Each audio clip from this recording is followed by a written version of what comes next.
He was reborn as Uchiha Reizei, the eldest son of the clan leader. Aware of the tragic future awaiting his family, he commenced his meticulous plans at the tender age of 4. He revealed extraordinary talents and guided the young Shui in his training, subtly influencing those around him.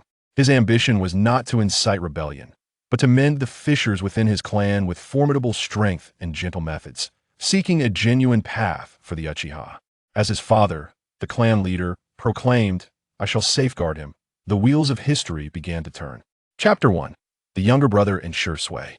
By the riverside stood a child, appearing no older than 4 or 5, with a cherubic face and strikingly dark eyes that radiated charm. Notably, he bore the clan emblem on his attire, a red and white insignia reminiscent of a ping-pong paddle, marking him as a member of the illustrious Uchiha clan. A gentle breeze tousled the child's hair. He was Uchiha Reizei, the current clan leader's son and the young clan heir. As a time traveler, he possessed comprehensive knowledge of the world of Naruto. He felt a profound sorrow for the Uchiha clan, once one of the 2 great founding families of the village, now facing inevitable decline. Gazing into the flowing river, he contemplated the fates of his parents, gentle Mikoto, and the seemingly stern yet caring Fugaku. He vowed to protect this family at all costs. Before long, he made his way to the hospital, where his mother, Mikoto, had just given birth to a younger brother, Uchiha Itachi.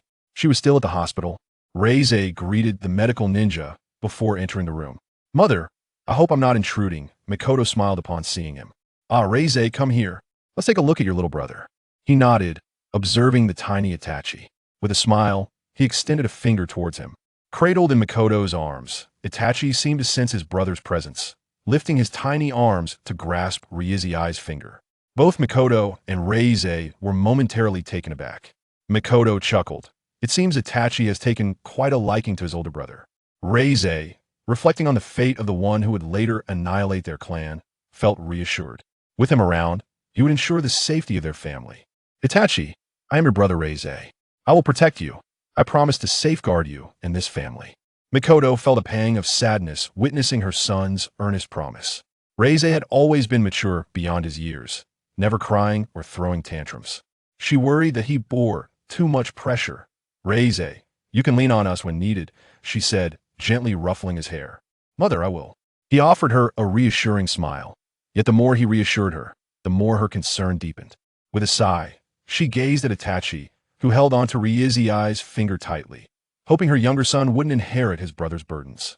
Unfortunately, as Itachi grew, he would emulate Reizei all too well, which would later trouble Mikoto, a matter for another time. "Mother, I wish to start school right after my 5th birthday." Mikoto paused, taken aback. Why the rush to go a year early? "Are you that eager?" Reizei calculated the time. In a few years, the significant event at the Kanabi Bridge would occur. He had little time left before he turned 7. He yearned to hone his skills on the battlefield, hoping to gain sufficient strength.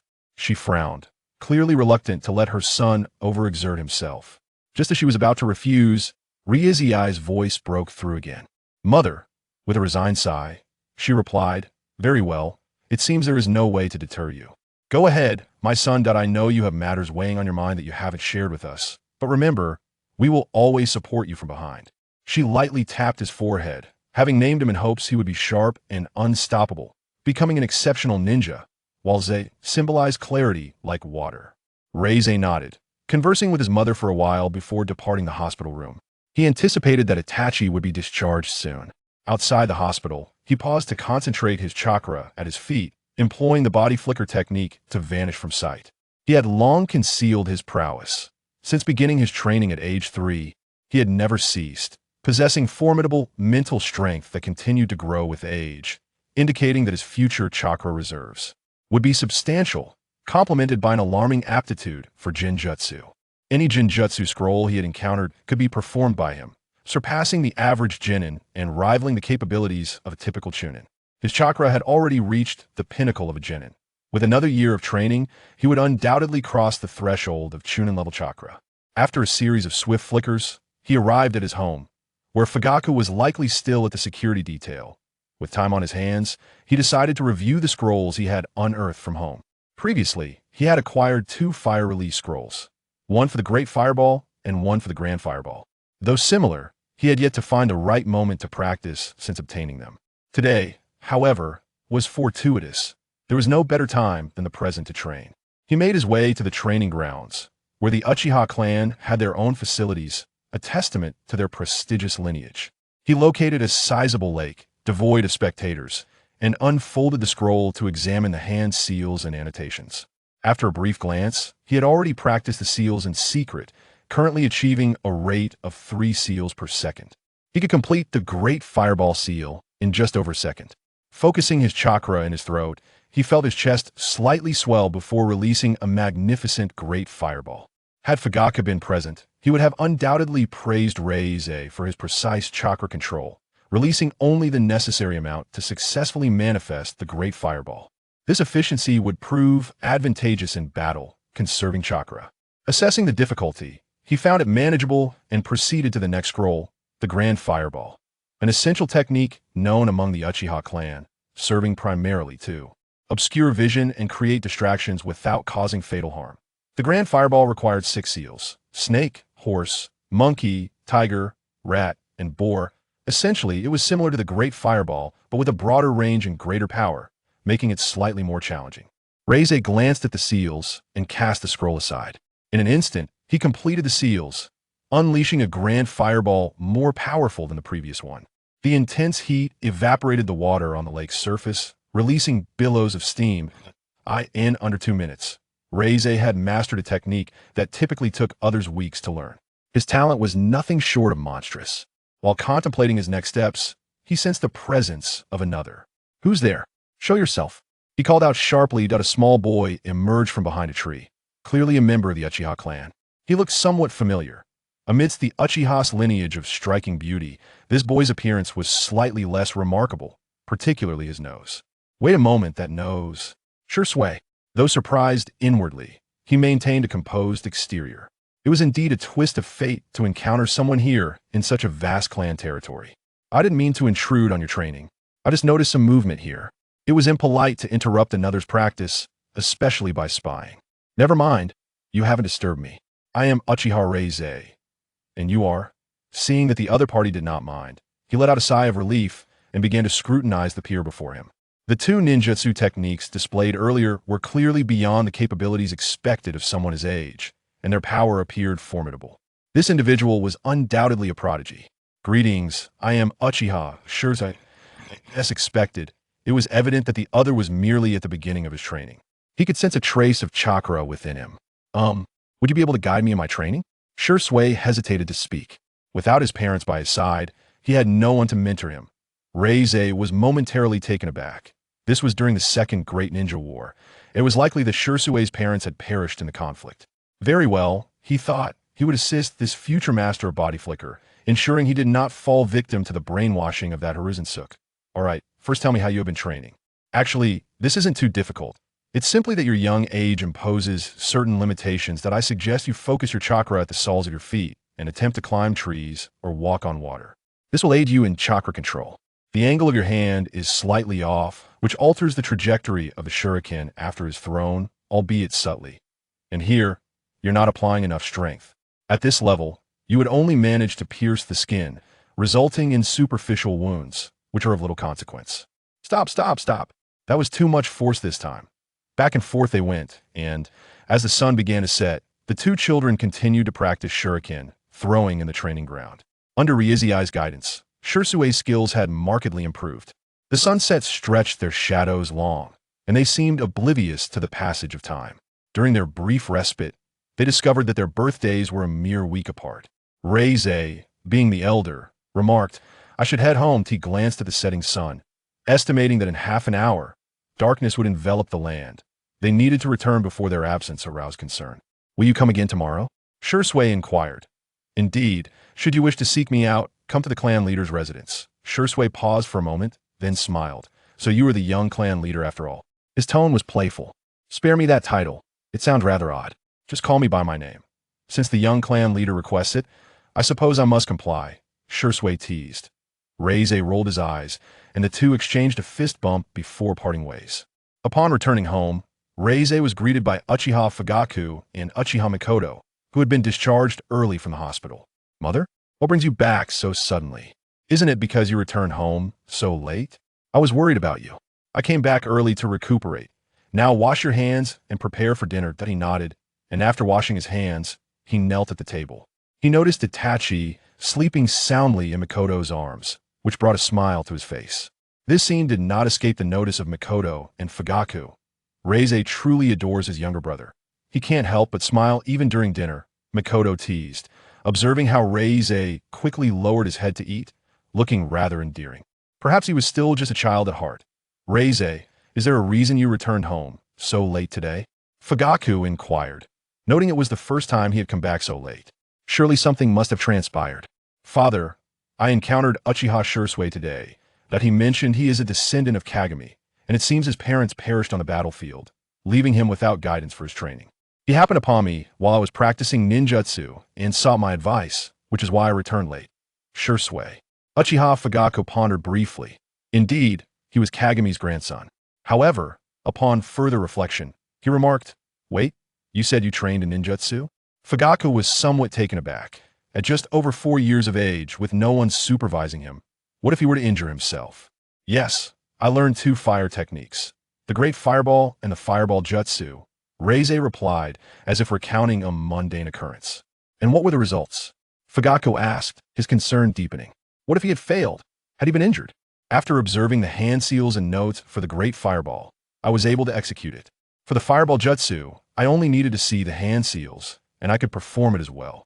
I cannot accurately assess the power. However, the Fireball Jutsu covered about half of the lake, creating considerable steam. He envisioned that scene for a moment. Uchiha Fugaku gasped, noting Reizei's attire was clean and tidy, entirely unlike someone who had failed in their ninjutsu attempt. He let out a sigh of relief. As long as he was uninjured, that was all that mattered. Seeing his parents gaze at him with surprise, he set down his bowl and chopsticks. What's wrong? Is there rice on my face? He wiped at his face, finding nothing. Perhaps he had picked up some dirt while training with Shursui. Reize, I will guide you in your training tomorrow, Uchiha Fugaku declared sternly. He needed to verify the truth of his son's claims, and he was somewhat uneasy about him training alone. Though taken aback, Reize did not refuse. He quickly retreated to his room. Mikoto watched his departing figure with concern. With such remarkable talent, might the higher-ups in Konoha. Uchiha Fugaku snorted dismissively. If they dare to set their sights on my son, they will witness the might of the Uchiha clan, that I am merely worried. He gently pulled Mikoto into his embrace, offering her solace. Our son will not be so fragile. Trust in him. Until he has grown, I shall protect him. Mikoto nodded, glancing down at the sleeping Itachi in her arms, and let out a soft sigh. Chapter 2. Instruction Entrance Examination. Early the next morning, Ruiz packed his belongings, placing his shuriken into his weapon pouch and securing it to his right leg. Good morning, mother. Father, he greeted, glancing at the infant Itachi in the rocking cradle. Itachi appeared particularly lively at that moment and waved his tiny hands upon seeing Ruiz. He extended his hand towards Itachi, and predictably, it was grasped. Good morning, Itachi, he said, smiling as he listened to Itachi's baby babble. He was uncertain whether Itachi comprehended his words, yet he was confident that the infant was responding to him. Come and eat, Ruiz, Mikoto said, wiping her hands on her apron, preparing to hold Itachi. However, as soon as Ruiz withdrew his hand, Itachi began to cry. Mikoto hurried over to soothe him. But no matter what she did, he continued to wail. He's neither wet nor hungry, Mikoto remarked, perplexed. At that moment, Ruiz spoke up. Mother, let me hold him. All right, but be careful. Itachi is still fragile, Mikoto replied. Ruiz nodded, indicating his understanding. Strangely, the moment Itachi was cradled in Ruiz's arms, his cries ceased. The infant clutched the fabric of Ruiz's shirt tightly. It seems my mother cannot compete with her son, Mikoto thought, feeling a twinge of helplessness. Fugaku chuckled softly, but said nothing. Ruiz understood that his mother's comments were merely playful banter. He held Itachi in one arm while having breakfast, quickly finishing a bowl of kanji. Why the haste? Because he had to feed Itachi, who cried the moment he was out of Ruiz's reach. Mikoto had prepared breast milk in a bottle for Ruiz to feed Itachi. After the infant finished, Ruiz gently patted his back, prompting a little burp from Itachi. Once satiated, Itachi began to feel drowsy and slept soundly in Ruiz's arms, though he did not release his grasp on Ruiz's shirt. After Mikoto carefully pried his tiny hand away, Ruiz placed him in the baby cradle. Both he and Mikoto sighed in relief. and Rui's made his way to the door to join Fugaku. "It seems you are a competent older brother," Fugaku remarked, ruffling Rui's hair, his large hand providing a sense of comfort. "Not at all. There is still much I need to learn," Rui's replied modestly. As father and son conversed, they arrived at the training ground. "Show me those 2 fire techniques," Fugaku instructed. Rui's nodded and skillfully formed the hand signs to perform the ninjutsu, his movements fluid and unrestrained. Fugaku was pleasantly surprised by the power of Rui's ninjutsu. He could distinctly sense the chakra within his son. Although these 2 techniques were not particularly difficult and could be mastered with practice, Rui's demonstrated an innate ability to execute them flawlessly, with precise control over his chakra. Whether it was the great fireball or the fireball technique, he performed admirably. "Haha, no doubt you are my son." Fugaku praised him, recognizing the rarity of such talent. "Rui's, I will teach you a few more ninjutsu. Pay close attention to my demonstration." Fugaku proceeded to demonstrate 3 types of fire techniques: Dragon Flame, Phoenix Flower, and Fire Dragon Bullet. Given Rui's limited chakra reserves, the potency of these techniques was somewhat diminished, approximately half of what Fugaku could achieve. However, this was solely due to insufficient chakra. After observing Fugaku's demonstrations, Rui's learned all 4 techniques, akin to the replication abilities of the Sharingan. Moreover, he deliberately controlled his chakra to retain some for future use. In battle, it was crucial to manage chakra wisely. Depleting it would lead to inevitable demise. Consequently, Fugaku found himself somewhat perplexed, as his son required no further guidance after merely witnessing the demonstrations. How was it that Rui's could comprehend everything so clearly without activating the Sharingan? "You truly exceed my expectations. Such talent is daunting. At your young age, your chakra will continue to grow, and with the Uchiha clan's lineage, I believe you will become a formidable ninja," he affirmed, gently patting Rui's on the head. Rui's did not mind his father's gesture, understanding that such moments might be rare in the future. His gaze turned contemplative as he stared at the lake. The year was 47 in the Hidden Leaf Village, and by 51, Minato Namikaze would meet his fate, plunging the Uchiha clan into a dire predicament. This meant he had but 4 years left. At 5 years old, he must alter the course of fate. Fugaku, keenly perceptive of his son's emotions, felt a mix of helplessness.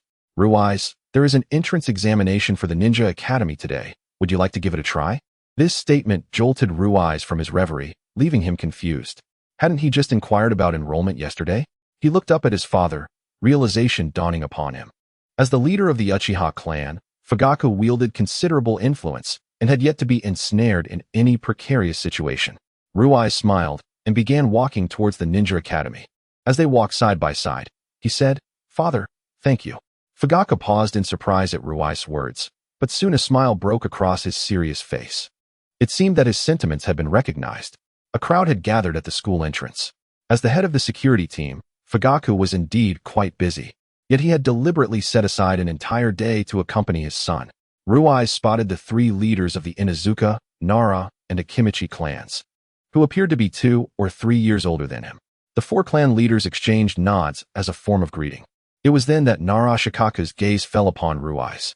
After making eye contact, Rui's politely greeted him, extending the same courtesy to the other 2 clan leaders. "Fugaku, you brought your son here for testing at such a young age?" Shikaku inquired. "He insisted on it." Makoto was hesitant, but he was adamant, Fugaku replied. Yamanaka Inoichi, a sensory ninja, chuckled as he nudged Shikaku. "Don't underestimate this little one. He possesses chakra close to that of a chunin." His words elicited surprise from Shikaku and Akimichi Choza. At such a young age, he has chunin-level chakra? Those nearby were instantly drawn in by this revelation. "I am Nara Yuru, pleased to meet you," he said. "I am Uchiha Rui's, honored to make your acquaintance," Rui's responded. Yuru waved his hand dismissively. "Oh, I'm not that much older than you. Just call me Yuru." Rui's hesitated before nodding in agreement. Building rapport with the Inuzuka and Nara clans would benefit the Uchiha clan. Seeing Rui's adorable demeanor, Yamanaka Inoichi reached out to pat his head, only to be evaded as Rui's darted behind Shikaku. Akimichi Choza burst into laughter. "Huh? Inoichi, looks like you've been rejected." Yamanaka Inoichi found himself at a loss, wondering why he had been avoided when he was not fierce at all. "Well, Inoichi, don't take it too personally. He's just a child," Shikaku remarked, barely concealing his amusement. Inoichi shot a resentful glance at his 2 brothers. Rui's had acted intentionally, not out of disdain for being patted, but rather to lighten the atmosphere and foster connections for future interactions. Otherwise, they would merely be acquaintances who exchanged nods. Soon, it was Ruai's turn for testing. A crowd had gathered around, as the testing site was located in the schoolyard. He glanced back at Fugaku, who nodded in encouragement, and then stepped forward. In the testing scenario, it appears to be stratified, with the offspring of prominent families facing slightly greater challenges. However, for Uchiha Ruai's, it was merely childish play. He surveyed the 10 targets before him, gripping 8 shuriken in his hands. 2 of them were clearly off target. Yet the throwing technique of the Uchiha clan is not easily underestimated. Ruai's promptly hurled 2 more shuriken. Ideally, there should have been 2 distinct sounds of metal clashing, but only one resounded. This indicated that all 4 shuriken collided simultaneously, producing a remarkably unified sound upon hitting the targets. A dull thud confirmed that all 10 shuriken had struck true, with half embedded in the target. Uchiha Ruai's achieved a perfect score. The chunin overseeing the assessment could not help but marvel. Truly, he was a credit to the Uchiha clan. As for Nara Shikaku, he observed Ruai's father, Fugaku, commenting on his son's exceptional talent and impeccable shuriken skills. Where's the flaw? He still has a long way to go, Fugaku replied. Shikaku inquired if he had begun teaching him ninjutsu yet. Fugaku nodded slowly, explaining that Ruai's had discovered 2 fire release scrolls at home and had practiced the great fireball and fireball techniques the previous day. I witnessed his performance today. It was flawless. I demonstrated 3 fire techniques to him, and to my surprise, his talent rivals that of the Sharingan's replication. While the chakra may have diminished its potency, his execution was otherwise impeccable. Watching Ruai's perfect performance in the examination, he felt a swell of pride. The trio of Inuzuka, Nara, and Akimichi recognized Uchiha Fugaku's reputation for being exacting, so such high praise indicated Ruai's prodigious talent. Upon exiting, Ruai's noticed the odd glances from his friends. Is there something on my face? He wondered aloud. Inuzuka, the first to break the silence, asked, Do you know ninjutsu? Despite feeling slightly puzzled, Ruai's nodded. I've only learned 5 fire techniques and a bit of genjutsu. Nara proposed. How about a spar? Ruai's eyes lit up. Such an opportunity would be immensely beneficial. He was eager to gauge his current abilities. Shall we meet at 4 this afternoon? My chakra hasn't fully recovered yet. Nara nodded, and Fugaku and Ruai's bid farewell to their friends before departing. Fugaku observed his son's excitement with a mix of amusement and exasperation. Upon returning home, Mikoto expressed surprise at Ruai's passing the entrance exam, though she felt a tinge of dissatisfaction. Didn't we agree he would start after his 5th birthday? Ruai's discreetly glanced at his father, knowing his mother's displeasure would be difficult to quell, especially regarding the afternoon spar. He quickly excused himself to take Itachi back to their room, hastily vacating the scene. Fugaku watched as his son scurried away, bemused by Ruai's eagerness to escape. Mikoto, please calm down and let me explain, he urged. Meanwhile, Itachi beamed at his brother Ruai's, exclaiming in delight. Although Ruai's couldn't comprehend Itachi's babbling, he sensed his younger brother was inquiring about his morning activities. I participated in the entrance exam today, and tomorrow I'll be attending school, which means less time to spend with you. Ruai's aimed to lighten the mood, thinking that with the use of shadow clones in class, he could sneak back to visit Itachi. No, protested Itachi, clearly disapproving. Ruai's chuckled, poking his little brother's cheek. Don't worry, I'll sneak back to see you. Hearing his brother's words, Itachi fell silent, his eyes growing heavy, likely succumbing to sleep. Young children often have little to do besides eating and sleeping.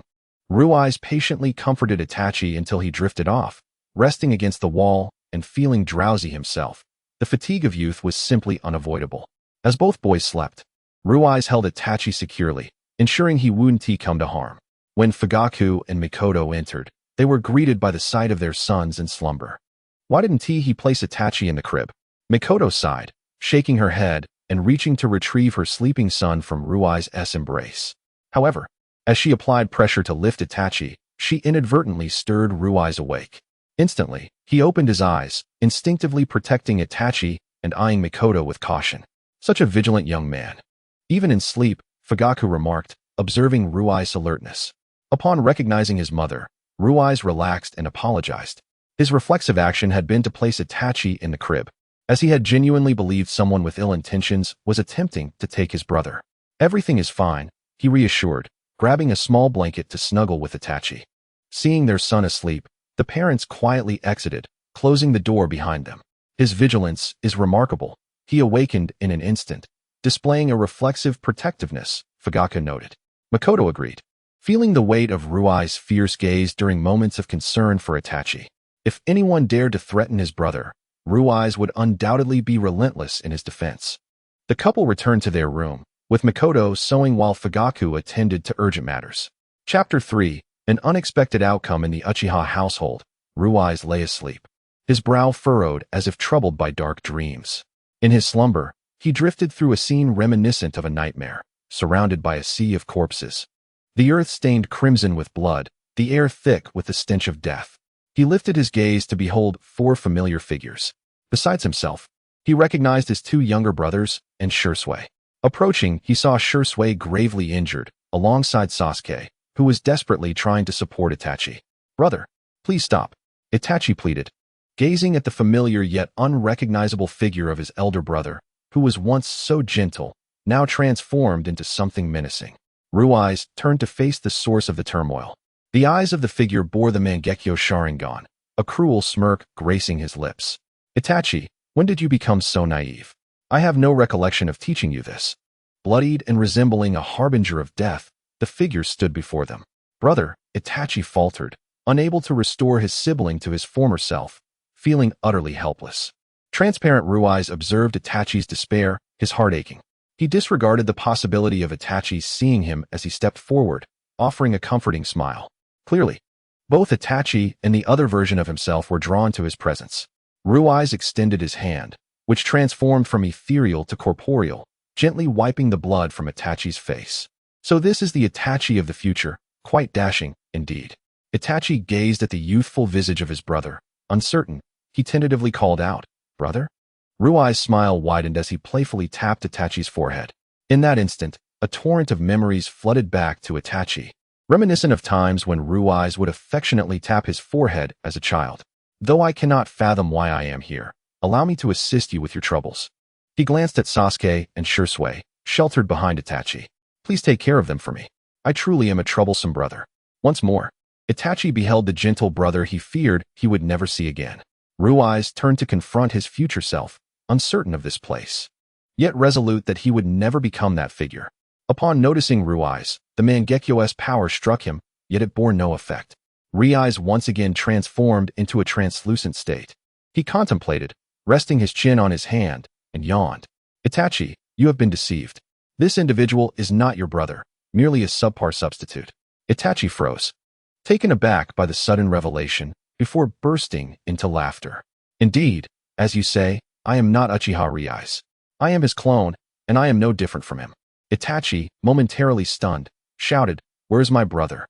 Ah, he may have perished. I suspect that even after being dismembered, he might not survive." The clone of Ruai's uttered this with a sinister grin.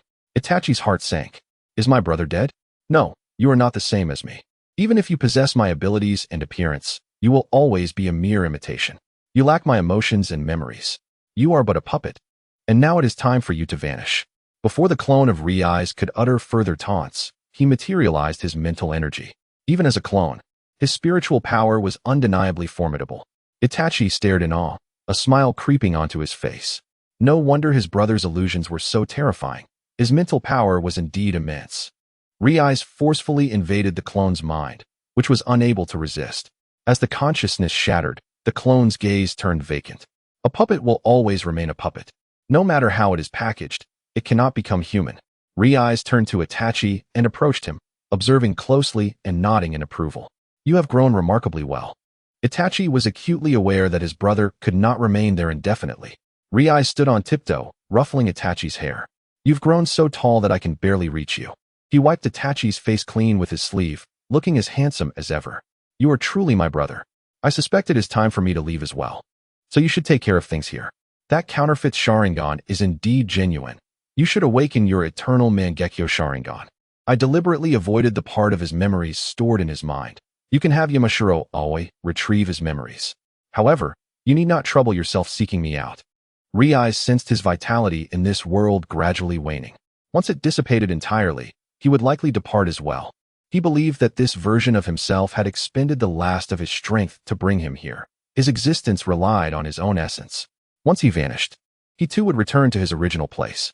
Riai's glanced at himself, finding nothing amiss.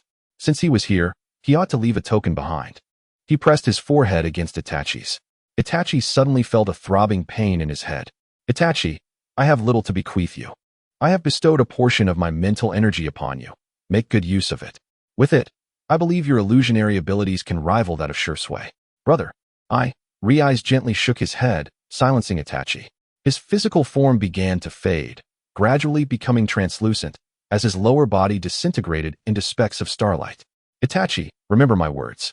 You will face greater challenges and setbacks ahead. Do not give up.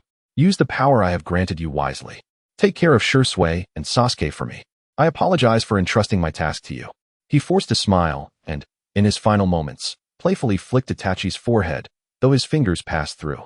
Once you uncover the memories of that impostor, you should be able to locate my body, assuming it remains intact. He shrugged, appearing unfazed, as if death were not his fate. I believe there should be a series of codes surrounding my corpse. They are meant for you. If you can find them, do have a look. Finally, he embraced Itachi gently. Live well for me, my beloved brother. Even if I vanish, my strength will always accompany you. Riai's transformed into starlight, dissipating in Itachi's embrace. Brother, tears streamed down Itachi's cheeks as he realized that, in this battle between brothers, it was his brother who had protected him. You promised to always be with me, you liar. Uchiha, Fugaku, and Mikoto watched with concern as Riai's wept in his dreams. Fugaku, what is happening? Mikoto asked anxiously, wanting to wake Riai's, but was stopped. It is likely a nightmare. We do not know what this boy dreams of. It seems he is about to awaken, so do not fret. Riai's vision blurred with tears, but there was something peculiar. It appeared more vivid than usual. Father? Mother? What are you? Before he could finish, Mikoto tightly embraced him.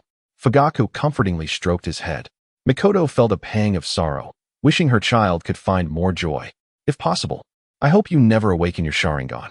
Fugaku and Mikoto could surmise the nature of Riai's dream. Fortunately, it was just a dream. No misfortune had befallen him.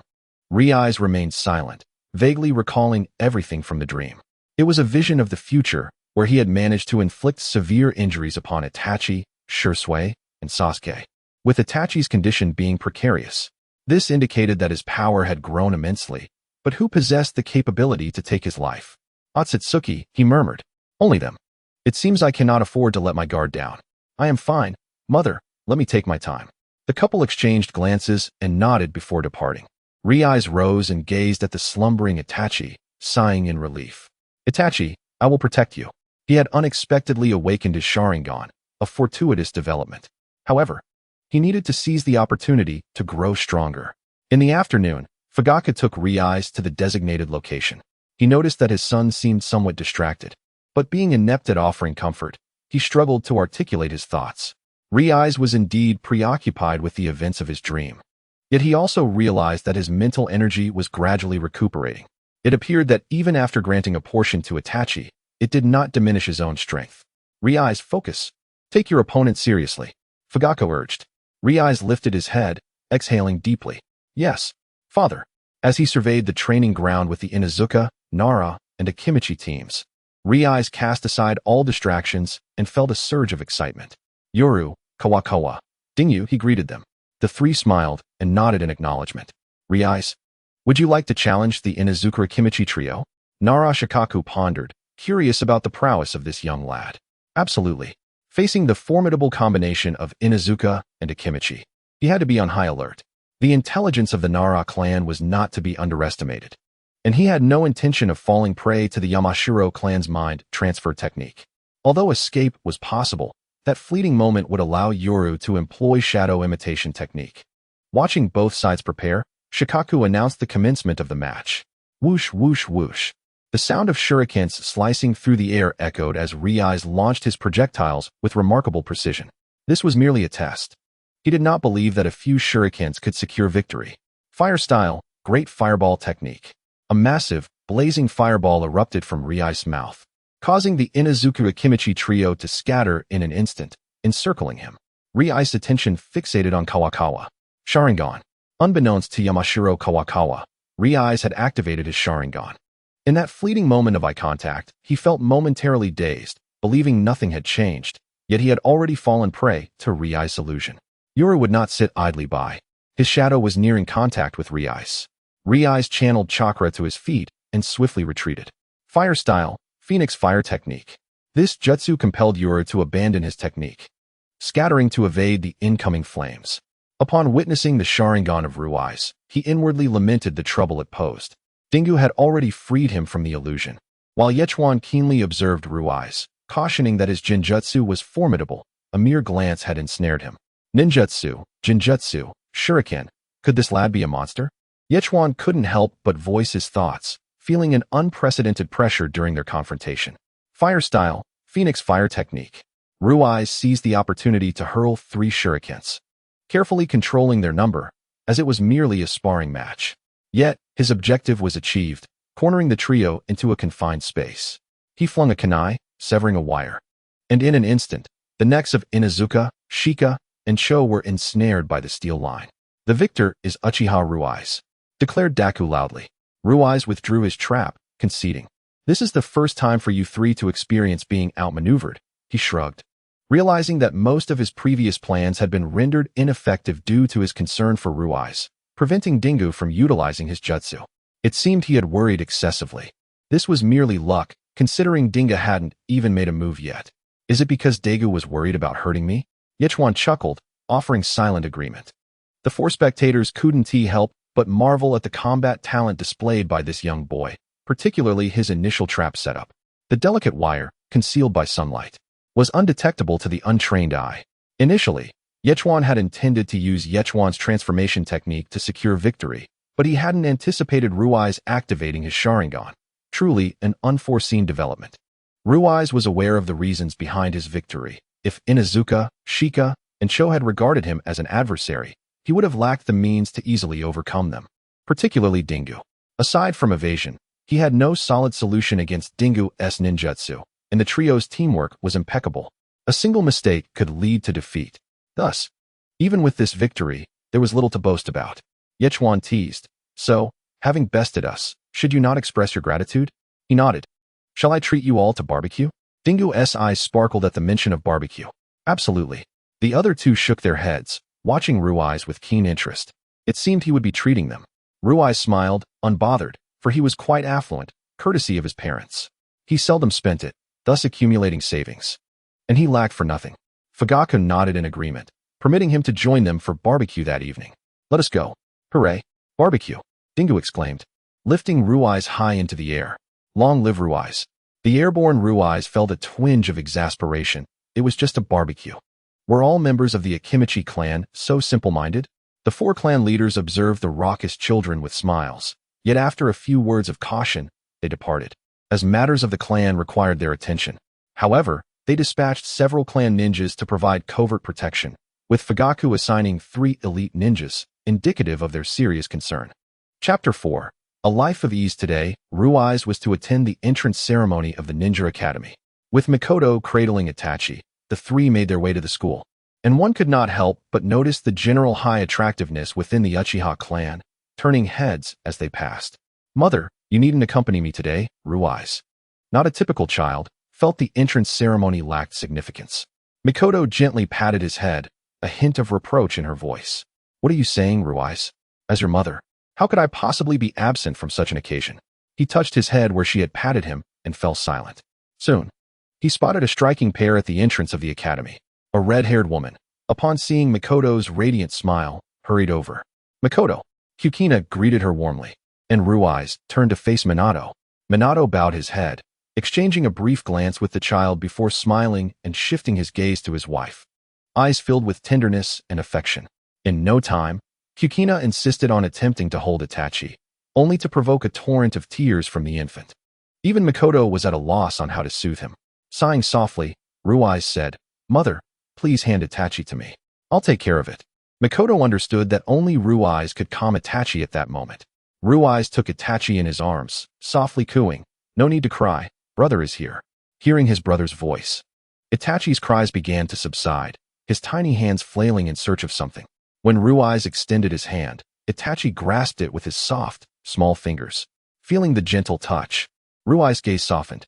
Isn't that surprising? Kukina marveled at the scene.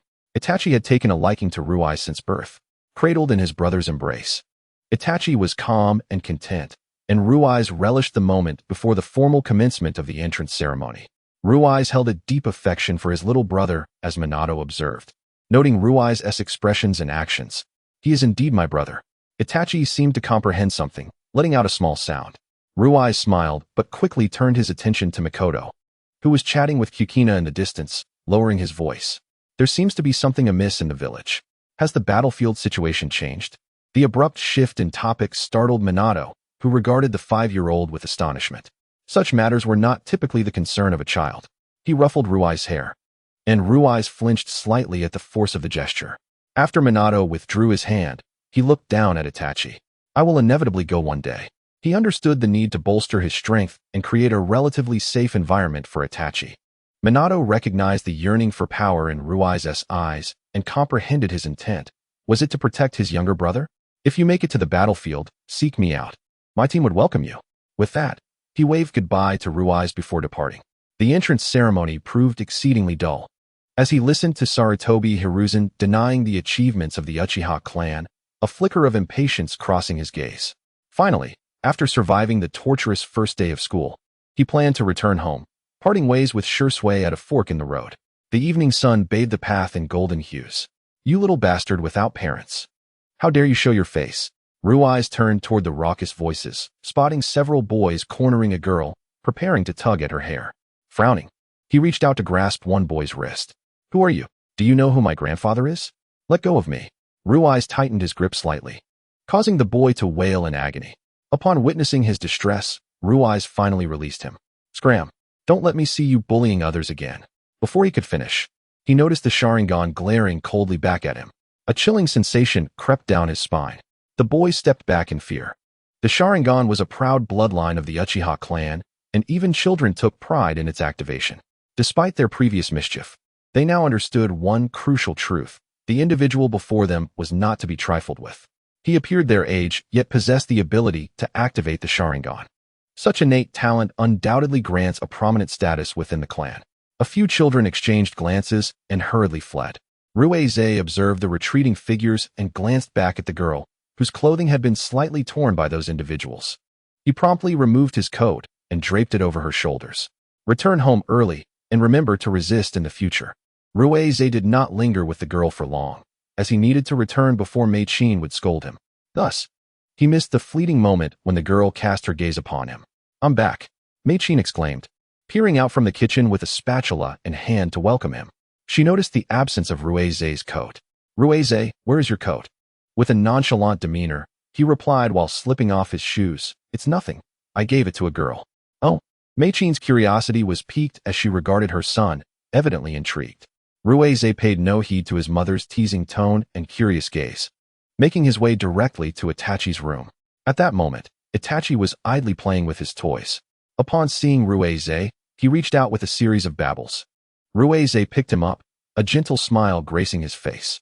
"I'm back, Itachi." "Yay." Itachi's exuberance was evident. Ruei mused that this must be a sign of welcome as he pressed his forehead against Itachi's. Itachi reciprocated by gently touching his brother's face, creating a heartwarming scene. The following day, Ruei was surprised to see Mei-chin and Itachi waiting at the school gate. "Mother, what brings you here?" "I'm taking Itachi for a stroll, and thought I would bring you home," she replied. Ruei cast a skeptical glance at Mei-chin before reaching out to take Itachi, who beamed with joy upon being cradled in his arms. The three of them walked together, creating a cozy atmosphere. It was during this moment that he encountered the girl from the previous day. She held a neatly folded coat in her hands and, mustering her courage, approached him. Thank you for helping me yesterday. I've washed this." Mei-chin scrutinized the young girl and nodded in acknowledgement.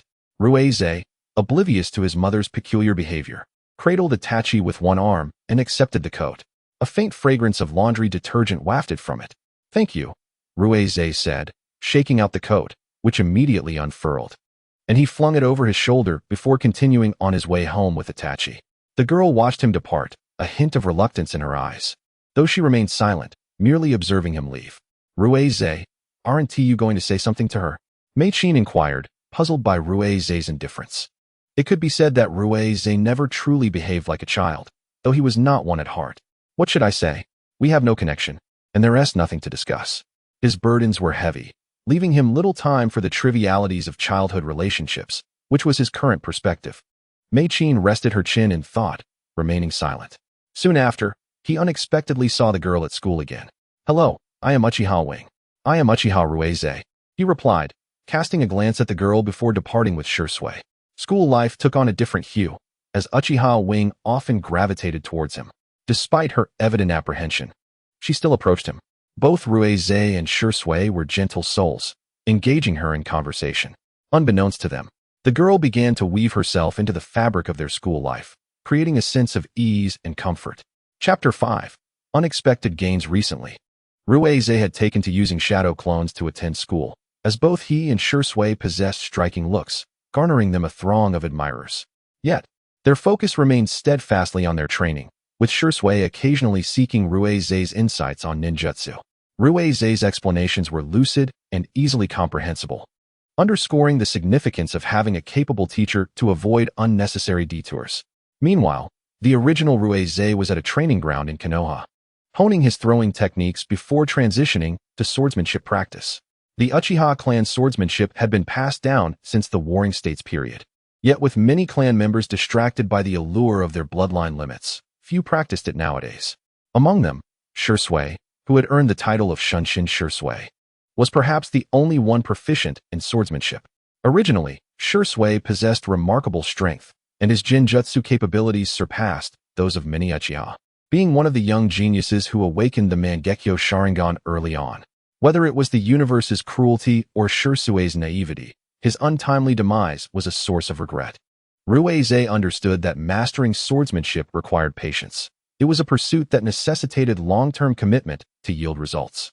Thus, he resolved that today's training would consist of sword swings and push-ups to bolster his arm strength. However, he surmised that holding a tachi afterward would be impossible, as his arms would tremble. As a gentle breeze swept through the training ground, he continued his exercises, perspiration dripping onto the ground. He counted to 3,000, then 3,001, pausing only upon reaching his limit. He adjusted his breathing and began to jog around the area to warm up. Suddenly, he drew a shuriken and hurled it at a nearby tree, while 3 additional shurikens circled behind him. To his astonishment, he noticed a figure emerging from the shadows. It was Minato Namikaze. "Senior Watergate, what brings you here?" Minato chuckled. "Don't question me. What are you doing here? School isn't out today." Ruize felt a bit flustered, realizing he had unintentionally overstepped. "I just find that school offers little in terms of learning. I prefer to train on my own. Besides, I have my shadow clone attending school, so I'm not technically skipping."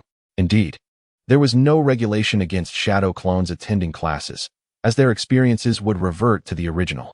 However, few would expect a group of children to master B-rank ninjutsu. "You little rascal," Minato remarked, playfully flicking Ruize's forehead. He had come here on the orders of Hiruzen Sarutobi to observe the prodigious Uchiha clan's young leader. The earlier confrontation with the Inuzuka, Nara, and Akimichi had been reported to the 3rd Hokage by the Umbu monitoring the Uchiha clan. One could not deny that Hiruzen was cunning in his political maneuverings, though his battlefield prowess left much to be desired. He preferred to remain at the main camp while sending his men into battle. The death of the Leaf White Fang had been a significant disappointment, stemming from his fear of the man's potential to rise to Hokage, a testament to his petty nature. However, if Minato were to assume the role of Hokage, the situation would differ greatly. Though he was kind-hearted towards his village, he showed no mercy towards enemy ninjas, striking them down without hesitation. At the very least, he would not turn his blade against his own villagers, especially those who posed no threat. Hiruzen and Danzo, in contrast, were ruthless, leaving no survivors among those who were not part of their faction. It was almost comical. When a village produced a genius, they nurtured it. Yet in Konoha, a prodigy was often stifled in its cradle. "Would you like me to guide your training?" Minato proposed, believing he still had valuable insights to offer. Upon hearing this, Ruize immediately inquired, "Senior Watergate, have you mastered the nature transformation of chakra?" He was particularly interested in Kakashi's Chidori, which, when combined with his own Shunshin technique, could yield impressive results. As for nature transformation, Minato only had a theoretical understanding, but had yet to delve into practical research. The young lad, realizing his own limitations, noticed that the esteemed Minato Namikaze had remained silent, indicating that a meaningful explanation was beyond reach. He shrugged it off and continued his physical training. If Sister Kukina knew you were not accompanying her and instead came to me, I imagine she would give me a good beating, Ruiz remarked half-jokingly. While I doubt it would come to that, I suspect she would certainly reprimand you, Minato chuckled, acknowledging that given Kukina's temperament, anything was possible. In truth, Minato held a favorable impression of Ruiz. At his age, he had not harbored thoughts of taking to the battlefield to protect the village. If Ruiz were aware of Minato's sentiments, he would feel misunderstood. His desire to engage in combat stemmed solely from a wish to acclimate to this environment and consolidate his strength through real-world experiences. Ruiz, how well do you understand the Flying Thunder God technique? He inquired. This space-time ninjutsu, created by the second Hokage, Tobarama Senju, is notoriously difficult to master. It allows instantaneous transportation to a designated location without the need for hand seals, making it effective for ambushes, flanking, and retreating. For those unfamiliar with this technique, it could prove lethal. Minato nodded, surprised that Ruiz possessed any knowledge of it. Would you like to learn it? Ruiz lifted his gaze, skeptical of such an unexpected opportunity. Are there any conditions? Indeed. Once you have mastered the Flying Thunder God technique, it must not be used against anyone in the village. He shook his head, assuring, I can only promise I will not wield it against those who have treated me well and have not harmed me. Minato furrowed his brow, detecting the underlying implication in Ruiz's words. Was there someone in the village who intended to harm him? This was also a possibility. He grasped the concept of the Flying Thunder God quickly. Ruiz, inherently gifted with perceptive abilities, though still unrefined, could sense Minato's presence the moment he revealed his chakra. He was now capable of inscribing his unique technique, adorned with 3 tomo, reminiscent of the Uchiha clan, primarily due to his reluctance to explore other designs. Observing his own technique, Ruiz realized he was still a step away from perceiving the spatial marker. Remember, Ruiz, this step of sensing the technique is particularly crucial and requires a certain aptitude. Once you successfully sense it, do not traverse carelessly. Inexperienced attempts can lead to misplacement, potentially leaving parts of your body behind. Minato's tone turned serious. Ruiz nodded, aware of the gravity of this matter. He had no desire to become a ninja missing limbs. Understanding the importance of not overreaching, Ruiz refrained from further inquiries. He aimed to solidify his grasp of the Flying Thunder God, especially the spatial awareness aspect, while also ensuring he did not neglect his swordsmanship training.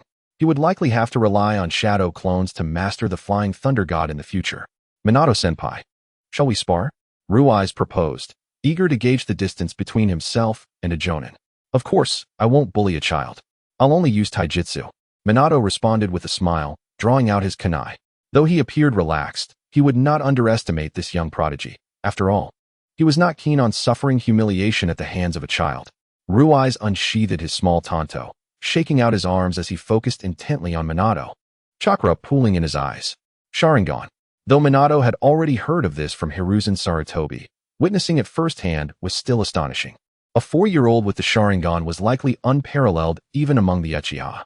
Body flicker technique. Ruiz launched several shuriken attached with wire. But Minato's keen reflexes allowed him to counteract the attack effortlessly, severing the wires while deflecting the shuriken. Due to his height, Ruiz could not reach Minato's neck and instead aimed for his heart. Fire style, great fireball technique. Seizing the moment when the fireball obscured Minato's vision, Ruiz utilized the body flicker technique to stab at his heart. However, his arm was firmly grasped and he was flung away. Gazing at Minato, disappointment washed over him. The Jonin's reaction speed was astonishingly quick, leaving him no opening unless he could outpace him. What? Are you already discouraged? Minato teased, observing Ruiz standing still and distant. How could that be, Minato-sensei? Ruiz replied with a smile, locking eyes with him. Let us try a genjutsu. Illusionary shackles technique. As Minato appeared momentarily stunned, Ruiz was not one to let his guard down. Fire style, Phoenix Fire Jutsu. This time, he unleashed a quantity at his limit, simultaneously hurling an equal number of shuriken to amplify the attack's potency. Noticing Minato's lack of evasive maneuvers, Ruiz realized the gravity of the situation and quickly retreated. Emerging from his previous position was a pair of hands, but Ruiz was swift enough to evade the danger. The Minato he had struck was merely a shadow clone, likely created during the initial fireball's obscuring of his vision. Though he had utilized the body flicker technique, it was impossible to outpace the yellow flash. Seeing Rui's evade his surprise attack, Minato chuckled. Quite perceptive, just as your name suggests. But Minato-sensei, you promised to only use taijutsu. Rui's protested. Minato laughed, shrugging. He did not deny having made that promise, but was merely curious to assess Rui's abilities, opting not to employ any lethal jutsu. I haven't used many ninjutsu. Have I? I didn't expect you to grasp the Sharingan Jinjutsu so swiftly. That illusion is sufficient against a Chunin. Listening to Minato, Rui's nodded. The crimson of his Sharingan faded to black pupils, the chakra drain leaving him fatigued. Indeed, he was running low on chakra. The recent Phoenix Fire Jutsu had consumed considerable reserves. You need not worry about chakra. You will grow and enhance your reserves as you mature, Minato observed. Recognizing Rui's concerns. The rank of Jonin represented not merely a level but often the pinnacle of a village's combat strength, a fusion of talent and experience. Although wartime circumstances may vary, those emerging from the battlefield were typically not lacking in skill. I understand, Minato-sensei, Rui's replied, smiling at the yellow flash. Since you are imparting jutsu to me, I will do my utmost to resist fate. By the way, Minato-sensei, do you think anyone else besides you could wield space-time ninjutsu? He preemptively queried. Minato pondered, resting his chin on his hand. At least, none that are publicly known. While the likelihood is slim, I believe you should consider space-time ninjutsu in critical moments. It is better to err on the side of caution than to dismiss it entirely. Rui's executed a flourish with his tanto, seemingly an unintentional reminder. Minato nodded, appreciating his disciple's concern. As the day waned, Minato gained further insight into Rui's. Resilient, meticulous, diligent, and unyielding. Despite possessing talent far beyond that of ordinary folk, he remained committed to his training and held steadfast goals. Watching Rui's wield his blade, Minato curiously inquired, "Do you have a dream?" Rui's paused mid-swing, his gaze resolute as he faced Minato, observing the sun setting upon the child. Minato felt as though he glimpsed a beacon of hope amidst the murky times. My dream is simple yet profound, to protect my family, my friends, and those I love. And I am willing to sacrifice everything for it. Naruto Uzumaki was momentarily lost in thought, placing his hand upon his head, contemplating a rather splendid dream. He too desired to protect Kushina, to safeguard their village. This served as his own motivation to strive forward. Teacher, I hope that one day I can protect you too. He smiled at Naruto, assuring himself that day would not be far off. Thus, he sought strength. You are still quite far from that, Naruto remarked playfully. After all, I am the renowned Yellow Flash. He playfully flicked the back of his head. Sasuke rolled his eyes, turning his head away in feigned indifference. Yet he did not remove Naruto's hand from his head. How utterly unstraightforward, he mused. Upon returning home, he took a refreshing bath. After a day of training, his clothes were drenched in sweat and speckled with dust. Glancing at Itachi in the cradle, the fatigue of the day melted away. Itachi, upon seeing his brother return, reached out his arms for a hug. However, today, his brother did not embrace him as he usually would. Itachi let out a confused sound, expressing his bewilderment. I'm sorry. Itachi, I can't hold you right now, he sighed. He felt unsteady. Even the prospect of eating later made his hands tremble. Wawa? Itachi protested, insisting on being held. Observing the tears welling up in Itachi's eyes, he sighed, realizing the little one was being deliberately obstinate. I can't hold you properly today, he conceded, lifting Itachi into his arms, only to feel his own arms quiver in response. Itachi, nestled against him, could distinctly sense the tremors. In the past, Sasuke had always managed to hold him steadily, even while moving. Itachi inquired, puzzled. Sasuke chuckled softly. I'm all right. I'll be better in a few days. As he gently returned Itachi to the cradle, Fugaku had also returned. Sasuke, dinner is ready. He called out. All right. Mikoto, noticing Sasuke hadn't taken Itachi out of the cradle, felt a twinge of curiosity. Where's Itachi? He should be fine in the cradle. He won't cry today, she reassured him, though she was slightly puzzled. As Itachi seldom allowed anyone but Sasuke to hold him, she took Itachi out nonetheless. While he did not cry, his gaze remained fixed on Sasuke. Wah, Itachi babbled, seemingly trying to communicate something to Sasuke, though Mikoto couldn't decipher it. Her eldest son's voice reached her ears. Itachi, I'll be fine. I'll hold you in a few days. Fugaku noticed the faint scars on Sasuke's palms. Did training do this? He inquired. Let's eat. However, Sasuke found himself at a loss. staring blankly at the utensils before him, reluctant to cause his parents any concern. Just as he contemplated mentioning that he had eaten outside, Mikoto's reprimand cut through his thoughts. If you don't eat, don't even think about training tomorrow. The words he wished to utter were abruptly silenced, and he could only grasp the chopsticks. His hands trembled slightly, particularly his right. Mother, please, he thought, struggling to pick up his food. Just as he considered setting them down, a pair of chopsticks deftly picked up his favorite dish and placed it in his bowl. Mikoto cradled Itachi while Fugaku served the food. He stared at the food in his bowl, momentarily lost in thought. What are you dawdling for? Eat. Sasuke smiled and remained silent, shoveling rice and vegetables into his mouth. Mikoto observed her husband, pondering if their prideful nature would be passed down to their children. Training should be done in moderation. Don't overexert yourself. As Sasuke returned to his room, Fugaku casually advised him to take care of himself, to which Sasuke responded affirmatively. He wondered how long this life would last. Chapter 6. Practical training. Today, Sasuke did not use shadow clones to attend school, as there was a practical training session scheduled. Itachi's class included several older students, so it was wise to be cautious. Sasuke, are you nervous? Itachi asked, glancing sideways at him. Sasuke shrugged, a silent acknowledgement of the question. Winning should be straightforward. By the way, how is the body flicker technique I taught you? Not bad, no issues. Just lacking experience. Sasuke reflected on this period of his life, feeling quite content. However, it was time to plan his departure. It had been 3 months since Naruto taught him the Flying Thunder God technique. Naruto had gone to the battlefield, leaving him with a marked scroll of the Flying Thunder God. Now, he had mastered the technique, achieving instantaneous movement. Yet he still could not teleport others without exhausting their chakra in an instant. Although this was earlier than planned, he found it acceptable. Over the past 3 months, Itachi had persistently followed him, bringing him lunch, water, and towels without fail, demonstrating remarkable perseverance. Sasuke had entirely given up resisting and noticed that Itachi was rather attractive. It was just his hair that obscured his features. Sasuke had grown his hair long, mirroring the style Itachi would adopt later. He removed his hair tie and approached Itachi. Hold still. He styled Itachi's hair into a high ponytail. When he admired his handiwork, he was momentarily taken aback. With the ponytail, Itachi appeared remarkably tidy, and his charming face was fully revealed. Isn't this quite adorable? Why cover it with hair? Sasuke remarked, tying his own hair back, thankful for a spare tie. Did you just call me cute, Sasuke-kun? Itachi's face flushed crimson, reaching even his ears. Itachi observed the two boys with a smirk, realizing that he would soon have another friend. Uchiha Itachi versus Uchiha Sasuke. The name startled both boys into silence. They exchanged a fist bump and assumed their stances. Begin. Clang. 8 shuriken collided in midair, falling to the ground. Sasuke drew his sword. After 3 months of daily training, he had finally removed his weight, feeling remarkably light. The two engaged in a series of probing attacks. Fire style, fireball jutsu. A blazing fireball surged toward Itachi, only to be countered by the same technique. They both understood that Jinjutsu would have minimal effect on each other, so they refrained from using it.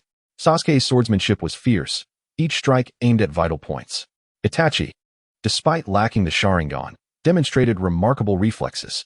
Seeing Itachi's rapid improvement, Sasuke smiled, realizing his efforts had borne fruit. However, it was time to conclude the duel. He threw 3 kunai, employing a tactic unlike any prior. Itachi quickly understood Sasuke's intent, but it was too late. Sasuke teleported beside Itachi, catching the kunai mid-air and positioning it against Itachi's neck. That's enough. The victor is Uchiha Sasuke. The teacher observed the match, his heart racing. Truly, the Uchiha clan produced extraordinary talents. I still can't surpass you, Sasuke, Itachi admitted, as they exchanged gestures of camaraderie. You performed admirably, Itachi. Why the rush? Sasuke teased, playfully wrapping an arm around Itachi's shoulders. Itachi turned to Sasuke. Are you planning to graduate and leave school? Sasuke met Itachi's gaze, giving a wry smile. It seemed his thoughts had been discerned despite his silence. Itachi, you must understand, we are friends. I will always do my utmost to support you. When you graduate, I will too. You cannot shake me off. Sasuke looked at Itachi, initially intending to slip away unnoticed. He pinched Itachi's cheek playfully. All right, let's go together. Really? Itachi exclaimed, momentarily forgetting the pinch. Sasuke couldn't help but think how naive Itachi truly was. Itachi approached with 2 bottles of water. You both were amazing. She had never witnessed the two of them spar before. They exchanged a knowing glance, fist bumping once more. Itachi, we will soon leave school. You must strive hard and catch up with us, Itachi urged, affectionately draping an arm around Sasuke's neck, showcasing their close bond. Do you wish to graduate early? She asked, feeling somewhat flustered. She believed she was not as outstanding as they were and doubted her ability to pass the assessment at this time. Ruiz cast a glance at her and produced 3 fire release scrolls: Phoenix Fire, Fireball Jutsu, and Great Fireball. Take these. I have included my special annotations which should aid your understanding. Just strive not to fall too far behind us, he encouraged. Thank you for your support. Jisue smiled at Ruiz. As his close friend, he was well aware of Ruiz's extraordinary talent. His mastery of ninjutsu was unparalleled, and those annotations were likely tailored for E.'s comprehension. Such meticulousness, Jisue mused as he watched Ruiz leave the scrolls behind and depart. He approached E. You know how high Ruiz's talent is. He never annotates ninjutsu scrolls for anyone. He did this to help you understand. So don't let his efforts go to waste, Jisue advised. He believed E's talent was commendable.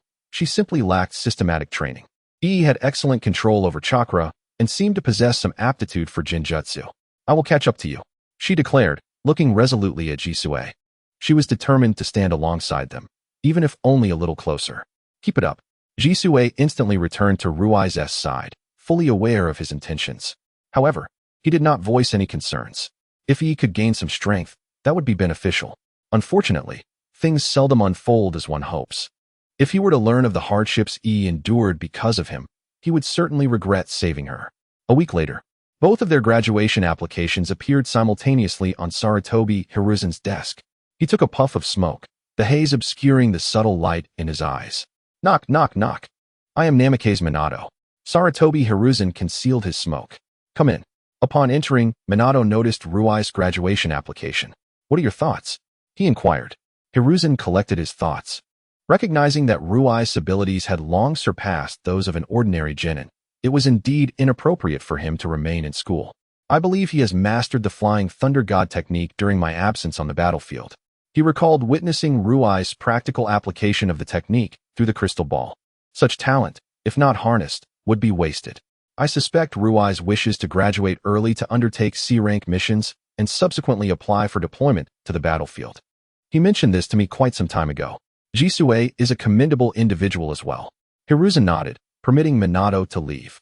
Minato was set to undertake a mission to return intelligence to the village and would be departing shortly. Uchiha Hiruzen, leave those 2 brats to me. Shimura Danzo emerged from the shadows, his eyes glinting with a dangerous light. Such exceptional talent must be controlled. No, Ruiz and Jisue hold special statuses. One is the heir of a minor clan, and the other is the grandson of Q. I cannot allow you to act recklessly. The two ultimately parted ways on unfavorable terms. If Minato trusted those children, that would suffice. At the Uchiha clan's residence, the atmosphere was tense. Ruiz, do you realize what time it is? Graduating at this moment. Makoto exclaimed, exasperated and at a loss for words. I know. Konoha is besieged from all sides. Mother, you understand, I must go to the battlefield. Makoto, overwhelmed with emotion, struggled to maintain her balance. Fugaku quickly stood to steady her, observing his son with concern. He did not believe Ruiz would venture to the battlefield unprepared. Explain your reasoning and your trump card, Fugaku urged, calming Makoto. He hoped the battlefield would serve to sharpen his son, yet he feared the war might claim his life. On the battlefield, I can rapidly enhance my strength and experience. This is inevitable. Before heading to the battlefield, I will undertake C-rank missions to acclimate. My trump card is the Flying Thunder God, which I have already mastered. I wish to go. No one can stop me. The Flying Thunder God was indeed a valuable means of survival, with Rui's sensory range extending 100 kilometers from his position. The couple scrutinized Ruiz and, ultimately, Makoto's side, choosing to place her trust in him. She believed in her son. Fugaku regarded him intently. You must understand, on the battlefield, no one will protect you. You may die. Even so, do you still wish to go? Ruiz met Fugaku's gaze unwaveringly. I will go, but I promise I will return. He turned to glance at Itachi in the cradle. I will. Fugaku stood and affectionately ruffled his hair. Then go. I will ensure your weapon is upgraded. Strive to survive, my son. However, unbeknownst to the peacefully sleeping Itachi, he would not see his brother for a long time. Lord Danzo, everything is arranged. The moment he leaves the village, we will act. A cold report echoed from the shadows. The roots of Konoha, this towering tree, had begun to rot from within. During this assessment, many familiar faces appeared. The leaders of the Inuzuka, Nara, and Akimichi clans, the heads of the Uchiha and Hyuga clans, and Sarutobi, Hiruzen himself. Alongside the next generation of the Inuzuka, Nara, and Akimichi clans. This time, the examination would not be a solo endeavor. Jisue and Rui's would simultaneously face the onslaught of two Chunin. Jisue, take care, Rui's instructed, handing over 1/3 of his flying thunder god kunai. Jisue nodded, indicating his understanding. Though they had not known each other long, they were in sync, understanding each other with a mere glance. Jisue, intrigued, examined the kunai, showcasing a simple technique. Allow me to create an opportunity for you. With the participants ready, Sarutobi Hiruzen announced the commencement. Whoosh, whoosh, whoosh. A total of 16 shurikens flew from Jisue and Rui's hands, colliding in pairs to form a surrounding formation. Against a single opponent, aside from utilizing ninjutsu, evading such a barrage of shurikens would be nearly impossible. Seizing the moment, they quickly formed hand seals. Fire release, great fireball jutsu. Fire release, phoenix fire. Fugaku observed the harmonious collaboration between Jisue and Rui's from the spectator stands. Though he appeared serious, he felt a sense of joy within. Their timing and mastery of ninjutsu were commendable. Water release, water barrier jutsu. Water vapor swiftly enveloped half the arena, significantly impairing visibility. It was entirely reasonable for a Chunin to utilize water ninjutsu to defend against attacks. Yet before the Uchiha clan Sharingan, this mist was practically ineffective. 3 o'clock, 5 meters. Rui's Sharingan provided Jisue with the necessary direction. The two exchanged glances before launching their assault. Genjutsu. Rui's utilized the kunai to teleport before one of the Chunin. Illusionary chains technique. In an instant, he incapacitated the opponent and vanished from sight, reappearing behind Jisue. Jisue had also resolved his opponent, and they held their kunai against him before exchanging a triumphant fist bump. Rui's, you truly underestimated yourself. There was no need for me to create an opportunity.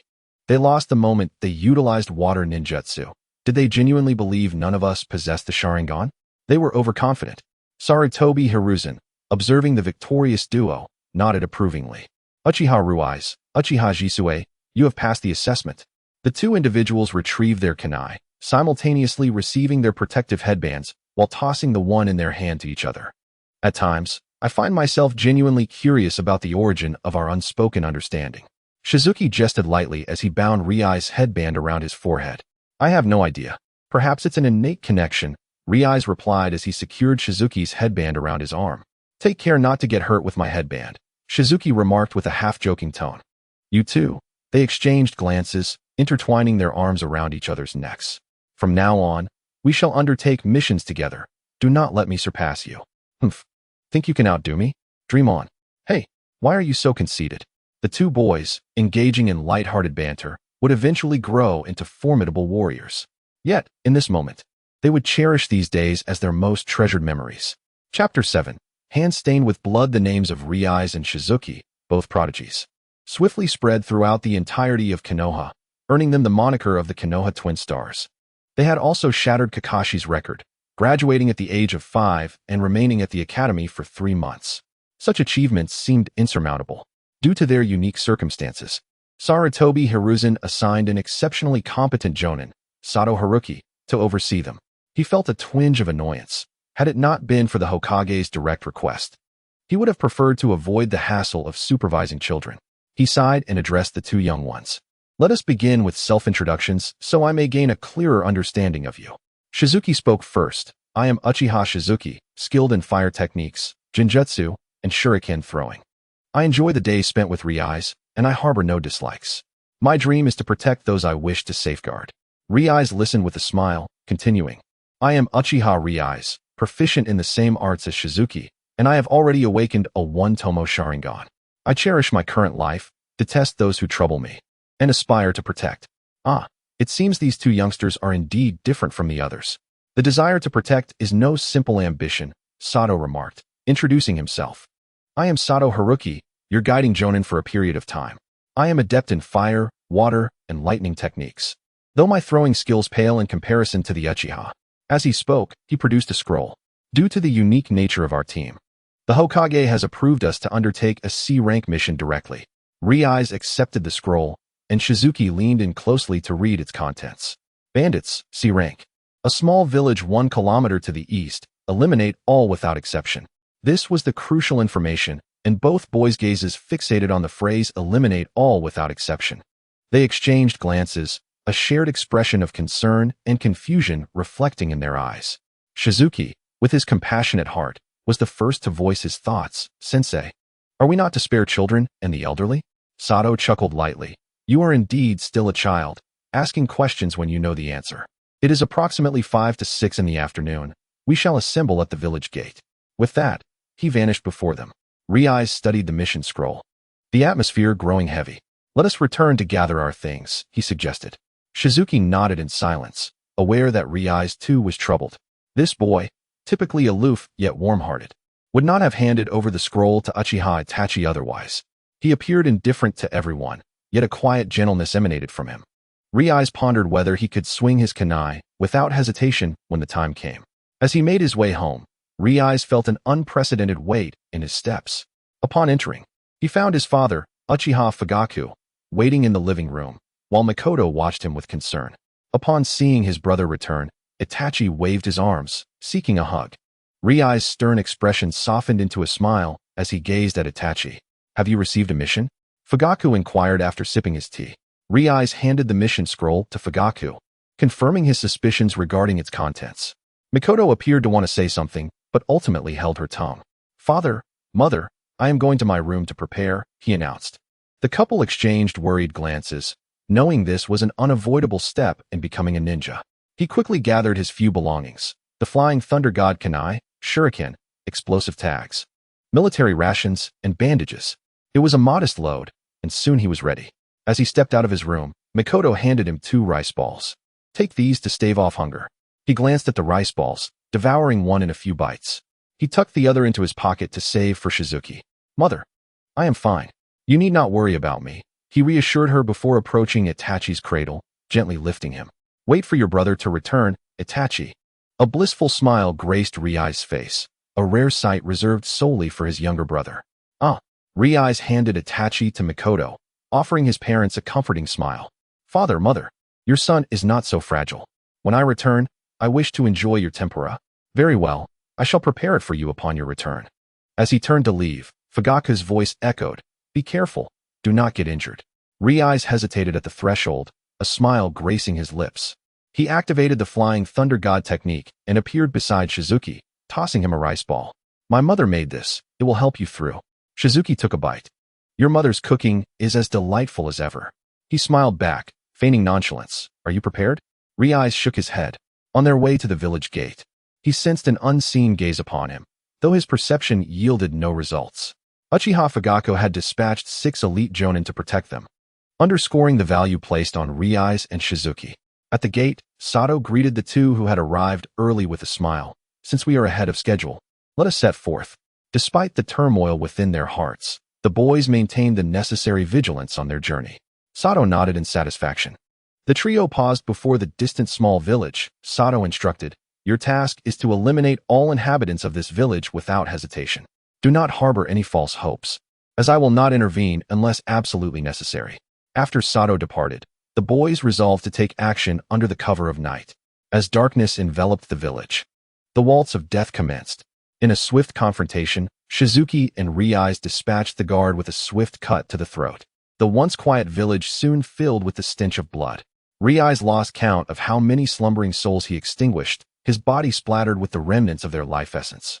As the villagers began to respond, cries of intruders, enemy attack, echoed through the air.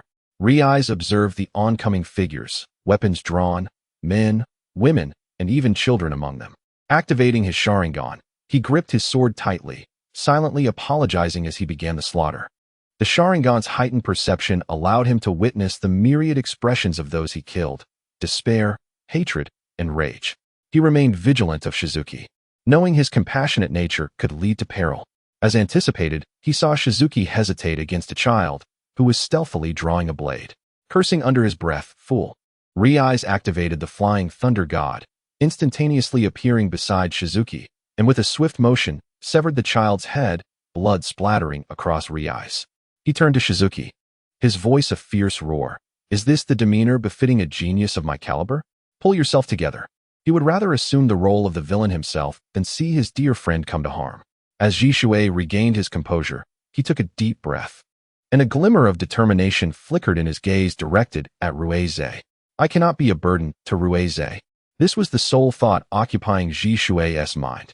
From initial awkwardness and hesitation, he quickly adapted to a resolute stance.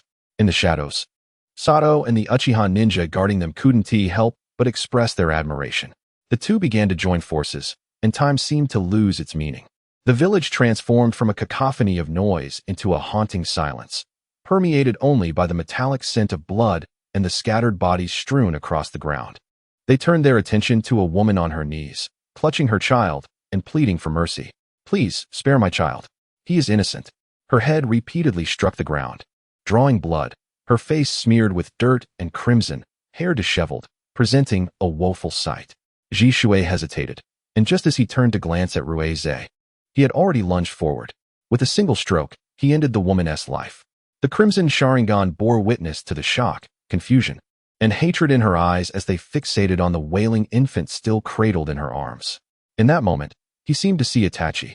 He clenched his eyes shut, his right hand trembling, yet he firmly gripped the katana and plunged it downwards. Feeling the blade pierce flesh and the instant silence that followed the child's cries, he withdrew the katana, flicked the blood off, and swiftly turned away. He dared not look back, unable to confront the reality of the child he had just slain. Jishui approached and patted his back, noticing Ruize's hands trembling slightly. He understood all too well.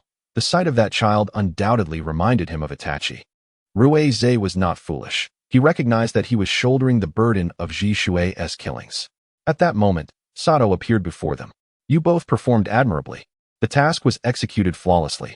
However, there is no time for rest. We must return to the village immediately. As they prepared to leave, 6 figures emerged from the darkness. One, donning a fox mask, could not help but exclaim, Indeed, you are the young clan leader. Your decisiveness is commendable. A natural-born ninja, an elder among them, their comrade, scoffed, Can you find a clansman who awakened their Sharingan at the age of 4? He glanced into the woods and coldly remarked, just as the clan leader predicted. There are always those who covet our Uchiha genius. Let them come, and they shall return no more. Brothers, let us engage. 6 pairs of 3-tomo crimson Sharingan flickered in the night. In Jishui's home, there was no one present. Ruize insisted on taking Jishui to stay at his house for the night, leaving him no room for refusal. I apologize for the trouble, Ruize, Jishui said. Ruize merely smiled faintly, gazing at his bloodied hands with a sigh. The Uchiha clan grounds were shrouded in darkness, illuminated only by the streetlights. They slowly made their way to their destination, where the lights still burned. Ruize pushed open the door to find his waiting parents, and surprisingly, Itachi, who should have been asleep, was wide awake. Upon seeing his brother return, Itachi sprang to life, reaching out his hands, babbling for a hug. Ruize and Jishui entered, their bodies stained with blood.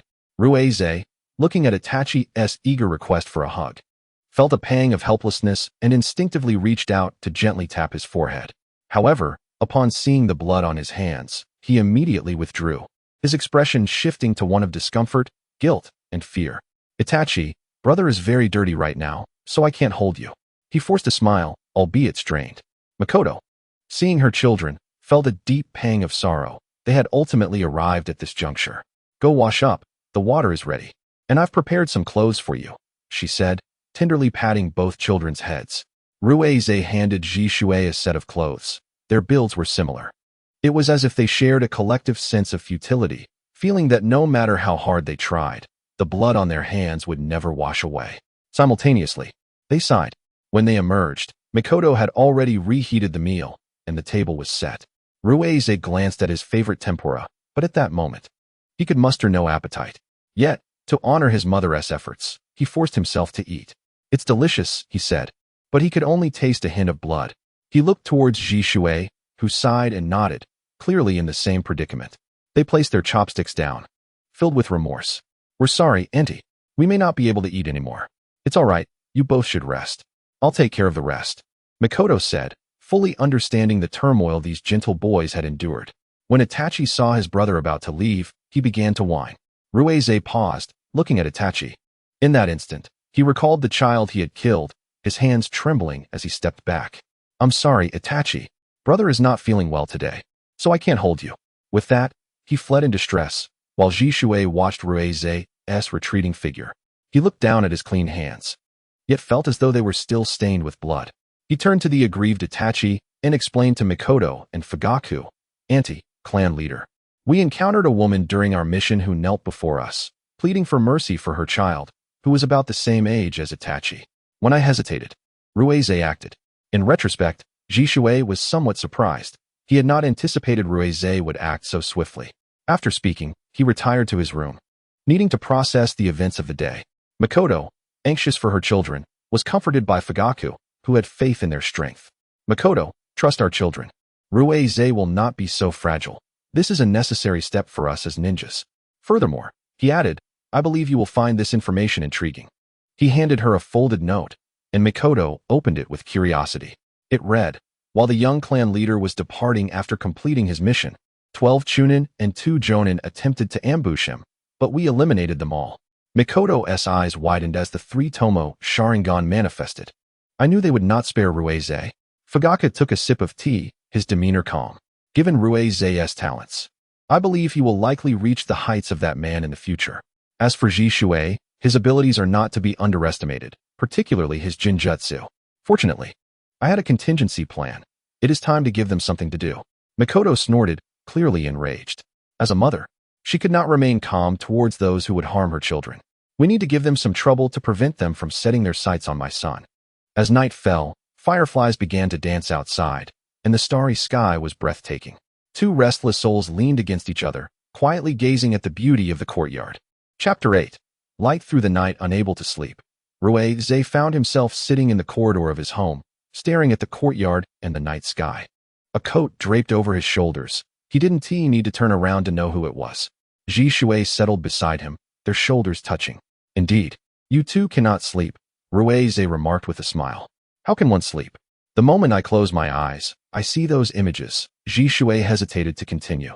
But Ruize, of course, understood. He gazed up at the starry sky, which was no longer the dull gray of yesteryears. The city's advancement meant that such a pristine night sky was a rarity. Jisue contemplated heading to the battlefield soon. Beside him, Ruize remained silent. Sensing Jisue's intention to graduate early and adapt to the life of a ninja, he could not fathom that his dear friend wished to face the battlefield. Nor did he dare to entertain that notion, for it brought forth the possibility of Ruize dying in combat. I understand that no one can alter your resolution. My strength pales in comparison to yours. I won't accompany you, for I would only be a burden, Jisue thought, a hint of frustration lingering within him as he despised his own weakness. Nevertheless, I shall seek you out on the battlefield. Without fail, he clenched his fist resolutely, and Ruize reciprocated with a smile, bumping fists with him. Very well, I shall await your arrival there. In the shadows, Fuyu and Mei-chin listened to their exchange, feeling a mix of comfort and concern. All they could do was silently guard them. That night, the 4 of them remained awake, and as dawn approached, the 2 decided to return to their rooms. Ruize and Jisue suddenly found themselves at leisure.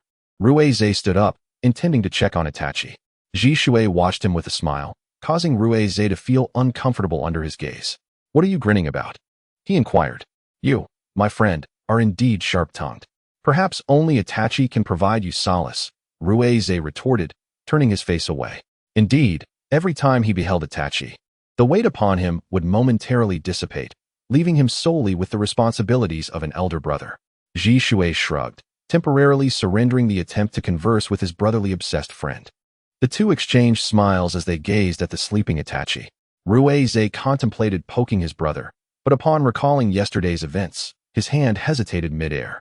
With a sigh, he withdrew his hand. Are you not going to touch Itachi? Jisue observed the conflict and disdain etched on Ruize's face. It was a disdain directed at himself, and he eventually managed to utter a single word through clenched teeth. Filthy. He glanced helplessly at his friend and then at Itachi. Oh, if only you were a bit older to tell your brother that he is not filthy at all. Yet, Jisue too refrained from reaching out to Itachi. clearly thinking along the same lines as Ruize. In the morning, Meichin busied herself with breakfast, unable to attend to the infant Itachi, a task Ruize had previously undertaken. Now, Itachi lay in his cradle, puzzled as to why his brother had not held him yesterday, nor today. Though Ruize's scent had been somewhat off-putting, he was still his brother, and such trivial matters would not cause rejection. Wah, wah. Itachi began to wail uncontrollably. Fuyu hurriedly lifted him, albeit with a somewhat stiff motion. Yet, Itachi continued to cry, his tiny hands reaching towards Ruize. Ruize? Jishui observed closely as Ruize struggled to suppress the urge to embrace his brother, the veins in his hands visibly straining against his restraint. As Itachi's cries intensified, Fuyu and Meichin's attempts to soothe him proved futile. The infant's face turned crimson, and Ruize, witnessing Itachi's sorrowful expression, resolutely turned his head away until he heard the unmistakable sound of brother, a word that should not yet be within Itachi's grasp. Yet it echoed like a semblance of brother in Mandarin. He quickly rose and rushed to Fuyu, taking Itachi into his arms. Upon realizing that his brother was finally willing to hold him, Itachi gradually ceased his cries. Wah. Itachi felt a sense of grievance, wondering why his brother had not embraced him, despite his obvious need for comfort. As he cried, words eluded him. Ruize gently patted Itachi's back, soothingly murmuring, "I'm sorry, Itachi. This is my fault. Please do not cry, forgive me." Itachi clung tightly to Ruize's clothing, terrified that he might be returned to the cradle at any moment. Ruize smiled at Itachi, wiping away his tears. "Itachi, do not cry. You will become a little kitten." Itachi glanced at his brother, turning his tiny head away in a display of indifference. Yet he did not release his grip on Ruize's garment. Jishui, watching the siblings, could not help but marvel at their resemblance. Indeed, the prideful nature seemed to be inherited. Meichin observed her two sons and turned back to continue her cooking, acutely aware that the guilt, fear, and insecurity that had once enveloped Ruize had dissipated, all thanks to Itachi. Jishui, witnessing his friend's recovery, felt a surge of happiness for him. He glanced down at his own hands, and then swiftly draped an arm around Ruize's neck. He abhorred the notion of killing, yet he was even more unwilling to see those around him suffer because of his own inadequacies. Thus, he felt compelled to wield the sword. He wished to share the burden of Ruize's violence. He did not want his friend to bear the weight alone. During breakfast, Itachi's grip remained unyielding, fearful that his brother might vanish at the slightest blink. "Itachi, your brother will not leave again. Release your grip." Wah. Truly, what a stubborn little mule. He simply would not heed words. For the upcoming week, there would be no missions, a decision made to safeguard their emotions. Meichin, with a basket in hand, prepared to venture out for groceries. Ruize, Jishui, the responsibility of watching over Itachi and the household falls to you. The two nodded. And as Itachi cast a glance at his departing mother, his attention swiftly returned to Ruize. Meichin shook her head in exasperation, unanticipatedly vying for her son's affection. Ruize scanned the surroundings of their home, sensing a familiar presence. Is someone there? Sharingan. A nearby individual was instantly perceived by Ruize, who placed Itachi in Jishui's embrace and activated the Flying Thunder God technique. Realizing he had been detected, the individual thought it prudent to retreat. But a chill ran down his neck. It was a kunai. "Who are you? You'd best be forthright, or I shall end your life." A voice resounded from behind. The individual swallowed hard, raising his hands in surrender. "Young master, we were sent by the clan leader to protect you. Show me your Sharingan. Do not attempt any trickery." Ruize's Sharingan revealed the chakra converging in the stranger's eyes. Indeed, it was Sharingan. He lowered his kunai. "How did you discover me, young master?" He scrutinized the man before him. "Tomo, a jonin. I sensed someone watching me during my mission yesterday, though I couldn't pinpoint it. The same today. You can conceal your presence, but not your chakra. You were simply too close, and my Sharingan caught you." With that, he instantly teleported beside Jishui, hastily cradling Itachi to prevent the little one from crying again. "Is there a problem?" "Nothing to worry about. My father has sent someone to protect us. There are those in the village who harbor ill will towards us." Jishui appeared perplexed as Ruize pulled him into the house, with a ninja safeguarding them. Ruize had more to discuss with Jishui. The jonin previously apprehended by Ruize hastily retreated a few steps. "Ha, Qingyi. You were actually discovered by the young master. How embarrassing." The ninja named Qingyi wore a pained expression as he approached the captain. "Captain, The young master must have sensed us yesterday. Though he did not pinpoint us, it was more of a feeling. The captain, a seasoned jonin and a friend of Fuyu, was named Uchiha Yize. He paused at Shin Ye's words, acknowledging the young master's instincts are quite sharp. Yet, how could you be so easily detected? Prepare for punishment. No, captain. The young master given that there are ninjas dispatched by my father for protection. I suspect someone intended to harm us last night. Ji Shui hesitated. But it couldn't have been ninjas from outside the village? Ruize regarded him with a look of incredulity. Ji Shui understood. Although it was a C-rank mission, a level of confidentiality should still have been maintained. Moreover, the wandering ninjas within the Land of Fire would never venture so close to Konoha village. Our talents are known only to those within the village, the Konoha twins. Apart from the Umbu of the Hokage, there are also the roots led by Danzo. He pushed the juice towards Shui, who had no desire to drink. He merely wished to understand why the village had turned against them. As long as a member of the Uchiha clan activates their Sharingan, their power surges immensely. It is common knowledge throughout the ninja world that one must not gaze directly into our Sharingan when battling our clan. This fear stems from our ancestor, Uchiha Madara, having betrayed the village. Thus, all Hokages, save for the first, have been wary of our strength. The guards, too, have treated the Uchiha clan with disdain, executing missions while incurring the ire of the populace, resulting in a poor reputation. The Uchiha have historically been indifferent to the opinions of others. Yet such actions have effectively severed our path to the Hokage seat. After all, without support, how could one ascend to the role of Hokage? It seems rather absurd to have those with 3 Tomo patrolling the streets, does it not? Shui wished to counter, yet found himself at a loss for words. Naturally, they would seek to eliminate us while we remain unformed geniuses. However, my father likely anticipated that the higher-ups would take action against us, which is why he dispatched protectors. I, too, cherish Konoha, but the current leadership has begun to be blinded by power, whether it be Sarutobi Hiruzen or Danzo. Reize stood up and entered Fugaku's study, retrieving a document and handing it to Shui. This document detailed the true cause of Konoha's White Fang's death. Rather than dwell on the malicious actions of Danzo and Sarutobi Hiruzen, it was more effective to reveal to him what these two had truly done. The contents were extracted through interrogation using the Sharingan, the capabilities of which I am sure you understand. He deftly fed baby food to Itachi, who grasped his hand as he attempted to withdraw, playfully engaging with him.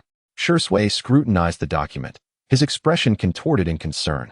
Can power truly transform a person? Not everyone possesses the expansive heart of the first Hokage. His brother, Senju Tobarama, harbored a deep-seated disdain for the Uchiha, let alone his disciples. Furthermore, during the Second Shinobi World War, aside from your grandfather, everyone else was present. Do you believe this to be mere coincidence? Upon hearing mention of his grandfather, Shui was momentarily stunned, then incredulous. Are you implying that they? I suspect it was indeed Shimura Danzo, though Sarutobi Hiruzen cannot be absolved of blame. You will learn the truth, trust me. I will clear the name of the White Fang and uncover the true cause of your grandfather's demise. He extended his hand, and Shui gazed at his closest friend, exhaling a deep breath. He loved this peaceful village, yet at this moment, he understood that the village he adored wished for his demise.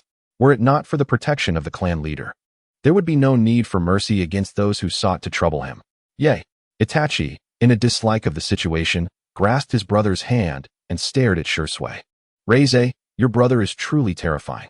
He withdrew his hand, realizing that the little one would surely cling to Reize as he grew. Well, I cannot deny that statement. He shrugged helplessly. Just yesterday, Itachi had cried in order to be held, nearly gasping for breath. In a sense, it was somewhat alarming. Chapter 9. Farewells and growth. Time passed swiftly, and Reize's strength had reached the level of a chunin. It was time for him and Shui to part ways. Sarutobi Hiruzen had also approved his application, and before he departed, he did not forget to instill in him the will of fire. Where Konoha flourishes, so too does the fire of life. Such lofty words, yet it was only in his later years that Sarutobi truly embodied this sentiment. His destination was where Namikaze Minato resided, temporarily joining his teacher's team. They were to engage in battle against the Sand Ninja, and he had never faced a puppet master before, so he needed to be cautious. Traveling light, he carried only the necessary weapons along with provisions. Once prepared, he looked at his parents, brother, and dear friend. I am departing. Be careful, Fugaku warned. He nodded, turning his gaze towards Itachi, gently tapping his forehead. I imagine that when I return, you may not remember me. I truly hope to hear you call me brother then, Reize said, his eyes glistening with tears. Itachi looked at Reize in confusion, letting out a small sound of bewilderment. Without lingering any further, Reize utilized the Flying Thunder God technique and vanished before them. Looking back would only make it harder to leave. To ensure his safety, Fugaku had dispatched 3 individuals to escort him to his destination. The moment he stepped into the camp, he attracted the attention of numerous ninjas. The Uchiha clan? How did such a small child end up here? Seriously, who sends their child to such a place? A flurry of gossip ensued, yet he paid it little mind. Upon seeing Namikaze's Minato, he teleported in front of him. Teacher, it has been a long time. I told you I would come find you. Minato smiled, having matured considerably since their first meeting. He ruffled Ryuziai's hair. You've certainly increased your chakra reserves. It seems you possess the strength of a chunin now. How is your practice with the Flying Thunder God technique? Quite standard, I suppose.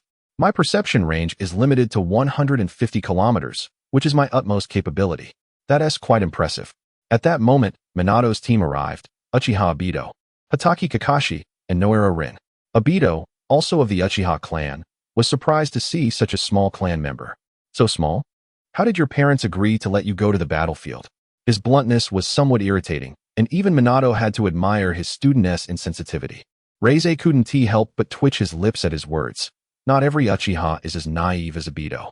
However, given his role as a late-game antagonist, it was understandable that he would possess a high intelligence post-darkening. Hello, I am Uchiha Reize, skilled in fire techniques, swordsmanship, and weapon throwing. Recently, I have learned my teacher's Flying Thunder God technique. Upon hearing the mention of the Flying Thunder God, the 3 displayed expressions of astonishment. Aside from Minato, they had not heard of anyone else mastering it, which clarified his presence there. Don't be fooled by Reize's age. In a contest utilizing the Flying Thunder God, defeating Kakashi would pose no issue. Obito was taken aback, as he had always believed no one among his peers could rival Kakashi. Kakashi, however, made no rebuttal, calmly stating, currently, my reaction speed cannot match that of the Flying Thunder God.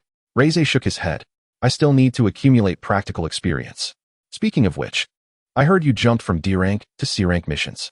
The name Konoha twins is quite resounding, Minato jested. With a wry smile, he replied, Teacher, let us not bring that up. It's all a gross exaggeration. The 4 exchanged brief introductions, and soon Kakashi and Reize began to spar in swordsmanship. The techniques of the Hatake and Uchiha clans exhibited their own merits, and neither could gain the upper hand. Obito and Rin watched the lively exchange between the two, inevitably re-evaluating Reize's prowess. Kakashi had no objections to having a capable teammate, at least he wasn't a burden. Not long after their conversation, Minato arrived with a mission. This time we are to gather intelligence on the Sand Ninja.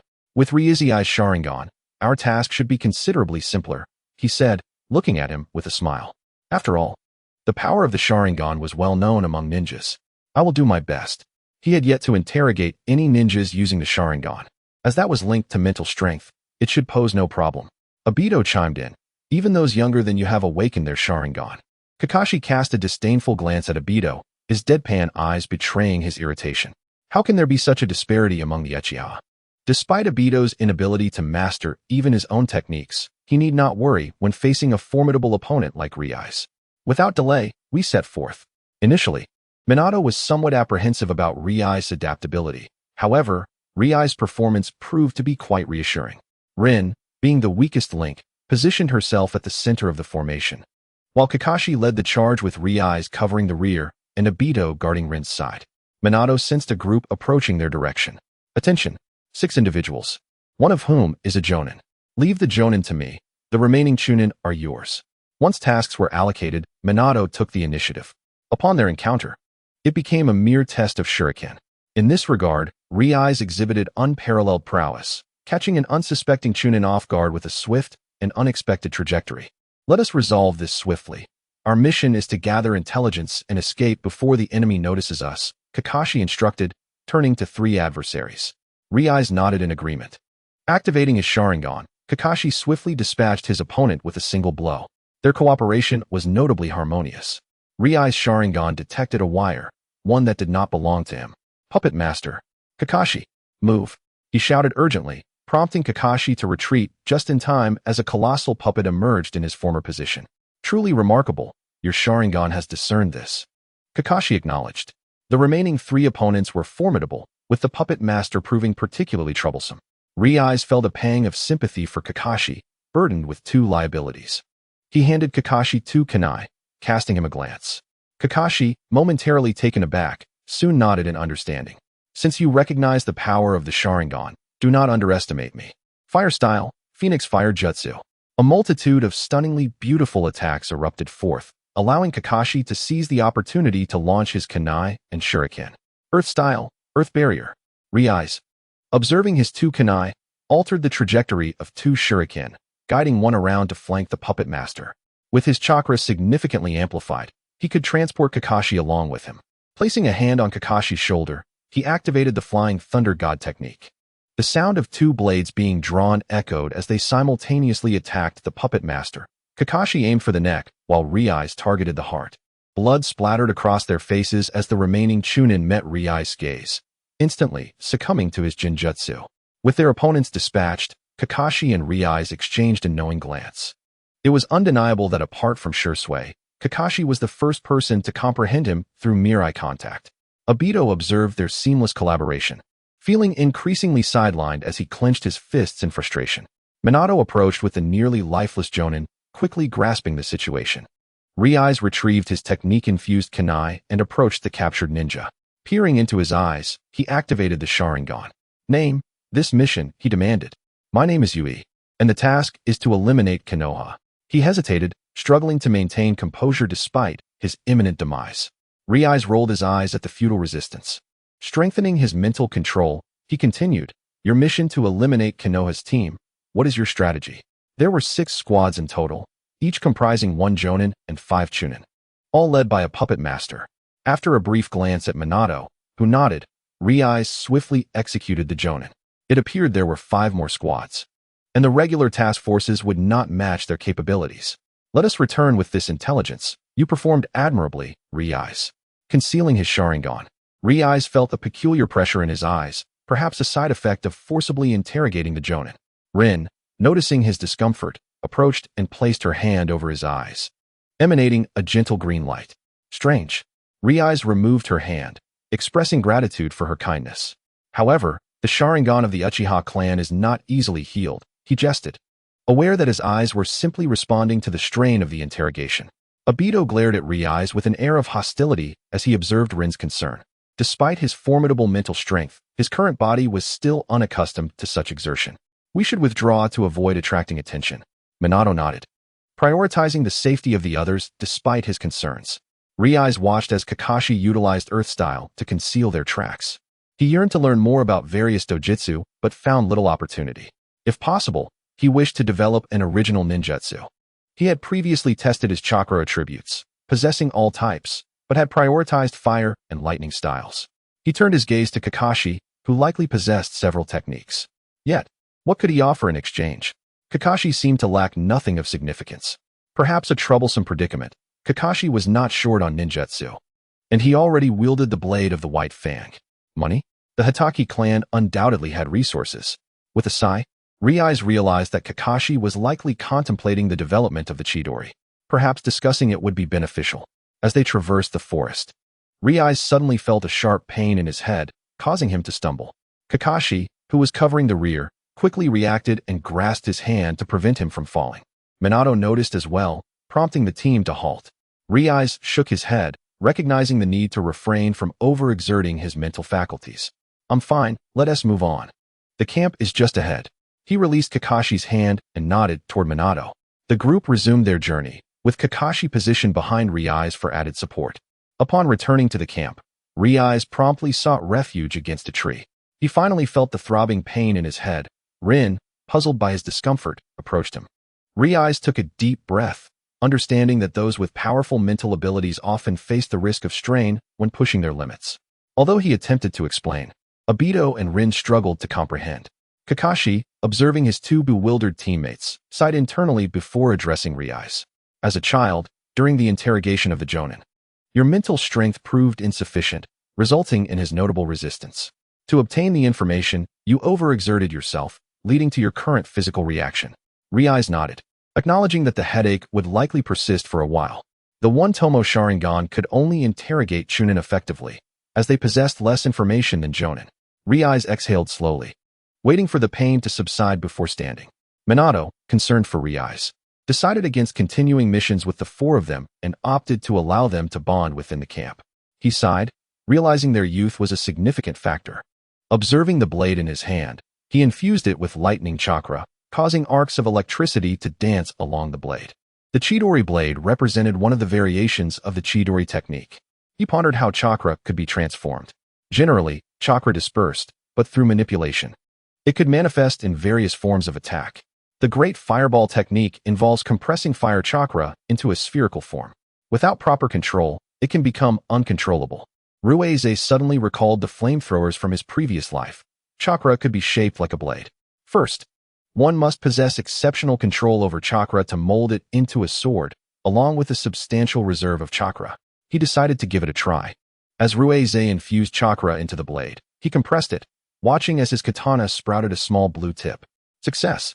He increased the flow of chakra, and the blade's length instantly expanded, severing nearby branches. Ruize quickly withdrew, narrowly avoiding being struck by the fallen branches. It appeared that he still needed to explore the limits of chakra. Despite not adding much, the blade had grown unexpectedly long. Turning around, he saw the Watergate team staring at him in bewilderment. This was a fortuitous opportunity. Kakashi, I hear you wield all 5 elements? I do too. I have an idea concerning lightning release. Would you be interested? Ruize proposed, including his recent findings. Kakashi nodded in agreement. Perhaps it was their shared brilliance or another reason, but they quickly grasped each other's unspoken thoughts. They struck a chord, and Kakashi confirmed the method for employing Chidori, while Ruize elaborated on its extensibility, even sharing insights on Raikiri. Your technique sounds promising. Why not give it a try? Kakashi suggested as he gathered chakra in his hand. Ruize activated his Sharingan to observe the flow of Kakashi's chakra. Rin, watching from the side, couldn't help but exclaim in admiration, "That's impressive." Obito scoffed, expressing his dissatisfaction. "I can do it too." Rin chuckled, dismissing his bravado, aware that not everyone could master such ninjutsu. "Kakashi, your technique has a flaw. You know it requires high-speed movement to unleash its full potential. However, solely relying on your eyes makes it difficult to accurately perceive your opponent's movements." Compared to Chidori, Ruize believed that the techniques derived from it were more suited for Kakashi.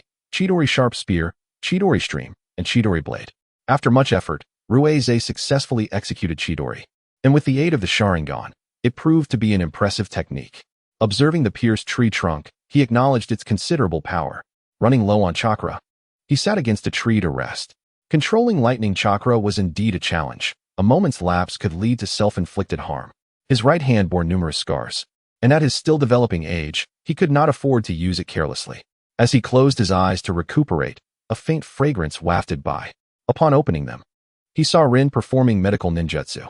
"Thank you," he said appreciatively.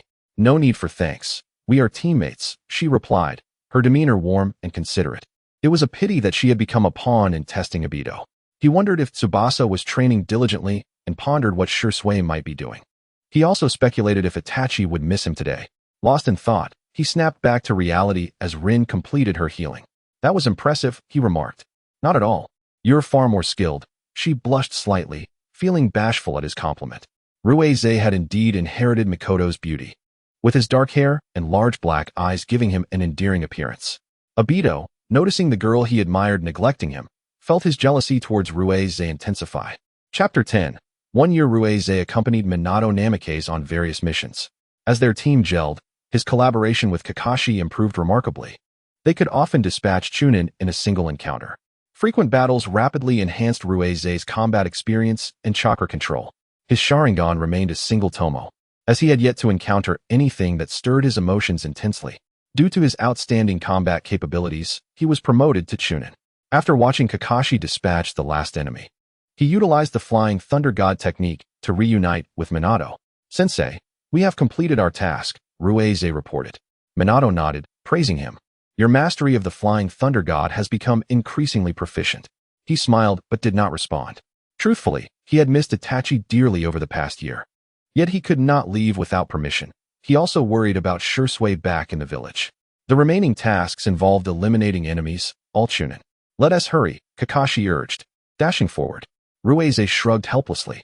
Kakashi and I plan to complete this and then return to further refine our jutsu. He cast an apologetic glance at Minato before following Kakashi. The two had distinct styles. Kakashi's swordsmanship, taught by the White Fang, was sharp and lethal, while Ruize's was a traditional warring state style, appearing ornate yet deadly with every strike. Ruize could now harness wind chakra to amplify his weapon's power. Comparatively, without wind chakra, a single strike could be fatal, but with it, the same strike could behead an opponent. He refrained from employing it against lower-ranked ninjas to avoid soiling his attire. After finishing their mission, they first cleaned themselves up. Minato called out to Ruize, handing him a scroll. Here, I've assigned you a task to escort intelligence back to the village. You should be able to return in a little over a day, given your speed. He looked up at Minato, silently asking if he could linger in the village for a while. After securing the scroll, he promptly took off. Thank you, Sensei, he shouted. Minato smiled, knowing Ruize longed to see his family and friends. He wondered how Kikino was faring. Ruize scarcely paused to rest during his journey. Arriving dusty and weary, he bypassed the guards without greeting them, using the Flying Thunder God to reach the Hokage building. Before he could enter, he was intercepted by an Umbu. Who goes there? They inquired. He rolled his eyes, thinking it a hassle. Displaying his Sharingan, he declared, I am Uchiha Ruize, here to escort intelligence back to the village. Step aside, my time is limited. The Umbu, observing his audacity, hesitated to let him pass easily. Growing impatient, Ruize scratched his head, initially intending to show respect, but decided against it. He directly used the Flying Thunder God to appear before Sarutobi Hiruzen's office. Pushing the door open, he placed the intelligence on Hiruzen's desk. Lord Hokage, this is the intelligence I brought back. Hiruzen regarded the intruding Ruize, unperturbed, recognizing him as just a child. You've worked hard. I see you're eager to visit your family. Ruize's thoughts drifted to Itachi, and he smiled, replying, Yes, I wish to see my brother. Excuse me, Lord Hokage. He sensed the familiar chakra signature at home and vanished from Hiruzen's sight. Arriving home, disheveled and stained with blood, he worried about the scent that might unsettle Itachi. Hesitating at the door, he heard a voice behind him. Turning, he saw Makoto, freshly returned from grocery shopping, cradling Itachi. Ruize? She gasped, dropping the groceries in shock. Mother, I escorted intelligence back to the village and can stay for a day. 1-year-old Itachi stared at Ruize, bewildered. Ruize's heart sank. Perhaps Itachi had forgotten him. Just as he felt disheartened, Itachi shouted, Ni-san. He looked up abruptly, seeing Itachi reaching out for a hug, just like in their childhood. He quickly embraced him. You've grown heavier. Itachi nuzzled against him, catching the scent of blood. Puzzled, he asked, Did you go fishing, brother? The scent that clung to you is rather peculiar. Perhaps you picked it up on the way? Are you disdainful of your elder brother? Upon hearing this, Itachi quickly shook his head and clung tightly to Ryuzeai's neck, assuring him otherwise. Gazing at his younger brother snuggling in his embrace, Ryuze felt an inexplicable pang in his heart. To avoid affecting the team, he had never allowed his feelings of homesickness to surface. The opportunity presented by Minato to return home on a mission truly touched his heart. Are you crying, brother? Itachi observed the glimmer of tears in his brother's eyes and smiled, wiping away the tears at the corners of his eyes. Ryuze, unbothered by the teasing, simply gazed fondly at Itachi. Makoto watched quietly, tears already streaming down her cheeks. Go on, take a bath. Your mother will prepare your favorite tempura soon. I want to bathe with Big Brother. Itachi exclaimed. Let's go? It's bath time. Ryuze called out, tossing Itachi into the air before catching him securely. His seemingly slender arms were, in Itachi's eyes, the safest place to be. Makoto, listening to the laughter echoing from the bathroom, couldn't help but sigh. It was rare for the two to be so childlike. As Itachi grew, he resembled the younger Ryuze more and more. It was peculiar that, despite Ryuzeai's departure when he was so young, Itachi recognized him instantly. Although Itachi may not recall Ryuzeai's appearance, he remembered the feelings his brother evoked. Perhaps it was instinct. Ryuzeai's clothes had become somewhat short over the year that had passed. Makoto intended to take him shopping for new clothes later. Looking at his brother, Ryuze playfully tapped Itachi's forehead. I'm back, Itachi. Itachi pouted. Why do you keep tapping my forehead, brother? Ryuze was taken aback. Again? I only did that once before I left. But how could you remember something so small? Nonetheless, he didn't mind, regardless of how Itachi recognized him. He was still his brother. "Reize, let us go buy you some clothes." Makoto called from outside, and Reize quickly responded. He took Itachi's small hand, but Itachi hesitated, rooted to the spot. Amused by his younger brother's awkwardness, Reize chuckled and said, "Come here, let your brother hold you." With that, Itachi leaped into Ryui's embrace. Reize held him securely as Itachi nestled his face against his brother's neck, rubbing it affectionately, the tickling of his hair causing a slight itch for Reize. After a year apart, Itachi had become quite the little charmer, with a hint of pride as well. "Brother, will you leave again after this?" Itachi asked. "I promise to spend all the time I have with you before I leave." Itachi's expression soured. Despite his young age, he was perceptive.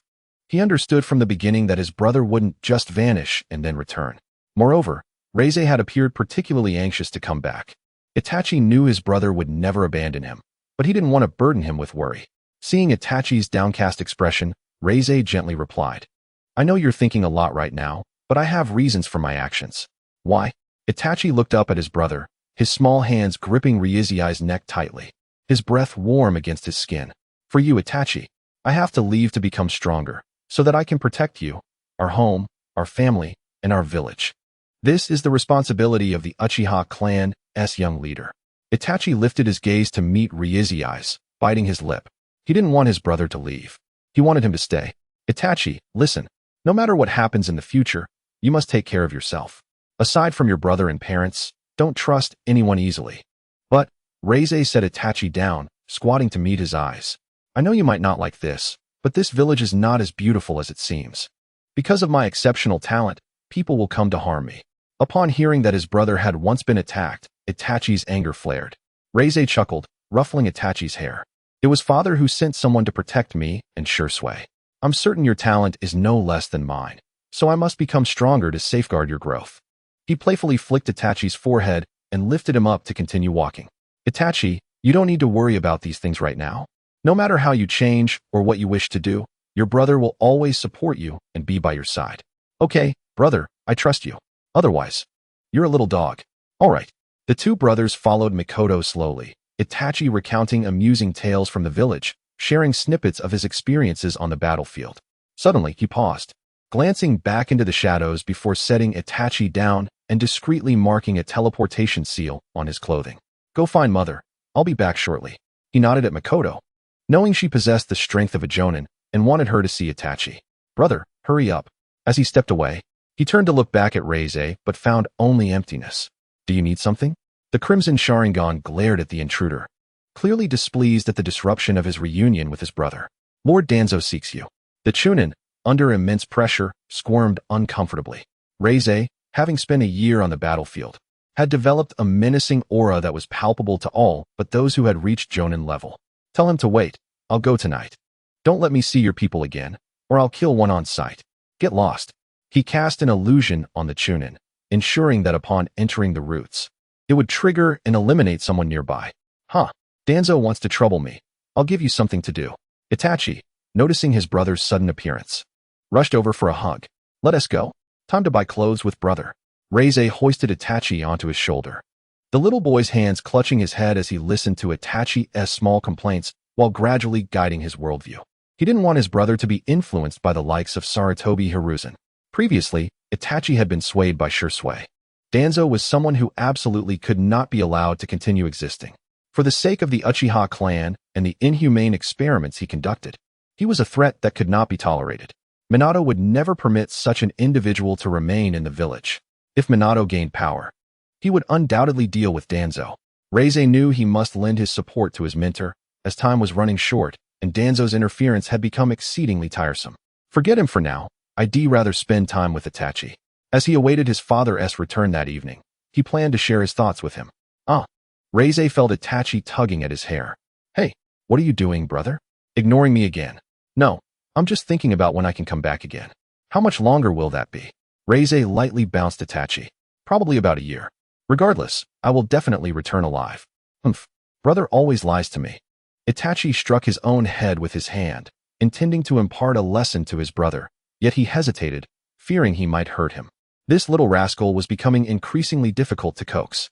The forthcoming year was fraught with turmoil, a time of intense conflict marked by the invasion of Awagakure. The events surrounding the Kamikaze Bridge, the plight of Lin, and the bitter victory at Kikyo Mountain, all of which he would undoubtedly witness. As one who had mastered the Flying Thunder God technique, even at a tender age, he could wield significant influence, and his prowess was not to be underestimated. However, the battles ahead would surely escalate in ferocity. It was imperative to prevent Shursui from joining him on the battlefield. Approval for deployment to the front lines hinged not solely on personal desire. With Shursui's parents absent, the consent of the Uchiha clan leader was essential. The title of Shunshin Shursui was not something he wished to earn at this juncture. He could not bear the thought of Shursui coming to harm. Chapter 11. A fate forcefully altered. Itachi gazed at his brother, who was preparing to depart, his face a portrait of reluctance. How could he leave so soon? Reize cast a glance at his father, having discussed the matters at hand the previous evening. He was resolute in his commitment to safeguard his dear friend from the battlefield, while also protecting Shursui and Itachi. "Fear not, brother, I shall return swiftly," he assured him. He noticed Itachi retreating to a distance, and he gestured for him to come closer. Upon reaching him, Itachi was met with a gentle tap on the forehead. "Forgive me, Itachi. Next time, I shall accompany you." "Humph, deceitful brother." Itachi turned away, unwilling to engage with the liar. After conversing at length with their father the previous day, he felt abandoned. Reize left a small tomo on Itachi's wrist, a refined version of the Flying Thunder God technique, capable of sensing the life signs of the marked individual. Should danger arise, he would be able to reach Itachi's side. "If you miss me, just look at it. With it, I can sense your whereabouts, no matter where you are." "Humph, who would miss you?" Reize smiled wryly, bidding a hasty farewell before departing. Watching his brother vanish from sight left Itachi feeling hollow and somewhat anxious. Would his brother be safe? The trees around him blurred into shadows as he halted a kilometer from the camp. Flying Thunder God. He had sensed someone trailing him long before. It was, as expected, Root, dispatched by Danzo. Upon witnessing the lifeless body before him, his expression darkened. "Danzo, your days are numbered." The relentless march of time continued, and Minato's team could not escape destiny, tasked with destroying the Kamikaze Bridge. This battle would significantly impact the situation and the outcome. The bridge was crucial for the IWA shinobi, impervious to ordinary explosive tags. "What a troublesome task," Reize remarked. "The IWA shinobi guarding the bridge are both numerous and formidable. Having fortified it well, conventional tactics would yield little success. As the captain, Kakashi needed a viable strategy to execute the mission. Do you have a plan?" "Yes. Their ranks include numerous jonin, and we cannot confront them all. I intend to have Lin use transformation and shadow clone techniques to mimic my appearance, drawing some of them away while I infiltrate. You and Obito should take out a few, doing your best. I have a significant supply of explosive tags and explosives. We should be able to demolish the bridge. Once the task is complete, I will use the Flying Thunder God to whisk you away from here." Kakashi remained silent, contemplating the feasibility of this approach. "Are you certain you have what it takes to destroy the bridge?" Reize nodded firmly. For this very day, he had secretly amassed a considerable stockpile of explosive tags, nearly 2,000, with 50 being the more advanced types, all stored within scrolls. He was determined to obliterate it completely. "Very well, let us proceed. Exercise caution." The success of this plan hinged on Reize. If he failed to destroy the bridge, Kakashi and his companions would find it exceedingly difficult to escape from enemy territory. Exchanging glances, Reize activated his Sharingan, momentarily controlling a Chunin to assume his form. In that instant, he spotted a familiar face, Carry. Time was of the essence. He needed to avoid entangling himself with him. Reize took aim, silently launching a kunai imbued with the Flying Thunder God technique, and to ensure safety, he cast a Jinjutsu, rendering the location indistinguishable from its usual state. To Reize, Jinjutsu served not merely for controlling enemies or extracting information. It could also deceive the senses, an opportunity he rarely encountered. Only in solitary confrontations with Jonin would he consider employing such tactics. Boom. An enemy attack. Hearing the commotion in the distance indicated that Kakashi had commenced his operation. He needed to return at once. "Stop right there." Carry sensed something amiss and felt an inexplicable unease.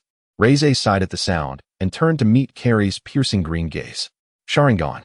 Upon recognizing the eyes, Carry's heart sank. In a moment of distraction, Reize used the Flying Thunder God to vanish, quickly setting his explosives in place. With fingers poised, he called out softly, "Explode." Boom. As he beheld his handiwork, Carrie's assault struck him from behind. Explosive release, Thunder Fist. Unfortunately for Carrie, this attack could not reach him before it collided with the bridge, accelerating its destruction. With a smirk, Reize released the transformation technique, gazing at the crumbling kamikaze bridge.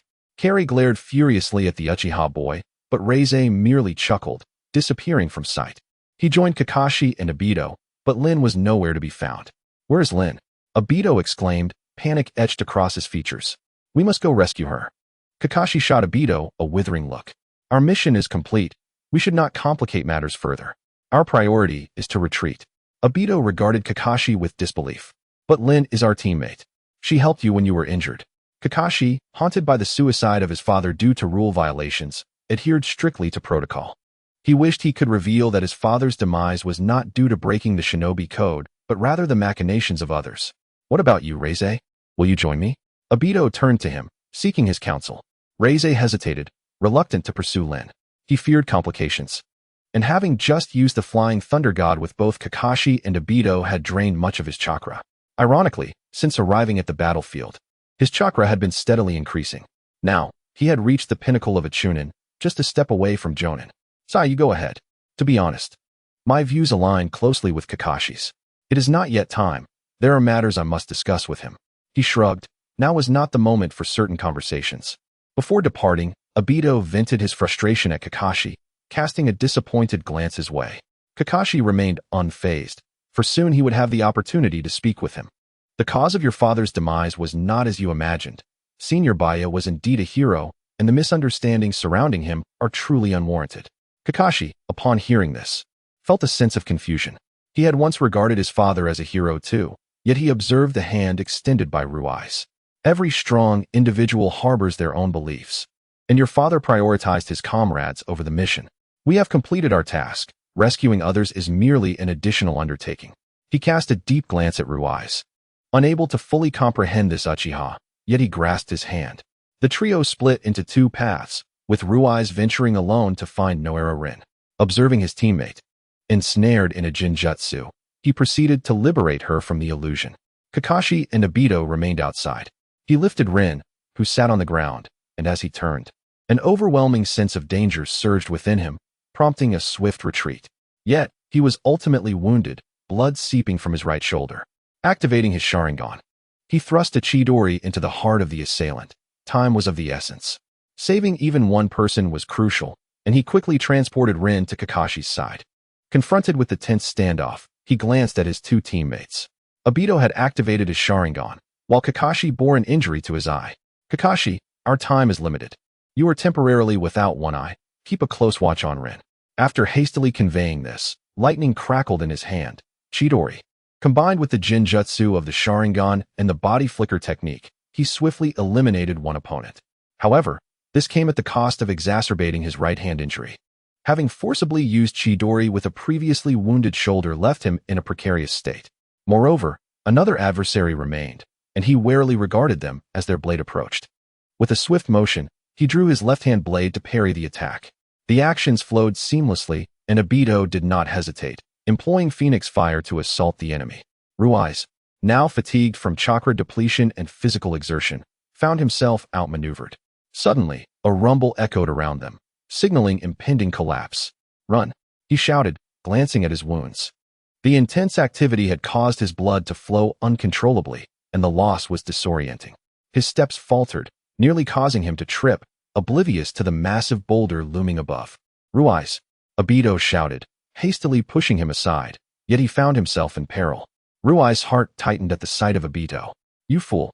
If you had merely called out, I would have used the Flying Thunder God to escape. I must save you." Ruiz possessed a notable talent for space-time ninjutsu, since the technique connected coordinates in space. He pondered attempting to traverse or teleport an object within a fixed range without the formalities of the technique itself. However, that thought had yet to evolve into a means of transporting a person, but there was no time for hesitation now. Flying Thunder God. Obito vanished from sight, reappearing beside Ruiz. Just as Obito believed his fate was sealed, Ruiz successfully altered the outcome. Ruiz and Obito had not established chakra contact, and Obito lacked any technique. According to the principles of Flying Thunder God, teleportation was not feasible, This was a new space-time ninjutsu Ruiz was experimenting with. Relieved that Obito was unharmed, he leaned forward. Collapsing, Obito quickly caught him, hoisting him onto his back as the four of them made a hasty retreat. "You idiot, Obito," he muttered before succumbing to unconsciousness. Ruiz had underestimated the severity of his wound. The significant blood loss and intense activity had taken their toll. Had it not been for Minato's timely arrival to administer treatment, he might not have survived. The mission was successfully completed, and Kakashi's emotional burdens had lessened. Moreover, Obito had activated his Sharingan.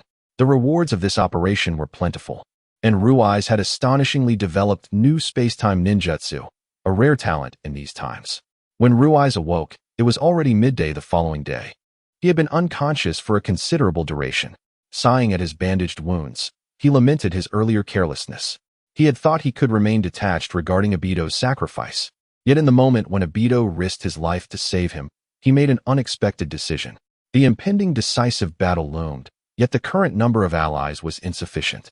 It was likely that more ninjas from Konoha would soon be dispatched. A victorious outcome would greatly bolster their interests, as the victors typically wield more influence, except during the tenure of Sarutobi Hiruzen, when he had been notably ineffective. It was unclear how he had consented to let Hinata venture to her demise. The Raikage had merely threatened him with war. If a conflict erupted, the depleted sand and rock ninjas would lack the capacity to intervene. As for the mist, during this period, the 7 ninja swordsmen were suffering greatly at the hands of Might Guy, their morale shattered. It was not that they were incapable of fighting, after all. The legendary Sannin of Konoha were still present, not to mention Minato. If push came to shove, could Sarutobi not take to the battlefield himself? At his age, what was he doing cooped up at home? Just as Ruiz stepped onto the floor, Minato entered with 2 companions, causing his eyes to widen in shock. The presence of these individuals was unexpected, particularly one of them. Minato had brought along his father and Itachi. If Fugaku Uchiha had come to lead troops, it would be understandable. But Itachi's arrival suggested they had learned of Ruiz's injury. Itachi, upon seeing the bandages on his brother, hesitated to reach out, fearing he might cause him pain. Observing his younger brother's concern stirred emotions within Ruiz, and he realized he likely gazed at Itachi with an unmistakable tenderness, filled with love. Minato and Fugaku exchanged knowing glances and smiled at one another. "Itachi, what brings you here?" "I overheard that my brother was injured, so I wanted to." He had expected his brother to reassure him as usual, but instead, he was met with a stern reprimand. "This is a battlefield. What can you do here?" Ruiz indeed cherished his brother, yet that was no justification for indulging Itachi. In the heat of battle, Itachi's safety was far from guaranteed, and with the decisive confrontation imminent, he would not have the luxury to protect him. He turned to Fugaku, exclaiming, "The final battle is upon us. Bringing Itachi here puts him in danger. The Uchiha clan must fight, and who will safeguard Itachi?" He had not anticipated Ruiz to confront him so directly, yet it was indeed as his son had said. Bringing Itachi along was merely to allow him to witness Ruiz. Ruiz assessed his own condition. Due to the poison, his chakra refinement had significantly slowed. Itachi had never witnessed his brother in such a furious state, leaving him somewhat at a loss. He had only heard of his brother's injury, hence his presence here. Ruiz was resolute. He could not allow Itachi to remain here. The remaining time was insufficient to escort Itachi back to the village. Only the Flying Thunder God could facilitate that. He did not wish to trouble Minato. His role in the impending battle was crucial, and he could not allow him to come. Presently, only 2 individuals could employ the Flying Thunder God, excluding Minato. Only he remained. Gazing down at the bewildered Itachi, he steeled himself. War was never a trivial matter. Itachi could not and must not remain here. Although he could not fathom what had led his father to make such a misguided decision, he had to ensure Itachi's return. "Itachi, I will deal with you once I return." With tears welling in his large eyes, Itachi could not comprehend why his brother had banished him so abruptly upon his arrival. And with such fury, "You must leave now. I will send you directly home. Mother should be there at this time." He crouched down, placing his hand on Itachi's shoulder, feeling the position of the technique, confirming its accuracy. "Ni-san, I." Before Itachi could finish his sentence, he activated the Flying Thunder God technique, transporting Itachi back. "Father, you acted impulsively this time. I do not know whether you brought Itachi here to expose him to the harsh realities of a ninja's life, or simply to see me. Neither is acceptable. Itachi is only 1 year old, and such darkness should not be within his reach." The war is nearing its end, and the intensity of the final battle is beyond words. Bringing Itachi here at this moment makes me feel as though you left your reason behind today. Rui's cast a skeptical glance at his father, while Minato, the fourth Hokage, smiled helplessly at Rui's unyielding demeanor towards his father. This boy transforms when it comes to matters concerning Itachi. Normally, Rui's is easy to converse with. It is rare to witness him in a fit of rage, making today quite an eye-opener. As long as he remains calm, discussions can proceed smoothly, but once Rui's takes a firm stand, he becomes relentless against foes, striking them down. While he would lie in ambush for enemies, waiting for the perfect moment to deliver a fatal blow. Itachi's arrival brought him joy, yet his anger overshadowed it, feeling utterly unreasonable. However, now that Itachi had departed, the great battle was not far off. Chapter 12. Confusion, feeling wronged after being transported back. Itachi could not understand why he had done anything wrong to provoke such anger from his brother. Mikoto observed her son's sullen demeanor. She too had firmly opposed taking Itachi to the battlefield initially, but Fugaku remained resolute, leaving her helpless. She gently stroked Itachi's head, offering comfort. You cannot blame your brother. You know Rui's has always been concerned for your safety. Though you ventured to the battlefield out of worry for him, you disregarded your own safety. How could that not anger him? Listening to his mother's words, Itachi's heart felt little better. Why must there be war? If there were no war, my brother would not get hurt. Why can't people coexist harmoniously? Mikoto paused at her son's questions, contemplating her response. A mother has her own views on your inquiries, but I believe you should ask Rui's. I think he will provide you with the answers. He must hate me now because of this, Itachi said. Mikoto couldn't help but smile at his words. Rest assured, Itachi, Rui's does not hate anyone, least of all you. Perhaps he is indeed angry today, but he could never dislike you. Once he returns, you will see. Just apologize sincerely to your brother. Itachi nodded, feeling uncertain about the current state of affairs. He had followed his father merely to check on his brother's injuries, never anticipating that it would provoke such anger. It was his first time witnessing Rui's wrath. Rui's wounds began to heal gradually, and he was somewhat astonished by his remarkable recovery ability, coupled with the astonishing speed at which his chakra was growing.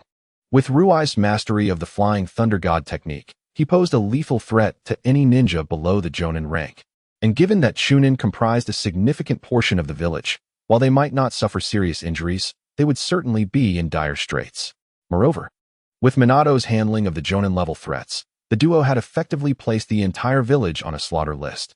Observing the scabs on his wounds, he swiftly restored his body and confirmed his readiness for the impending battle. The most essential weapons were kunai, though that was of little concern. He had already learned the Shadow Shuriken technique, which operated on a similar principle. The ensuing battle would surely be exhilarating. Rin pushed aside the tent flap. Rui's, how are your injuries? He glanced at her, responding in a nonchalant tone, much better. Be more careful next time. This time, to save you. The entire team nearly faced disaster. Kakashi had lost an eye. Although he could replace it, he had suffered poison, and Obito had risked himself to save him, with their entire team barely escaping from the clutches of death. Furthermore, Kakashi alone could not contend with that ninja. In his injured state, he stood no chance.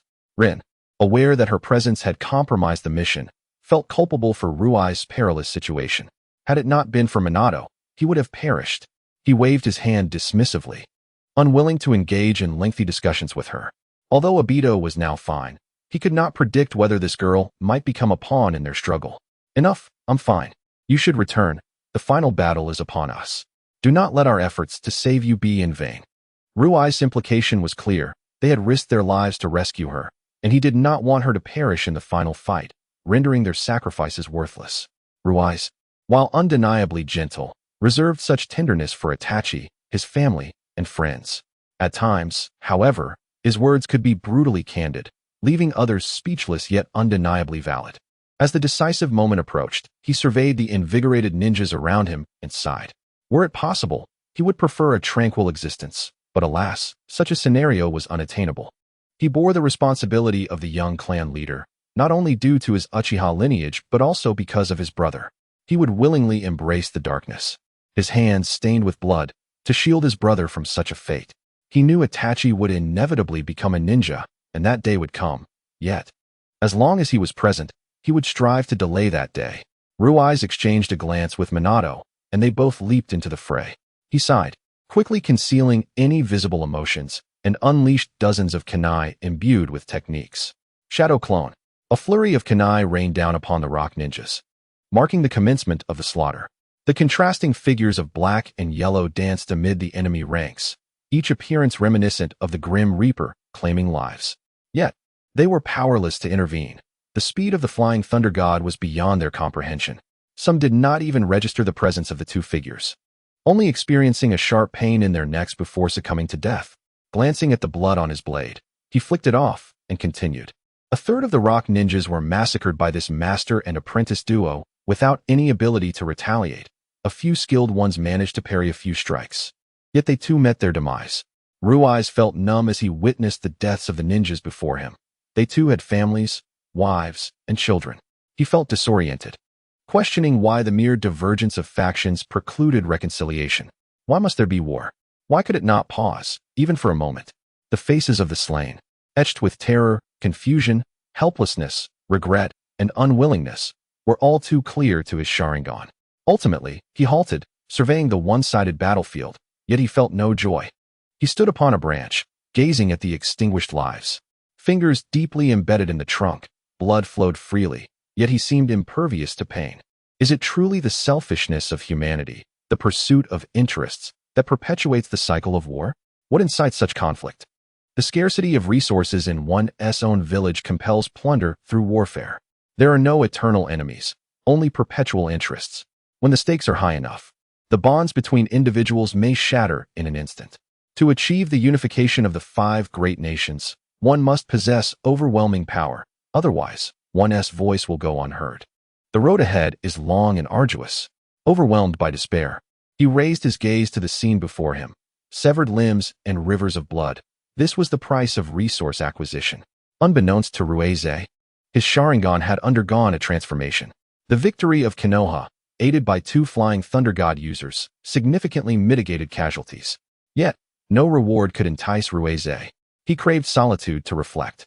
On his return to the village, he encountered survivors of the war, some grievously injured, others bearing disabilities, including members of the Uchiha clan. One who should have been among the foremost heroes now found himself at the back of the line, ultimately pulled to the front by Minato Namikaze. As they entered the villagers' view, a chorus of cheers engulfed them.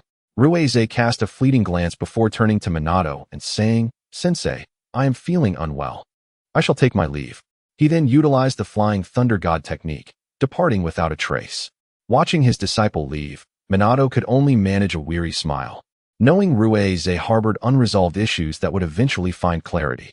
Once away from the crowd, Ruize ascended to a vantage point overlooking all of Konoha, the Hokage Rock.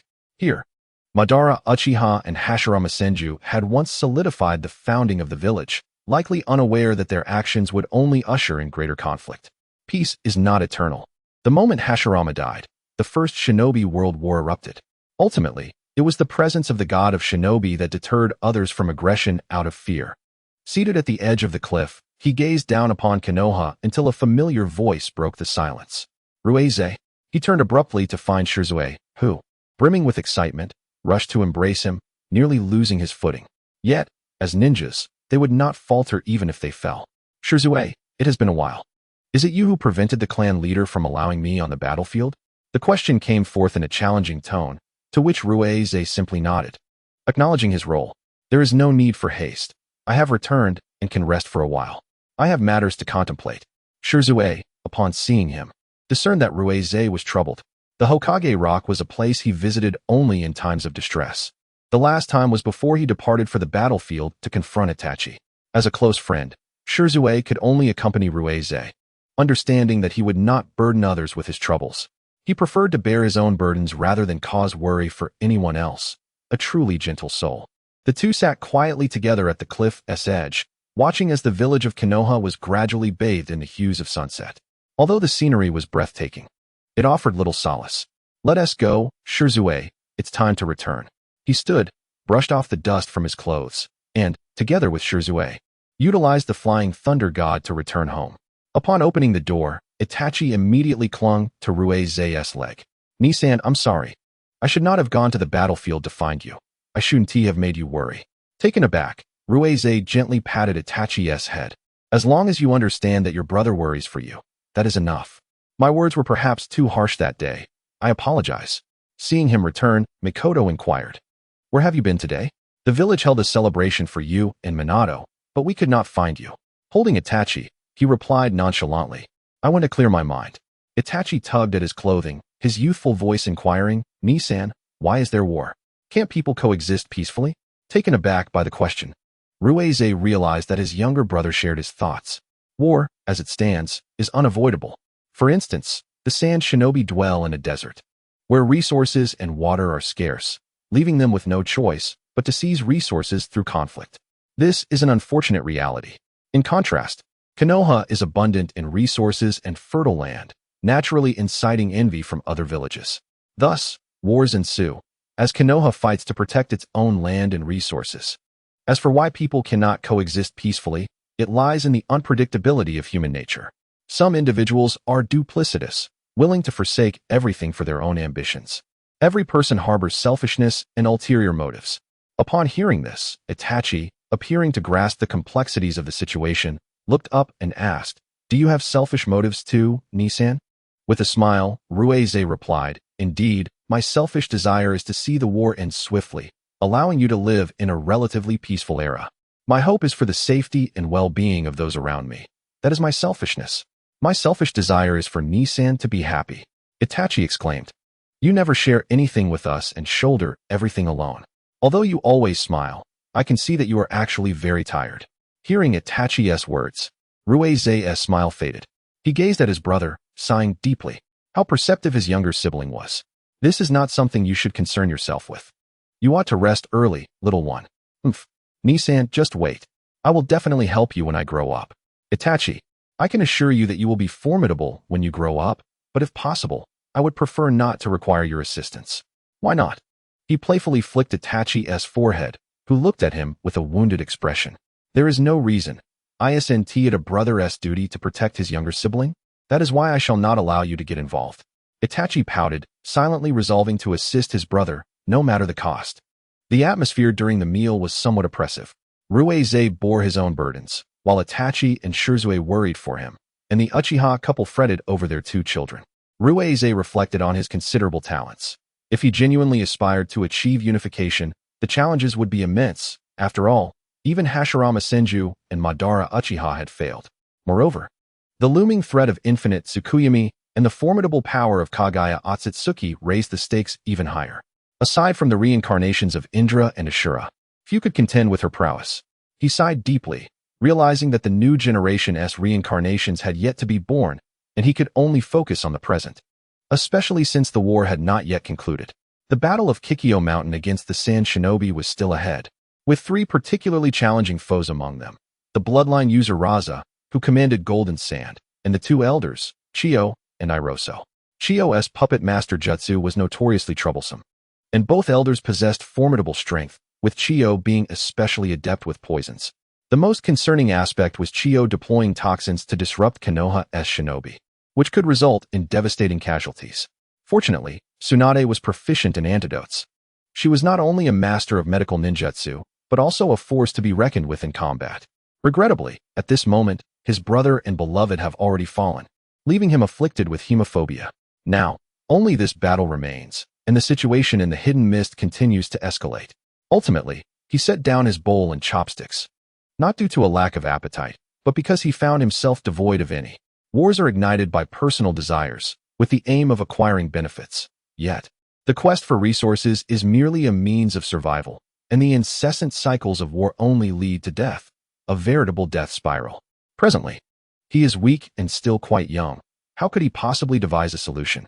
Recently, he has been contemplating a fan fiction surrounding Jujutsu Kaisen, which will be published immediately following the conclusion of Naruto.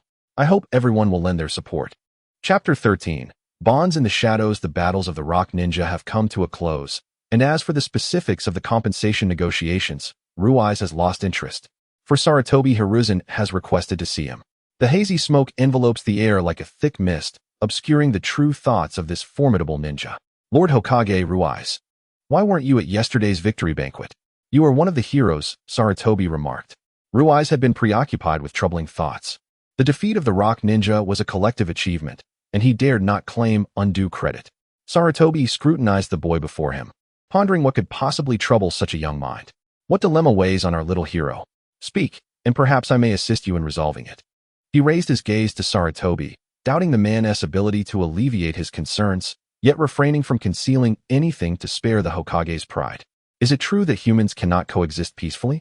Is war truly inevitable? Because of war, ninjas in the village have perished or been left maimed. Is peace really so unattainable? Hearing these questions, Sarutobi's expression was one of astonishment. It was indeed remarkable for a 7-year-old to pose such profound inquiries. Clearly, this child is a lover of peace, a trait that should be nurtured. Ruiz, observing Sarutobi, could not help but internally scoff. If only this were Tobarama Senju. Perhaps he could offer some wisdom, but you, well, let's not. Cough, cough. Ruiz, I believe you must seek the answers to these questions on your own. Sarutobi feigned deep thought, making the matter seem more profound than it truly was. Ruiz nodded and departed. He instantly vanished, reappearing in the Uchiha clan's compound. Perched atop a telephone pole, he observed the children of the clan frolicking and the elders tending to their gardens, basking in the sun. This seemed to embody the essence of peace. He glanced towards the ninja academy, wondering about Tsubasa. Oddly enough, he hadn't seen her since his return. It felt strange. Such a significant welcome ceremony, followed by a victory banquet. There was no reason for her to be unaware of his return. For reasons unknown, he found himself missing the innocent girl, whose eyes always sparkled with joy and sincerity. Remembering Tsubasa's endearing yet slightly foolish demeanor, he couldn't help but smile. Perhaps he should pay her a visit. He vanished from his perch, appearing outside the ninja academy, and with a light leap, landed on a tree, providing him with a clear view of the classroom. He spotted several familiar faces. Ding, ding, the bell rang, signaling the end of class. Once the teacher departed, he did not conceal his presence, leaping into the classroom. Inuzuka, Nara, and Akimichi were taken aback at first, but quickly rushed over. Long time no see, Yuru and Yekawa and Dingyu and He greeted with a smile, and the trio returned the gesture, with Yuru ruffling his hair. I thought I might see you at the victory banquet, but you were nowhere to be found. By the way, have you seen Tsubasa? Why wasn't she there? Upon hearing her name, the trio hesitated. Ruiz, you don't know? Tsubasa was taken by Danzo-sama about a year after you went to the battlefield. He suddenly looked up, realizing Danzo's intentions. He had few close connections, aside from Inuzuka, Nara, and Akimichi, as well as Shui and Tsubasa. However, apart from Tsubasa, the others were under secret protection. Curse it, Ruiz thought, his mind racing. Tsubasa lived on the periphery of the Uchiha compound, lacking any significant standing. Being taken meant Danzo likely intended to use her against him. Apologies, Yuru and but I believe we must postpone our reunion. Flying Thunder God. He had never anticipated that Danzo would target Tsubasa. It was his fault for not ensuring his father sent someone to protect her before he left. Danzo, you had better not push me, he seethed. You'll regret the day you fall into my hands. I shall make you wish for death. Tsubasa had been taken to the root, a place he could not breach with his current abilities. Although he could use Flying Thunder God to escape, he feared the consequences. Furious, Ruiz's fingers dug into the tree trunk, leaving 5 deep impressions, a testament to his strength and rage. Eventually, he returned home, and Itachi rushed out upon hearing the commotion. His gaze fell upon his brother's injured hand. Nisan, your hand. At Itachi's words, Ruiz looked down at his bleeding fingers. Recalling the days before he went to war, when Tsubasa would meticulously bandage his wounds after training. I'm fine, he insisted, but Itachi would not hear it. He summoned Mikoto, who, upon seeing Ruiz's injury, fetched a first aid kit. Ruiz, what has you so incensed? This isn't like you, she inquired, noticing the intensity of his emotions. He paused, taken aback. Tsubasa was taken by Danzo a year ago. Mikoto halted her ministrations, stunned by the revelation. Do you know why Tsubasa went? Given her closeness to you, how could she not have protection in the clan? Ruiz faltered, struggling to accept the implication. She went willingly? But why? Mikoto chuckled softly, stroking Ruiz's head. You underestimate that girl's feelings for you. She believes she is too weak to stand by your side, so she willingly went to Danzo to gain strength. Ruiz opened his mouth, as if to protest, but ultimately, no words emerged. How foolish. Mother, you understand what kind of man Danzo is. We advised her against it. It was her choice. Tsubasa said she would endure any hardship to gain the strength to stand beside you. She tidied away the first aid kit and produced a letter from the study, sliding it across the table to Rui's. This is what she left for you, to be given once you discovered her absence at the root. He reached for the letter, reading the words inscribed. Rui's. You must be furious upon learning that I went to Danzo. However, this is my choice. I seek strength. I want to stand by your side. So I willingly became a pawn for Danzo.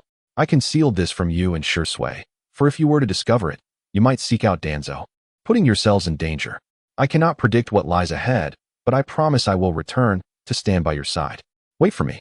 He stared at the letter, his left hand clenching into a fist. Danzo would not easily allow her to leave. She was far too naive. Danzo is a black hole. Entering is simple, but escaping is a challenge. Mother, this is far too impulsive. Danzo will not let Tsubasa go easily. The Uchiha clan's discussion abruptly halted, for Itachi could not voice those thoughts. With a sigh, he rose and gently patted Itachi's head before departing. At this juncture, he found himself at a loss, burdened by an accumulation of matters pressing upon his heart, rendering him somewhat breathless. Wings, you do not deserve such actions that plunge you into peril. It is exceedingly unwise. He irritably raked a hand through his hair, having recently learned of a rather vexing predicament, and pondered what Shursui might be doing. Just as he prepared to set forth, an unfamiliar gaze unexpectedly fell upon him. He offered a faint smile and vanished from sight, only to reappear with his katana poised menacingly against the stranger's throat. Who sent you? The individual, hesitant to make a move, stammered, I am the young clan leader, dispatched by the clan head. The young leader of the pig deer butterfly requests your presence at a gathering. He narrowed his eyes, retracting his blade. I understand. Return and report. The man nodded submissively and hastily fled, as if his feet had been greased. What a peculiar occurrence. How could someone like Riku hold a gathering without ulterior motives? Surely, there is someone behind this directive. The pig deer butterfly clan has long been a venerable family in the village, serving the Hokage while maintaining neutrality. Perhaps Saratobi Hizashi has said something. Or are they merely testing my resolve? And what of the information regarding Wings? Was that deliberately leaked? Shadow clone. A mist enveloped the scene, revealing a duplicate of himself, infused with half of his chakra. Go to the gathering and discern their true intentions. The clone nodded in understanding, while the original utilized the flying thunder god technique to depart from the village. His thoughts were in disarray. He needed a moment of solitude. Where might there be a quaint village nearby? He recalled the general layout surrounding Konoha as he walked forward. Before reaching the village etched in his memory, a piercing scream reached his ears. The heightened senses of a ninja allowed him to perceive sounds from a considerable distance. Following the sound, he discovered a small girl encircled by two burly men, her attire tattered and filthy, as if she had escaped from somewhere. Help me. Huh. Scream all you want. No one will come to your aid. The two men seemed to relish tormenting their captive. Though initially reluctant to intervene, he was inexplicably reminded of Wings. Alas, since I am here. He leapt from the tree, shielding the girl behind him. Although only 7 years old, he towered over her significantly. Another brat? Ruize had no time to waste debating with them. He eschewed the use of kunai, instead casting a genjutsu that compelled them to turn on one another.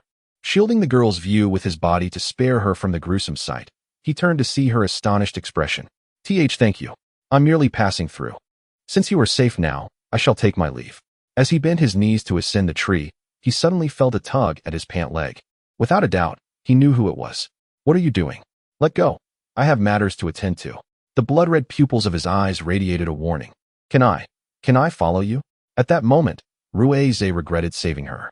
He rummaged through his belongings and produced some money, placing it before her, along with a kunai and a vial of poison.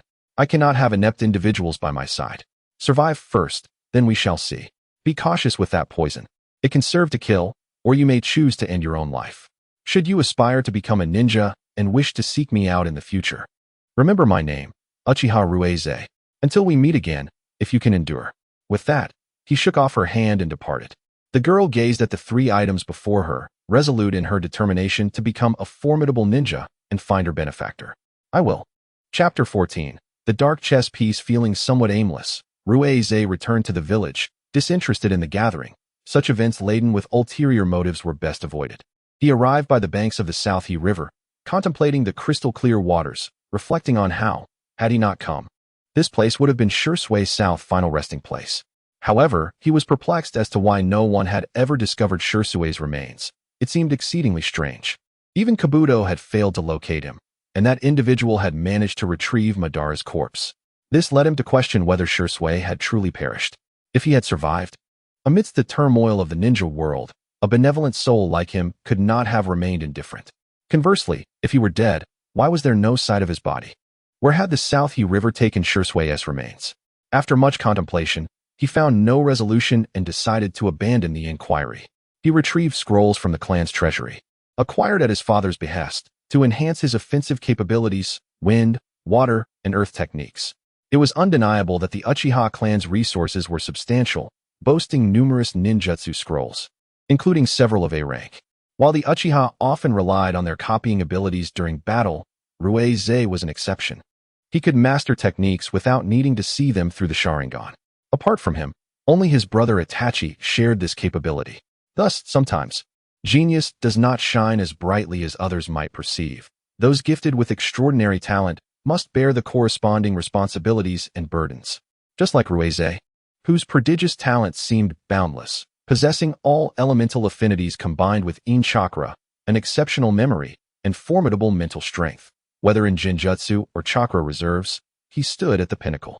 Moreover, he wielded the Sharingan, the Flying Thunder God technique, and Uchiha swordsmanship.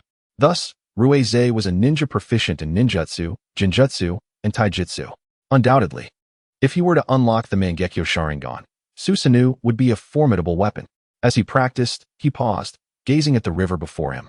Glancing around, he tore off a branch and speared a fish from the water. He kindled a fire and sat by the riverbank, roasting the fish. His feet submerged in the cool water, allowing his thoughts to drift. Itachi was already 3 years old. The little rascal was both endearing and exasperating. Ruizei reminisced about Itachi's adorable antics, causing a smile to break across his face. In his previous life, he had died alone on the battlefield, bereft of family or friends. In this life, he was determined to protect his loved ones. They were his sole ties in this world. Nissan, startled by the familiar call, he turned sharply to see Shui, arms crossed and observing him with interest, while Itachi stood beside him. He withdrew his feet from the water, and Itachi seized the opportunity. Rushing over to leap into Ruizei's embrace, he lifted Itachi, inquiring, "What brings you here?" Itachi pointed at Shui, the annoying fellow, saying, "Nissan wouldn't attend the gathering, so I followed him." Ruizei glanced at Shui, who seemed to know him all too well. "I knew you would be here," Shui remarked with a smile, prompting Ruizei to turn away, annoyed, as he often led Itachi astray. Itachi caught the aroma wafting from the roasting fish and tugged at Ruizei's collar. "Nissan, I want to eat grilled fish." Ruizei glanced at the fish, setting Itachi down and flipping it over. "Just a moment, it's not ready yet."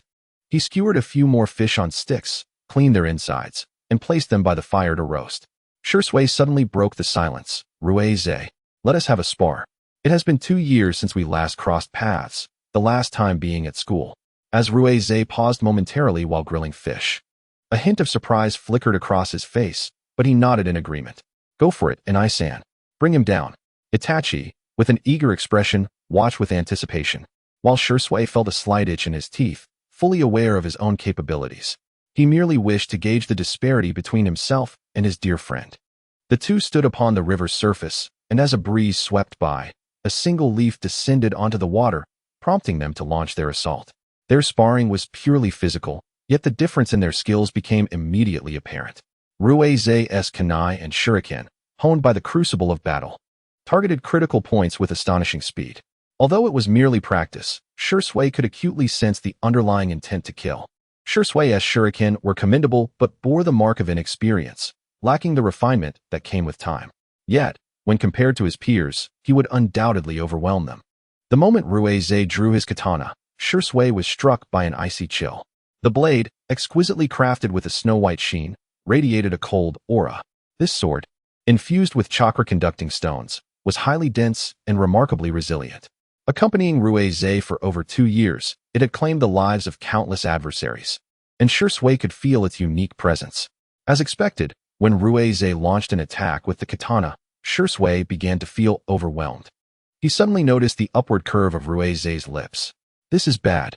Just as he thought to turn away, he felt a chilling sensation at his neck. Ruizei's katana was now resting against his throat.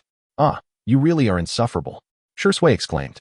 Ruizei chuckled softly in response, sheathing his blade. Itachi, watching his elder brother, clapped his tiny hands in delight. "And Isan is amazing." Hearing Itachi's praise, Shisui turned away with a huff. He couldn't deny the truth of Itachi's words. Ruise's talent was nothing short of monstrous. "Can an Isan teach me?" Itachi tugged at Ruise's sleeve, pouting. Ruise, sensing the adorable stubbornness in Itachi's expression, sighed and ruffled his hair. "When you're a bit older, I'll teach you." "Yay." The sight of his cheerful, carefree brother brought a subtle smile to Ruise's lips. He retrieved a perfectly grilled fish and handed it to Itachi, cautioning him to be careful of the heat and not to choke. After a moment's thought, Ruise, still worried, pulled the fish back and blew on it to cool it down before finally offering it to Itachi. Shisui, not one to be outdone, took a nearly ready fish for himself. The skin, crisp from the fire, complemented the tender meat perfectly. Ruise, however, was in no rush. After tasting a piece, he could only describe it as mediocre. While the texture was pleasantly crispy, the flavor was rather bland due to the absence of seasoning. Itachi and Shisui savored their meals, but Ruise found himself pondering the disparity in taste. "Perhaps our palates differ," he mused, placing his fish down and gazing thoughtfully at the flowing river. He stole a glance at Shisui, who was thoroughly enjoying his meal. Perhaps it was his own overthinking, but Ruise felt that Shisui, influenced by the ideology of the fire, would not easily veer off course. Was it perhaps Shisui's youth? No, individuals with great talent and strength typically possess their own convictions, which are not easily swayed by others' opinions. This was akin to Uchiha Madara and Senju Hashirama, whose differing ideals led to Madara's departure from the village. For safety's sake, it would be prudent to set a trap, allowing everyone to witness whether Sarutobi Hiruzen truly deserved the title of Hokage. A smirk graced Ruise's lips at the thought. If one of the frontline heroes were wrongfully accused and placed under house arrest, or worse, stripped of their ninja status to atone, it would be quite the spectacle. Unbeknownst to the two lost in their meal, Ruise wore a knowing smile filled with deeper meaning. As dusk settled, Ruise strolled home, cradling the sleeping Itachi alongside Shisui. Their voices were hushed, mindful not to disturb Itachi's slumber. Though he slept, Itachi's small hands clung tightly to Ruise's garment. "Shisui," Ruise called as Shisui turned to head home. Shisui glanced back, a question in his eyes. Ruise hesitated, the words caught in his throat, ultimately shaking his head and simply stating, "Be safe on your way back." Shisui, bewildered, regarded Ruise with confusion. He sensed that Ruise had something of substance to convey, yet the man before him offered no further explanation. He could only nod in acknowledgement. As Shisui made his way home, Ruise pondered, "What would you think of my schemes to coerce Sarutobi Hiruzen and Danzo? Surely, you would disapprove of such underhanded tactics. Oh well, I suppose fate will decide." Meanwhile, Mikoto, busy washing vegetables, turned at the sound, catching sight of her eldest son carrying the slumbering Itachi, who was clearly fast asleep. She smiled softly, returning to her task, planning to prepare something delicious for them. Ruise sat at the table, appearing lost in thought. Yet his mind was racing with strategies to bring his plans to fruition. Danzo would undoubtedly take action, while he felt uncertain about Sarutobi Hiruzen. This man was easily swayed. If Danzo whispered in his ear, he might overlook Danzo's independent maneuvers. Danzo was a scapegoat, and Ruise intended to use him to draw attention away from himself, leveraging the Umbu for his own advantage. Yet, he needed to be discreet about his intentions to join the Umbu, as Ruise believed Sarutobi Hiruzen suspected him of such aspirations. After all, as an Uchiha with significant achievements on the battlefield, any further leniency could shift the village's perception of the Uchiha clan, something Sarutobi Hiruzen would not want. Currently, Ruise presented himself to Sarutobi Hiruzen as a peace-loving, powerful child eager to protect his family and friends. Such individuals were often easy to manipulate. However, Ruise was an exception. If Sarutobi Hiruzen operated on the third level, Ruise resided on the fifth. He was the true puppeteer behind this scheme. "And Isan?" Itachi rubbed his eyes and softly called out to Ruise. Though still groggy from sleep, his voice pulled Ruise from his contemplation. He gently patted Itachi's back. "Brother is here, we've arrived home. Shall we wash your face before dinner?" Itachi, battling drowsiness, subtly nodded in response to Ruise's words. Ruise rose, guiding Itachi to the bathroom. After wetting a towel, he carefully wiped Itachi's face. The cool sensation roused Itachi, who, upon awakening, clung to Ruise even tighter. Ruise, feeling a mix of affection and exasperation, affectionately stroked Itachi's small head. And Isan, will you be leaving? Itachi's perceptiveness shone through, possibly a trait innate to him, or perhaps influenced by Ruize. Truthfully, Ruize was uncertain. The current situation was only temporarily stable, and he couldn't dismiss the possibility of the Sand Ninja seizing this moment to strike Konoha. Time was of the essence. He needed to execute his plan before Minato Namikaze assumed the role of Hokage. His aims were twofold: to reveal Sarutobi Hiruzen's true nature to Shursui, and to show his mentor that the village was not as idyllic as he imagined. Not for now, Ruize replied, observing Itachi's demeanor, which sank like a withered plant. Brother will stay a few more days. Tonight, I'll sleep with you. Good. Good. Good. Let's sleep together.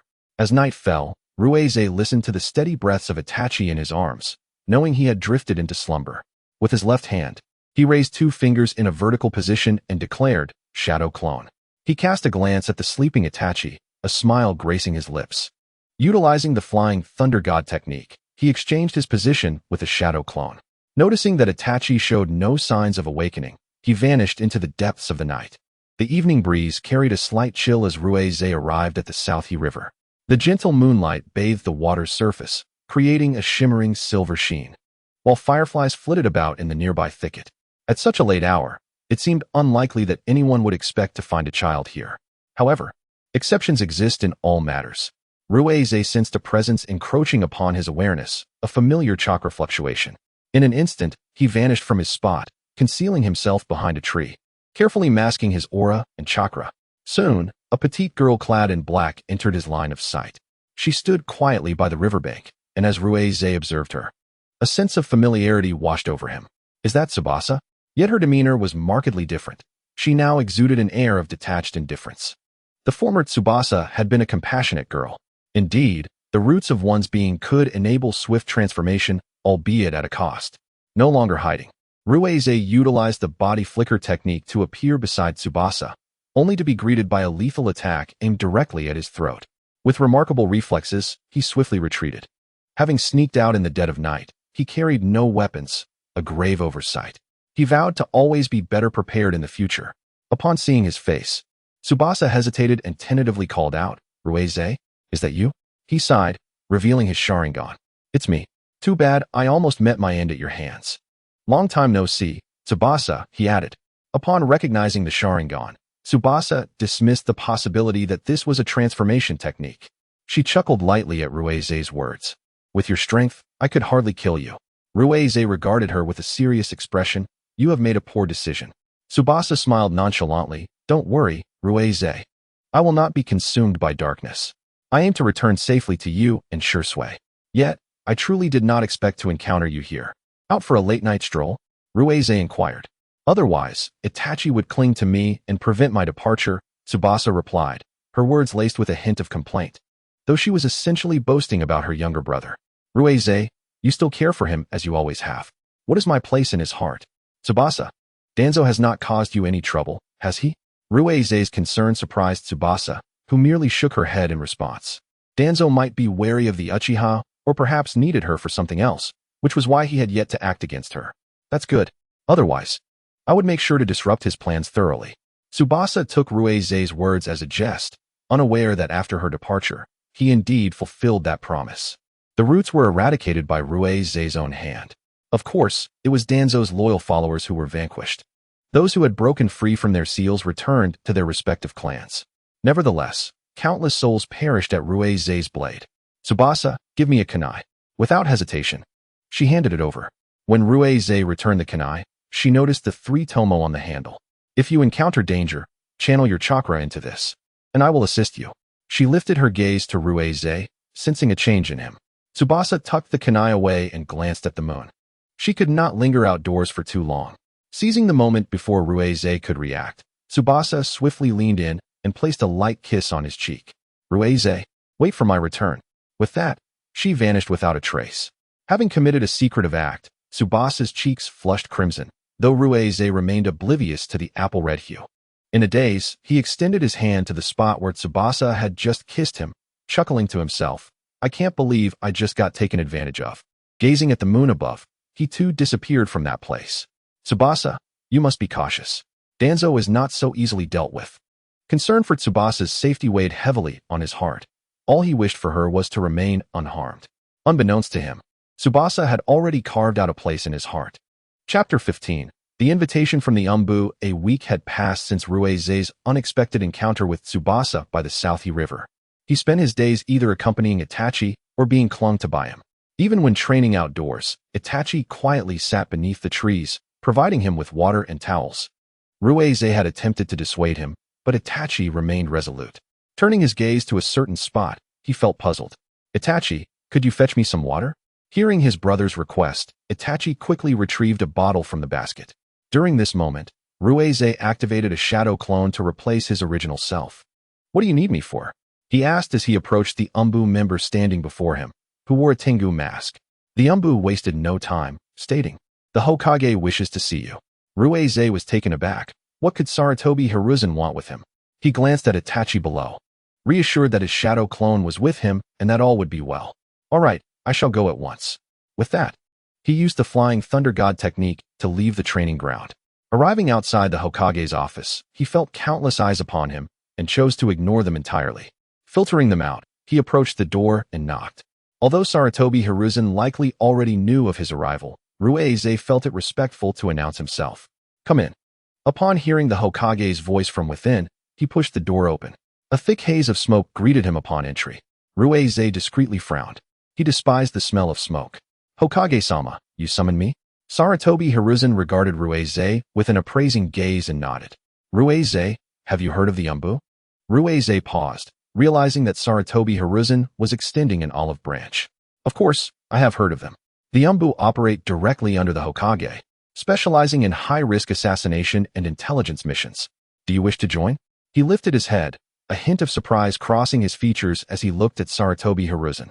He opened his mouth but ultimately said nothing, feigning eagerness while harboring a degree of hesitation. "What is it that holds you back? Just tell me directly." He nodded respectfully. "Hokage-sama, I do indeed wish to join the Umbu, but I fear I am still too young to bear such responsibility." Sarutobi Hiruzen chuckled heartily, waving his hand dismissively as if to brush aside such trivial concerns. "Ruize, you underestimate yourself. In the 2 years on the battlefield, you have faced tasks ranging from S rank to the lowest C rank. Age is irrelevant. You are more than capable." Listening to the Hokage's words, Ruize initially intended to decline, but Sarutobi Hiruzen's resolute tone brooked no argument. "All right, Ruize, trust in yourself. You can handle this task." "Yes, I shall follow the Hokage's orders." Ruize's words implicitly expressed his willingness to join the Umbu, emphasizing his commitment to obeying the Hokage's command. This was a principle all Umbu members were bound to uphold. Otherwise, what would warrant them being called the Hokage's direct force? Indeed, the Umbu will suit you perfectly. The eagle, upon hearing the command, emerged from the shadows, gesturing for Ruize to follow. Without hesitation, he understood that this was a test. Certainly, Ruize was more than capable of handling such a challenge. After all, no one wished for a burden within their ranks. The registrar, surprised by the diminutive stature of the new member, remarked that his attire would likely only be available the following day and would require custom fitting. "Very well, thank you for your assistance." "Choose a mask," Ruize said, spotting a white fox mask adorned with 2 crimson waves beneath its eyes. "This one," he declared. The eagle, observing, suggested a codename for himself, Wind. After completing the registration, the eagle led Ruize deeper into the facility. Ruize refrained from glancing around, aware that the identities of the Umbu members were confidential. The eagle nodded discreetly, appreciating the awareness of his new companion. This squad comprised 4 members, including Ruize, and 1 female member caught their attention. "Ah, we've a little brother among us. Can we hear you call me sister?" she teased. Ruize retreated a step, glaring at the woman, his latent killing intent beginning to manifest, though it quickly dissipated. The eagle remained silent, fully cognizant of the child's formidable background. "Let us introduce ourselves," allowing the new member to become acquainted, he suggested. One individual, appearing rather amiable, donned a tiger pattern mask. His codename was Rock, proficient in earth and fire techniques. The woman, wishing to pat his head, wore a cat mask and was known as Shadow, skilled in illusionary arts, water, and lightning techniques. Lastly, there was the squad leader, whose mask resembled a dog, codenamed Eagle, adept in fire, wind, and lightning ninjutsu. Wind, proficient in illusion, interrogation, fire, lightning, wind, and blade techniques, he concluded. Upon hearing this, Shadow, who also specialized in illusions, expressed interest, but Rui's, sensing her intentions, shot her a warning glare. This time, his eyes transformed from ordinary pupils to the Sharingan. Shadow instinctively recoiled, the crimson eyes appearing particularly eerie in the dim light. Everyone knew of the Uchiha clan's Sharingan, and the trio was astonished that such a young child had already awakened the double tomo, coupled with the palpable killing intent. It was clear that many had met their demise at the hands of this little boy. To clarify, I can utilize the Flying Thunder God technique. Those who underestimate me due to my age have perished, he asserted, casting a pointed look at Shadow, disapproving of her overly familiar demeanor. The eagle then interjected, "Wind. As you are a newcomer, you have 2 days to rest. Information within the Umbu is not to be divulged carelessly." "I understand," Rui's replied, handing a Flying Thunder God kunai to the eagle. "If there are missions, contact me using this. The Uchiha clan's territory is generally unwelcoming to outsiders, and intruders will be intercepted by the lurking ninjas, who are not known for their amiability." The eagle nodded, accepting the kunai for future convenience. "Captain, I shall see you during our next mission." Rui's bid farewell before utilizing the Flying Thunder God technique to depart. The trio felt the fluctuation of his chakra dissipate in an instant, a true demonstration of the technique's prowess. "Shadow, you ought to temper your behavior. This little one is not to be trifled with," the eagle cautioned. "Having a powerful teammate is quite advantageous," Rock remarked, seemingly unfazed by the earlier tension. "Indeed, I shall be more mindful in the future," Shadow conceded. Rui's swiftly returned to the training ground, dispelling his shadow clone. Fortunately, Itachi remained unaware, resting against his shoulder. He took a sip of water, gazing at Itachi with a smile, gently tapping his forehead. "And Isan." Itachi, feeling the tap, looked up at his brother with an expression of melancholy, puffing out his cheeks. "Your cheeks could hold oil." "Oof, that's not true." Itachi turned away, displaying a clear disinterest in conversing, which elicited laughter from Rui's. "Well, and Isan might be quite busy for the next few days." Upon hearing this, Itachi ceased his sulking, staring intently at him, his small mouth tightly pressed. Then, "Are you leaving again, Isan?" He raised his hand to pat Itachi's head, but this time, Itachi swatted it away, standing up with tears brimming in his eyes, sniffing back his emotions. "Isan is always like this, always busy with various matters. Can't someone else go? Why is it always you, Isan? Have you spent even half a year with me? You didn't even celebrate my birthday." As he spoke, Itachi no longer addressed him as brother, but rather as you. Rui's gazed at Itachi, his mouth agape, wishing to speak, but the truth was undeniable. He had indeed spent little time with Itachi. "I hate you, Isan." After this outburst, Itachi stormed away without looking back. Rui's hesitated, taking a step forward, but soon utilized the transformation technique, quietly shadowing Itachi until he reached home. He perched himself against a large tree in front of the house, ultimately deciding to leave. Lost in thought, he wandered through the streets. "Guest, would you like to come in for a bowl of ramen?" Rui's heard the call and looked up to see a young attendant at Ichiraku Ramen. The warm glow emanating from the ramen shop beckoned him inside. "I would like a bowl of your signature ramen, please." "Of course. Please hold on a moment." He reflected on Itachi's earlier words, contemplating the truth of his role as an older brother. Perhaps, he truly was not suited for the responsibilities of an elder sibling. Deep down, he longed to always be by Itachi's side, yet if he did not fulfill his duties, the burden of being the clan's lesser heir would inevitably fall upon Itachi. At home, Mikoto observed Itachi, who had been crying, and approached him softly, inquiring about the cause of his distress. "It's an Isan," he murmured. Mikoto listened to Itachi's fragmented explanations, her brow furrowing momentarily before vanishing. She gently stroked his head, speaking soothingly. "Itachi, during your early days, you were quite attached to Rui's, to the point where you would only allow him to hold you. Once, after returning from a mission, he hesitated to embrace you due to the dirt on his hands. You cried so hard that you nearly choked. Rui's emotional turmoil had been alleviated during that moment. Your father is the leader of the Uchiha clan, and your brother is designated as the lesser heir. Rui's exceptional talent surpasses that of all the geniuses in Uchiha history.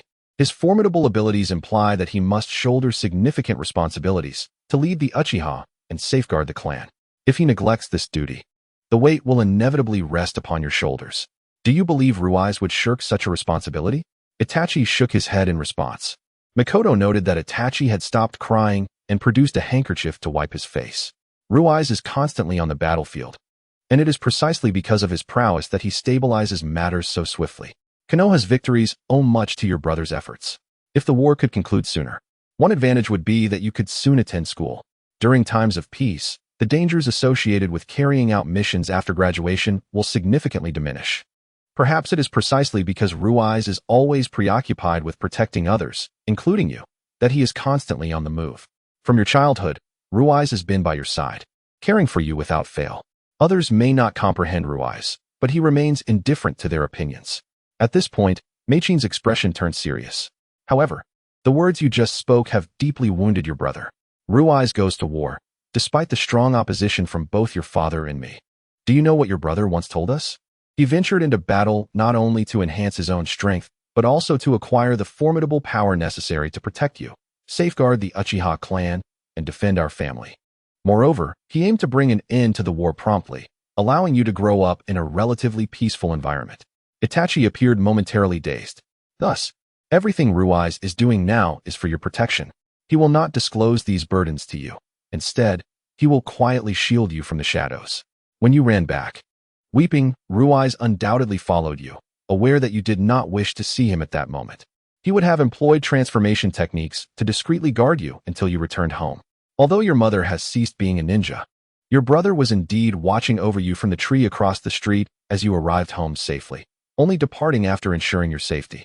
Itachi, while outsiders may not grasp Ruiz's intentions, we, as his family and your brother's support, must not falter in our understanding. Your words today have caused Ruiz great sorrow. Do you realize that all his efforts could be rendered futile by your mere utterances? Itachi bit his lip, listening to his mother's words. Being still quite young, he struggled to conceal his emotions and thoughts, expressing them candidly. He did not genuinely despise his brother. Rather, he momentarily resented him for being too busy to spend time with him. Meichin observed her remorseful son and refrained from speaking further. She gently ruffled his hair. You should sleep early tonight. Ruiz likely will not return home this evening. A mother knows her child best, and Meichin truly understood her son. She looked at Itachi's puzzled expression. You just said you disliked your brother, so naturally, he will avoid appearing before you for a while. Brother. At that moment, Ichiraku, still a young man, brought a steaming bowl of ramen to the table. Ruiz gazed at the fragrant noodles, but felt little appetite due to Itachi's earlier remarks. Customer, you seem to have some concerns? Ichiraku inquired as he prepared the noodles. Not long after my younger brother was born, I voluntarily sought to go to war, eager to grow stronger and protect my brother, family, and dear friends. After 2 years on the battlefield, I have achieved some accomplishments. Although the conflict with the Iwa Nin has concluded, the situation with the Suna Nin persists, and I now find myself in a more perilous position, leaving me little time to be with him. In fact, I have spent less than half a year with him. He must despise me. I merely wish to protect him and to end the war swiftly, so that he may embark on his own missions in a far safer environment. Having spoken, he slurped on the noodles, which were delightfully chewy and flavorful. Yet, Ruiz found little enjoyment in his meal. Suddenly, Ichiraku placed a slice of chashu in his bowl. Noticing the customer's questioning gaze, Ichiraku cheerfully proclaimed, a special gift. Your brother will not truly despise you. Blood is thicker than water. He may only temporarily resent you for your absence, but he does not genuinely harbor hatred. Listening to Ichiraku's words, Ruiz offered a faint smile, but said nothing, silently finishing his noodles before leaving payment and departing. He knocked on the door of Shirzue's home. Ruiz? What brings you here? Shirzue's face was a picture of astonishment. As Ruiz seldom visited, I plan to stay here for a few days. Upon hearing this, Shirzue's eyes widened to an almost comical degree, as though he were about to swallow an egg whole. Ruiz, disinterested in engaging with such antics, pushed past him and entered. Wait, Ruiz, what's going on? Did you have a falling out with Itachi? He turned back, incredulous. What was happening? Come on, tell me what's wrong. Shirzue, discerning Ruiz's expression, guessed he was close to the truth. However, upon hearing the full story, he could not help but chuckle. Ruiz shot him a dark glare. What are you laughing at? Ruiz, you can't possibly believe that Itachi would actually despise you. He has clung to you since birth. He may simply be frustrated with your absence. I suspect he is regretting his words now. Nonetheless, Shirzue's tone shifted, and he pointed an index finger in the air, continuing. Itachi truly does not understand the lengths you go to for him. Your pursuit of strength on the battlefield is solely for his sake. Ruiz did not deny this and sighed. I need to go for a walk. Do not mention my presence here to Itachi. Shirzue nodded in understanding, also feeling that Itachi's words had been rather excessive. Chapter 16. Establishing authority. Shirzue left breakfast on the table and stepped outside. Ruiz had slept fitfully that night, so when Shirzue closed the door, he awoke immediately. He quickly dressed and rose, noticing that Shirzue had disappeared, leaving behind a simple breakfast of bread and milk. Gazing at the spread, he couldn't help but grimace, questioning why Shirzue would choose such a meal. A glance at the expiration date reassured him that the food was still good. Relieved, he sighed. His curiosity about Shirzue's breakfast choices was short-lived, as he soon understood the reason. Shirzue lived alone and could not cook, nor would he expend effort on such matters. After a brief meal, Ruiz exited, acknowledging that training must not be neglected. Following a light warm-up, he commenced his regular regimen: shuriken throwing, sword techniques, and ninjutsu.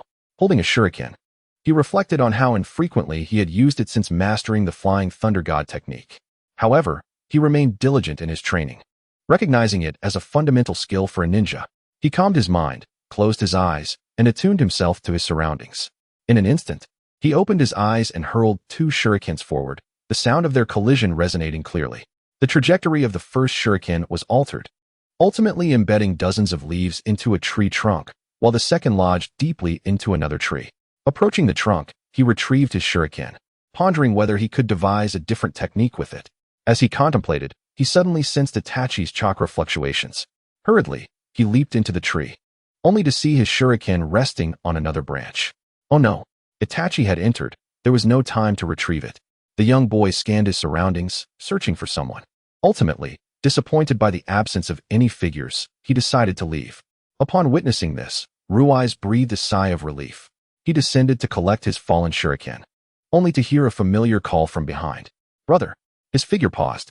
In the past, he would have turned around, but today, he swiftly activated the Flying Thunder God technique and vanished. Who is Ruiz? A young man forged in the crucible of battle for 2 years, with heightened vigilance and perception. Unless he willingly reveals a vulnerability, who could possibly find him? Deep down, he wished to see Itachi, yet the latter's disdain compelled him to withdraw, feeling foolish for fleeing.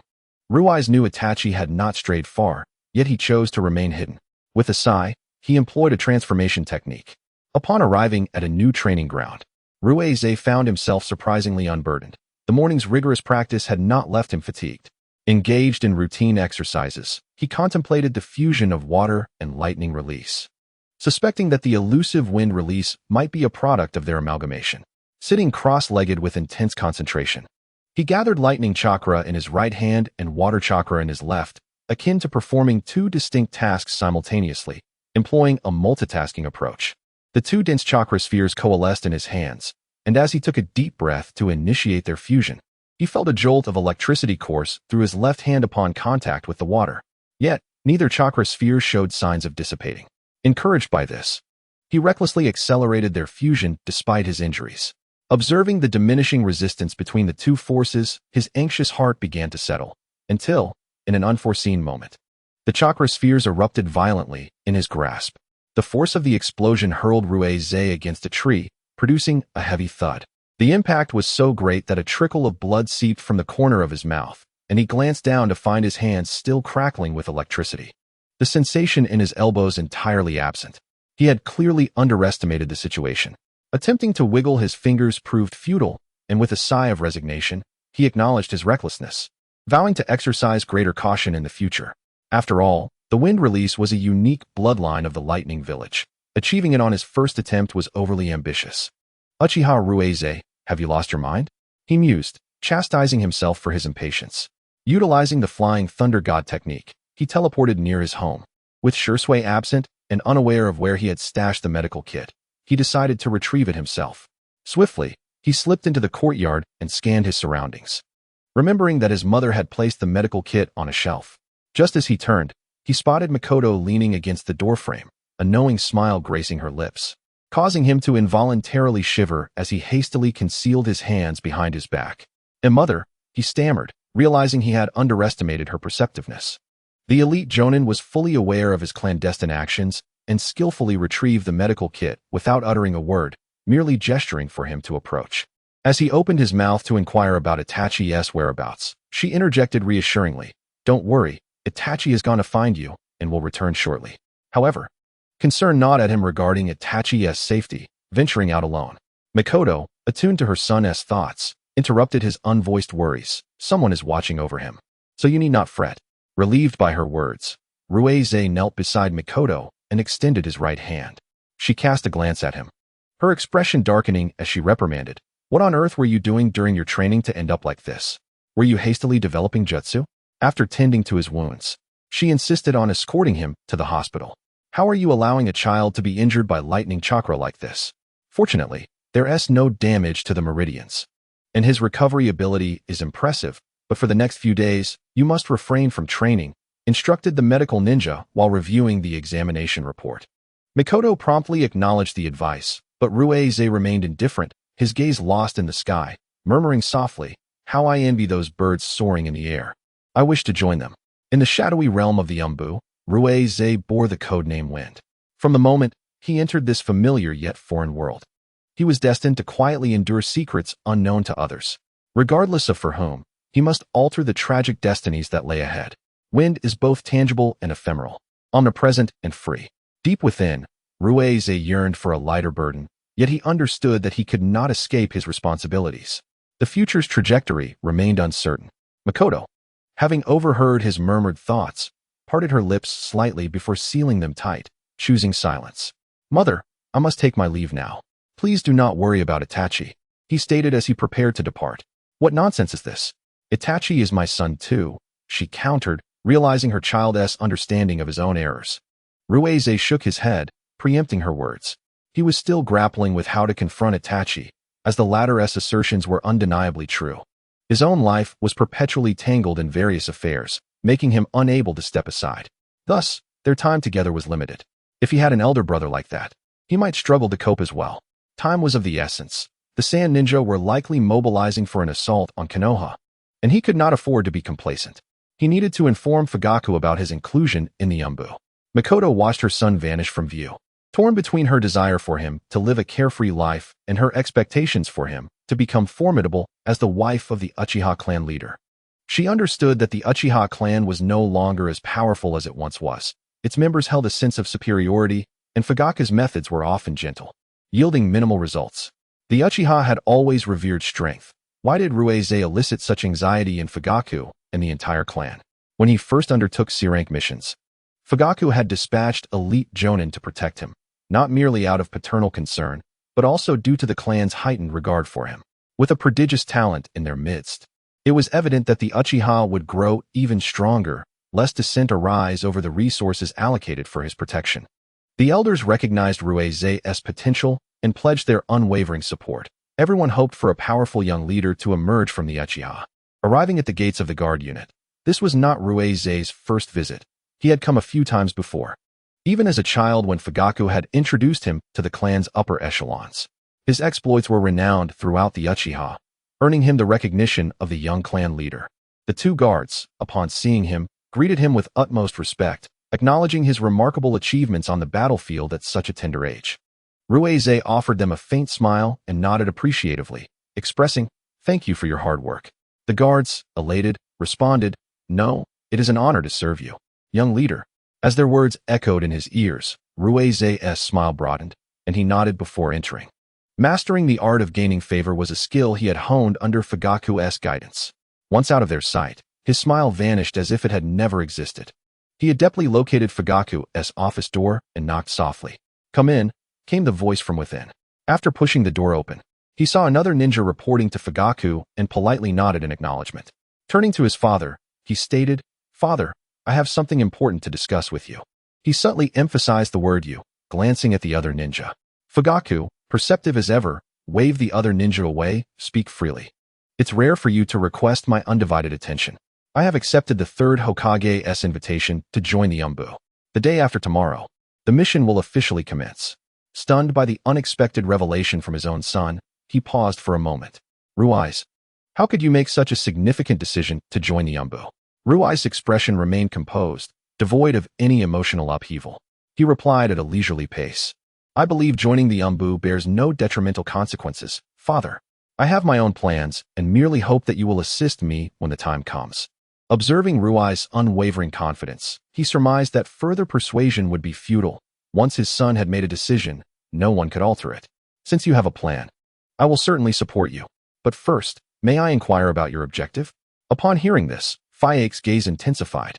His support as a father intertwined with the responsibilities he bore for the entire Uchiha clan. He aimed to tarnish Sarutobi Hiruzen's reputation, exposing the hidden darkness within the village, including that of Danzo. Disregarding Faye's astonished expression, Ruai's continued, on the battlefield, it has become painfully evident how others harbor disdain for the Uchiha clan. Moreover, with root operatives following me, it is clear that while the third Hokage possesses formidable strength, he lacks the vision befitting a Hokage. His exclusion of the Uchiha is apparent to all. He will not permit me to return to the battlefield. My accomplishments have begun to shift the Uchiha's public perception, and he will not allow that to continue. After all, it is better to have control over one's own destiny. A cold smile escaped his lips, as if mocking Sarutobi's audacity. Father, I seldom involve myself in clan matters, yet I believe it prudent to caution those arrogant individuals. Without formidable strength, they should reconsider their condescending attitudes. Inspired by Ruai's words, Faye devised a plan, revealing a knowing smile.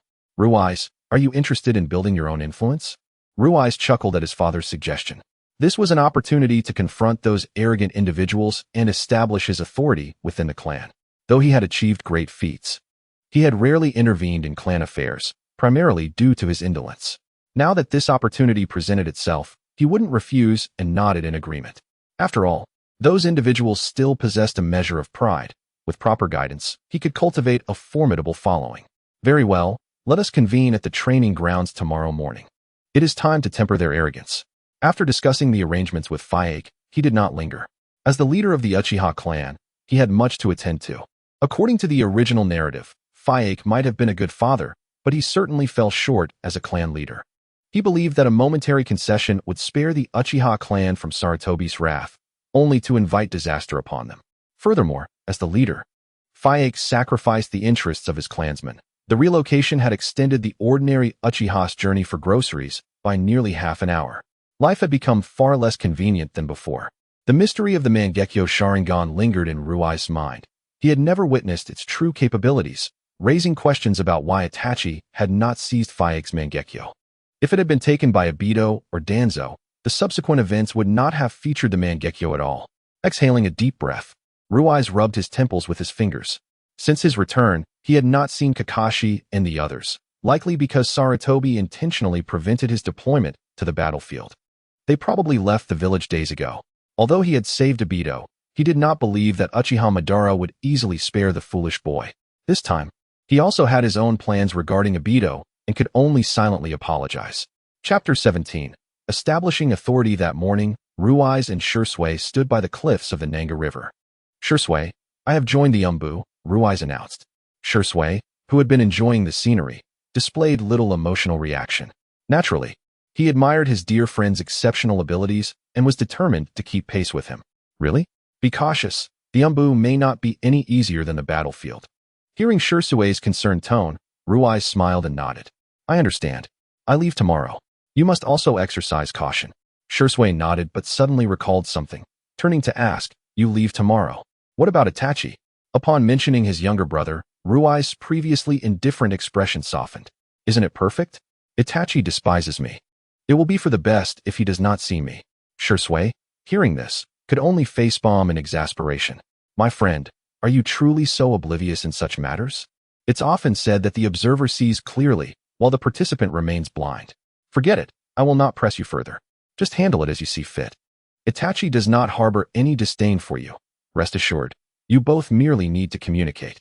I shall return to my training. You likely have matters to attend to today.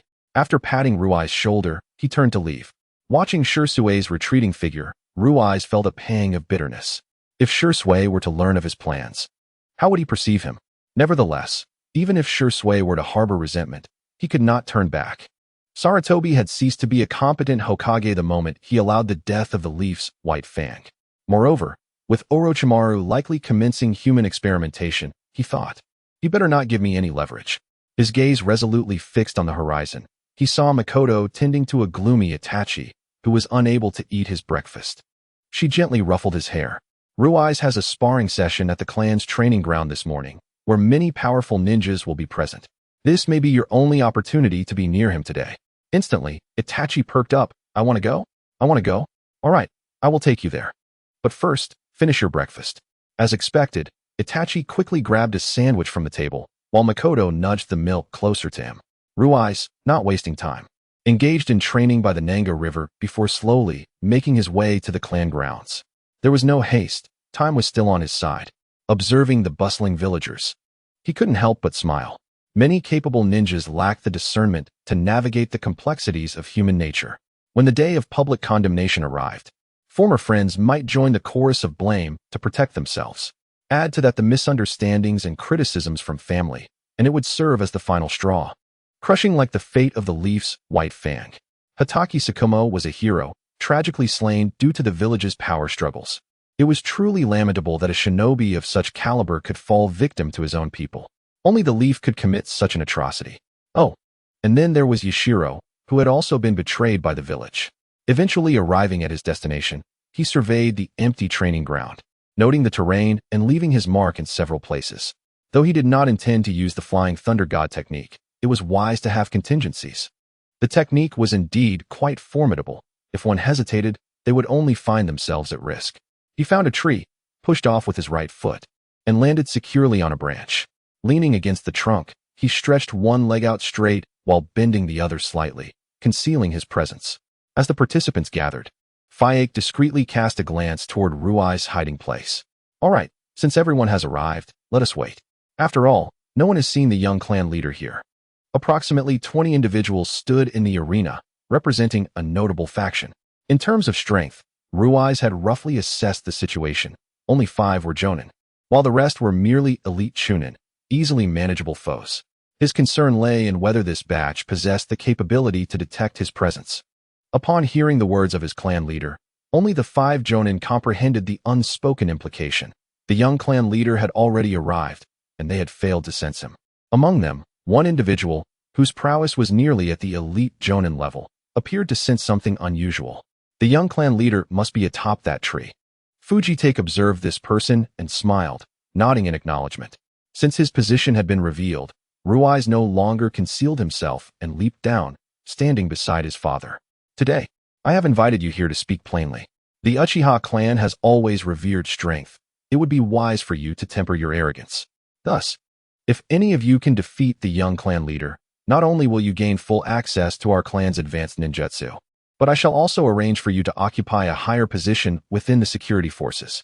Fujitake proposed this enticing reward, knowing that material incentives would ignite their motivation. Once Fujitake finished speaking, Ruiz swiftly moved to an open space, awaiting their approach. Naturally, such a lucrative reward drew the first challenge from the chunin. Young clan leader, I shall take my leave. Ruiz nodded at the challenger, bending slightly with his right hand gripping his katana, poised to strike. Fujitake signaled for both sides to prepare. Begin. Rui's opponent, not foolish, opted to test the waters with shuriken.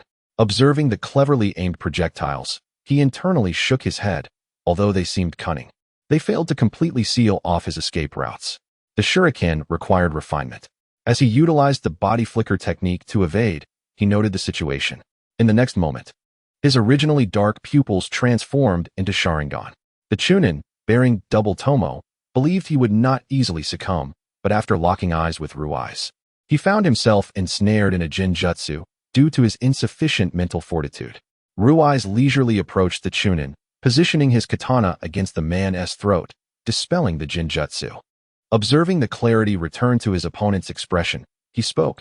Did you truly believe that possessing double tomo would render you invulnerable? Your mental strength pales in comparison to mine, leading you to fall effortlessly into my jinjutsu. As a child, you underestimated me. What granted you such confidence? Was it your Uchiha surname or the Sharingan bloodline? Without adequate strength, your complacency carries the price of death. With that, he sheathed his katana and glanced at the others. The chunin, humbled, lowered his head and hurried back to the ranks. And Jonin stepped forward. Young clan leader, I seek your guidance.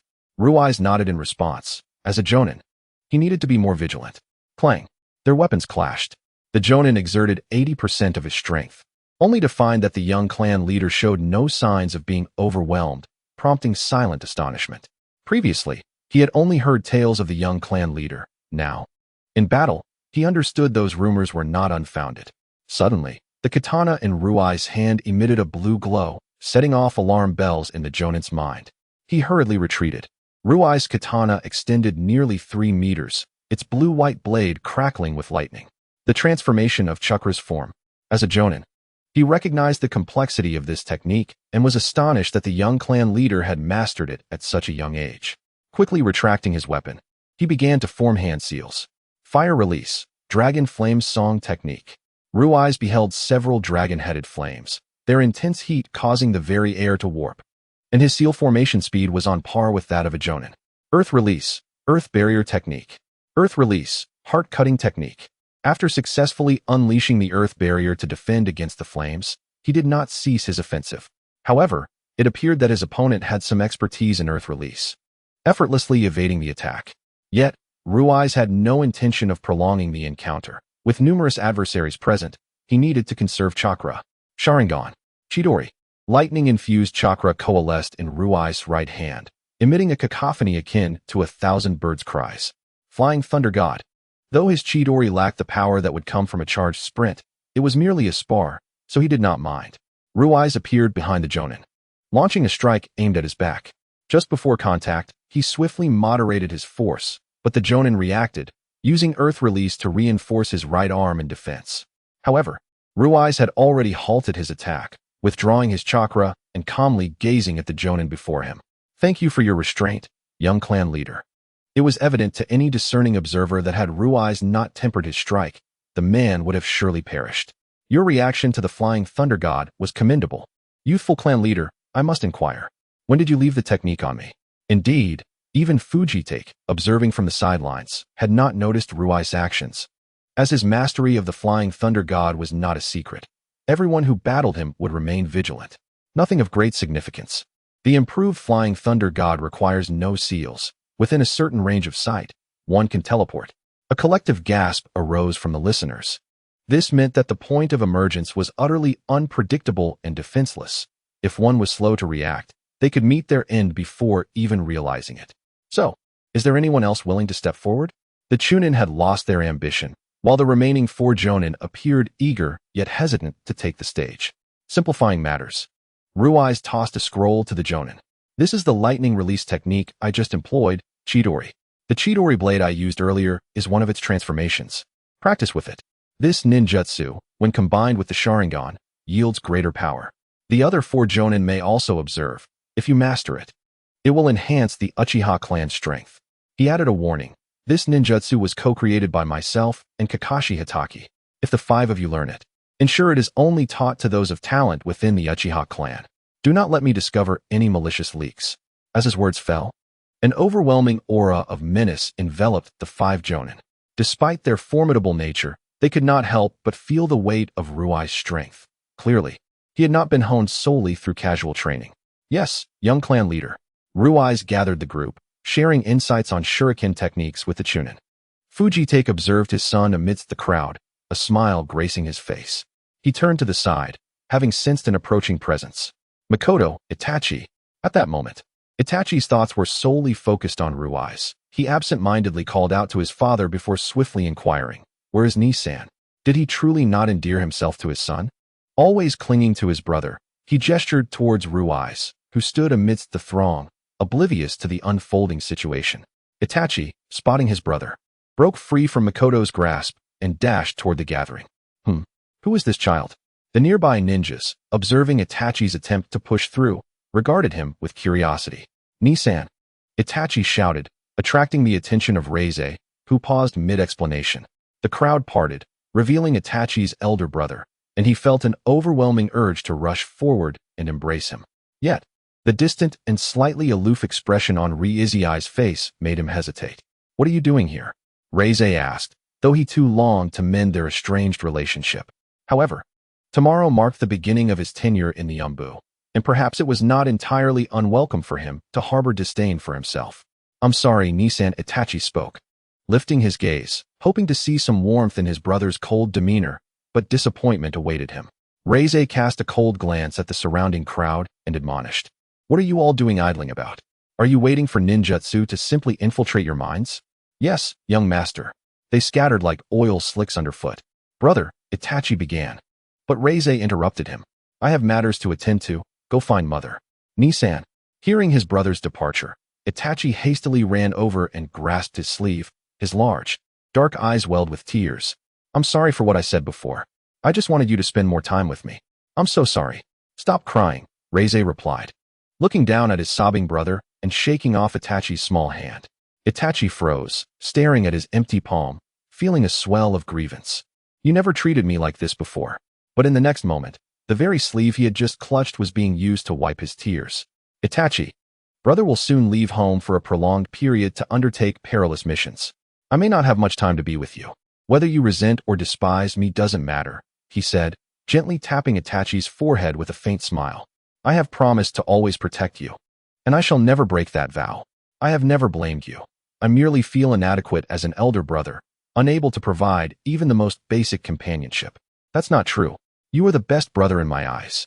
Reize gazed at Itachi, whose eyes were slightly swollen, and traces of tears marred his cheeks. He pinched Itachi's face gently. All right, I do not hold anything against you. Itachi remained silent, opening his arms for an embrace. Reize held him securely, softly patting his back. Perhaps Reize was unaware that he often felt a sense of inadequacy in front of Itachi, constantly questioning whether he was doing enough. Reize felt as if he were a prisoner bound by heavy shackles, unable to act freely. Chapter 18. Employment. The next day, Reize awoke early, seated at the entrance while putting on his shoes. Hearing someone approach in a hurried manner from behind, he turned slightly, smiling at the sight of a disheveled Itachi, who had yet to put on his slippers. Nisan, are you leaving now? Itachi dashed over, tugging at his clothing, looking as though he might collapse from fatigue. Yes. You should go back to sleep a little longer. I might return tonight. Really? Itachi's eyes sparkled with hope, and upon seeing Reize nod, he beamed, losing the remnants of his earlier drowsiness. Mikoto, however, felt concerned. She knew Reize was heading to the Umbu and wondered if he would truly return that evening. Sensing her worry, he reassured her, Mother, I will come back. Do not fret.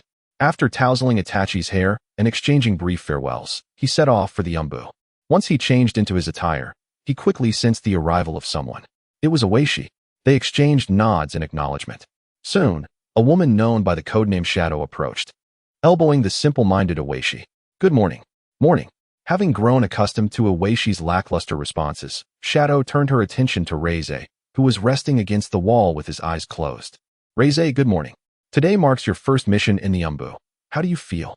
He lifted his eyelids and glanced at her, replying with a courteous good morning. However, he found her question rather trivial, believing that the nature of missions remained consistent, regardless of the location. Casting her a look that suggested she was being foolish, he resumed his moment of rest. Ugh, both of you are so dull.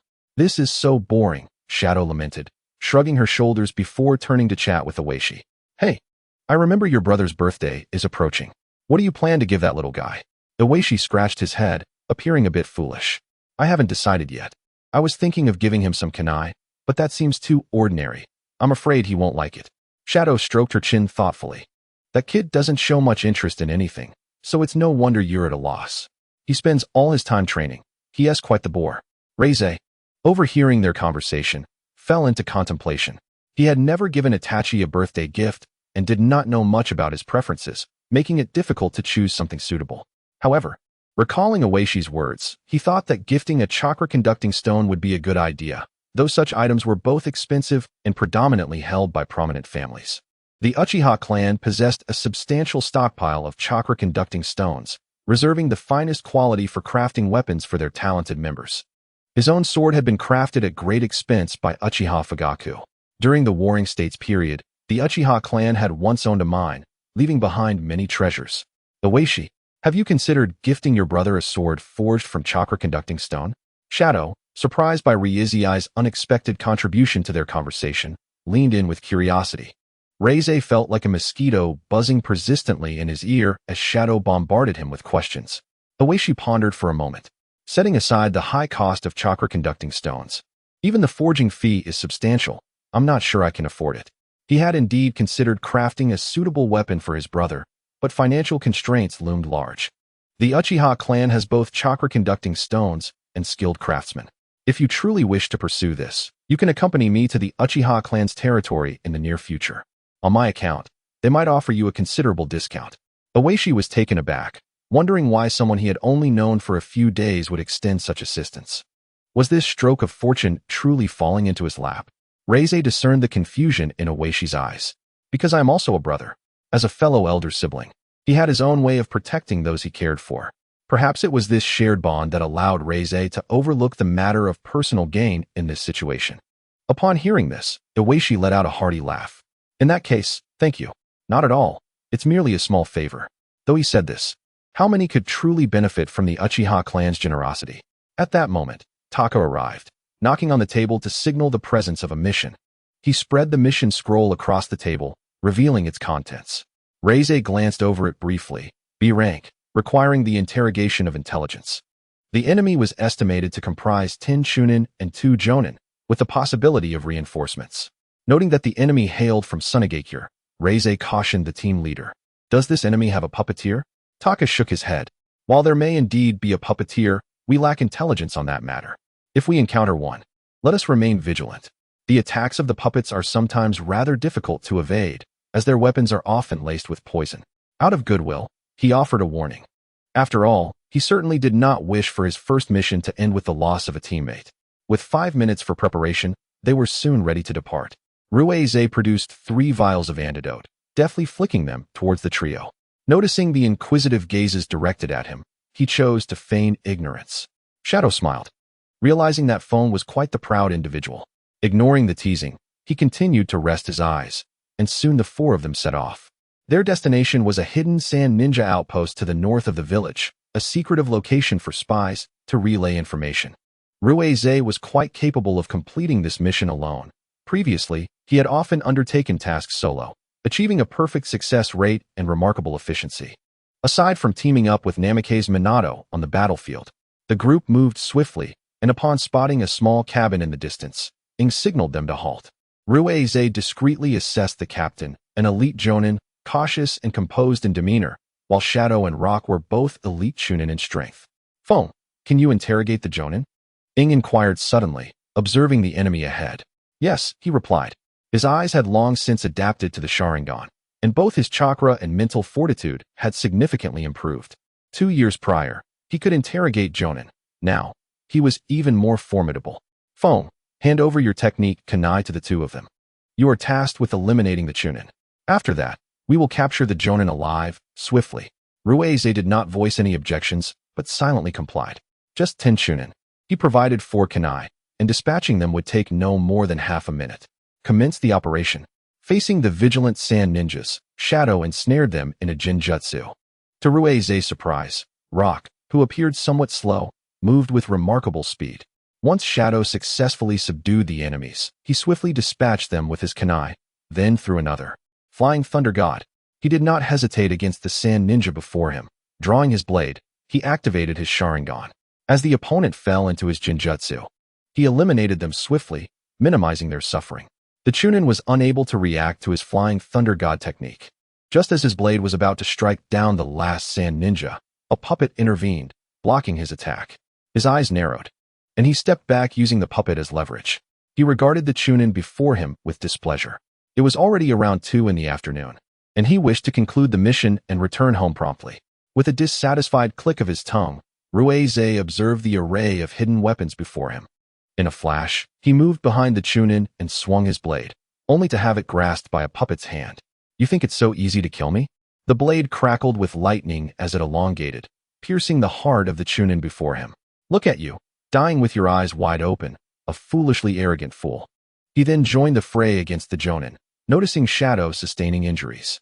The enemy gazed at his Sharingan in surprise. Uchiha Rueize. The recognition momentarily stunned him. You know me? This was intriguing. He had just joined the Umbu and wore a mask, yet this adversary recognized him immediately. Don't underestimate your own reputation. On the battlefield against the Rock Ninjas, your Flying Thunder God and Namikaze Minato have claimed the lives of thousands. Your information has long been disseminated by the Rock Ninjas, specifically to target you. That cunning Inoki and Sarutobi Hiruzen, How could they not be aware of this?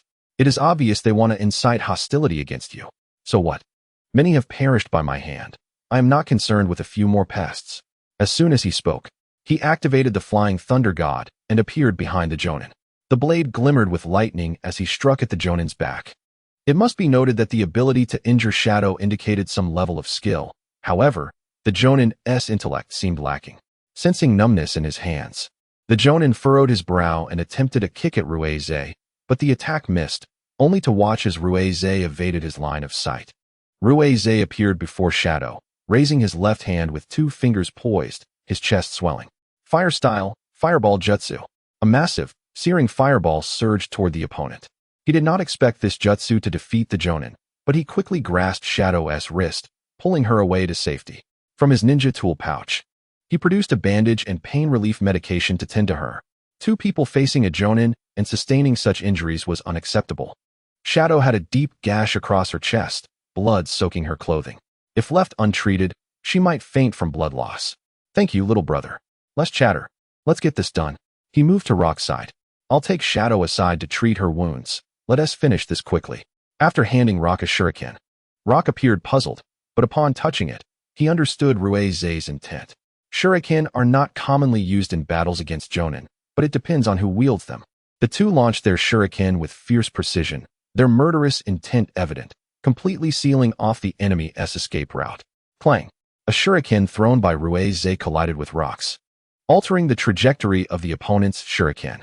As Ruize's shuriken reached behind the enemy, his blade, crackling with lightning, swiftly severed the jonin's right hand. Blood gushed forth like a broken dam, and Ruize found himself splattered with some. He stepped toward the jonin, who seemed to utter something. But Ruize could not hear any sound as he swiftly swung his blade, severing the jonin's other arm. The agony from having both arms severed caused the jonin to groan in torment, curling up in a pool of his own blood. Ruize did not linger. He activated his Sharingan to control the jonin with a Jinjutsu. When was my information leaked? The severely injured jonin lacked the strength to resist the Jinjutsu, becoming fully ensnared. On the day of the Rock Ninja's defeat, Anoki issued your bounty in the black market. However, you remained in the village, leaving many ninjas without the opportunity to act. Ruize's expression darkened. It had been nearly half a month since the Rock Ninja's defeat. Did the higher-ups in Konoha allow enemy ninjas to issue bounties against him so freely? How absurd. Did they truly believe those opportunistic fools could eliminate him?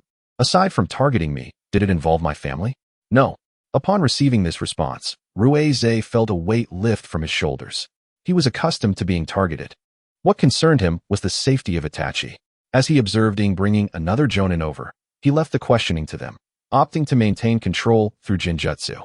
Leaning against a tree trunk, Ruize sensed something amiss, his gaze sharpening towards a particular area of the forest. However, his perception revealed nothing. At that moment, Rock approached and clapped him on the shoulder. Foam, the mission is complete.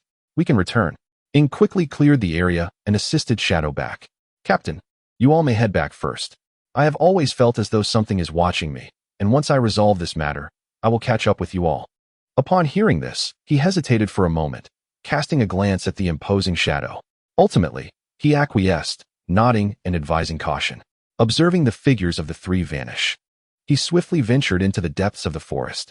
He never doubted his instincts, even if the other party had evaded his perceptual abilities. He arrived at a clearing that, at first glance, appeared unremarkable. Yet, he was certain that the gaze had originated from this very spot, even if it had now dissipated. Come out. What do you intend by observing me from such a distance? As for whom he was addressing, he had already formed a conjecture in his mind, though whether this utterance would coax the individual out was uncertain, just as he assumed the other would remain hidden.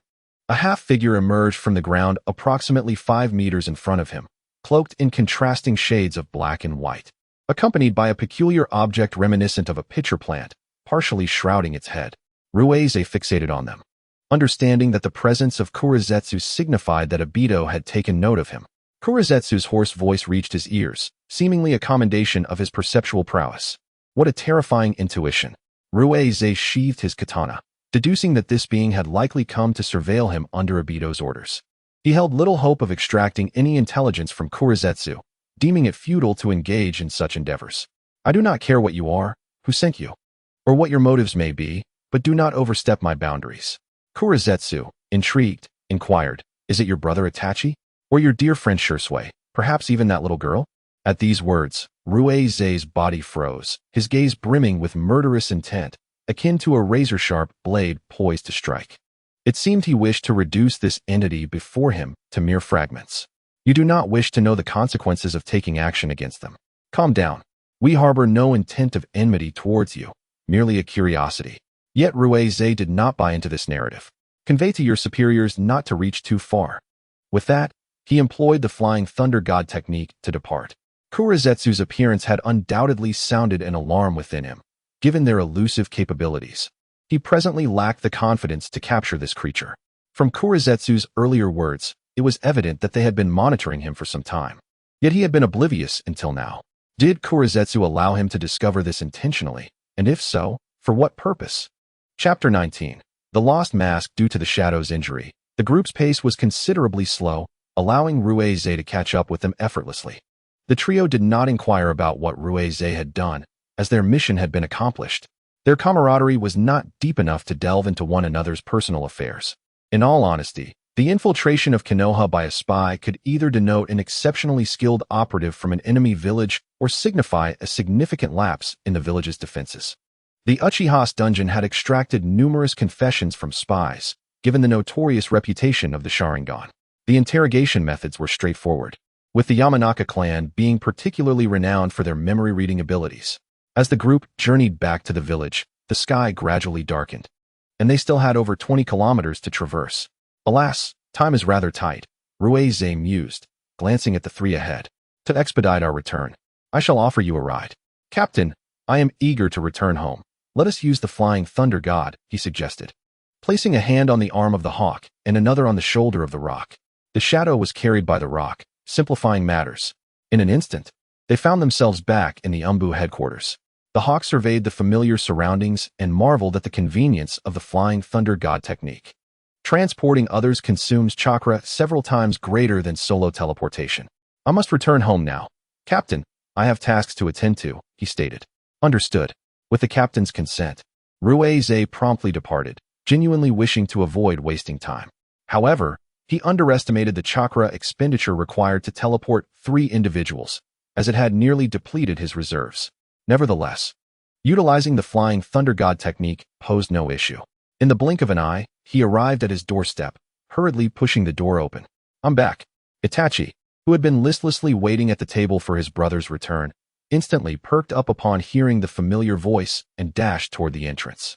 He leapt into Ruei's embrace, curious about the fox mask that hung askew on his brother's forehead. Ruei, anxious to return home, bore the unmistakable marks of battle, accompanied by a strong scent of blood. Yet, Itachi seemed oblivious to this. Understanding this, he removed the mask from his head and handed it to Itachi. Take a look. I shall wash up first. Okay.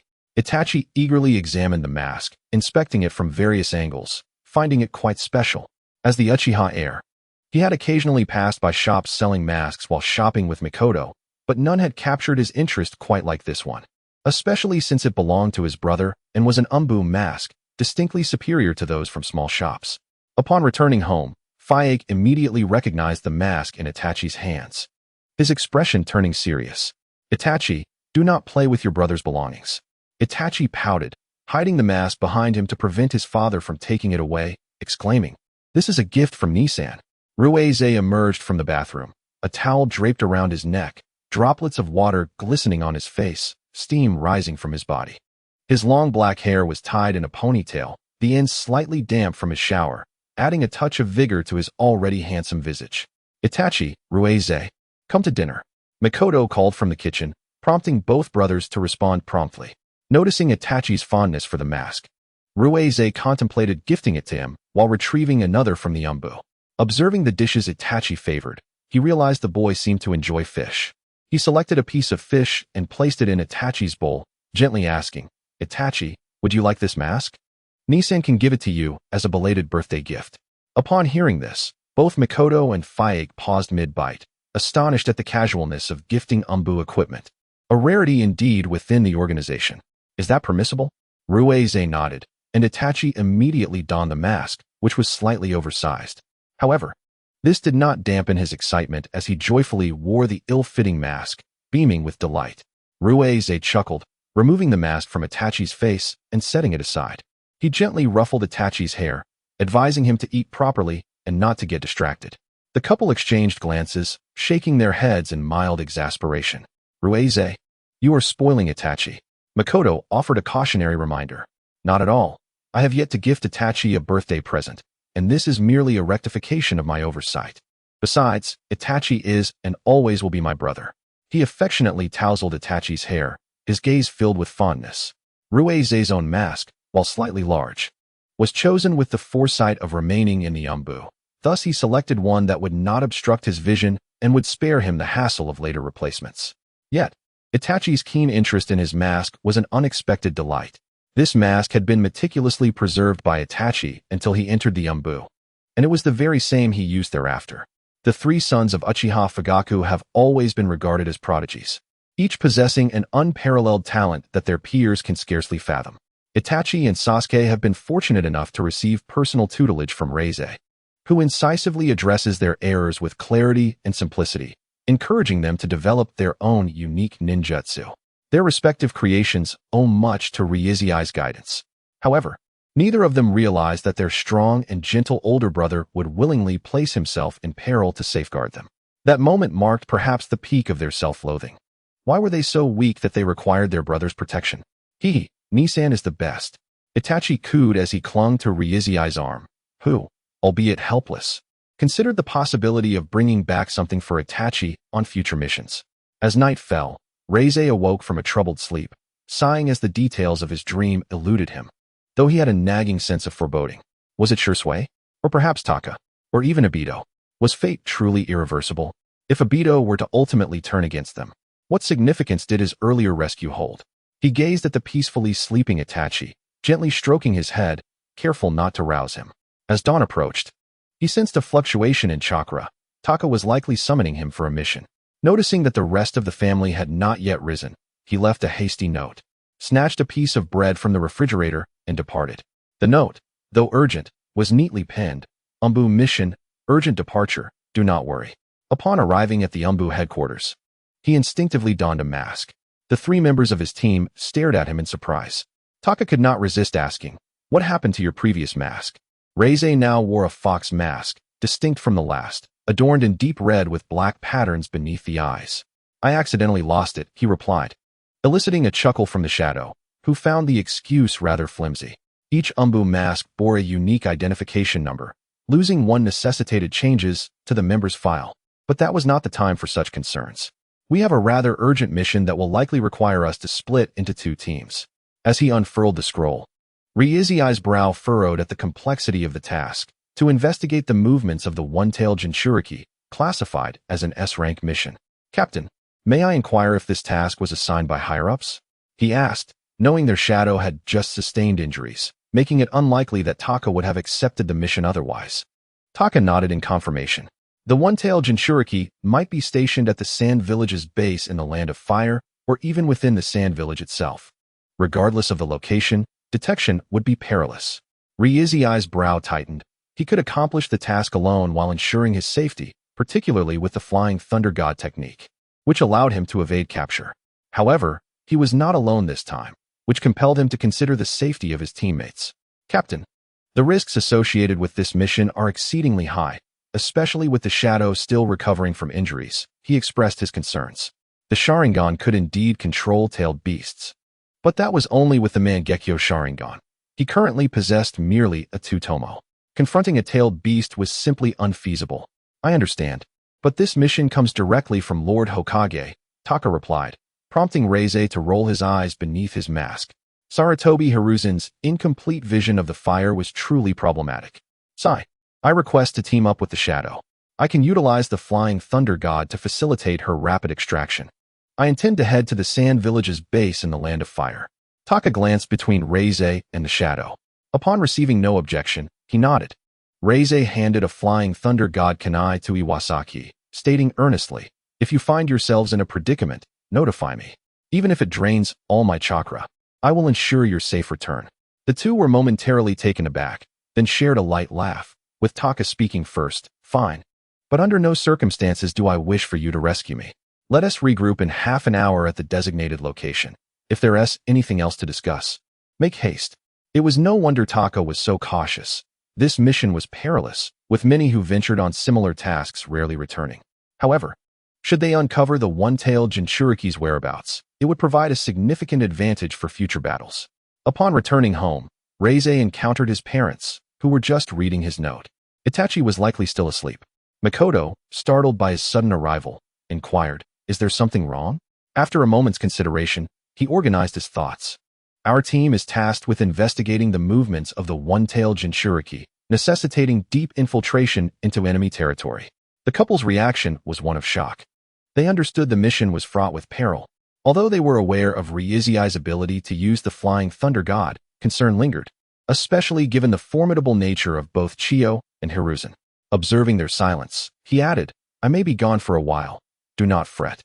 Mikoto stepped forward and enveloped him in a tight embrace, which he accepted without resistance, allowing her to find some solace. Once she felt somewhat reassured, she hung a protective charm around his neck and gently kissed his forehead through the mask. "Reize, this charm has accompanied me for over a decade. I entrust it to you. Return safely." He grasped the charm tightly, nodding. "Mother, father, please do not inform Itachi and Shursui of my whereabouts while I am away. I wish for them to remain untroubled." The couple clasped hands, watching their son depart. Reize felt uncertain about the mission ahead, especially with several teammates introducing significant variables. The amount of chakra required for the teleportation from the land of fire to the wind country was an unknown, and returning was even more daunting, presenting a considerable challenge he had never encountered before. Nonetheless, he resolved to give it his utmost effort. The four of them split into pairs, advancing in different directions. To accommodate the shadow, Reize deliberately slowed his pace, ensuring she could keep up. During the night, after surveying the area, Reize chose a concealed cave to rest. After consuming some rations and drinking a bottle of water, he refrained from eating further. He set traps around the cave. He would keep watch during the first half of the night, while the shadow would take over during the latter half. Gazing at the luminous moon, his thoughts wandered until the shadow arrived to relieve him. With a hint of curiosity, she posed a rare serious question: "Why did you choose to team up with me?" Reize chuckled softly, seemingly amused that she would even ask such a question. He offered a confident reply, to which the shadow responded without a hint of discomfort. "Even with a liability, I possess the capability to bring this liability back." Initially taken aback, she soon smiled in understanding. "You Uchiha truly are arrogant." "Because I have the merit to be so," he replied before retiring to rest, for tomorrow held its own challenges. As dawn broke, the two set off, and Reize listened to the shadow's musings, occasionally chiming in. "So, do you think camellias are more beautiful than lilies? And by the way, do you have a girl you fancy?" Rolling his eyes at her incessant chatter, he considered her question. After a moment's reflection, he answered, "Yes." The shadow's curiosity ignited, and she eagerly pressed on, her eyes sparkling with intrigue. "Really? Who is it?" "In our clan, there was a young girl. During my time at the ninja academy, I fortuitously returned home one day and witnessed her being bullied, so I lent her a hand. Oh, it seems I played the role of a hero rescuing a damsel in distress." Shadow regarded Ruiz with a knowing gaze and teased him. "Does that young lady know you often engage in such perilous missions?" After pondering for a moment, he reflected on her own dangerous tasks and hoped she remained unscathed. However, he now faced a rather troublesome assignment. Just as Shadow was about to speak again, he noticed Rui's halted gesture, instantly realizing that they might be confronted by foes. Chapter 20. The Conspiracy of Black Absolute. Listening to the rustling of leaves stirred by the wind, Ruiz focused on concealing his presence as he gazed ahead. Soon, he spotted a squad approaching. It was the Sand Ninja. The moment they entered his sensory range, he discerned their strength: 3 Chunin and 1 Jonin. He had already set up the Flying Thunder God technique along the route, ready to eliminate them in an instant. "Honda, I've heard your brother is quite attached to you," one of the Sand Ninja remarked. Not at all. His birthday is approaching, and I am contemplating what to gift him." Ruiz, possessing remarkable hearing, felt a weight in his heart upon hearing their conversation. He tightened his grip on the katana, and, as they entered the range of his Flying Thunder God attack, swiftly severed Honda's head. Blood gushed forth, splattering onto Rui's mask. In a blink, he vanished again, reappearing to dispatch the remaining 2 Chunin. He then ensnared the Jonin with an illusion technique. The entire process was rapid, showcasing Ruai's seasoned proficiency. Shadow stared in astonishment, seemingly taken aback by his prowess. You possess skills far beyond merely being a chunin. A jonin is a high-ranking combatant of a village, and yet you controlled one with just a glance. Your mastery of illusion is truly remarkable. Why do you not apply to become a jonin? Ruai's cast her a sidelong glance and replied coolly. A tree that stands out is often felled by the wind. He then glanced at the jonin he had temporarily subdued, swiftly severing his arms. Those in excruciating pain often lack the capacity to resist illusions. He could extract the intelligence he sought with less effort. After a brief inquiry, he dealt with the jonin. Shadow proceeded to manage the scene, casting a casual glance at the blood on her attire and surveying the surroundings, planning to find a stream to cleanse herself. At the base, guarding the area was Chiyo, who harbored considerable resentment towards our Konoha. Shadow, upon hearing this, glanced at Ruai's, who was tidying himself, puzzled by the reason behind such animosity. Because Konoha's white fang, Hataki Sakumo, killed her son and daughter-in-law, leaving her nearly bereft of family.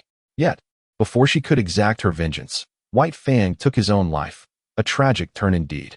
It was uncertain whether she lamented White Fang's demise or felt relief that he did not fall to enemy hands.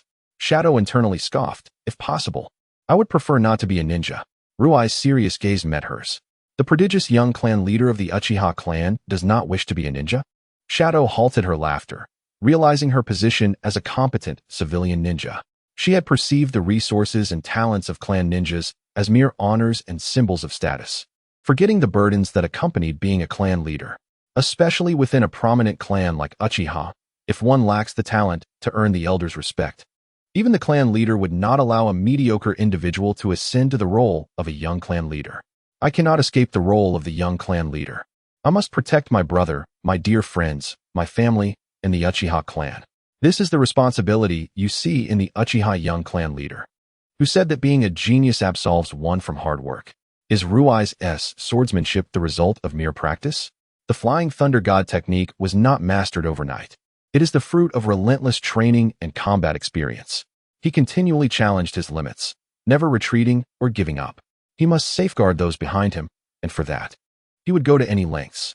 Conversely, Shadow had not contemplated this depth. Her identity as a civilian ninja was merely a label, and her perspective was limited. Though she served in the Anbu, as a chunin, she remained unaware of much. Since they had already encountered a squad emerging from the base, it was likely they were not far off. From the information gathered from the jonin, Ruai's knew a bloodline expert would arrive in 2 days. However, he had not gleaned any intelligence regarding the one-tail from this ninja, suggesting that higher-ups had sealed off such information. Until they obtained concrete news about the one-tail, they could not approach the base closely. Ruai's planned to ambush the incoming bloodline ninja and extract information from him. Shadow paused for a moment before speaking. If that bloodline ninja does not arrive at the base in due time, we shall face a widespread search by the Sand Ninja. Ruai's chuckled, unfazed, shrugging his shoulders. Our mission was never destined for success. Once we eliminate that bloodline ninja, we can acquire information regarding the one-tail. If we remain here, we will have completed half our task. With the Sand Ninja sending out their forces, I can infiltrate the base to investigate the veracity of the intelligence. At this, he halted and regarded Shadow. If you fear for your life, I can teleport you back using the Flying Thunder God technique right now. Shadow paused. Indeed, she did not wish to die, especially being so young with many days ahead of her. She could not face death with indifference. Why? Ruai's understood her unspoken question. Because I possess a safeguard, and my strength is the reason I am unafraid of death. Moreover, I have a promise to fulfill, so I cannot perish. Meanwhile, in a dim underground chamber, the sound of dripping water echoed, and a gravelly voice emerged. Lord Madara, Uchiha Ruai's has resolved to ambush Yejo. Despite his white hair, the aura of a formidable presence remained undiminished from years past. Very well, keep a close watch on him. Please send more of White Zetsu. The aura of Uchiha Ruai seems to emanate an innate strength. The last time I caught a glimpse of him from afar, he noticed me immediately. Upon hearing this, Madara chuckled, his voice carrying a magnetic quality that was quite alluring due to his age. Indeed, when I first received news from Black Zetsu, I was quite astonished. It is noteworthy that an Uchiha possesses such remarkable talent, especially among his junior peers. His dedication to protecting his brother and close friend even at the cost of abandoning a comfortable life to head to the battlefield, commands my admiration. His profound bonds, the love for his family, and his affection for his friends are palpable. I am certain that should any misfortune befall them, he would undoubtedly awaken the Mangekyo Sharingan. Moreover, he has a brother, which increases the likelihood of him attaining the eternal Mangekyo Sharingan. My own eternal Mangekyo is Izuna. This child bears a striking resemblance to my younger self, in terms of his friendships and familial ties. As night fell, Riai stealthily navigated around several hidden sentinels near the base, mentally noting their locations while discreetly leaving behind a few flying thunder god technique markers. After observing the moon for a moment, he concealed himself in the shadows. He had to accomplish tasks in the darkness that others could not, and this particular mission was not originally assigned to his small team. The danger level was undoubtedly the highest he had ever faced. Should he choose to approach the Sand Ninja's base, he would inevitably confront a multitude of adversaries. If the Jinchuriki were present, they could also pose a threat to him. Venturing into the Wind Country would mean traversing unfamiliar terrain, far from the Fire Country. Operating on another's territory would make escape perilous. It was precisely because Riai had joined this team that the three of them faced unnecessary risks, which is why he was determined to protect them. In the darkness, Black Zetsu's eerie laughter echoed. What would happen if he were to be betrayed by his own comrades? White Zetsu, beside him, feigned surprise, exclaiming, "Wow, that would surely be entertaining. I shall take care of it immediately." Unbeknownst to him, a conspiracy targeting Riai began to brew. Perched atop a tree, Riai surveyed the landscape, hearing the hoots of owls and the chirps of small creatures in the forest. A gust of wind rustled the leaves. June had arrived, and Itachi's birthday was approaching. What should he gift him? Note: Itachi's birthday is June 9th. Regarding the location of that bloodline ninja, Riai had utilized Genjutsu to manipulate several jonin to extract information, and he was now lying in ambush. Soon, he sensed 3 chakra signatures, one of which radiated a searing heat. Surely, it was her. Scorch release. Yakumo. She had 2 clusters of orange hair framing her forehead, while the rest was styled into a bun.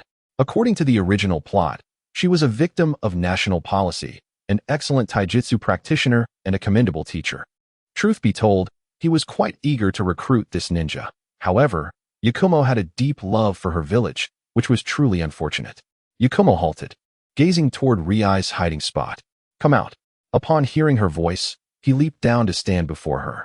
Surprised to see a child before her, Yakumo remarked, "Which village has sent a child to me? Do you know who I am?"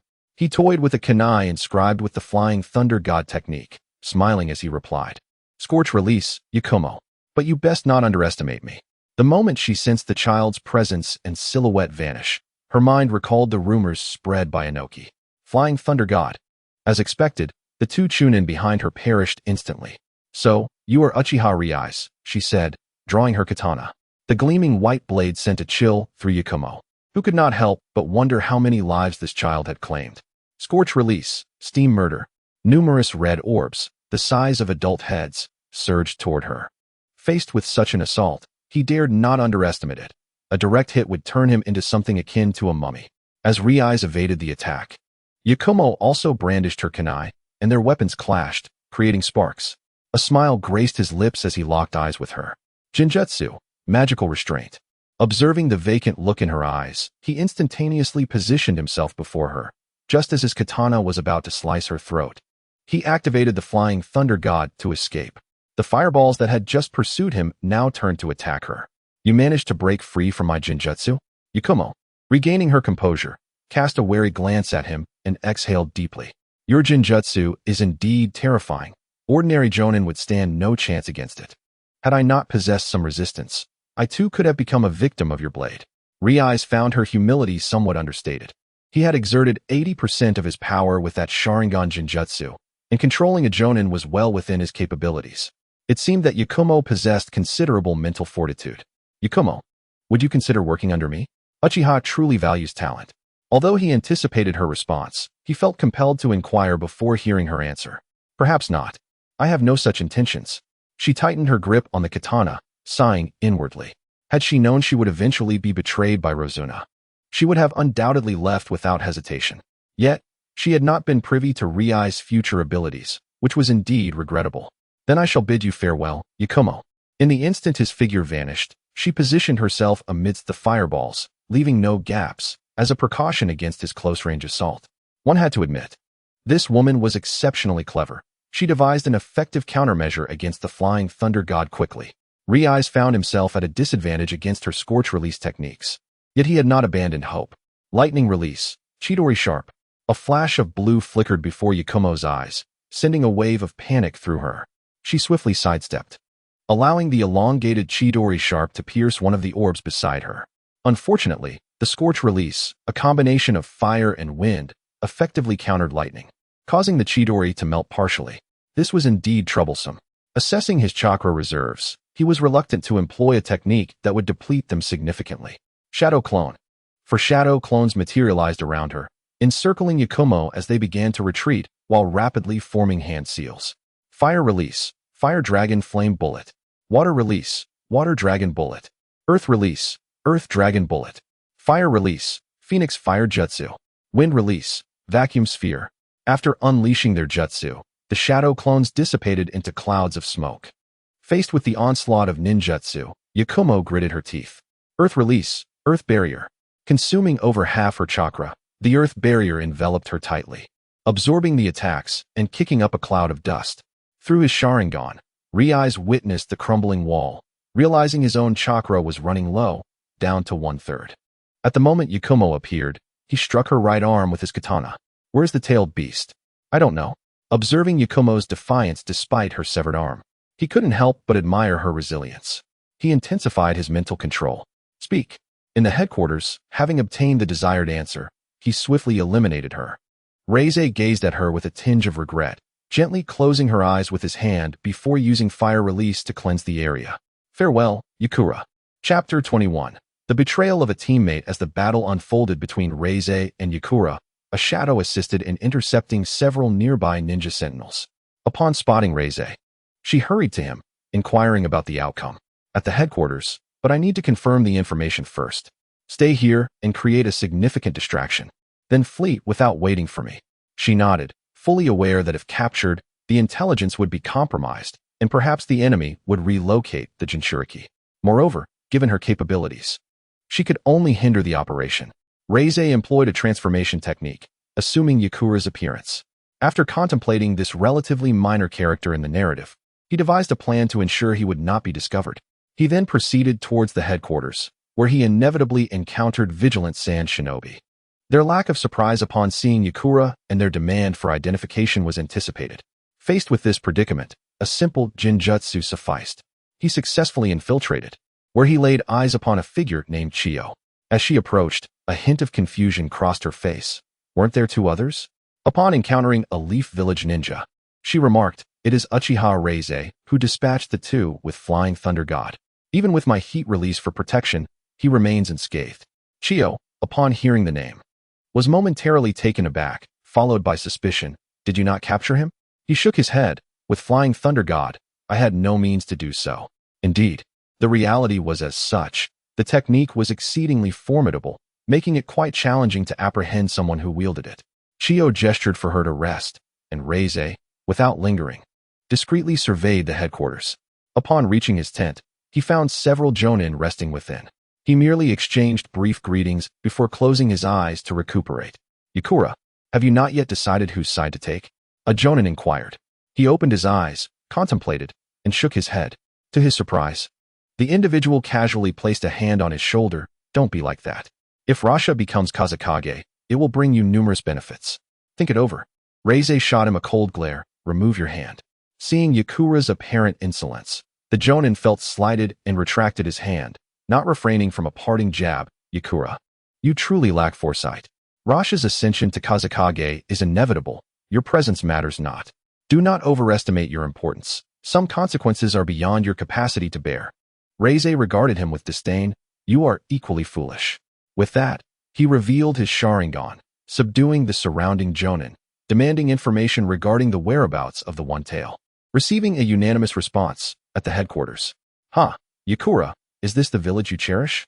Truly unsightly, though Konoha is not much different. He planted explosive tags at several tents. Before departing, he stirred chaos, relishing the sight of the ninjas in disarray before vanishing with Flying Thunder God.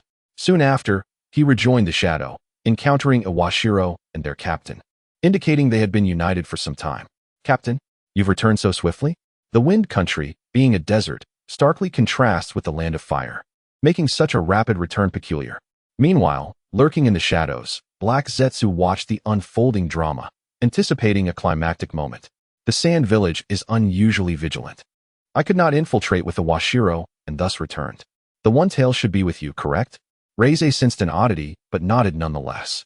Well, since the mission is complete, let us return to the village.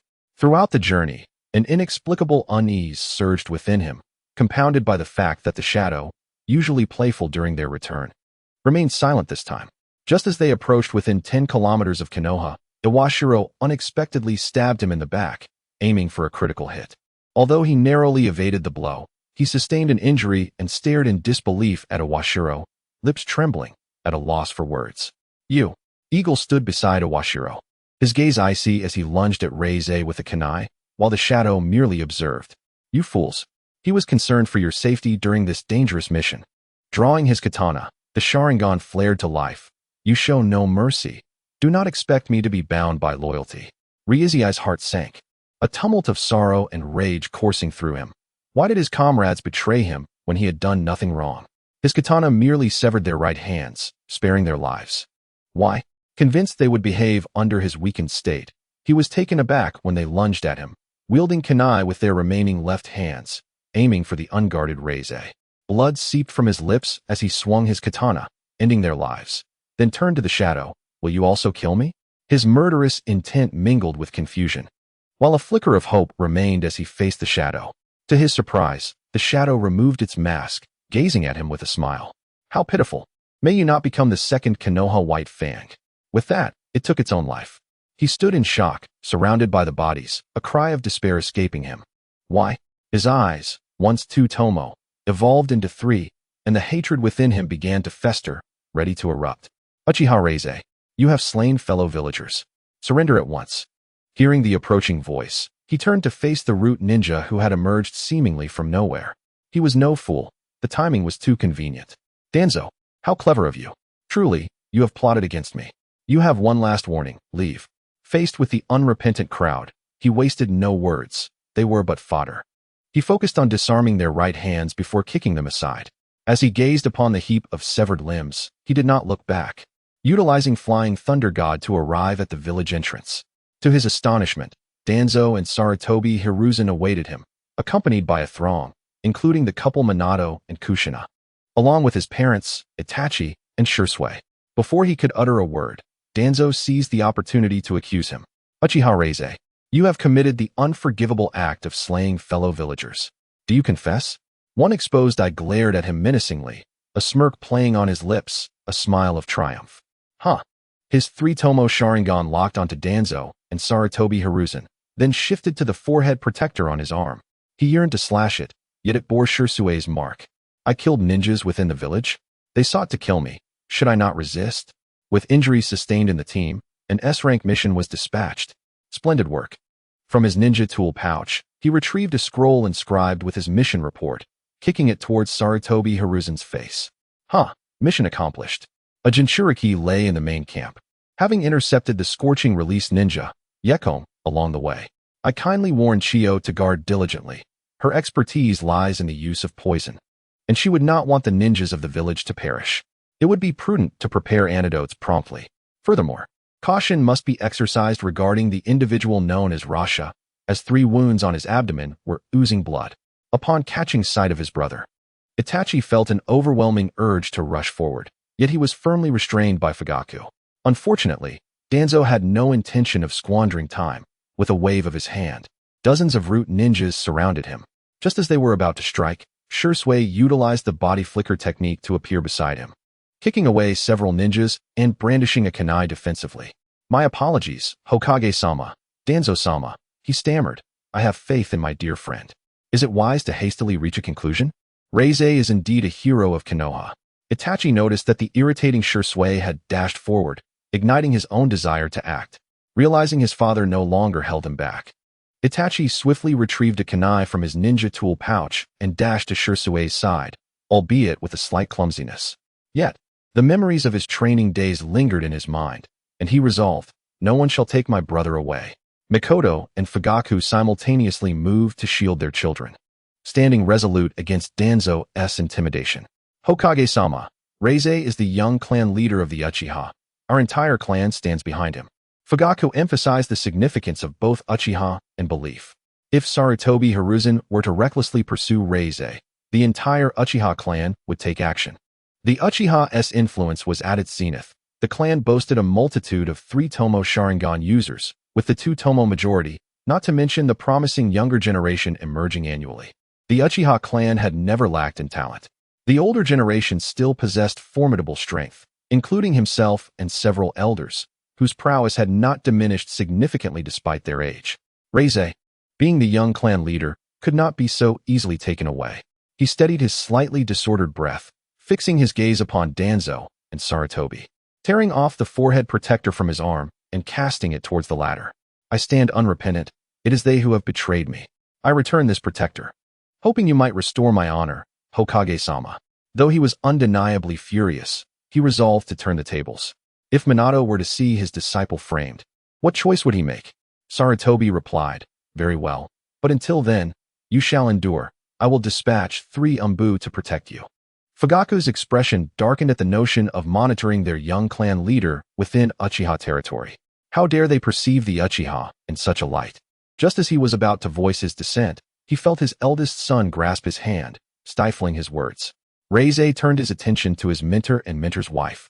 Bowing deeply, thank you for your previous teachings. I have improved my strength. In this dark vortex, please keep your eyes open and protect yourselves. Nakono wished to voice her thoughts, unable to believe that Mikoto's child would harm the ninjas of the village. It must have been a desperate act. Minato grasped her hand, gently shaking his head. Then we shall return. Reize utilized the Flying Thunder God technique to transport Shursui and the others to the doorstep of their home. He quickly approached Shursui, breathless, the blade in his hand having fallen to the ground. Quick, bandage the child's wounds. Fugaku shouted, swiftly scooping him up and rushing inside. Mikoto fetched a medical kit, extracting scissors to cut away the fabric from his abdomen, revealing ghastly wounds. They exchanged a glance and noted that 3 wounds all targeted vital areas. One was relatively minor, yet the others were grievous, pierced deeply by kunai. Simple bandaging would suffice no longer. A hospital visit was imperative. Mikoto, take the child to the hospital. I will handle this matter. This situation could not be met with submission. Reize still commanded respect within the clan, being a figure the younger generation aspired to emulate. With the support of the elders, his status was as solid as a mountain.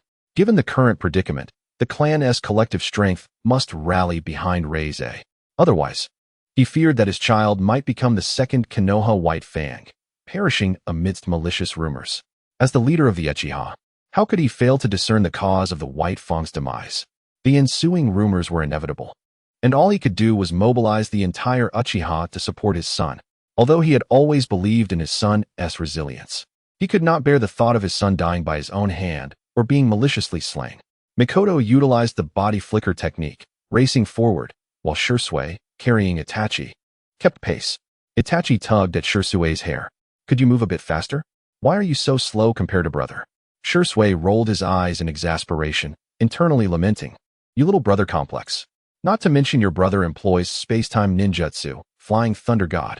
Only a few can match his speed, perhaps only his teacher, Minato, or the deceased second Hokage, Tobirama Senju. Maybe the Raikage could rival him. Itachi pouted, after all that, it's still your fault. A vein throbbed on Shursui's forehead, utterly exasperated by this brat. If it weren't for Reize's insistence on teaching him a lesson, he would have dealt with him already. By the time they arrived at the hospital, Reize had already been wheeled into the operating room, with Mikoto anxiously waiting outside. The usually gentle Mikoto could not suppress her rage this time. Shursui, a veteran of battle, could keenly sense the murderous aura emanating from Mikoto. Itachi approached her, tugging at her skirt. Will brother be all right? Why would those teammates betray him? She knelt down, gently stroking Itachi's head before embracing him tightly. Itachi did not resist, allowing his mother to hold him. Shursui leaned against the door of the operating room, waiting for Reize to emerge. Itachi, listen closely. If anyone in the village speaks ill of Reize, do not engage with them. We must solely support him. Shursui affirmed, promising his unwavering support for his dear friend. Although their time together had been limited. After all, Reize had always been busy, yet he knew well enough that he would never harm his comrades. The three awaited outside. And after what felt like an eternity, Fugaku arrived, and the door to the operating room swung open. A crowd quickly gathered around.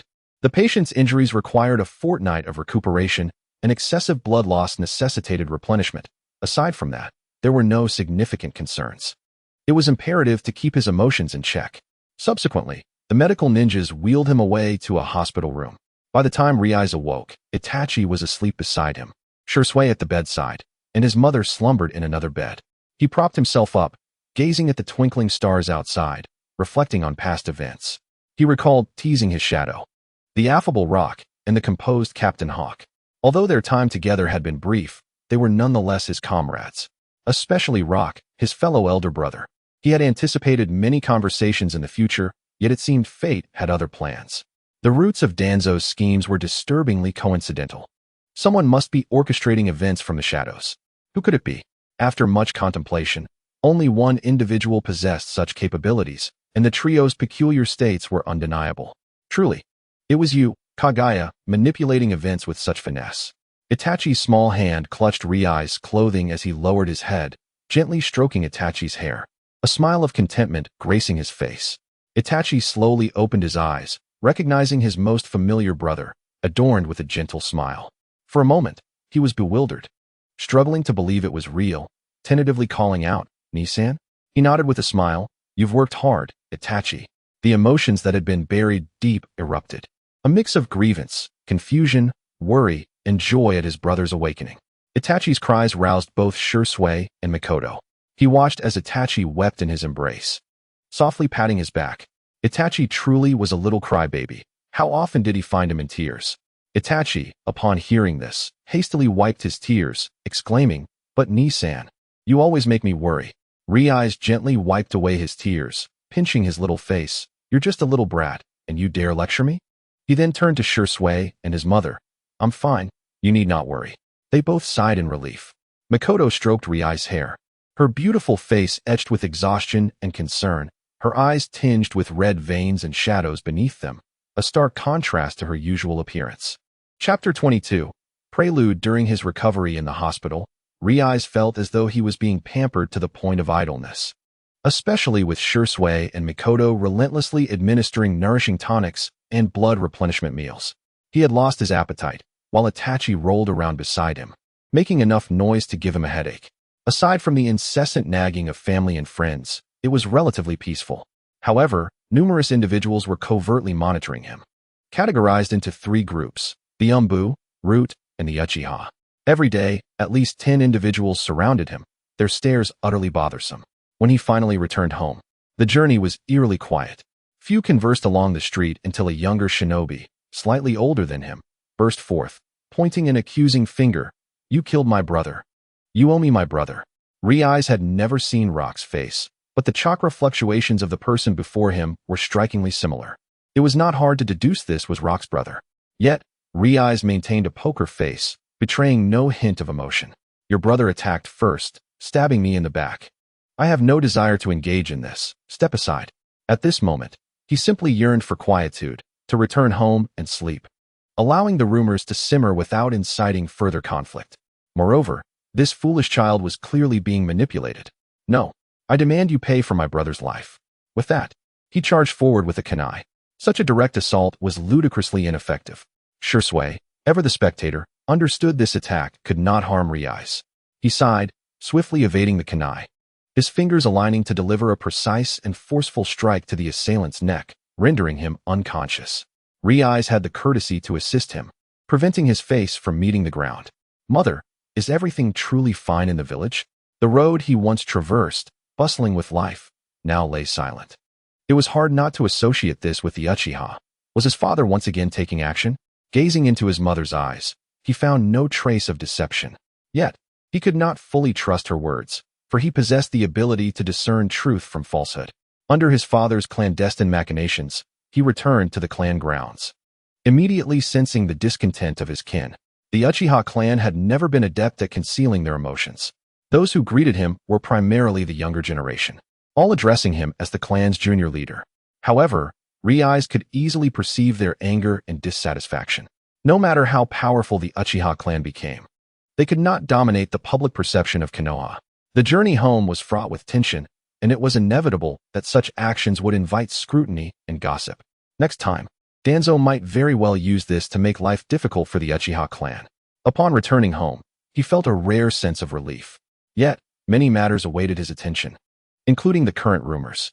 As the protagonist of this unfolding tale, he felt compelled to experience it firsthand. However, for now, all he desired was rest. He leapt into his room, diving into his bed, seeking solace. When he awoke, it was nearly dusk, and Mikoto was calling him to dinner. He utilized a shadow clone to manage the situation, still eager to ascertain the state of the village. The gentle sunlight bathed Konoha, birds chirped merrily on the branches, and the commercial street remained as vibrant as ever, seemingly unchanged. He employed a transformation technique and entered a tea house. No sooner had he sat down than he overheard a group vociferously lamenting. The Uchiha are truly despicable. They dare to kill their own comrades. What is to be done? The Hokage should never allow such a malignant presence in the village. Indeed, I heard that the white-eyed wolf is also the junior leader of the Uchiha. How could we have thrown a celebration for him? Their collective vitriol was directed at him, and he felt as though the villagers had poured all their scorn upon him. He ordered some tea and snacks, maintaining an air of nonchalance as if the insults were not aimed at him. However, he soon heard a voice that provoked his ire. I wonder how their parents raised them, committing such heinous acts at such a young age. The teacup in his hand cracked, shattering moments later, spilling tea over him and scattering fragments across the table. The commotion drew the attention of the disparagers. Apathetically, he shook the water from his hand, glaring fiercely at the one who had insulted his family.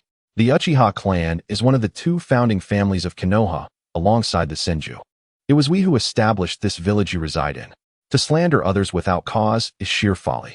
Who do you think you are? Riai's placed money on the table, approaching the man with a cold smile.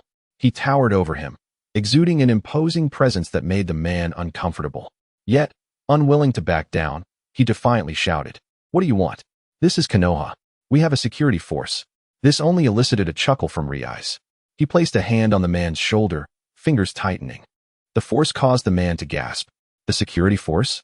If memory serves, the Uchiha are responsible for maintaining order in the village. Having just insulted them, you expect their protection? How brazen. He added a playful pat to the man's face. He leaned in and warned, "I advise you to watch your words." Before quickly vanishing from sight, he sensed several distinct chakras approaching him. They were likely from Danzo. However, it was not yet the time to confront him openly. "Patriarch, that group is going too far, spreading rumors," exclaimed a member of the Uchiha clan clad in the attire of the security forces. Fujimoto rested his chin on his hands, lost in thought, his eyes flickering with uncertainty. "Pay them no mind. The time has not yet come," he replied. "By the way, how is the young clan leader?" The individual tasked with guarding the young leader quickly responded, "It seems the young leader has been out for a while, but I am not certain of his whereabouts, especially with the flying thunder god technique in play." His mood remained largely unchanged, yet he hesitated before expressing his thoughts. The young leader appears remarkably composed. Aside from a few close acquaintances, he maintains an impassive demeanor. This revelation momentarily stunned him as a father. Previously, Reize, as the young leader, had exhibited a commendable attitude towards the clan members, often smiling warmly to foster connections. However, at present, Reize was not at home. He had adopted a different facade while wandering the village, enduring insults as if he were a rat scurrying through the streets, universally reviled. He purchased a bouquet of lilies from a flower shop in the mountains to visit a person he had never met before. In an inconspicuous corner of the cemetery stood a gravestone. Approaching it, he placed the flowers down and gazed intently, lost in thought, before chuckling softly. "Senior White Fang, it is a pleasure to meet you at last. I suppose I can consider myself a friend of Kakashi's.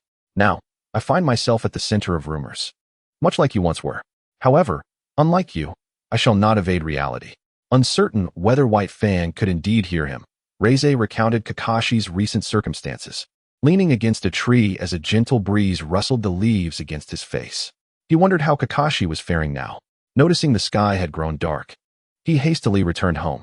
Unbeknownst to him, after his departure, another individual arrived at White Fang's grave.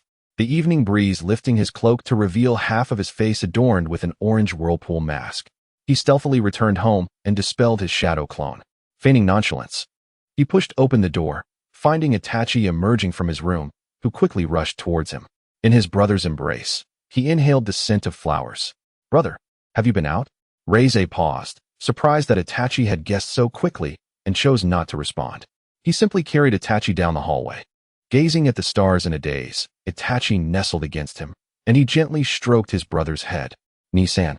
Itachi sensed something amiss with his brother, but could not quite articulate it. Reize lowered his head in confusion, his questioning gaze meeting Itachi's, who merely shook his head. Before long, Makoto called the brothers to dinner. The atmosphere was notably oppressive, with Reize occasionally serving Itachi some food and exchanging a few words, but otherwise, the silence loomed heavily as he contemplated how to expose Danzo's deceit and achieve his desires. Chapter 23.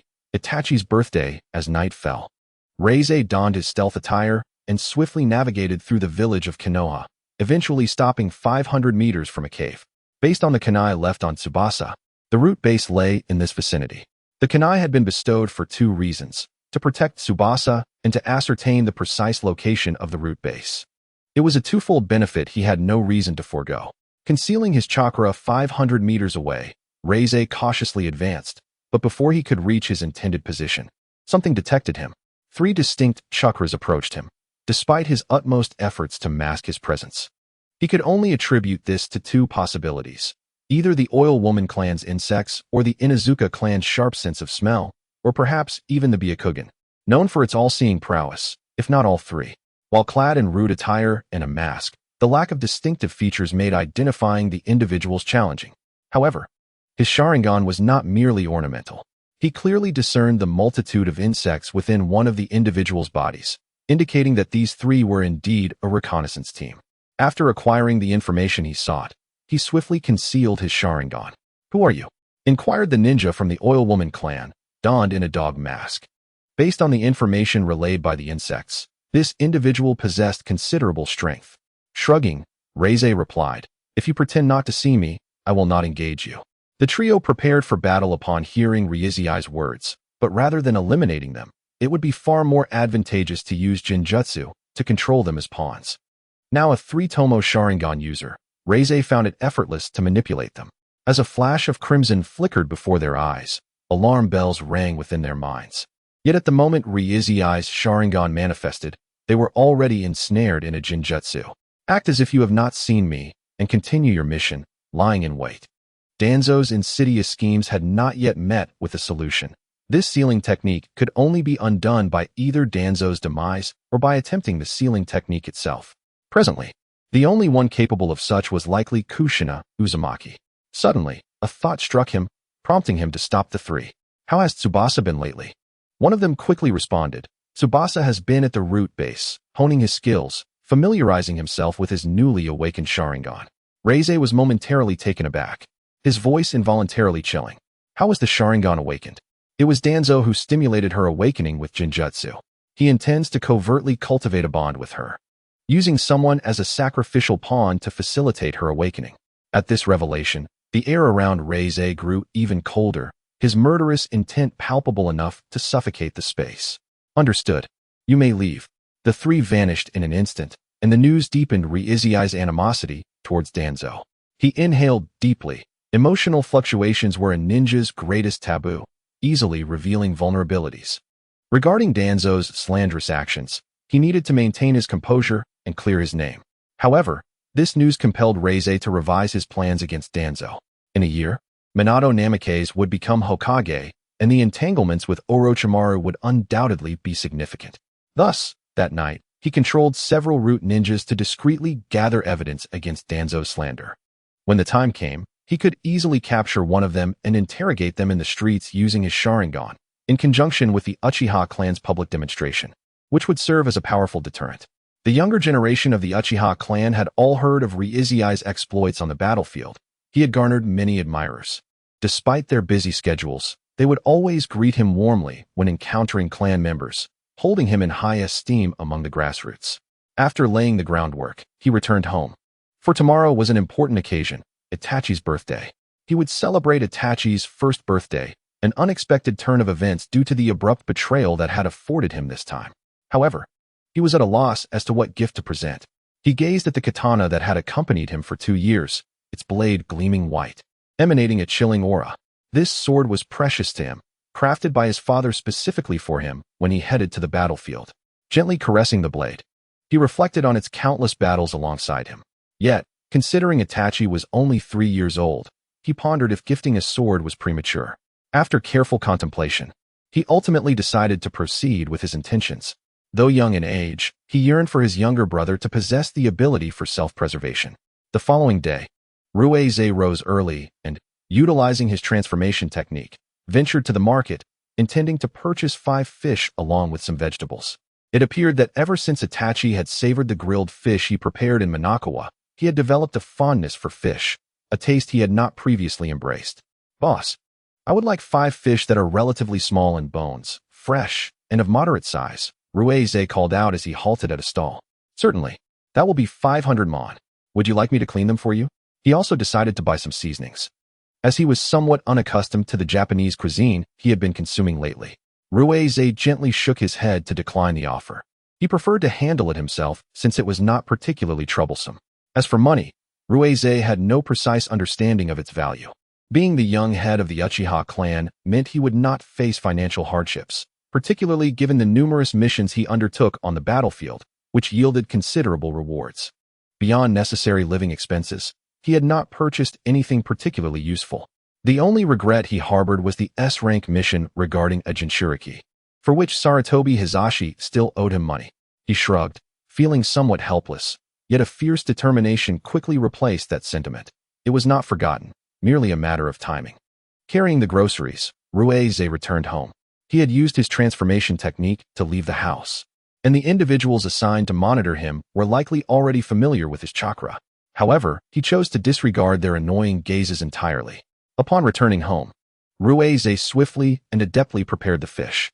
For breakfast, he planned to serve fish, vegetable salad, and milk. As he placed the fish in the pot to simmer, he proceeded to wash the vegetables, placing them in a large bowl with a sprinkle of salt, pepper, and salad dressing. He also boiled 5 eggs, meticulously peeling them and cutting them in half. He retrieved a lunchbox that he had prepared beforehand and filled 1 portion with salad. To eliminate the fishy smell from the simmering fish, he added cooking wine, a touch of pepper, and a few other seasonings. After a few more minutes of simmering to allow the flavors to meld, he tasted a spoonful and nodded in approval. The flavor was delightful. He placed the cooked fish into the lunchbox, separately storing the fish broth in a small bowl, along with a bottle of milk. After packing everything neatly, he utilized the Flying Thunder God technique to arrive at Shursue's doorstep. He knocked on the door, and shortly thereafter, Shursue opened it, momentarily frozen in surprise. Ruize, adorned with an apron, was a sight Shursue had never witnessed before, leaving him somewhat astonished. "Shursue, today is Itachi's birthday. Please join us in the evening for a small birthday celebration, just among us. No other clan members will be present." He handed Shursue the items he had prepared. "This is breakfast I made for you.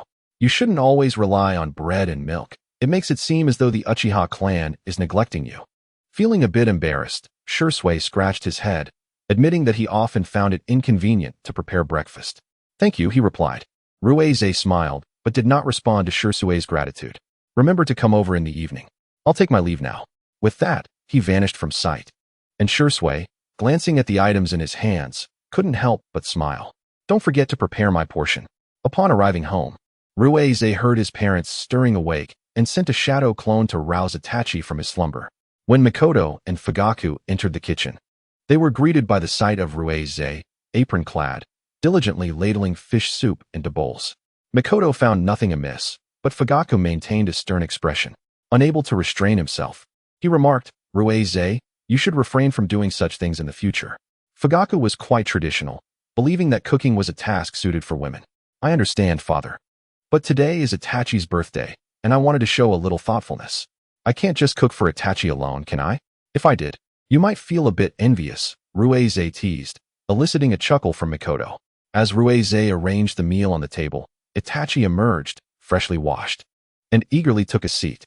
Upon seeing his brother in an apron, he assumed Ruize was merely assisting Mikoto, a rare sight indeed. prompting him to steal a few glances. Ruize playfully ruffled his hair, urging him to settle down. Humph. Itachi turned his head away, pouting. Stupid brother. Today is my birthday. He wouldn't dare forget, would he? Lost in his thoughts, as he took a bite of his favorite fish, his eyes lit up with delight. This is delicious.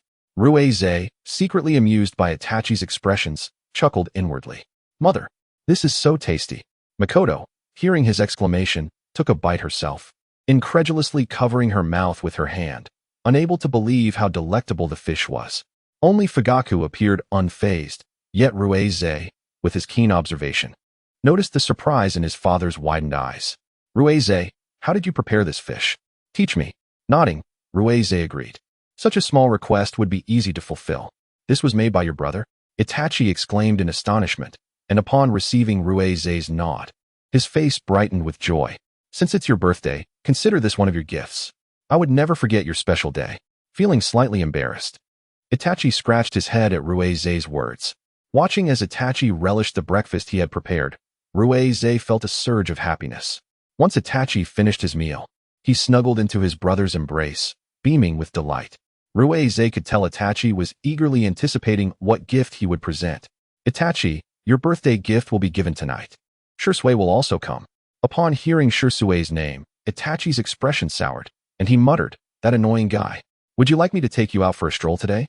At this, Itachi perked up but then hesitated, shaking his head. Right now, the villagers are speaking ill of you, brother. If we go out, it would surely upset you.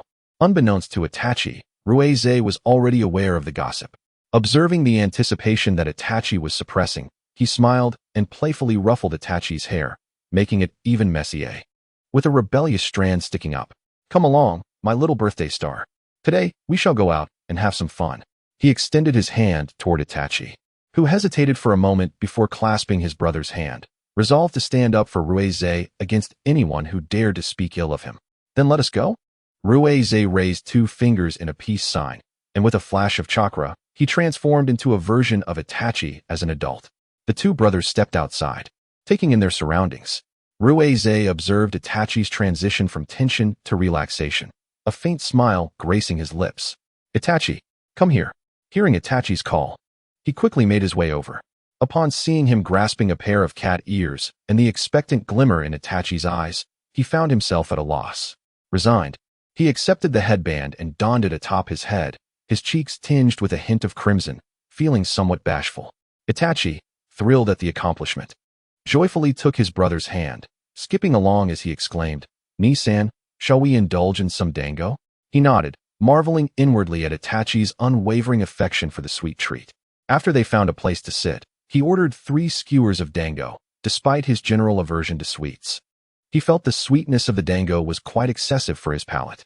Just as Itachi gleefully lifted a skewer to his mouth, a swift motion from the side saw Reize scoop Itachi up and vanish in an instant. As Reize landed outside, a tremendous explosion erupted from beneath the establishment, shattering the ground and causing the shop to plummet into the basement. Brother, how did you? Itachi was once again taken aback by his brother's prowess. His intuition hinted at the presence of a spy among them. He wished to investigate, but hesitated upon glancing back at Itachi. If he left, Itachi's safety would be compromised. Ni-san, hearing Itachi's voice, snapped him back to the moment. Shadow clone technique. As the smoke dissipated, a perfect replica of Reize emerged. Save the civilians. The clone nodded in acknowledgement of the order and swiftly dashed into the shop, while the Umbu and security forces arrived on the scene. Reize, cradling Itachi, stood atop the roof across from the collapsed dango shop. Upon the arrival of the Umbu, 3 individuals quickly surrounded them. Who goes there? Itachi clutched at Ryui's sleeve in fear, and he comfortingly patted Itachi's back, casting a sharp gaze at the Umbu. The menacing aura he exuded caused the Umbu ninjas to involuntarily step back. Leave. We are not your prisoners to interrogate unless you wish to. A pair of scarlet eyes flared, and a chilling chakra surged forth, sending 3 Chunin-level Umbu ninjas reeling backward. Itachi, nestled close to Reize, felt the intensity of that chakra, but was not afraid. He understood that no matter how his brother transformed, he would always remain his brother. Watching the civilians rescued by the security forces, he leaped from the rooftop, dispelling the transformation. The security personnel, recognizing the familiar face, paused their tasks. bowing their heads in respect to the young clan head who had made a name for the Uchiha at just 5 years of age. Despite the rumors circulating within the village, they remained steadfast in their belief in their leader. You have worked hard. The clan head is being too kind. This is merely our duty. He regarded the responder with recognition, but knew this was not the time for reflection. The enemy ninjas had yet to be dealt with, and he sensed his shadow clone engaged in combat. You protect Itachi. If he is harmed, I will hold you accountable. Yes. He gazed into the smoky pit, leaping down. Though Itachi understood his brother's formidable strength, concern gnawed at him, prompting him to inquire of a fellow clan ninja. Nisan will be all right, won't he? The ninja chuckled, shaking his head. The clan head is exceptionally powerful, and with the flying thunder god technique, there are few who could harm him. Just as those words left his lips, Reize emerged, casually tossing an individual to the ground. Take this person back for interrogation, and then hand them over to the Umbu. There must be a network of spies. Uncover every lead. Spies are akin to a spider's web, inherently interconnected. He approached Itachi, gently ruffling his hair and smiling reassuringly, indicating that there was no cause for alarm. Soon, dozens of Umbu ninjas surrounded him. Uchiha Reize, the Hokage commands you. You should be at home at this hour. He tilted his head, scrutinizing the leading ninja, who seemed familiar. Kage of the Moonlight? The Umbu looked taken aback. You know me? Observing the momentary shock on the man's face, he remarked, as an Umbu, one should not wear their emotions so openly. I've merely heard of you, not met you. Please inform the Hokage that today is my brother's birthday, and I must be present. I trust he will understand my predicament. Reize articulated his rationale patiently, his words seemingly reasonable, delivered in a calm tone.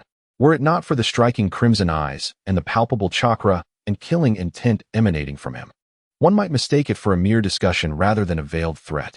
Under the mounting pressure, the Kage of the Moonlight broke out in a cold sweat. Chapter 24. The birthday continuation. In no time, Reize assumed a different demeanor, continuing to play with Itachi.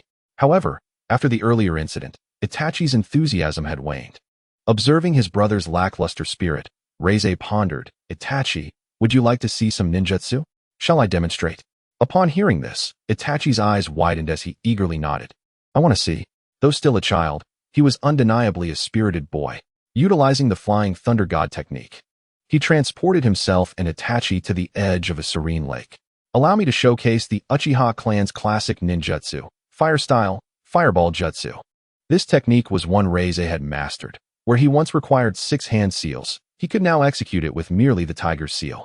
Itachi watched, his eyes wide with rapt attention, fearing he might miss something. At present, his dynamic vision was not particularly sharp, but he observed his brother form the seals before unleashing a colossal, searing fireball. The fireball enveloped the entire lake, vaporizing the surface water and sending plumes of steam swirling around. Moments later, he concluded the technique. Itachi beamed at his brother, clapping his hands in delight. Nisan, you are incredible. He smiled at his starry-eyed brother, squatting to meet his gaze. Itachi, you too shall master this with ease and time. I will teach you. But for now, you are still too young. Once you grow a bit more, you shall be able to. I will train diligently and surpass you, brother. That way, I can protect you. Witnessing Itachi's earnest determination, he nodded with a smile. Many years hence, Itachi would reflect on his childhood words with a blush, for his brother's strength was beyond the reach of ordinary individuals. Moreover, the majority of his own abilities were imparted by his brother. Time flew by swiftly, and dusk settled in. He and Itachi returned home, where Shursui had already arrived. After dinner, it was time for the gift exchange. Makoto presented a handmade amulet. Fugaku gifted a book, likely a history of the Uchiha clan, while Shursui offered his insights on Genjutsu. Though Itachi could not utilize these teachings yet, they would lay the groundwork for his formidable Genjutsu abilities in the future. When it was finally Ryui's turn, Itachi's face was filled with anticipation. He couldn't help but think. Truly, he is unable to contain his excitement. He handed Itachi a long box, which the latter promptly opened. Both the Uchiha couple and Shursui were curious about Ryui's gift. However, upon revealing its contents, they gasped in astonishment. As Ryui's closest friend, Shursui immediately recognized it as his treasured blade. Fugaku, being the one who gifted the sword, also recognized it, as did Makoto, who had seen it before. Jishui was acutely aware of how much Ryuize cherished this sword. He meticulously cleaned and maintained its blade. Itachi, gazing at the cold gleam of the katana, suddenly lifted his head. He recognized the weapon immediately. "Nisan, this is yours," he began, but Ruizei interrupted him. "This sword has accompanied me to battle, claiming countless foes. Itachi, I bestow it upon you, not for your immediate use. You are not yet ready to wield it proficiently. You must wait at least another year and a half before you can begin your training with it. When you do take up this sword, I hope you will use it to safeguard yourself." He smiled gently, ruffling Itachi's hair. "But what about your weapon?" Jishui couldn't help but inquire. As a formidable swordsman, losing a reliable weapon would undoubtedly affect his prowess. Ruizei contemplated. "I intend to seek out the legendary Kusanagi sword. I believe it would be quite suitable for me." He had long desired the blade that could slice through iron like mud, but it was in the possession of Orochimaru after his defection. The exact location was uncertain, yet he felt it prudent to begin researching its connection to the legendary Yamada no Orochi. Fayake, who had remained silent until now, spoke up. "Regarding the Kusanagi sword, there are records in our clan's archives. You might want to investigate." He nodded, acknowledging that such information would indeed prove beneficial. That evening, Itachi clung to Ruizei as they slept. In the middle of the night, Ruizei sensed the disturbance of a flying thunder god kunai, his gaze sharpening. He swiftly created a shadow clone and employed the flying thunder god technique to extricate himself from Itachi's embrace. He quickly prepared and headed towards the coordinates. The chakra signature belonged to Tsubasa. Upon arrival at the cliff's edge of Managawa, he found a black-haired girl standing there. Her once high ponytail had transformed into flowing locks, stirred by the cool evening breeze, which carried a faint fragrance from her. "Tsubasa, are you all right?" he inquired as he approached her. Tsubasa sensed his presence the moment he appeared. She shook her head gently. "I'm fine, just." Her lips pressed together, struggling to articulate her thoughts. Noticing her discomfort, Ruizei took a step back. Tsubasa, who usually donned combat attire, appeared almost like a sweet neighborhood girl today. "I might have to go undercover." Ruizei's expression darkened at her words, a storm brewing within him as he sensed her apprehension. It must be Danzo, he mused. Such espionage activities would undoubtedly require the approval of both Danzo and Hiruzen Sarutobi. Otherwise, the decision would not have been made. Moreover, with her Sharingan, Tsubasa was indeed the perfect candidate for a spy. Yet, he could not shake the suspicion that Danzo might have ulterior motives regarding her involvement. Spies often possess invaluable information. If captured by enemy forces, it would pose a significant threat. In such a scenario, the spy's mind would need to be destroyed to prevent any leaks. This was a common strategy among those who control spies. Contemplating this, he gazed at the girl, concern etching his features. Torn between his feelings, he bit his lip, wanting to voice his thoughts but finding himself at a loss. Finally, with a hint of resolve, he turned away, refraining from looking at her. "Uchiha Tsubasa." This marked the first time he had earnestly called her by her full name. Hearing him, she withdrew her gaze from the scenery and focused on the boy she admired. He was exceptional, handsome, gentle, with a sharp tongue yet a tender heart, always managing to provide her with a sense of security. "You must return to me safely," she said with a soft laugh. "I will, Ruizei. I hope that when we meet again, I will possess the strength to fight alongside you." She reached into her pocket and produced a beautifully crafted box, contrasting with her small hands marred by tiny scars. "This is a gift for you before I leave." Ruizei turned to her, taking the box in silence, his head bowed, hesitant to open it. After a moment of quiet contemplation, he sighed, exuding a sense of helplessness as he looked at the girl who was so passionately pursuing him. "I will keep your gift safe until you return," he declared, turning away, feigning irritation at her decision to become a spy. Tsubasa chuckled softly, fully aware of the underlying concern in Ruizei's words. She realized he merely used the guise of a gift to express his worry. How adorably awkward, she thought, a smile blooming on her face. Leaning closer, she planted a fleeting kiss upon his cheek, like a dragonfly skimming the water's surface. Feeling the warmth of her touch, he turned abruptly, only to meet her reluctant gaze, causing his playful teasing to falter. The two frolicked at the cliff's edge, Tsubasa often teasing him into anger, only to coax him back with her charm. Gradually, dawn began to break. As Tsubasa glanced at the sky, she embraced the boy she cherished one last time before departing. Ruizei watched her figure fade from view, a sense of heaviness settling in his heart. He cast his gaze skyward, a flicker of murderous intent glimmering in his eyes. He too vanished from Managawa. With the recent escalation of rumors, Discontent towards the Uchiha clan had reached a boiling point. Villagers and other ninjas, anyone harboring prejudice against the Uchiha, joined the fray, standing on the moral high ground, self-righteously judging those they deemed guilty. Chapter 25. Chaos. After Tsubasa's departure, Ruize found his emotions unwittingly affected. Even the usually oblivious Uchiha Fayake could sense the change. At this moment, Ruize was venting his frustrations on the practice dummies at the Uchiha training ground. Itachi and Jishui, for once, refrained from their usual banter, exchanging glances filled with confusion and concern. Jishui watched as Itachi inclined his head towards Ruize, suggesting he inquire about his brother's mood. Itachi glanced at Jishui, then at his elder brother, hesitating. He looked up at Jishui, who towered over him, tilting his head slightly. "Why don't you ask him?" Jishui sighed, exasperated. This troublesome kid is utterly unreliable. Their seemingly secret exchange was not lost on Ruize, who caught the interaction just as Jishui prepared to approach. Startled, Jishui forced a chuckle, scratching his head awkwardly. "Hey, Ruize, what's up with you today?" Ruize merely shook his head, indicating he had no intention of sharing, and before Jishui could probe further, he uttered a cryptic phrase, "It's about to begin." He turned his gaze towards the root of the clan, his dark eyes harboring a hidden menace. Tsubasa's departure had accelerated Ruize's plans. Today was to be the day he cleared his name, as well as the day he would make his teacher, Minato Namikaze, aware of the treachery among the higher-ups. Ruize ruffled Itachi's hair, affirming that no matter the circumstances, his younger brother would always remain his utmost priority. He would protect both Itachi and Sasuke without fail. Itachi, sensitive to his brother's emotional fluctuations, lifted his gaze, concern shining in his large, expressive eyes. "Brother?" Upon hearing the call of Itachi, he withdrew from his reverie and lowered his gaze to the boy. "I am well. It's just that the village will be quite noisy today." He glanced at the sun, estimating it to be around 10 in the morning, and knew that the events were about to unfold.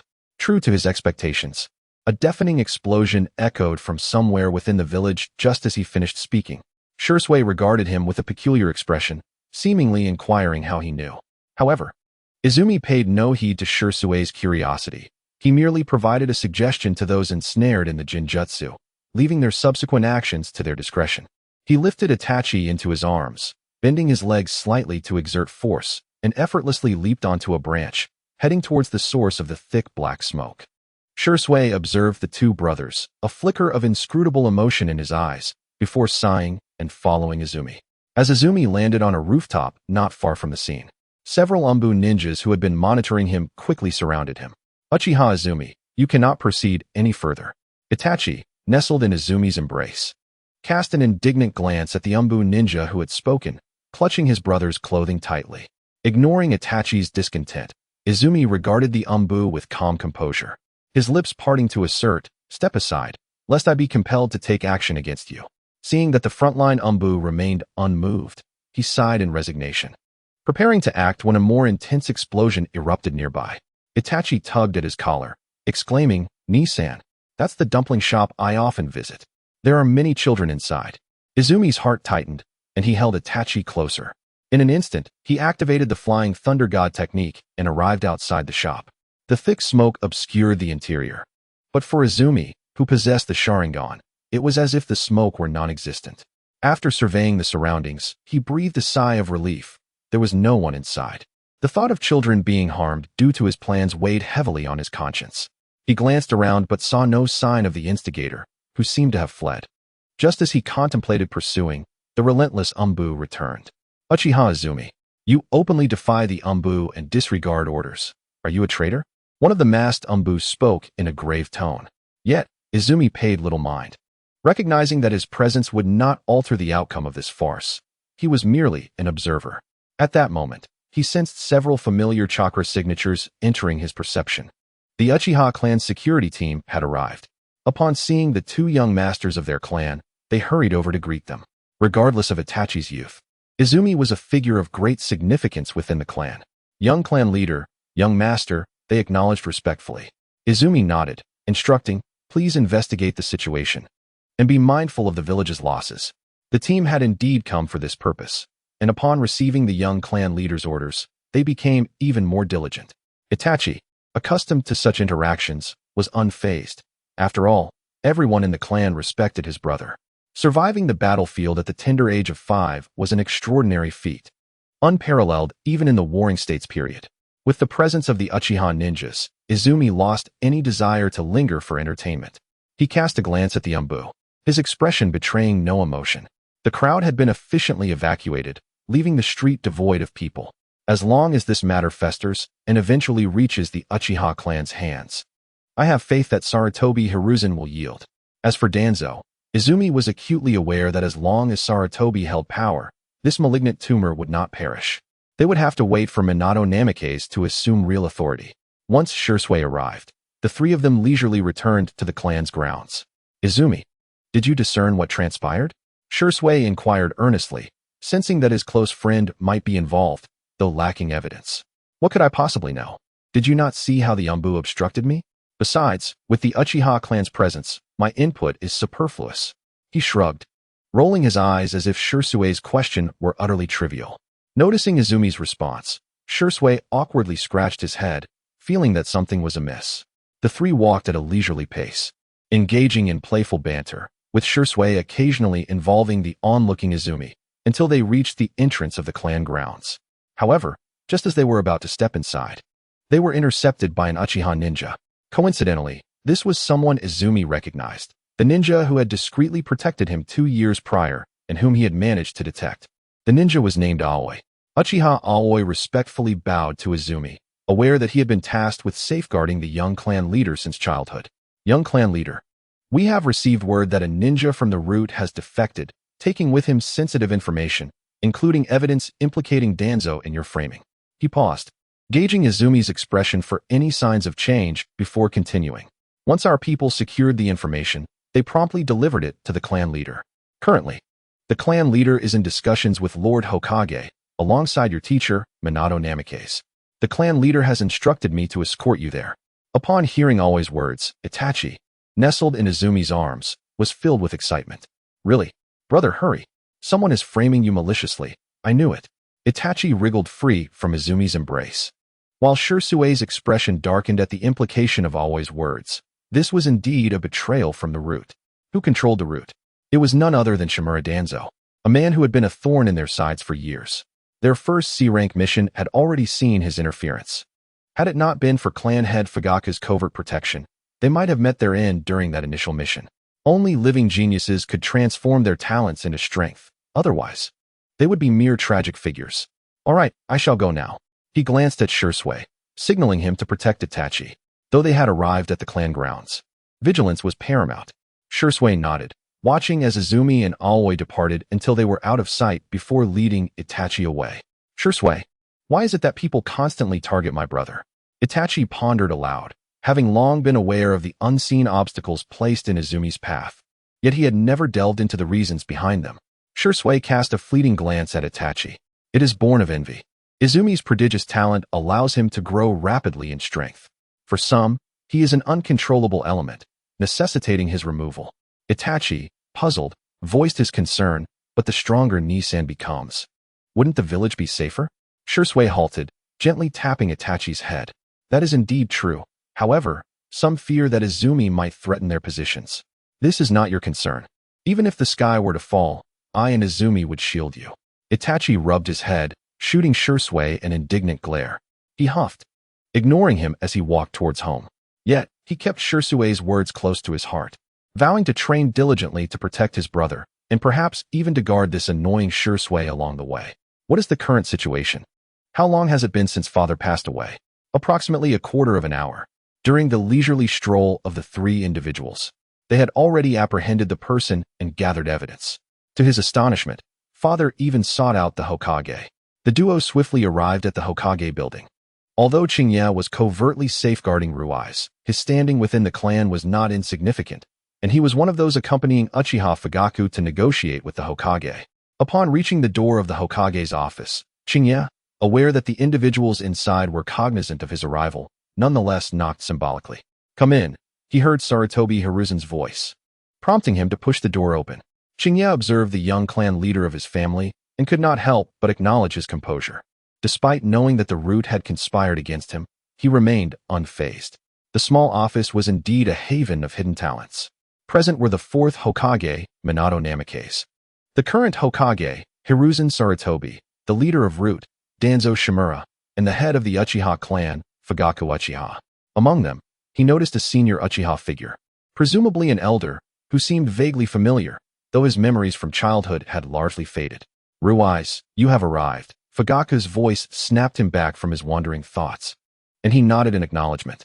However, his gaze quickly shifted to the elder Uchiha. The elder effortlessly discerned the familiar yet perplexed expression in Ruiz's eyes and smiled. Ruiz, I am Yahi, the elder of the Uchiha clan. I often held you as a child. The elder's words seemed to awaken memories in Ruiz. It appeared that in the 2 years before he turned 3, an elderly man frequently visited to assist Meichin with childcare. During that time, Ruiz was exceedingly well-behaved, and Meichin could manage alone. Yet both Fugaku and Meichin welcomed the elder's visits. Eventually, as Ruiz began his training, the elder gradually faded from his view. Grandfather Yahi. Since the elder claimed to have a good relationship with him, Ruiz decided to indulge him. After all, the elder had indeed treated him kindly in his youth, often taking him out to play. As a frail infant, he had even faced scoldings from Meichin.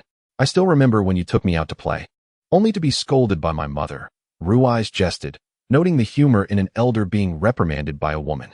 Yahi, however, was not one to be bothered by such trivialities, and he chuckled heartily. As the conversation threatened to drift, Fugaku placed a hand on Ruiz's head, his expression serious as he inquired, You must be aware of the Root's conspiracy against you. What are your thoughts? Hearing Fugaku's question, Ruiz could not help but smile at his father. What a question you pose. Allowing my 3 teammates to stab me in the back, branding me as a traitor and subjecting me to public scorn. Naturally, they must pay the price. As soon as he spoke, a pair of crimson 3-tomo Sharingan glared at Danzo, the sharp killing intent directed solely at Danzo and Hiruzen. He had not intended to activate his Sharingan so soon, yet despite his words, he was still deeply concerned about his 3 teammates, Iwa, Ing, and Ing. They were meant to be his friends, but Danzo's schemes had led to their demise. Before Danzo could respond, Minato intervened, acting as a mediator. Ruiz, please remain calm, regardless of the circumstances. He felt he owed it to his teacher to maintain a level of decorum. Thus, he reined in his murderous intent, though he did not retract his Sharingan. Quietly observing Minato, the chilling chakra fluctuations startled Minato momentarily. Teacher, on the day I returned to the village, you were present too. Did you doubt me as well? Yes. You all suspected me, blaming me for attacking my comrades. But did you truly believe I wished to harm them? Eagle was an elite jonin, immensely powerful. Although it seemed he had not exhibited his full strength that day, Ruiz now understood that without the Flying Thunder God technique, he would not have been able to defeat Eagle. Ruiz, usually composed, felt a surge of emotions, dissatisfaction, anger, and grievance, intermingling, causing the 3-tomo in his Sharingan to spin rapidly. Calm down, Ruiz. Fugaku's stern reprimand snapped Ruiz back to his senses. He cast a reluctant glance at Minato, concealing his Sharingan. Minato, aware of his own shortcomings, scratched his nose awkwardly. As the Uchiha leaders, led by Fugaku, emerged to confront Danzo, Minato attempted to speak with Ruiz, only to be halted by Chinya. It was understandable. As the teacher of their young clan leader, it was inappropriate for him to defend someone who had harmed his student. Even Fugaku was not exempt from this. Despite Meichin's friendship with Danzo's wife, Kuno, it made little difference. Rui's situation warranted no compromise. This undoubtedly led to an awkward moment for Minato, yet he bore it, realizing the fault lay with him from the outset. Upon regaining his composure, Ruiz glanced at Chinya and calmly said, Chinya, return. Upon hearing the clan leader's words, Chinya, despite any lingering resentment towards Minato, had no choice but to return to Rui's side. He looked up at Minato, his dark eyes as tranquil as ink, revealing no trace of anger. This visibly startled Minato, as Rui's eyes had always held a glimmer, especially when he spoke of his brother. Teacher, please ensure the safety of Mother Kuno, Ruiz stated, voicing his thoughts before departing without a backward glance. The following day, the entirety of Konoha erupted into a frenzy of speculation. The Uchiha clan's young leader had been wronged. The village elder Danzo was under house arrest. The 3rd Hokage had stepped down, and a new Hokage was to be elected. However, Ruiz remained quietly at home, spending time with his brother. Compared to the day of negotiations, His emotions had settled. He could not comprehend why the long-buried feelings had erupted. Was it due to Yu's departure and his teacher's lack of trust in him that served as the catalyst? Brother? Itachi observed his older sibling, who appeared lost in thought, tugging at his sleeve. He lowered his gaze to his brother, gently ruffling his hair as he softly inquired. What is it, Itachi? Itachi studied his brother, sensing a change that he could not quite articulate. Brother, are you truly all right? Ruiz was taken aback by the question, letting out a soft sigh. How could I be fine?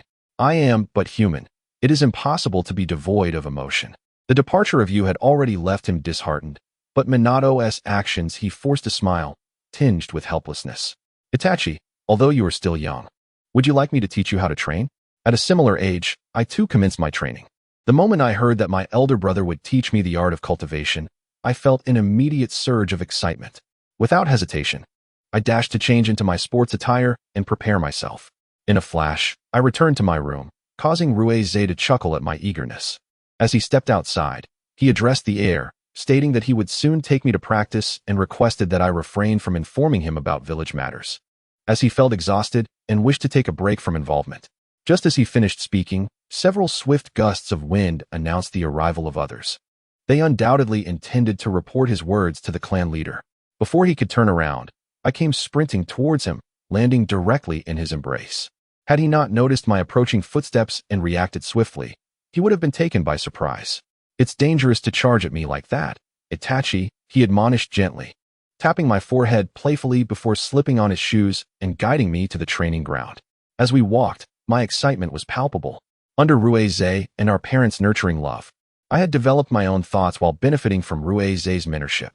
Unlike the brooding character depicted in the original narrative, I felt a sense of warmth as sunlight bathed me, revealing my more spirited side, which delighted Ruiz. Upon reaching the training area, Ruiz instructed me to sit cross-legged. First, I shall teach you the method of chakra extraction.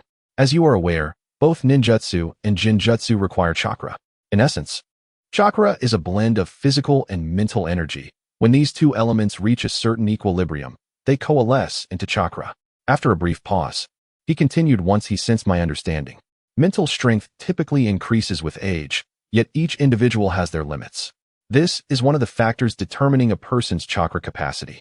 The Uchiha clan possesses a naturally higher mental acuity, as we excel in jinjutsu. Physical prowess is equally vital. Both aspects are indispensable. I grasped the concept quickly, and Ruiz, patient as ever, sat quietly while I endeavored to refine my chakra. During my practice, he sensed a notable change within himself. Both the speed of his chakra recovery and the rate of his physical healing had accelerated, regardless of the circumstances. As long as it posed no harm to him, he felt content. In the future, both I and Sasuke would awaken the Mangekyo Sharingan, and the shortcomings of this ocular power could be remedied by the eternal Mangekyo Sharingan that Fujitake and I would possess. Yet, he pondered, could he truly relinquish the Sharingan so readily? Turning to observe me diligently refining my chakra, he smiled in resignation. If it were him, what would it matter to have a pair of Mangekyo? Approximately 3 hours later, I had begun to perceive the balance required to fuse our energies into chakra, and Ruiz could feel my chakra resonating with his own. After another half hour, I opened my eyes, fully aware of my chakra's presence. Brother, I did it. Seeing me bounce with joy, he affectionately ruffled my hair, enjoying the softness of my fine locks. How long did it take you to extract chakra, brother? He paused, considering. It seems to be about the same duration as yours. As I have mentioned before, your talent matches mine. You will undoubtedly catch up to me soon. I will train diligently to protect you, I declared, filled with determination, and he merely smiled gently, encouraging my spirit. Let us head back, it's noon. Mother must be waiting for us. On our way home, I incessantly inquired about our afternoon training plans, feeling invigorated by my brother's validation. We returned. Ruiz announced as he opened the door, revealing Mikoto setting the table with a warm meal. Welcome back. Go wash your hands and prepare for dinner, she instructed. I quickly removed my shoes and dashed off, eager not to miss a meal. While waiting for Ruiz, I animatedly recounted the events of the morning to our mother. Once Ruiz arrived, I promptly took my seat, hoping to avoid any reprimands. Where's father? I inquired, noticing only 3 sets of utensils on the table. He is with the security forces and has been quite busy lately, she replied, nodding in understanding. I sensed the underlying tension regarding Danzo's machinations, the Hokage's resignation, and Minato's succession. Knowing Sarutobi's disposition, even if Minato held the title of Hokage, the true power would likely remain elusive. Yet, I felt reassured by the Uchiha clan's support, a cornerstone among Konoha's founding families. Furthermore, Minato was held in high regard within the village and among shinobi alike. As the afternoon approached, just as Ruize intended to take me for training, an unexpected visitor appeared, Minato and his wife, Kushina. I harbored no fondness for Minato, particularly since he had hesitated when my brother faced trouble at the village gates, relying solely on his family and that insufferable Itachi to trust him. I quickly sensed Ruize's reluctance to engage with him. "Brother, let us leave," I urged as Ruize hesitated, caught in a dilemma of whether to greet them. "Kushina, don't you think Ruize should at least acknowledge his teacher?" she protested, feigning a threatening gesture. Ruize, however, remained unfazed, not willing to lose face. She threw a punch at him. "Brother," I exclaimed as I watched the unfolding scene. Ruize coolly grasped her wrist, redirecting her force before delivering a swift kick to her chest. Though she reacted quickly, blocking his kick, she was unprepared for the sheer power behind it, which far exceeded her own punch. As his Sharingan activated, an ominous chakra surged forth, and Kushina felt the stirring of the nine tails within her. The Uchiha clan's territory had never welcomed outsiders. If Minato betrayed our trust, what kindness could I possibly extend to him? Today, I refrained from expelling you solely out of respect for my mother. The fault lies with him, and I am under no obligation to forgive.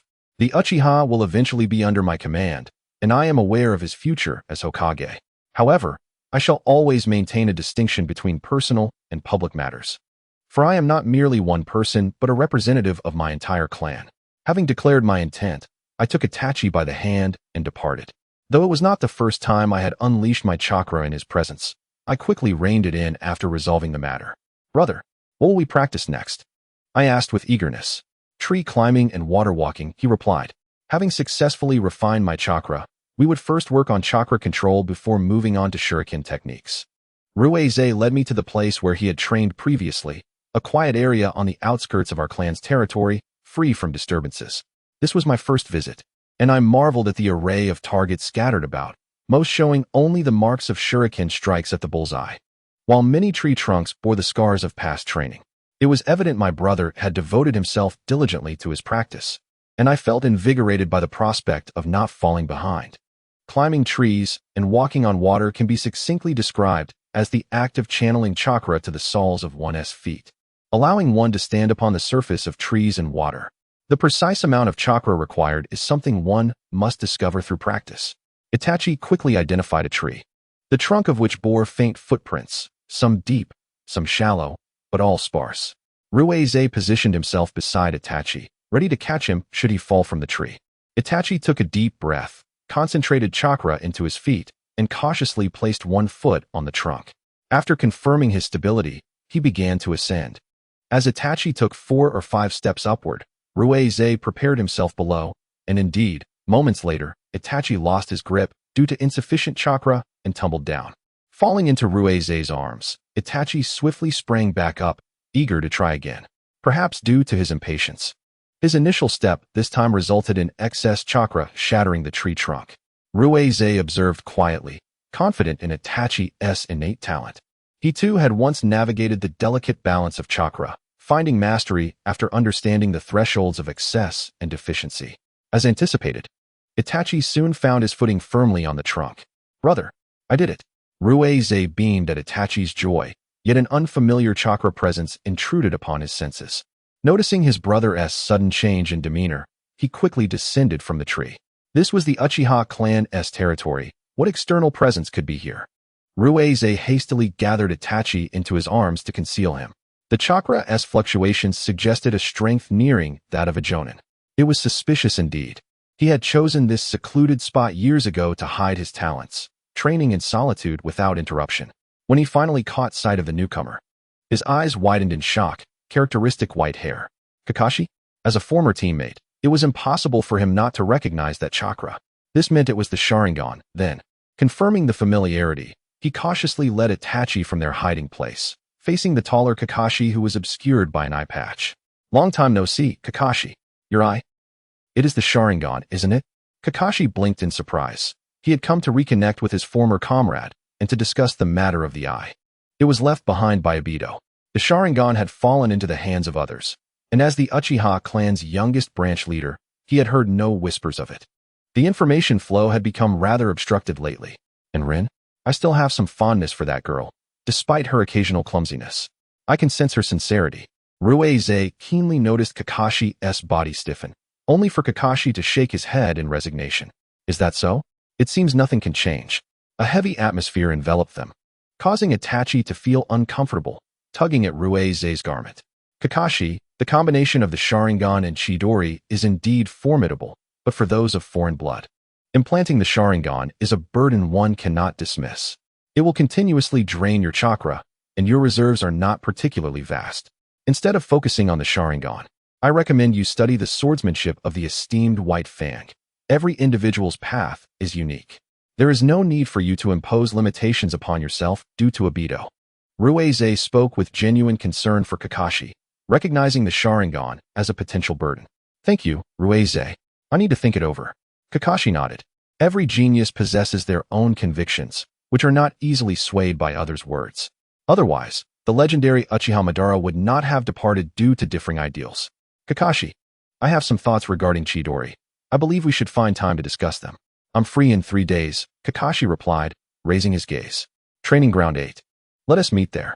Ruize watched Kakashi depart, his solitary figure invoking a moment of contemplation. The departure of his father, the loss of 2 teammates, and the absence of his teacher and mentor left him without guidance. No wonder Kakashi had endured a dark period in his life. Itachi? Ruize's voice broke the silence. It's nothing. Let us continue. Chapter 27. The inherited name of genius with Ruize's straightforward guidance coupled with Itachi's innate talent. The 3-year-old had already mastered chakra control and excelled in the Uchiha clan's throwing techniques. Observing Itachi launch 10 shurikens at peculiar angles that struck the target with precision, Ruize felt a swell of pride. Achieving such proficiency in just 2 days was truly remarkable, though Itachi's youth limited the strength behind each strike, resulting in fewer shurikens embedding within the target. Itachi, look. Though not his first success, Itachi delighted in showcasing his achievements. Ruize affectionately ruffled Itachi's hair, generously offering praise. Impressive.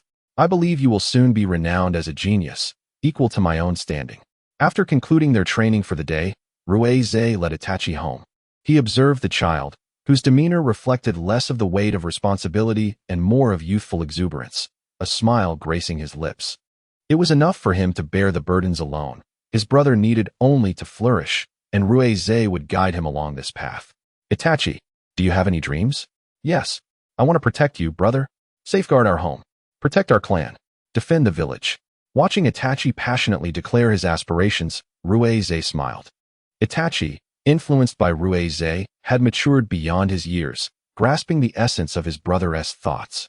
Long ago, Ruize had voiced concerns to Fugaku about the Uchiha clan's vulnerabilities, particularly regarding the security forces. It must be said, Tsunade's maneuver was rather underhanded. Once the Uchiha learned of this, they surely would be furious, and when the elders discovered that Ruize was the one who uncovered this, they unanimously recognized him as the youngest clan leader. From that point onward, the temperament of the security forces had improved significantly, though still prideful. They were far more manageable than before. This also led to a better reputation for the Uchiha within the village. That is a wonderful dream. The 2 brothers soon returned home, where they encountered 2 unexpected guests, Minato and Kushina. Upon entering, they found Kushina and Mikoto deep in conversation. Even Fugaku, usually stern, wore a smile. Father, mother, we're back.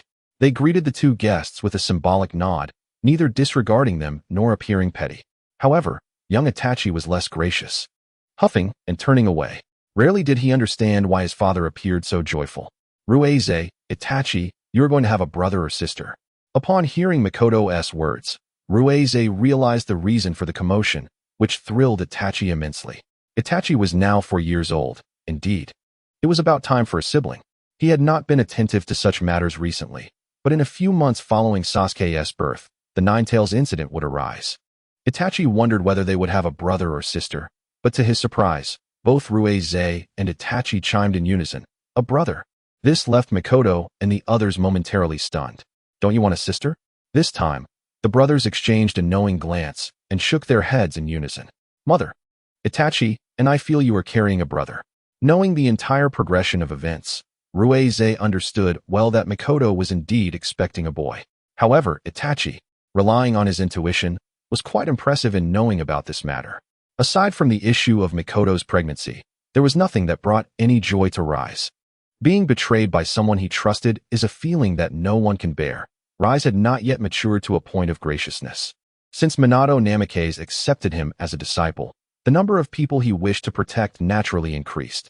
Previously, he had trained diligently to prevent the chaos caused by the Nine Tails, but after having Minato as his teacher, his motivation extended beyond just the Uchiha clan. He never anticipated that his teacher would so profoundly betray his trust. The meal was stifling, and once he was no longer hungry, he left the table to sit in the corridor, lost in thought. Seeing his brother leave the table, Itachi hurriedly swallowed a few bites and followed him. It seemed he hadn't seen Shisui for a long time and was unaware of his whereabouts. Meanwhile, Shisui, who was training somewhere, sneezed. Nisan. Rise turned around and saw a few grains of rice still clinging to Itachi's face. In an instant, his momentary displeasure seemed to vanish, and he couldn't help but laugh. Haha. He waved for Itachi to come over, and with a naive expression, Itachi approached, only to receive a playful flick on the forehead. Ow. Rise. You don't need to rush just to have a meal with me, he said, brushing the rice off Itachi's face. Itachi pouted. Isn't Nisan in a bad mood? Rise chuckled as he ruffled Itachi's hair, his gaze resolutely fixed on the distance. He had allowed himself to wallow in despair for long enough. The upcoming Nine-Tails crisis could not be taken lightly. Just one more year. After giving Itachi some training tasks, Rise went to find Shisui, but oddly, Shisui seemed to be neither at home nor in his usual training spot. Where could that guy have gone? Rise scratched his head in confusion. Could he be on a mission? Suddenly, a black crow flew over, hesitating to flap its wings as it approached. Rise noticed the little creature and, more specifically, the letter tied to its leg. He gestured, and the crow flew closer.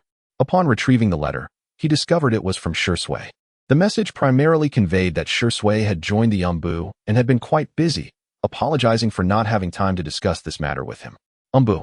Rise crumpled the letter in his hand. He hadn't even known his dear friend had entered the Umbu. He turned his gaze back to the crow. Wait. I need to send Shisui a reply. The crow nodded knowingly. Rise quickly borrowed some materials from a shop within the Uchiha district and soon finished writing his response. He also purchased some jerky for the crow. By the way, when you deliver the letter, give Shisui a few pecks. The jerky is your reward. The crow excitedly grabbed the jerky and nodded at Rise. You rascal, sneaking off to the Umbu behind my back. This matter is far from over. Satisfied, Rise imagined Shisui's embarrassed reaction to being pecked when suddenly his peripheral vision caught sight of an old woman carrying several items. With nothing pressing to attend to, Rise lent a helping hand. The old woman momentarily reminisced about the past. There used to be a child wearing goggles who always helped me. I haven't seen him in a long time. Upon hearing this description, Rise paused, a smile creeping onto his face. He probably won TB back. The old woman's clouded eyes blinked in surprise, then she smiled in acceptance. Is that so? Unable to find Shisui, their sparring plan was thwarted, and with various trivial matters piling up, he found himself free today to search for the whereabouts of the Kusanagi sword. Various circumstances led Rise to spend an afternoon in the Uchiha clan's library, during which he learned several ninjutsu techniques, though he had yet to practice them. Still beside that familiar little lake, he contemplated a ninjutsu for practical application. Fire style, Great Fire Annihilation. Rise formed a hand sign with 2 fingers upright, and with a deep breath, he expelled a massive wave of flames akin to ocean tides. The flames licked the surface of the lake, creating thick clouds of steam, and their expansive reach even ignited the surrounding trees. Realizing the potential disaster, Rise swiftly retracted the technique and dashed off to extinguish the fire. He certainly did not wish to become an arsonist. The time agreed upon with Kakashi soon arrived, and the two developed a technique more suited for assassination, Chidori. When the day came for Minato Namikaze to assume the role of Hokage, Rise watched from the audience, a smile gracing Minato's face. Rise chuckled softly to himself. My teacher, being Hokage is not as easy as you might think. As the little son, what choices will you make? He turned, his wrist flicking. as something flew toward Minato, finally landing at his feet, a white lily. Minato seemed to recall something, scanning the crowd for that person, but disappointment was inevitable. Yet, he felt a ripple in space and smiled. He returned to the cemetery. On the day of the Hokage's succession, no one would come here. He took out the fresh flowers he had long prepared and placed them at the graves of Tsukumo Hatake and Obito Uchiha. He knew Obito was not truly dead. What had perished was the innocent and carefree Obito of the past. He stood quietly at the grave, his thoughts drifting. He remembered the foolishness of that time, always shouting to spar with him and Kakashi, the idiot who did many foolish things to win Rin's favor. The fool who knew that a few shuriken could never harm him or Kakashi, yet still rushed in to shield them. Rise. This is for you. You're so small. You need to eat more. Obito stuffed a chicken leg into his bowl. Memories flooded back as he recalled Obito putting himself in danger to save him. Obito. A gust of wind rustled through, lifting a few strands of Rise's hair. He raised his gaze, unsure of where to look, muttering softly, "You big fool." As he turned, he unexpectedly encountered someone he did not wish to see. Orochimaru. Rise-kun, today is a momentous occasion, your teacher's ascension to Hokage. What brings you here? Orochimaru licked his lips with interest, having already noticed the 2 clusters of flowers. You needn't trouble yourself, Lord Orochimaru. Rise held no affection for this individual, who conducted experiments on the bodies of village children. Just as he stepped out of the cemetery, a small figure came rushing toward him. His previously cold expression softened instantly as he squatted down, arms wide open. Itachi quickly leaped into his embrace. Orochimaru observed this scene with great interest. How intriguing. Nisan, you left me again. You promised to wait for me. Rise chuckled wryly. Forgive me, Itachi, I won't do it again. Itachi huffed, turning his face away, spotting Orochimaru, whose pale skin exuded an unsettling aura. However, he was not afraid of him, for his brother was right there. Thus, he boldly asked, "Who are you?" Orochimaru had sensed the similarity in chakra between Itachi and Rise, and though young, the chakra within Itachi was far beyond what one would expect for his age. Rise understood all too well the hidden desires lurking in Orochimaru's eyes and stepped protectively in front of Itachi. Lord Orochimaru, we must excuse ourselves. Allow me to advise you not to lay a hand on him. Otherwise, you shall regret ever coming into this world. His piercing black eyes bore into Orochimaru's. What do you mean by that, Rise-kun? He ignored Orochimaru's pretense and took Itachi's hand before departing. One day, after completing a mission, Rui's was unexpectedly intercepted by 2 individuals. Although they wore masks, their familiar chakra, along with one having white hair and the other curly hair, made their identities obvious. With a smirk and raised eyebrows, he jested. What brings the 2 busy Umbu agents to seek me out? If there's nothing urgent, could you kindly step aside? I wouldn't want Itachi to hold you responsible. The 2 exchanged glances, then swiftly positioned themselves on either side of him, seizing his arms and propelling him forward. Rui's rolled his eyes in resignation and offered a wry smile. Fine, I'll go along with you. However, the 2 miscreants brought him to the Hokage's office, where he was met with the cheerful smile of Minato Namikaze.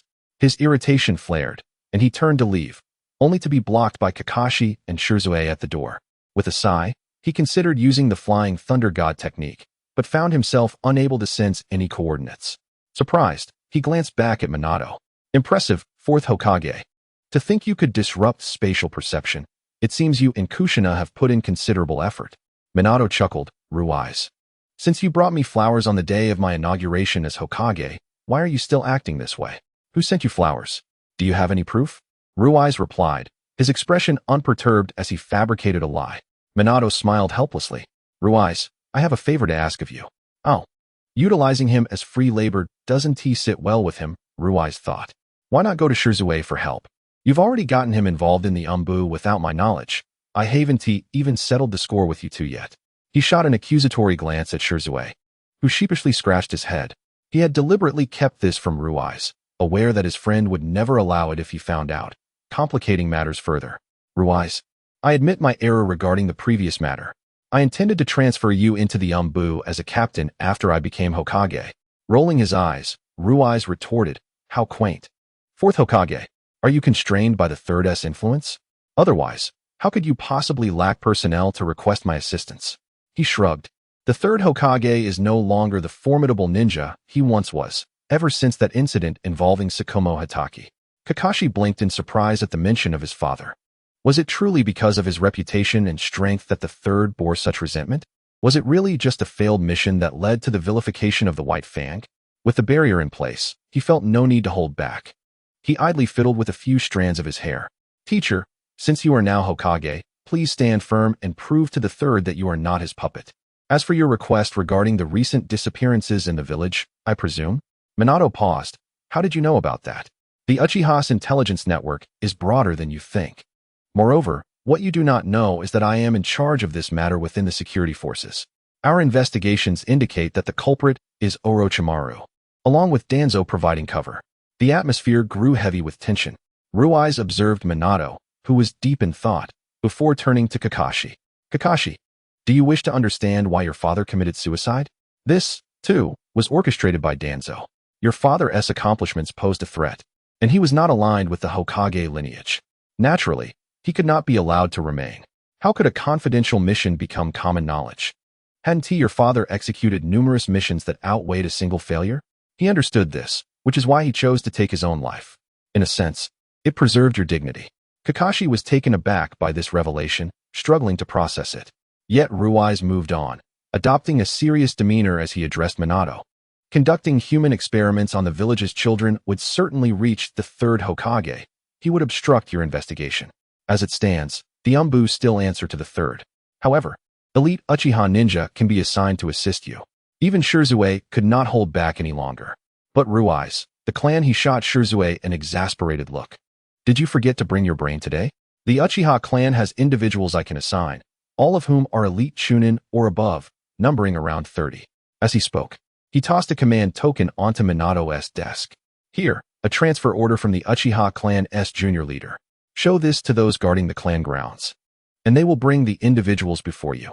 Of course, all of this hinges on your willingness to intervene in Orochimaru's affairs.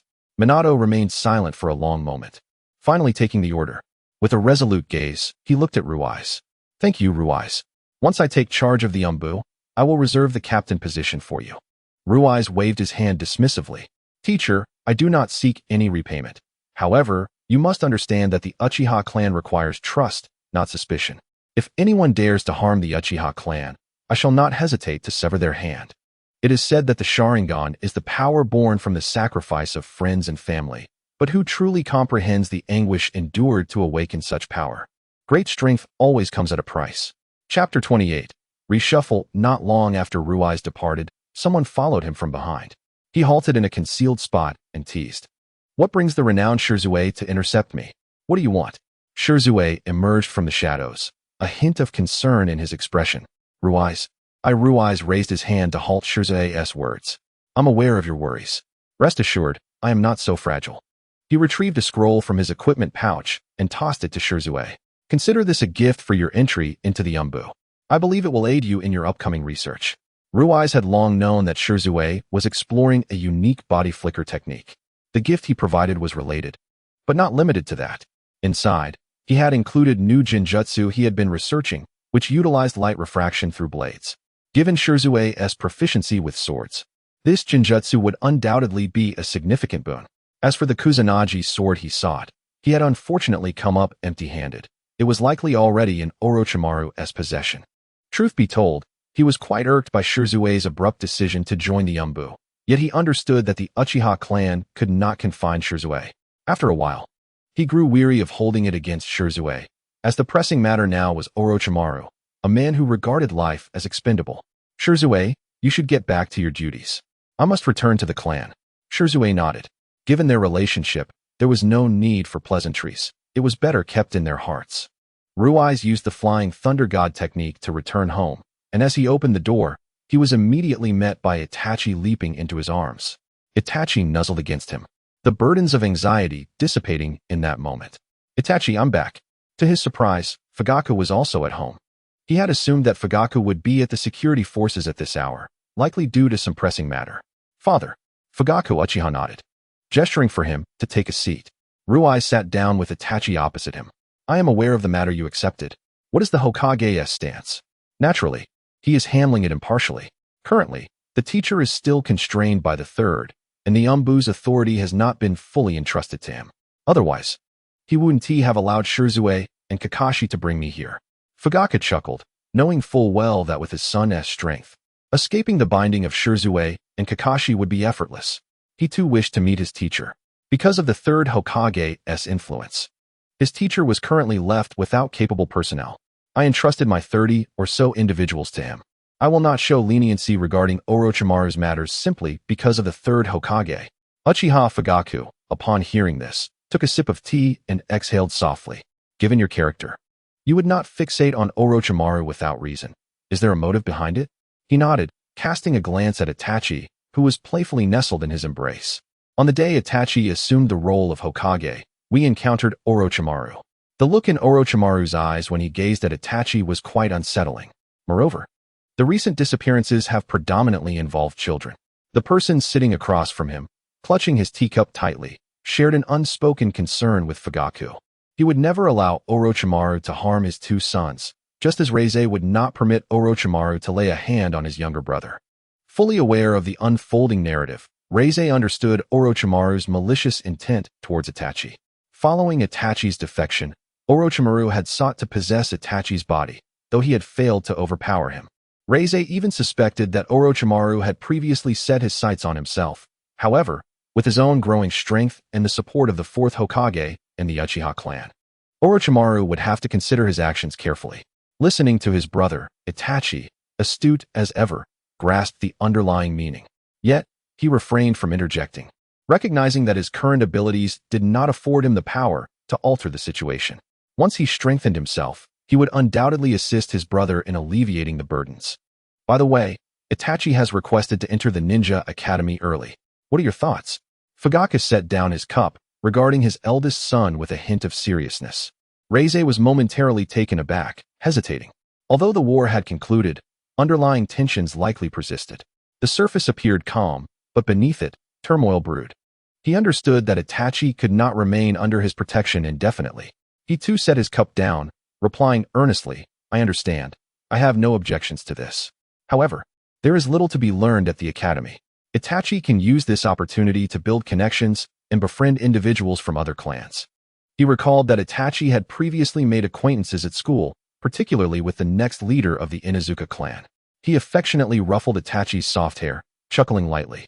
Making friends would be delightful, but there is no need to force it. After all, with me around, Itachi need not bear such a heavy burden. His willingness to take it upon himself is commendable. Brother, will you be there on the day of my entrance examination? After a moment's thought, Reize concluded that the exam was likely only a week away, and he nodded in agreement. Although the examination would be an effortless endeavor for Itachi, he noticed that Itachi enjoyed seeking his approval. Yet, he remained silent, having always possessed patience for Itachi. No matter how old Itachi became, he would forever be the younger brother seeking comfort in his embrace. Reize, regarding those matters, Fugaku interjected, reminding him of the complexity surrounding Orochimaru's situation, which involved the third Hokage and Danzo, the higher-ups. A multitude of troublesome issues awaited Reizei's resolution. As the disciple of the fourth Hokage, he could not remain untouched by the chaos. Do not worry, father, I will handle it well. He had already missed many moments of Itachi's growth and was determined not to let any more slip by. Seeing Reizei's resolve, Fugaku chose not to press further, trusting his eldest son's judgment. That evening, Reize and a few trusted subordinates searched for Orochimaru's hideout. Given Orochimaru's nature, he would undoubtedly choose a concealed location, and he was exceptionally adept at hiding. Reize was uncertain if he would be able to locate him, having searched several places he deemed suspicious, but to no avail. Just as he was about to leave, he sensed a gaze upon him. In an instant, he activated his Sharingan and turned around, only to find nothing there. Reize descended from the tree, his expression grave as he surveyed the area. He had never doubted his abilities. The other party must possess a unique method of evading his perception. Young master? Shinya could not help but speak up. Reize withdrew his gaze, pondering the nature of the vanished presence that had evaded his awareness. Let us return. Thank you all for your hard work today. Rest well. On the way back, Reize mentally noted the location.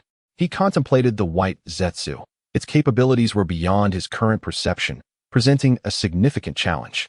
When he first encountered Black Zetsu, the information it possessed clearly indicated that White Zetsu was likely within the village. However, He currently had no means of countering White Zetsu's nearly unfathomable concealment abilities. Only Naruto, in his Ninetales mode, could sense it, yet Naruto was not the Jinchuriki at that moment. He wondered what future implications this might hold.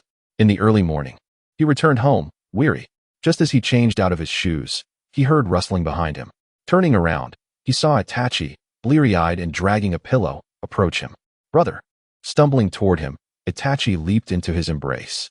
The comforting scent of his brother, faintly cool and reminiscent of pine beneath the snow, was immensely reassuring.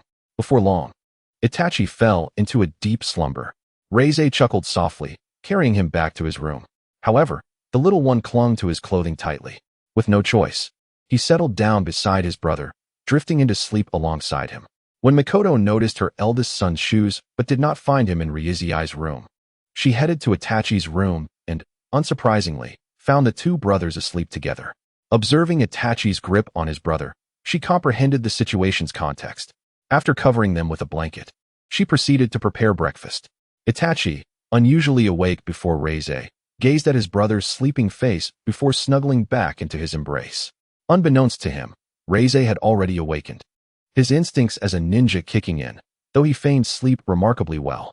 The two brothers remained in slumber until Mikoto arrived to call them for breakfast. "Brother, my entrance examination is tomorrow morning," Itachi exclaimed excitedly, eager to showcase his abilities to Reize. Hearing this, Reize momentarily paused, realizing that tomorrow coincided with his scheduled operation with Minato. After an extensive investigation, he had not yet pinpointed Orochimaru's hideout, but had identified several potential locations. This operation would only involve Minato and him, yet it held significant importance as it would affect future power deployments. Itachi quickly sensed his brother's dilemma. "If you are unable to make it, it is fine, mother can accompany me instead." Though he spoke lightly, disappointment flickered across his face. Reize pressed his lips together, ruffling Itachi's hair reassuringly. "Do not worry, I will be there tomorrow." As for the operation, he intended to communicate with Minato today, requesting that he use the Flying Thunder God Kunai for contact. As the fourth Hokage, Minato could manage the investigation independently. His collaboration with Reize was primarily due to his keen perception, a form of double assurance. The entrance examination approached as numerous children accompanied their parents to the academy. Among the Uchiha clan, the most notable figures are undoubtedly Reize and Itachi. After all, Reize recently endured a wave of rumors, and nearly everyone in the village is familiar with his appearance, which also draws attention to his brother, Itachi. In the midst of this, he noticed a rather familiar face, though the memory of where he had seen her eluded him for the moment. Itachi followed his brother's gaze and spotted a girl. He was somewhat perplexed by his brother's reaction. However, Reize paid little mind, gently ruffling Itachi's hair as encouragement. "You can do it, Itachi." Standing side by side with Mikoto, Reize watched Itachi enter with a joyful demeanor, eliciting a smile from him as well. "Mother, you should still be cautious during your pregnancy," he remarked, feeling the need to arrange for some covert protection. Despite knowing that his mother was a jonin, he could not suppress his worries. Mikoto smiled and patted her child's head, reassuring him, "Don't worry, Reize, I will be fine." Ultimately, he sighed, trusting that his surrogate father would not allow his wife to fall into danger. Soon, it was Itachi's turn to participate in the examination. Observing the continued emphasis on shuriken techniques, Reize smiled. Such a challenge was child's play for Itachi. He watched as Itachi's shuriken struck the target with precision, a testament to his own teachings. Reize imparted his hard-earned expertise on shuriken throwing, refined over countless hours of practice and battlefield experience, to guide Itachi along the right path, sparing him from unnecessary detours. As expected, Itachi claimed the first place, joyfully leaping into his brother's arms. "Nisan, I came in first." Reize chuckled at his adorable brother's exuberance, proud of Itachi's accomplishments. Suddenly, he sensed a familiar presence. "Reize, you remained ever so indulgent towards your brother," a voice remarked. He rolled his eyes in response. "What brings our busy Shirzue here?" Itachi, wary of Shirzue, clung tightly to his brother, having never held a favorable opinion of Shirzue, who had always vied for Ryuzui's affection since childhood. "The Hokage has changed the schedule to this evening. Allow me to inform you," Shirzue said. Reize glanced at Itachi, perplexed about how he had offended this little fellow. Suddenly, he noticed a hesitant girl, seemingly wanting to approach Reize. He subtly gestured with his chin. "This girl seems to be looking for you. When did you meet her?" Shirzue appeared surprised. Aside from Tsubasa, Reize was not known to express interest in other girls. What was this unexpected blossom of affection? Reize replied, I don't recall. I think I may have seen her somewhere.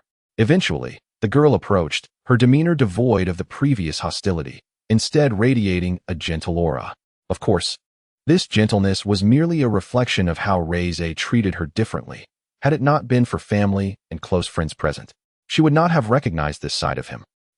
Benefactor, I've come to find you, she said. The term caught everyone off guard. Reize scrutinized her, coldly remarking, So, you're still alive? Shirzue, hearing this, couldn't help but smirk in resignation. Truly, that was Reize. Upon recalling the girl he had saved a year or two ago during his journey outside the village, he had assumed she might not have survived. Yet here she was, standing before him. How did you enter the village? Reize inquired, aware of the strict scrutiny regarding orphans, aimed at preventing espionage. Someone adopted me, she replied. He rubbed his chin, uncertain how to handle this girl he had casually saved. Just go about your business. If you wish to accompany me, your current abilities are insufficient. With that, he departed with Itachi, too occupied to address the girl any further. Shirzue offered a few words of consolation to the disheartened girl. If you wish to stand by his side, strengthen your skills. Riizui's prowess is formidable. With that, he followed Reize, leaving her behind. Chapter 29. Orochimaru while accompanying Itachi home. The perceptive Reize sensed a familiar spatial distortion. Exchanging a glance with Mikoto, he tousled Itachi's hair, saying, Itachi, I have some matters to attend to. You should return home with mother. Itachi nodded obediently, understanding that his brother was off to fulfill a mission. He glanced at Shirzue, who also nodded, fully comprehending Riizui's intent. In no time, Reize vanished from their sight. Didn't they say the schedule changed to evening? He pondered. Minato Namikaze had come to seek him out without hesitation. Not bothered by his students' jesting, he wore a serious expression. Orochimaru seems to have received news ahead of time. Our capture operation must be expedited. The third Hokage has already set out. Hearing this, Riizui's demeanor shifted, his expression growing solemn as he and Minato exchanged a knowing glance before disappearing from sight. Teacher, are you truly confident in the third's ability to capture him? Given his nature, he is likely to let Orochimaru slip away. This man has taken countless lives from our village. I cannot allow this serpent to escape, Reize cautioned. Minato remained silent, maintaining a composed demeanor. Utilizing the flying thunder god technique, they hurriedly made their way. Upon arriving at Orochimaru's laboratory, they were momentarily stunned by the sight before them. Though Reize had steeled himself for what lay ahead, the scene before him rendered him momentarily speechless. It was Minato's steady voice that broke the silence, declaring, Orochimaru must not be allowed to escape. They swiftly advanced towards the battleground, where children of varying ages were suspended in jars filled with murky fluid, sprouts emerging from their bodies. Some had been dismembered, their limbs replaced by branches, while others had transformed into tree trunks. Unsurprisingly, upon their arrival, they found only Orochimaru. With no sign of the revered third Hokage, both wore expressions of dismay, with Reize scornfully muttering, This is what they call the strongest Hokage? Unable to restrain his own disciple, this is a rather lackluster display. Orochimaru regarded them gravely. Facing two users of the flying thunder god technique was a daunting prospect. A single misstep could lead to a troublesome predicament. Reize was the first to activate the flying thunder god technique. Now capable of spatial movement without the need for hand signs, albeit with distance limitations. He lunged at Orochimaru, aiming for his neck. But the seasoned ninja was not so easily dispatched. Orochimaru swiftly parried with a kunai, retreating with remarkable agility. Snake Shadow Technique. As a horde of venomous snakes lunged at him, Reize deftly spun his blade, severing them all. Minato, leveraging the distraction, swiftly maneuvered behind Orochimaru to unleash a Rasengan. Naturally, Orochimaru would not simply endure such an attack. He utilized the throng of snakes to momentarily hinder Minato, quickly retreating from the range of his assault. Realizing his strike had failed, Minato distanced himself from Orochimaru. Reize, observing the slippery snake's maneuvering, clicked his tongue in irritation. Shadow Clone Technique. For shadow clones, along with his original self, encircled Orochimaru, each employing powerful elemental jutsu, water release, water dragon bullet, wind release, vacuum sphere, earth release, earth dragon bullet, lightning release, lightning ball, and fire release, great fireball technique. Such a formidable barrage would not be taken lightly by anyone. After all, this is the renowned 5 elements ninjutsu associated with the third Hokage. To witness it wielded by a mere child of 8 or 9 is likely to challenge many people's perceptions. Orochimaru's expression hardened as he summoned the triple summoning of the reanimation gates. He opened his mouth wide without restraint, calling forth a defensive gate designed to absorb all attacks. Summoning 3 gates simultaneously exemplifies Orochimaru's physical defense technique. The first gate absorbs attacks, the second diminishes their power, and the third disperses it. By the time any assault reaches the caster, its potency has significantly waned. Summoning a single gate requires a substantial amount of chakra to summon 3 simultaneously. One can only imagine that Orochimaru is unparalleled in this regard. A tremendous explosion echoed, enveloping the area in thick smoke. Rise, too, activated his Sharingan at once, pursuing Orochimaru without hesitation as he fled. Orochimaru sensed the presence behind him and turned back ominously, inquiring, "Are you truly going to remain in this decaying leaf village? As the Uchiha clan's young heir, you should already be aware of Konoha's darkness. This village is ill-suited for a genius like you." Minato Namikaze twitched his lips, incredulous that Orochimaru would attempt to sway his student in front of him. He glanced worriedly at Rise, having only recently uncovered the village's many injustices, particularly against the Uchiha clan. Distrust and suspicion had taken root in the hearts of the previous generation. Hearing Orochimaru's words, Rise displayed no emotional upheaval, responding in a calm, measured tone. "You are correct. I am well aware of many of Konoha's unsavory secrets, such as why the Senju clan, once on par with the Uchiha, is now represented solely by Tsunade, why the Uzumaki clan was annihilated, and the circumstances surrounding the death of the esteemed White Fang. I am fully cognizant of these matters." Even Orochimaru was taken aback. These were indeed truths known only to a select few. However, considering Rise's position within the Uchiha clan, it was not surprising that he possessed such knowledge. Konoha may be in a dire state, yet what of it?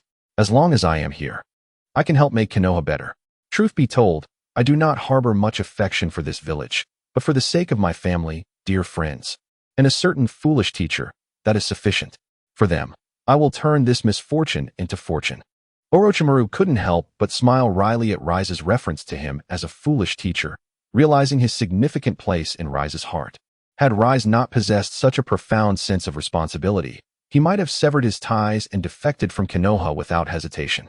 Utilizing his unique Flying Thunder God technique in conjunction with Raikiri, Rise instantaneously appeared behind Orochimaru.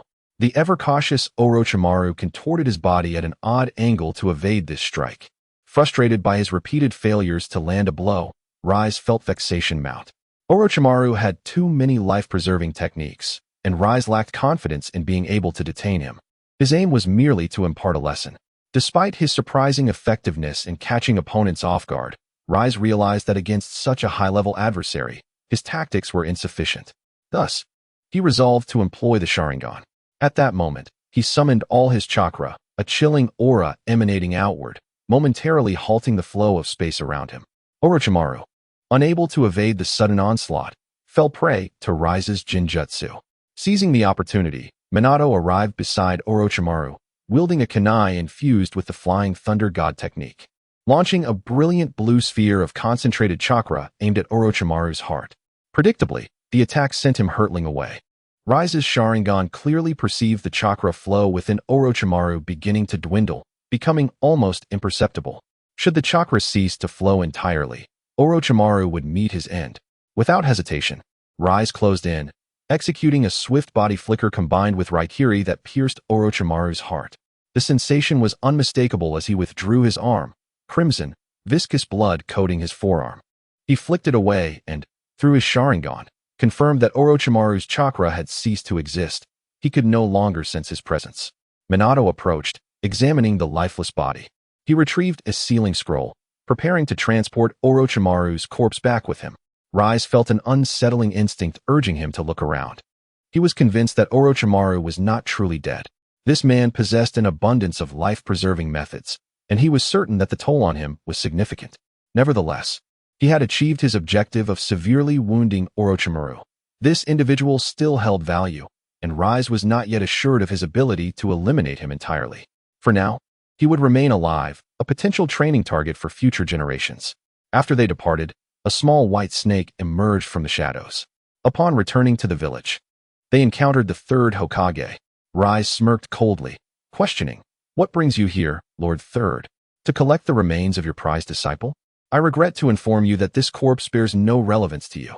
Regardless of whether Orochimaru's demise was genuine, the knowledge within his mind was invaluable, serving as potent evidence against Danzo.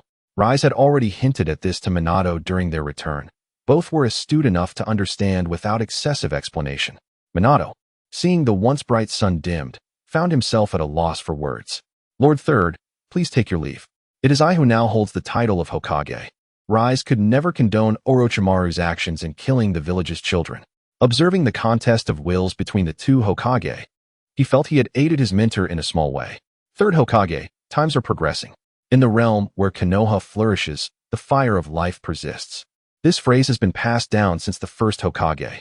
Rise addressed Sarutobi as the third Hokage, while referring to Hashirama as the first, the reasons for which were self-evident. The first Hokage single-handedly quelled the chaos of war, and the second Hokage valiantly defended the next generation, which included Minato and his peers, all while wearing a faintly mocking smile. Yet during your administration, Konoha's children were thrust into battle, suffering grievous losses. The legendary White Fang of Konoha took his own life during the Kikyo Mountain conflict. You kept me under surveillance in the village, preventing my participation in the war. Ignoring my warnings resulted in the considerable casualties of Konoha's shinobi. Had the White Fang not perished, and had you not confined me to Konoha, many of Konoha's ninjas would not have died, nor would so many families have been shattered, nor would there be so many orphans. If it were not for your covert interference and indulgence, how could Orochimaru have murdered so many children in Konoha for his experiments? Many women in the village have lost their children. Do you not bear some responsibility? During the war, you did nothing but remain within the village. Are you so afraid of death? Then what purpose does it serve for you to be Hokage? In this position within the Naruto universe, you tarnish the reputation of this title. His three-tomo Sharingan fixed intently on Sarutobi Hiruzen. He has always harbored little fondness for this individual. Although he has achieved some merit, it is insufficient to atone for the grave errors he has committed. Sarutobi Hiruzen, among the four Hokage, you are the most ineffectual. Not only have you caused the demise of many, but you have also allowed the slaughter of your own village's disciples to occur unchecked. Are you even human? When it comes to military achievements, can you truly compare with the fourth Hokage? His contributions during the Third Great Ninja War far surpass yours. Why did you inherit the title of Hokage? It was merely because the second Hokage designated you. Aside from possessing a modicum of strength, have you fulfilled the responsibilities expected of a Hokage? You incessantly proclaim that where the leaves dance, the fire burns eternally. Yet the new sprouts of Konoha perished in droves during the Third War. Those with potential were abducted by your dear disciple for inhumane experimentation. Just as he was about to continue, Minato Namikaze placed a hand on his shoulder. At that moment, he begrudgingly ceased his tirade with a cold huff. Faced with Uchiha Rei's piercing accusations, Sarutobi Hiruzen appeared somewhat unsteady. As he observed the dazed expression on Sarutobi Hiruzen's face, Reis did not attempt to conceal his disdain and aversion. "Sensei, I leave the remainder to you. I am thoroughly disgusted and must return home to accompany my brother." With that, he vanished before Minato could respond, leaving no opportunity for the latter to enlist him as a laborer. Witnessing Rei's swift departure, Minato could only manage a resigned smile before his expression grew serious as he turned to face the third Hokage. Previously, he had refrained from voicing his thoughts out of respect for the man who was Jiraiya's teacher and an elder with contributions to the village. However, Hiruzen's current actions had clearly crossed a line. Chapter 30. Trapped by Minato Namikaze upon returning home, Reis quickly shed his outer garments. Setting aside the discomfort of dried blood clinging to his skin, he wished to spare his family any unnecessary worry. Soon, he washed his clothes clean and, after a brief wipe of his upper body, donned a fresh shirt. Just as he stepped out of the bathroom, Mikoto was watching him with an expression that was both amused and teasing. He felt a jolt of surprise, though he masked it with indifference. "Mother," he greeted. Upon seeing that he was unharmed, Mikoto relaxed her scrutiny and took the washed clothes to hang outside. At that moment, Itachi dashed over and leaped into his embrace. "Nisan." Regardless of age, Itachi still cherished the affection of being held by him. Rei smiled and ruffled his brother's hair. "Tomorrow, You can begin school. I currently have no pressing matters, so I will accompany you to the opening ceremony. Having attended school himself, Reis was well aware of the unchanging routine of the Ninja Academy. During his own opening ceremony, Fugaku had been unable to attend, leaving Mikoto to represent the family. However, he distinctly remembered how the third Hokage's speech had nearly lulled him to sleep. For the remainder of the time, Itachi clung to him, eager for him to teach him ninjutsu. Reis smirked, retorting, "With your meager chakra, what ninjutsu could you possibly perform? You should practice your taijutsu and hand seals first." Itachi pouted, turning his head away with a huff.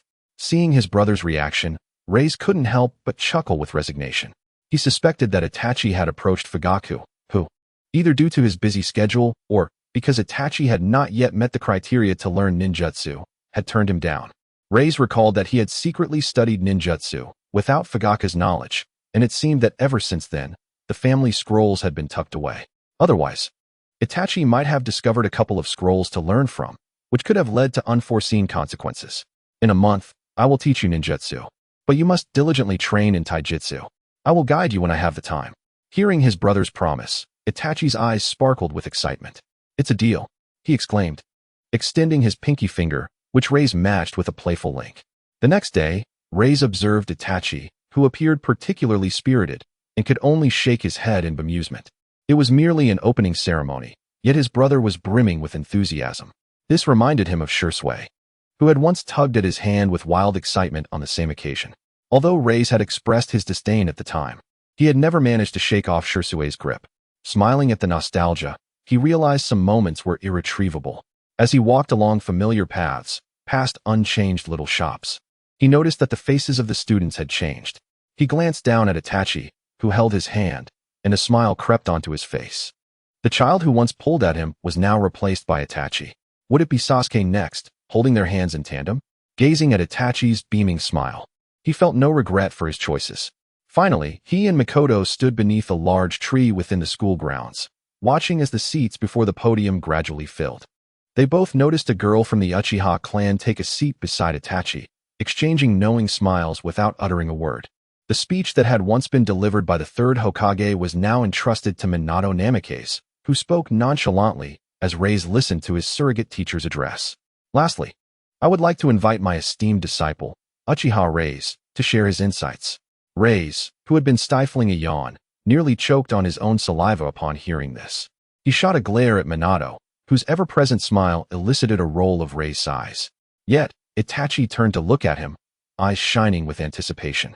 Ultimately, he succumbed to his brother's enthusiasm, appearing beside Minato in a flash of the Flying Thunder God technique. Minato stepped down to observe him quietly, having not discussed this arrangement with Reis beforehand. Had he mentioned it, Reis would have adamantly refused. The children below had, to some extent, heard their parents speak of him.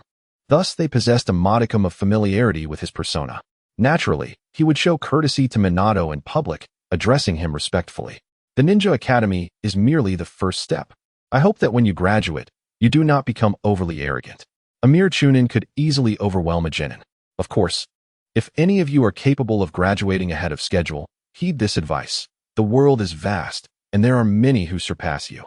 In other words, there are countless individuals capable of taking your life, so do not harbor any false hopes. Instead, focus on honing your abilities. For those with families, strive to survive the missions and spare your loved ones from sorrow. For orphans, work diligently to grow strong enough to protect those you care for. He scanned the audience of children, one of whom boldly inquired, "Are there people who can kill seniors? Do seniors have people they want to protect?" Reis shrugged off the question, responding mildly, "I am not so conceited as to believe I am invulnerable. There certainly exist individuals in the shinobi world who could end my life, although I cannot pinpoint who they might be. I undoubtedly have people I wish to protect, and there are quite a few." He continued, "That is why I aspire for strength. When you take your first step, do not hesitate. Hesitation could cost the lives of those around you, and you will inevitably encounter numerous challenges along your path. At times, do not burden yourself too heavily. Confiding in trusted friends or family can be a beneficial remedy." At this point, he shifted from his earlier gentility, adopting a more serious demeanor, the aura of a strong individual subtly radiating from him. Lastly, never forget to avoid pride and complacency. As a ninja, It is a grave error to harbor excessive confidence in one's abilities. While undertaking missions beyond the village, one must maintain a vigilant demeanor, for the level of difficulty may unexpectedly escalate. I trust there are those among you who are heedless of such counsel, and thus I shall refrain from further admonitions. After all, it is not I who will face the consequences. He retracted his imposing presence and jested lightly. In the context of Itachi's generation, few are as renowned as those who were contemporaries of Kakashi. Most of them are several years older and likely graduated by now. The only individual from Itachi's cohort that remains in his memory is Izumi. As he descended from the platform, he cast a glance at the girl who harbored affections for Itachi, their eyes meeting momentarily. With a friendly smile, he greeted her. Unlike the typically aloof expressions of the Uchiha clan, his smile exuded warmth and approachability. However, when his countenance turned serious, it indeed emanated an aura that discouraged familiarity. Izumi, upon witnessing his smile, blushed and nodded in response. The opening ceremony left him feeling somewhat exasperated. Not only had Minato abruptly summoned him to deliver a speech, but he had also compelled him to instruct the children. Although it was merely for half a day, he mused, isn't it a tad extravagant to have the village's jonin teaching children? He knows very well that we are currently in a peak period for manpower, especially with the ever-looming threat posed by Danzo. Fear not. The majority of the Umbu is under my command now, and I currently have no need for you. Consider today your holiday, Minato replied, eliciting a wry smile from him. He understood the implication. Once this brief respite concluded, he would be summoned back to duty. With a dismissive wave, he urged the overly familiar teacher to leave. Adorned with an expression of resigned annoyance, he made his way to the elite class's classroom. The boisterous class fell silent the moment he stepped inside, and Itachi regarded his brother with curiosity. On behalf of the fourth Hokage, I am here to instruct you for half a day. You are either scions of various clans or exceptionally gifted commoners. Hence I shall forego theoretical discussions, he declared, stifling a yawn with an air of nonchalance. Today will be devoted to extracurricular activities under my direct supervision. Do not expect leniency from me. With greater talent comes greater responsibility. Casting a glance at the clock, he announced, you have 1 minute to assemble on the training field. Tardiness will incur penalties. With that, he vanished from sight. Knowing his brother's temperament well, Itachi promptly leapt out of the window. His brother was resolute, and attempts at coaxing him would yield little success. As he reached the training field first, he smiled, aware that he understood his sibling. It was the first day, and it was inevitable that a few rebellious spirits might challenge authority. Standing before the 4 younger children, he said, you are late. Run 10 laps around the field. Should you fail to complete them, you shall forego lunch. Why should we? One of them protested, displaying a lack of regard for authority. Indeed, some were unafraid of repercussions. Yet he did not relent. With an imposing presence, he closed the distance, and though it lasted only a few seconds, the children, unaccustomed to such intensity, were left trembling in fear, cold sweat beading on their brows. Will you run or not? After a brief pause, the children exchanged glances and obediently began to jog. Initially struggling, they nearly stumbled in their efforts. Once you become ninjas, do not question your superior's orders without sufficient strength to back it up. He scanned the group, noting that the elite class was rather small, comprising just over 20, with a few troublemakers among them. Presently, only a handful remained. Form shadow clones to match your numbers.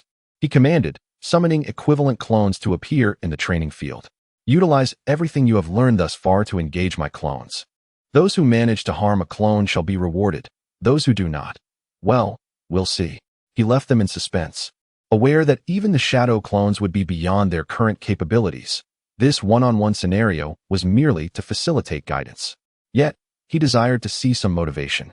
The last thing he wished was to witness their lackluster demeanor. The original would personally instruct Itachi. Utilizing shadow clones against his brother was of little use. He had no desire for his sibling to disperse his creations, such a waste of chakra. Itachi, having anticipated his brother's intentions, maintained a serious demeanor. Having sparred with his brother before, he had yet to emerge victorious. Thus, he resolved to surprise him today. Before his brother could reach him, Itachi swiftly unleashed 8 shuriken, surrounding him entirely. His brother, taken aback, casually drew a kunai, deflecting all the shuriken effortlessly, skillfully avoiding harm to the surrounding children. Currently, Itachi's offensive techniques were limited. Shuriken were the initial weapons learned by the Uchiha, and no one had yet taught him ninjutsu. Some basic taijutsu had been imparted by his brother, who easily parried Itachi's attacks, offering pointers on his shortcomings. After an hour had passed, the other children, save for Itachi, were utterly exhausted, sprawled on the ground, gasping for breath. However, through his brother's incisive guidance, their practical skills had improved significantly. Observing Itachi, he affectionately ruffled his brother's hair and said, "Well done." He then dismissed the shadow clones with a resounding proclamation, "Class dismissed. You may engage in free activities. You are free to leave once noon arrives." With that, the fatigued children remained on the ground, too drained to move. He shrugged, thinking it was beneficial for them to exercise while they were still young. "Brother," Itachi approached, tugging at his clothing as if he had something to convey. With a hand resting gently on Itachi's head, he reassured him, "I am aware of your desire to rapidly enhance your strength. Listen to your brother. Simply allow yourself to grow at a natural pace. There is no need for haste." In truth, with their brother present, there was no necessity for Itachi to bear the weight of maturity too soon. Here, he would always be able to indulge in his youthful whims, free from the burdens of adulthood. He was all too aware of Itachi's motivations for hastening his development. The impending chaos of the Ninetales incident loomed just a year away, and he suspected that Kyuubi's host, Kushina, might soon become pregnant. At that time, he would arrange for covert protection, with Kakashi and Shursui as commendable choices. Before the school day concluded, he imparted a final piece of advice to the elite students. Dedicate yourselves to your training, and do not perish heedlessly on missions. Mastering the 3 basic techniques is not insurmountable, but mere mastery is insufficient. Strive forth, saplings of Konoha. And with that, he took Itachi's hand, returning homeward. Suddenly, he halted, his gaze sharp as it fell upon a nearby large tree. "Brother?" Itachi inquired, sensing his brother's gravity. Ignoring Itachi, he focused intently on the location, his expression solemn. The sensation he had just experienced could not have been mistaken. There was a gaze directed at them, imbued with a faint trace of malice. Is it a root? A spy? Perhaps both? He scooped Itachi into his arms, casually tossing a kunai affixed with an explosive tag as a precautionary measure, regardless of its effectiveness. The Sharingan revealed no discernible chakra flow, indicating that they were alone. With a soft click of his tongue, he swiftly carried Itachi home. The unsettling feeling of losing control over the situation weighed heavily on him, accompanied by a foreboding sense of dread. Could Danzo be collaborating with other ninja villages? Yet, given his nature, such treachery was not beyond the realm of possibility. Upon returning home, he promptly briefed Mikoto on the situation before hastily seeking out Minato to discuss the matter. Ever since Black Zetsu had approached him, he had harbored suspicions of White Zetsu's presence within the village. However, for the time being, the Hokage's authority had not been fully transferred to Minato, which is why he had remained silent. After all, speaking out would only stir things up with the 3rd generation.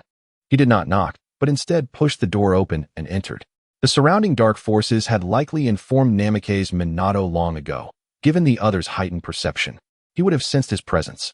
After all, he made no effort to conceal his aura. "Teacher, I have matters to discuss with you." Following Ruai's explanation, Namake's Minato offered no immediate response. He lacked concrete evidence and was merely relying on intuition. However, he did not wish to disclose the existence of Kurizetsu to Minato. The time was not yet ripe. "Teacher, perhaps there is nothing at present. However, during critical moments, do consider the aspects I mentioned, particularly those concerning spatial factors." He paused, gazing anxiously out the window. "I have an unsettling feeling that something bad will happen." Seeing his concern, Minato solemnly nodded. "I understand. It is better to believe than to disbelieve."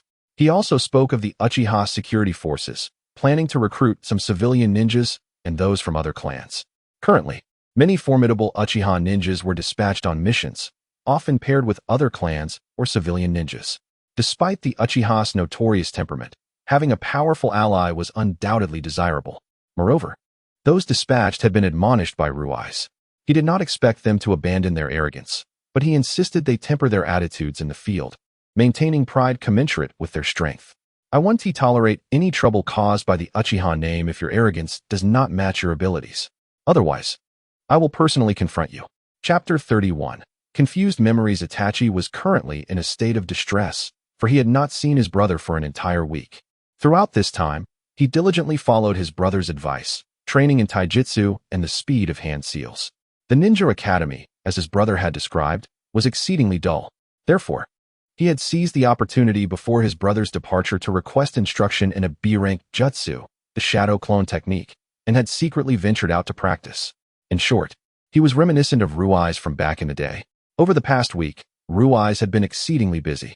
The information extracted from Orochimaru's corpse had been analyzed by the ninja from the Yamashiro clan. Thus, the decision regarding Danzo's execution had been finalized.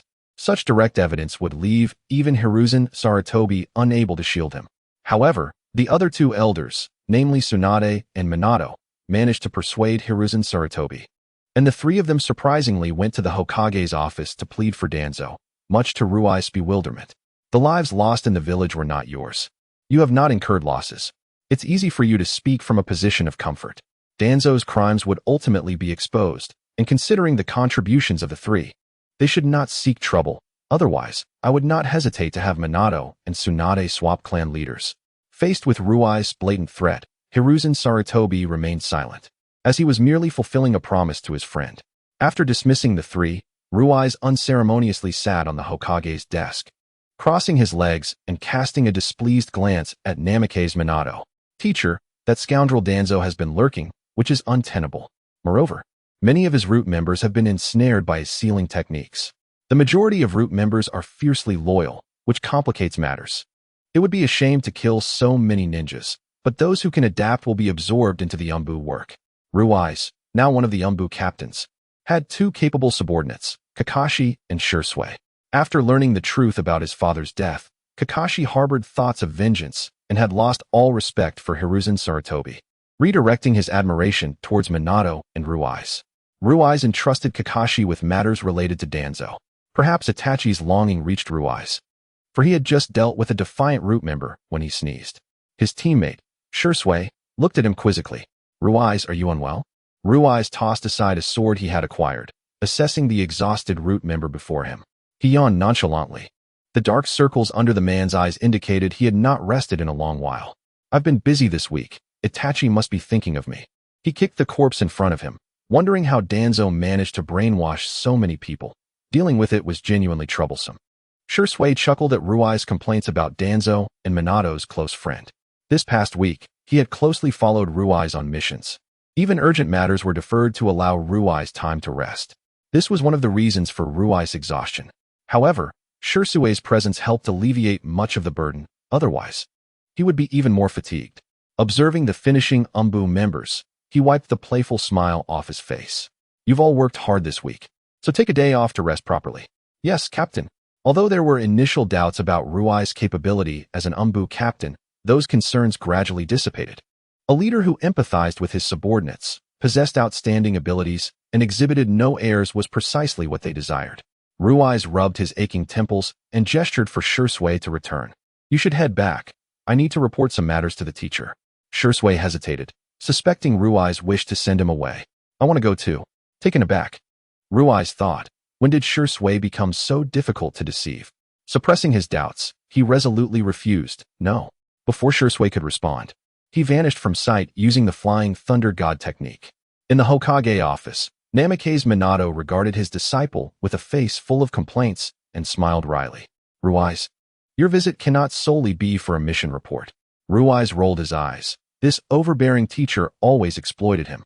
The die-hard followers of Danzo had been mostly cleared out. Yet the old man was too quiet now, making Ruai's suspect he was plotting something. Though he wished to avoid speculation, they must prepare for the worst. It could be that he was selling our intelligence to other ninja villages. Upon hearing this conjecture, Minato's expression turned grave. Such an accusation would equate to treason. Just this alone could warrant Danzo's death countless times over. Ruai's pinched the bridge of his nose. Moreover, I've received news that several Uchiha clan members have mysteriously vanished, including those with the 3-tomo Sharingan. This is a significant issue. Each Uchiha who awakened the 3-tomo was a valuable asset. He could not turn a blind eye. He suspected Danzo was behind the scenes, but how he stealthily abducted his clansmen remained a mystery to him. There must be someone aiding him from the shadows. Minato sighed. Weariness etched across his features. He too had not rested properly in a long time, even with Ruai's alleviating much of the paperwork. Thank you for your help. At Minato's words, Ruai's offered a faint nod, saying nothing further. For the mastermind behind the scenes, it is most fitting for him to pursue the investigation. Just as Ruiz lifted his foot to depart, a sudden, excruciating pain surged through his mind, causing him to lurch forward. In a swift reaction, Minato Namikaze caught Ruiz. Ruiz? The urgency in Minato's voice faded into the background, drowned out by a severe ringing in Ruiz's ears and a splitting headache that rendered him powerless. With great effort, he raised a hand, clutching Minato's Hokage cloak. "Stop, tell Itachi, and Shursui."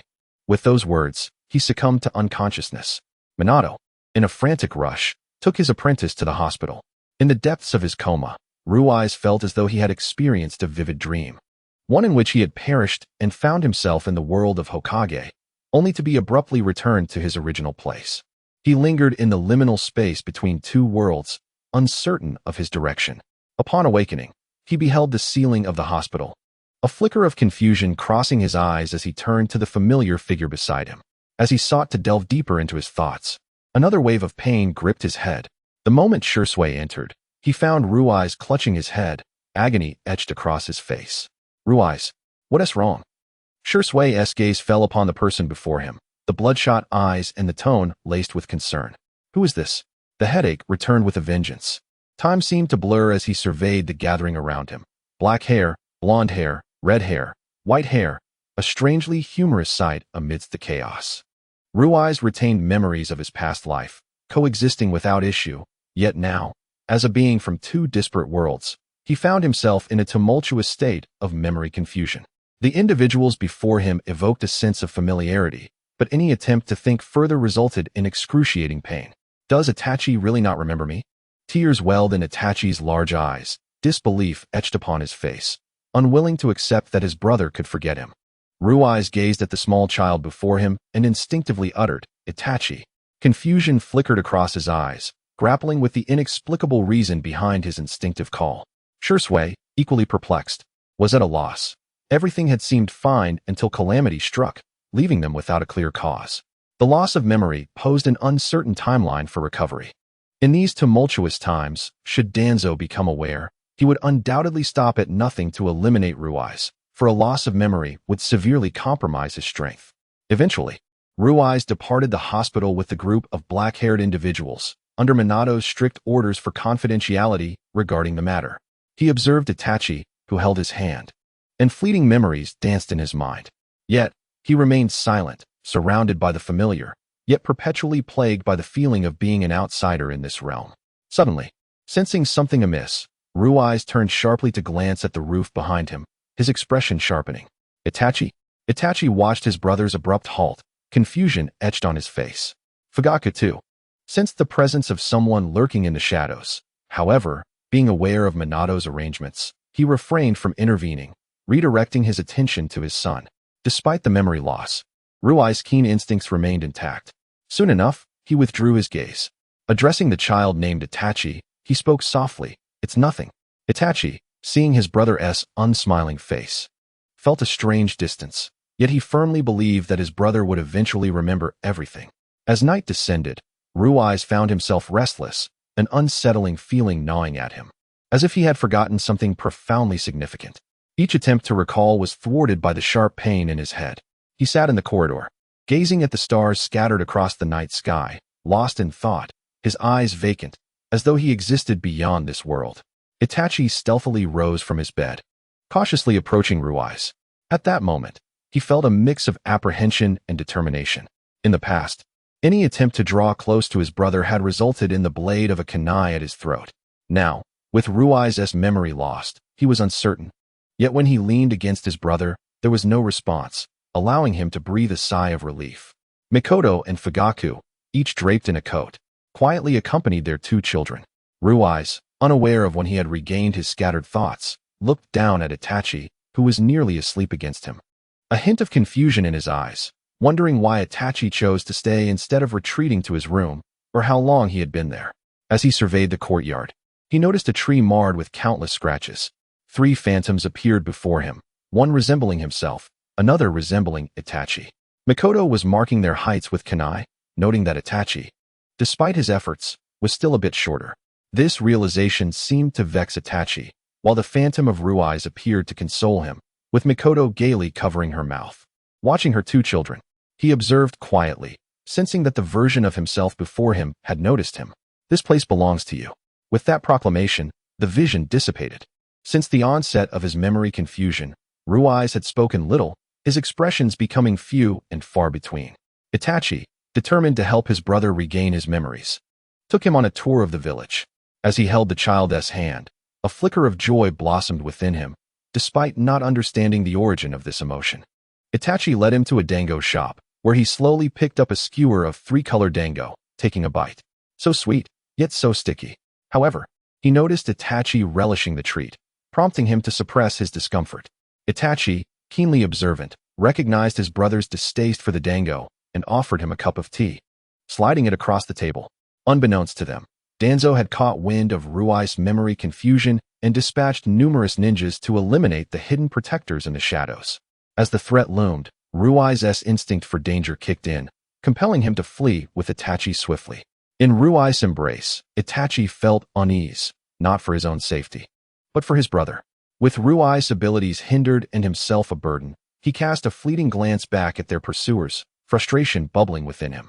Instinctively, he unsheathed a shuriken and hurled it towards the attackers. The sound of slicing air filled his ears as Ruai spun around, dodging a shuriken aimed at him while holding Itachi tightly. The crimson hue of his Sharingan ignited, and Itachi could sense the anger emanating from his brother. Clutching Rui's clothing tightly, he heard his brother's chilling declaration, "You all shall perish." With the Sharingan spinning faster, Rui's, one arm cradling Itachi and the other wielding a kunai, utilized the Flying Thunder God technique alongside Jinjutsu to eliminate a significant portion of the attackers. Boom, boom. The clouds above began to gather ominously, signaling an impending storm. Yet, the rain did not wash away the nauseating scent of blood. Instead, it destabilized Rui's composure. Before arriving in this world, he had detested rainy days, for they had always hindered his abilities. He vividly recalled the day he was abandoned, an unforgiving downpour that seemed to wash away all traces of his parents from existence.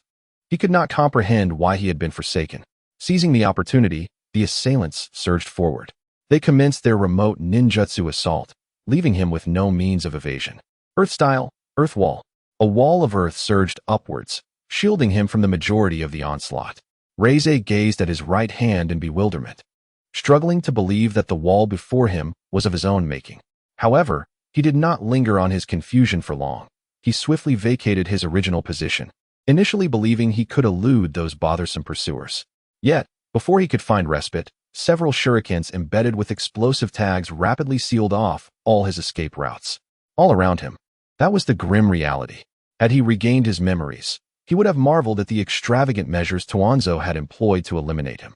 He quickly drew a shuriken, altering the trajectory of some kunai, but the relentless explosions left him overwhelmed. There was no time left to utilize ninjutsu. He looked down at Itachi in his arms, gritted his teeth, and concentrated his chakra in his legs, forcing his way out of the area saturated with explosive tags. Some kunai, also carrying explosive tags, pierced his back. Boom. Thrown by the explosion, Reize fiercely protected Itachi. Nisan. Itachi raised his head in concern. Ryui's forehead had struck an unseen object in the aftermath of the blast, and blood began to flow. The blood dripped down his cheek, staining Itachi's face, while remnants of mud, untouched by the rain, clung to him. And his hair had caught fire from the explosive tags. His back, ravaged by the blast, was a gruesome sight, a result of his desperate attempts to shield himself with chakra. The intense burning sensation on his back was unrelenting. Even the cold rain offered no relief. Blood trickled from the corner of his mouth, mingling with the blood from his forehead, falling drop by drop onto Itachi's face. He felt utterly powerless, half kneeling on the ground, and he realized he could no longer fight. He had seen the purple barrier encircling them from the beginning and had never placed his hopes on that distant rescue. Let go of Itachi, push him away, run, he urged. Itachi, witnessing his injured brother, cried out in despair, "No, I want to leave." He grasped Ryui's hand and placed it on his shoulder, pleading for them to escape together. However, members of the root organization had already arrived. "None of you shall escape." Reize struggled to turn around and saw only 3 individuals remaining, the 3 strongest among them. If he did not deal with them, Itachi would remain in peril. Resolving himself, he steeled his body, positioning the kunai before him, his eyes filled with determination. Even without his memories restored, he would protect his brother. The rain continued to pour, accompanied by thunder, as if attempting to wash away some unseen stain. Reize stared solemnly at the three before him, contemplating how he might eliminate them. However, his adversaries showed no intention of granting him a moment's respite. The incessant assaults made him acutely aware of death's looming shadow. Nissan, Itachi, restrained by a ninja, was utterly powerless to intervene, forced to watch helplessly as his brother was mercilessly beaten. Hearing Itachi's heart-wrenching cries, Reize made his decision. He would take these three with him. Lightning release, lightning rod. A brilliant flash illuminated the scene, and the blue light surged through the natural conduits of the rain, striking the two root ninjas with the full force of the lightning. Though it was but a fleeting moment of paralysis, it provided Reize with the opportunity to eliminate them. He summoned his last reserves of chakra, casting Genjutsu, and utilizing the Flying Thunder God technique to restrain the ninja holding Itachi. With a swift motion, he dispatched the final opponent, allowing his weary body to collapse. Fatigue enveloped him, the lingering heat of his wounds contrasting sharply with the cold. "Nissan, please," Itachi cried. His small face streaked with tears, whether from sorrow or rain, Reize could not tell. He managed a faint smile, lifting a trembling hand to wipe away Itachi's tears. "Don't cry." Reize gazed at his bloodied hand, leaving traces on Itachi's face. "Itachi, stay safe."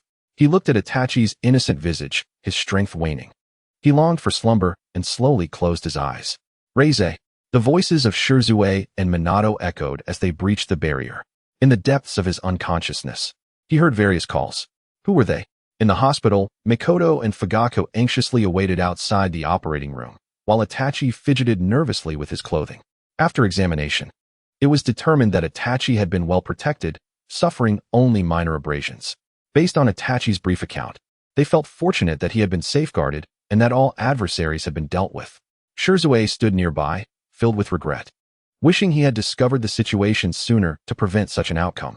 Ding! The doors of the operating room swung open, and everyone waiting outside rushed in. The patient had sustained severe injuries from explosive tags, with 2 broken ribs and 3 critical wounds. Muscle in the legs was torn. Although he had been saved, it was uncertain when he would awaken. His will to survive was weak. If this continued, he would fall into a slumber from which he could not awaken. They needed to devise a plan. In his coma, Reize found himself in a realm of pure white, where he encountered various versions of himself from different times.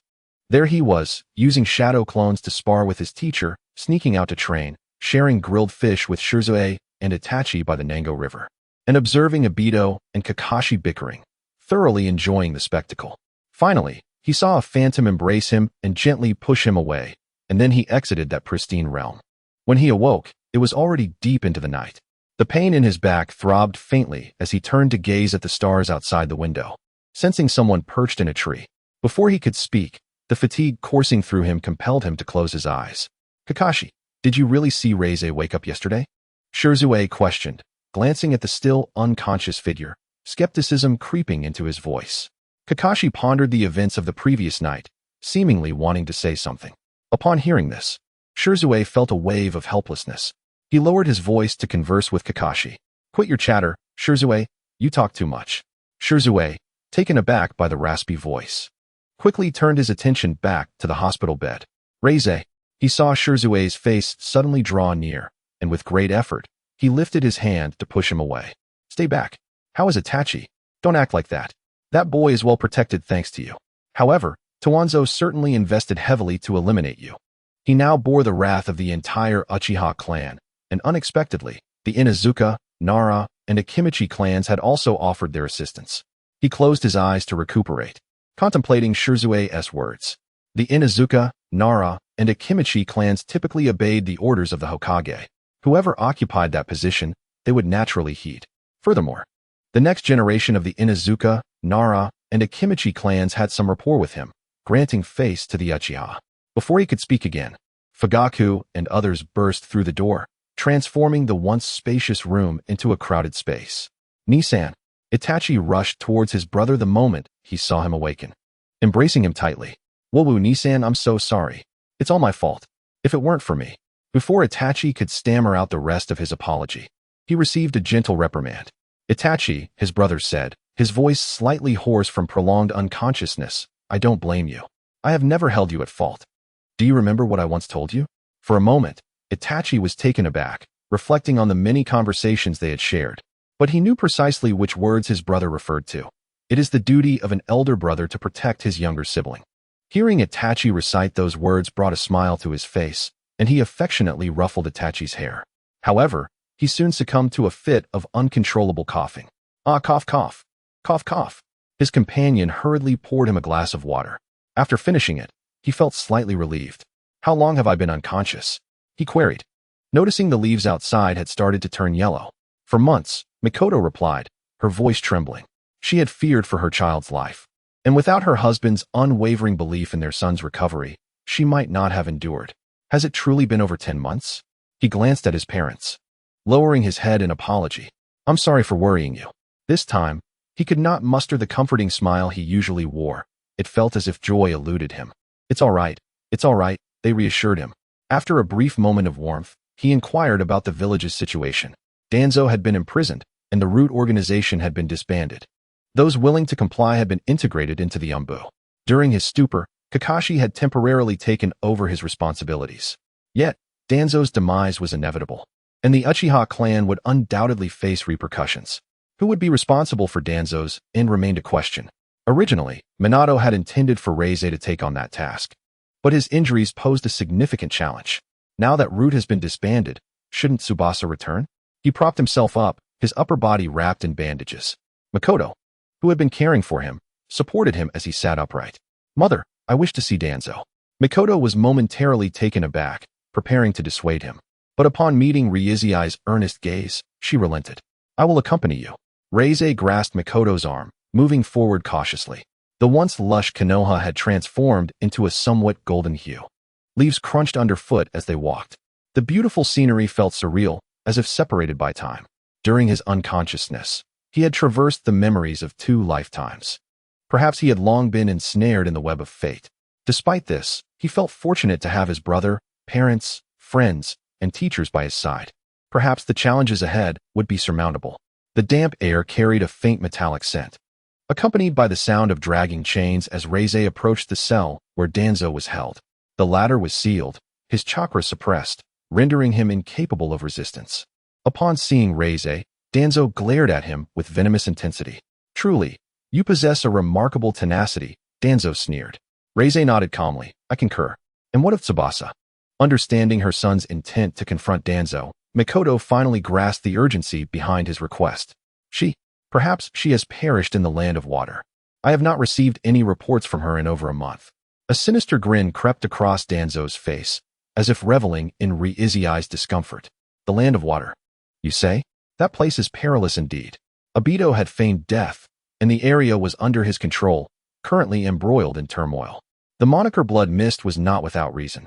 If Obito sought to harm Tsubasa, it would be all too easy. Regardless of her strength, she stood no chance against Obito. His Sharingan abilities were incredibly formidable, featuring rare space-time jutsu and a dimension uniquely his own, surpassing even the Flying Thunder God technique in certain aspects. Having acquired the answers he sought, Reize decided not to linger with Danzo any longer. You have committed numerous atrocities. Your demise is well-deserved. The next 48 hours you endure shall serve as the price for the suffering you have inflicted upon my clan. With that, his 3-tomo Sharingan flared to life, unleashing a long-prepared genjutsu upon Danzo. The latter's eyes turned vacant and numb in an instant, and soon he collapsed, convulsing on the ground. Reize did not linger on Danzo any longer. His body had yet to fully recover, but he could still cast genjutsu. However, thoughts of Tsubasa's disappearance weighed heavily on him. 6 months later, Reize practiced swordsmanship in the training grounds. Since awakening from his coma, he had reached a plateau in his abilities. Frustrated by his inability to discern a clear path forward, the only means he envisioned for a qualitative leap in strength was through the Mangekyo Sharingan. Nisan, Nisan. While lost in contemplation, he heard Itachi's voice calling out. Turning, he saw Itachi running towards him with outstretched arms. Reize set down his sword and embraced his brother warmly. Itachi seems a bit heavier, he remarked with a playful bounce. Hee, that's because I've grown. Itachi retorted, his playful spirit shining through. seeing his younger brother's antics. Reize couldn't help but smile, albeit with a touch of bittersweetness. Time had flown by, and Itachi was nearly 5 years old now. However, news of Tsubasa remained elusive. Where's mother? With Aunt Kushina. She just pinched my cheeks again. Itachi complained about the red-haired woman, who always seemed to find opportunities to tease him in Ryui's absence. Next time, just hide behind mother, Reize suggested, releasing Itachi as he retrieved his sword. They began their journey home. With only 2 to 3 months remaining until Sasuke's due date and 4 to 5 months until Kushina's, the Ninetales incident was merely the beginning. As his strength stagnated, he feared the potential consequences. The Ninetales was resistant to most jutsu, and only a few could inflict damage upon such a colossal entity. He could only hope that events would unfold as he wished. Nisan, when can I graduate from school? This is so boring. Itachi tugged at his hair, visibly discontent. If not for his brother's intervention, he would have graduated from the ninja academy long ago and would not have to endure such tedium.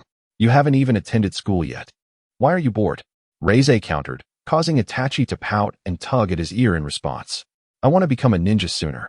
At 5 years old, Itachi was already ahead of the curve, set to graduate 2 years earlier than Reize. Yet, Reize was acutely aware of how Itachi's Sharingan had awakened, a consequence of Obito's misdeeds. Yet, Itachi had not awakened his Sharingan during Ryui's severe injury. Was it due to insufficient chakra? He had only just begun his training, and his chakra was indeed too meager to support such an awakening. Once Tsubasa is born, I will allow you to graduate. Really? Itachi exclaimed, his eyes sparkling with excitement, having asked this question numerous times before. Upon witnessing the other party nod once more, Itachi couldn't help but smile joyfully. On the way home, he fortuitously encountered Mikoto and Kazuna, who were busy purchasing clothes for the child growing within Kazuna's womb. He had already sensed the presence of Shursui and Kakashi, who were discreetly watching over them, and nodded in their direction as a form of greeting. Mother, Sensei, Reize said, carrying Itachi as he approached them. Upon noticing the garments they had chosen, he couldn't help but feel puzzled. Why are you buying items for girls? Those hair accessories are certainly not meant for boys. Kazuna gently caressed her belly, pondering, what if this one is a girl? Reize glanced at Kazuna and then at his mother, stating with certainty, I believe it's a boy. Mikoto, feeling somewhat exasperated, rebutted Reize, the child hasn't even been born yet. How can you be so sure? It was only then that she recalled that when Itachi was still in her womb, Reize had declared him to be a brother. She had held on to a sliver of hope back then, but it seemed fate had aligned with Ryui's words. With a sigh, she murmured, I actually hope it's a girl, and promptly returned the hair accessories, evidently resigned to the notion that she was carrying a boy. Hey, Mikoto, do you really believe that? Kazuna asked, surprised. Back when I was pregnant with Itachi, Reize insisted it was a brother, and I was skeptical. I just hope this child isn't as mature as his 2 older brothers.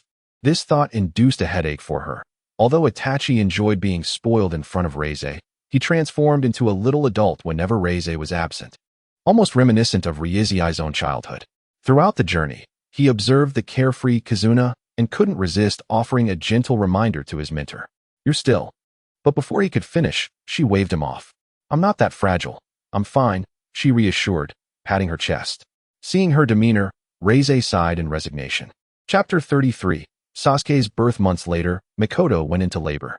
Outside the hospital, the trio exhibited a myriad of emotions. Fugaku paced anxiously while Itachi maintained a stoic expression, his small hand tightly grasping his brother's. Reize could only discern their worries through their eyes. When the door finally swung open, all 3 rushed in with haste. Reize and Itachi first cast a glance at the swaddled Sasuke before turning their attention to Mikoto. Have you decided on a name? Fugaku triumphantly lifted the child, declaring, his name shall be Sasuke, Uchiha Sasuke. After affectionately ruffling Itachi's hair, Reize stated, you are a big brother now. You must protect your little brother. Itachi nodded resolutely and replied, I will not only protect my brother, but also my big brother. After exchanging a few words with Mikoto and entrusting Itachi with her care, Reize exited the ward. The responsibilities weighing on him had only multiplied. As one of the captains of the Umbu, his duties were extensive. Shursui, who was originally assigned to protect Mikoto, was now redirected to ensure Kazuna's safety as her delivery approached, a significant matter indeed. He needed to seek out another individual. You intend to consult the 3rd Hokage? Minato, taken aback, set aside the documents he was reviewing. Kazuna's due date is imminent. While I may not hold him in high regard, his strength is commendable. Minato found it curious that Reize seemed so certain that Kazuna would encounter troubles. However, upon meeting Hiruzen Sarutobi once more, Reize found him to be rather relaxed, resembling a leisurely ninja. Yet, when he invited the third to assist in safeguarding Kazuna during childbirth, the response was an enthusiastic agreement. Third, although I wish not to dwell on unfavorable scenarios, we must prepare for all eventualities, he advised before taking his leave. The personnel arrangements had been finalized, yet an undercurrent of unease persisted. Upon returning home, Reize stretched his stiff neck, producing a series of cracking sounds. Itachi, hearing the commotion from within, opened the door to find his brother on the threshold. Itachi, why are you back so soon? Shouldn't you be at the hospital with mother? She just gave birth today. Is she already well enough to leave? Indeed, he noticed Mikoto already home, cradling Sasuke in her arms. Mother, at least stay at the hospital for a few more days, Reize implored, somewhat exasperated. He glanced at Sasuke, who was feeding, before quickly showering. Upon re-entering the living room, he found Itachi joyfully cradling the newborn. The infant's skin was somewhat wrinkled and not particularly attractive, yet Itachi radiated pure joy. Let me hold him, Itachi, he said, as he had yet to hold his second brother. Although Sasuke's eyes were still closed, he seemed acutely aware of his family's presence, even waving his tiny hand as if reaching for something. Itachi leaned in, allowing Sasuke's soft little hand to touch his face. Sasuke even managed a faint smile. Brother. Sasuke smiled.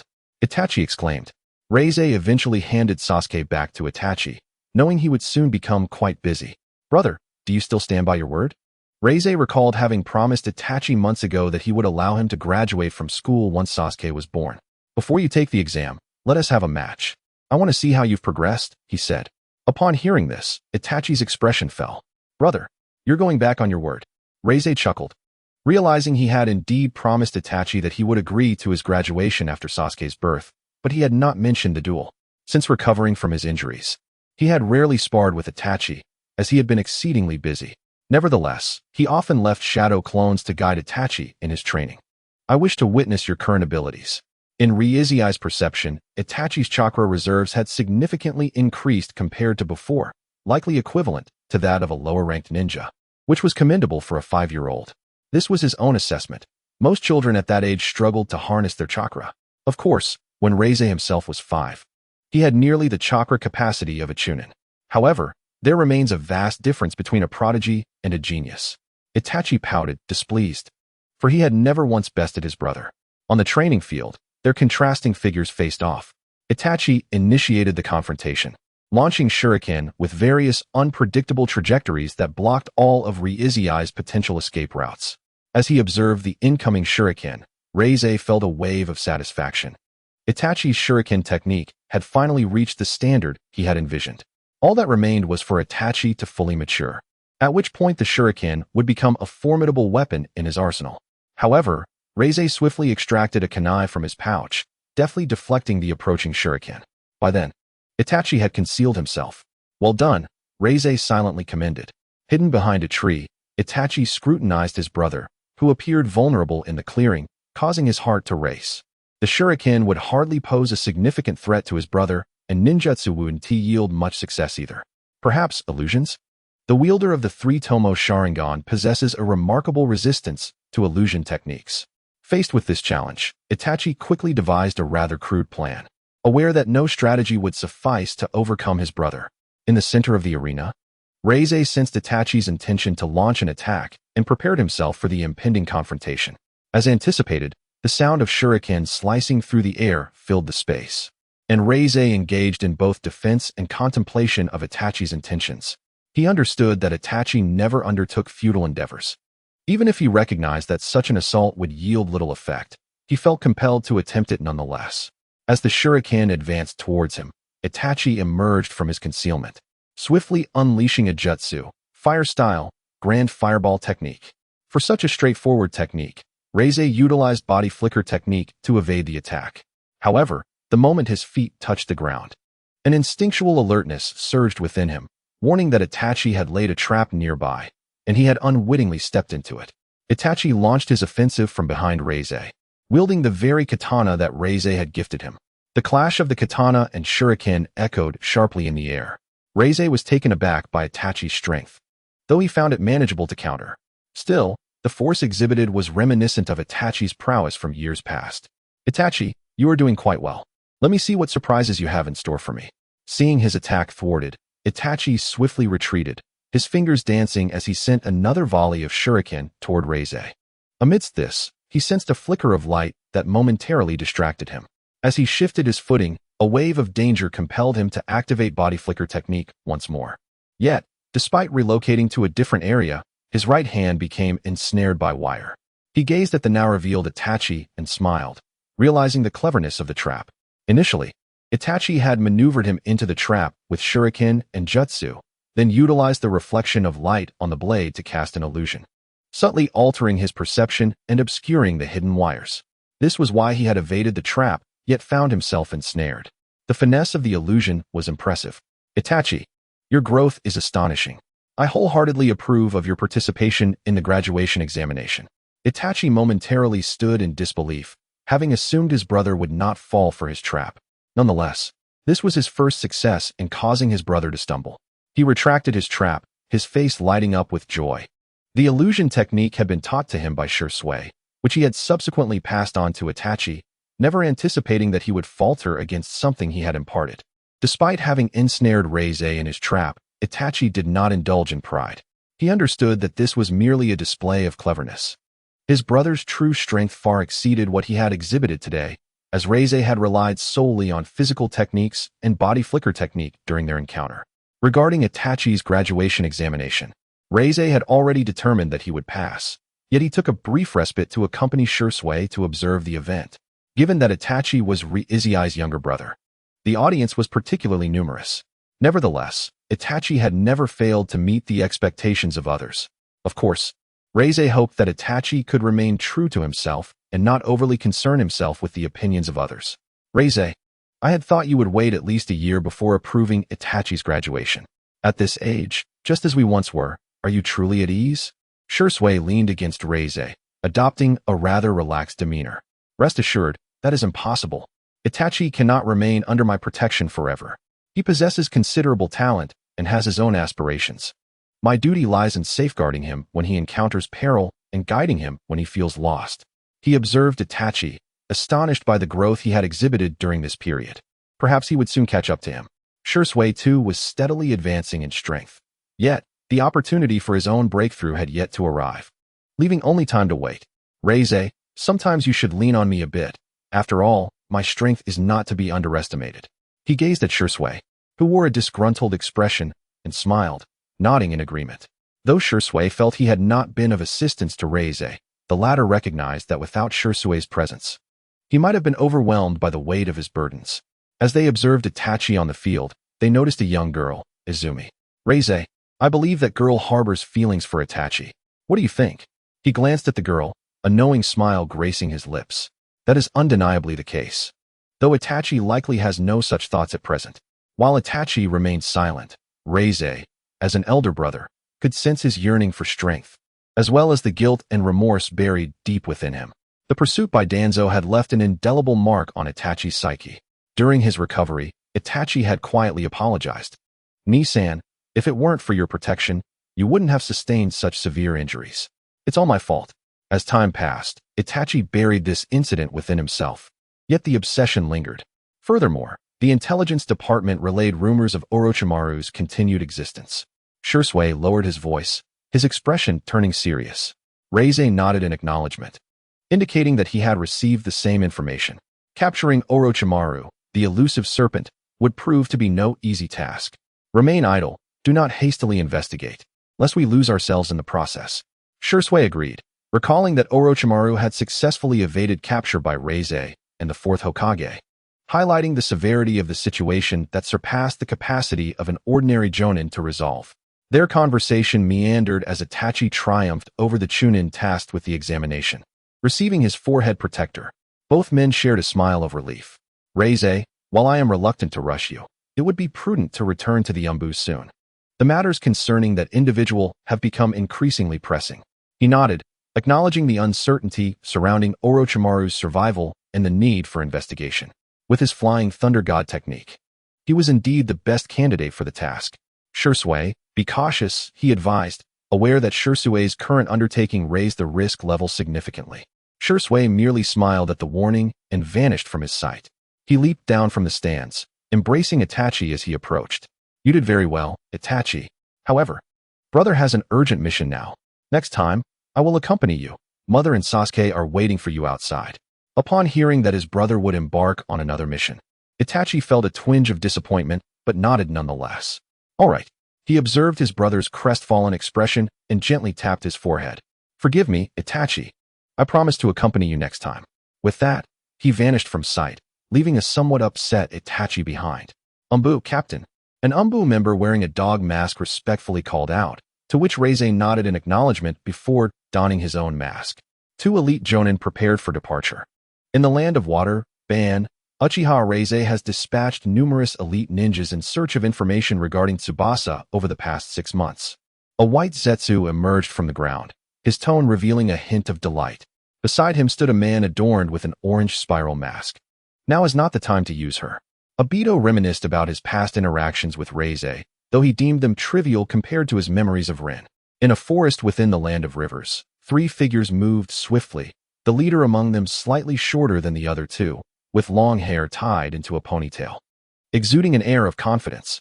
The other 2, Hinata Kawaki and Nara Tomoya, each had designated roles, one for reconnaissance and the other for strategizing, while Reize focused on the offensive.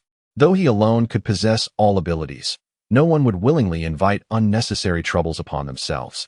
The captain, Hinata Kawakash, quietly narrated the situation as Nara pondered their next strategy. Orochimaru, that fellow, managed to escape during the assault led by myself and the 4th Hokage. I doubt we will capture this serpent this time either. Reize, with his Sharingan activated, surveyed the surroundings. Although he had Byakugan on his side, he felt more reassured by conducting his own reconnaissance. Suddenly, he spotted a white object flash past and halted abruptly. However, upon approaching, he found nothing there.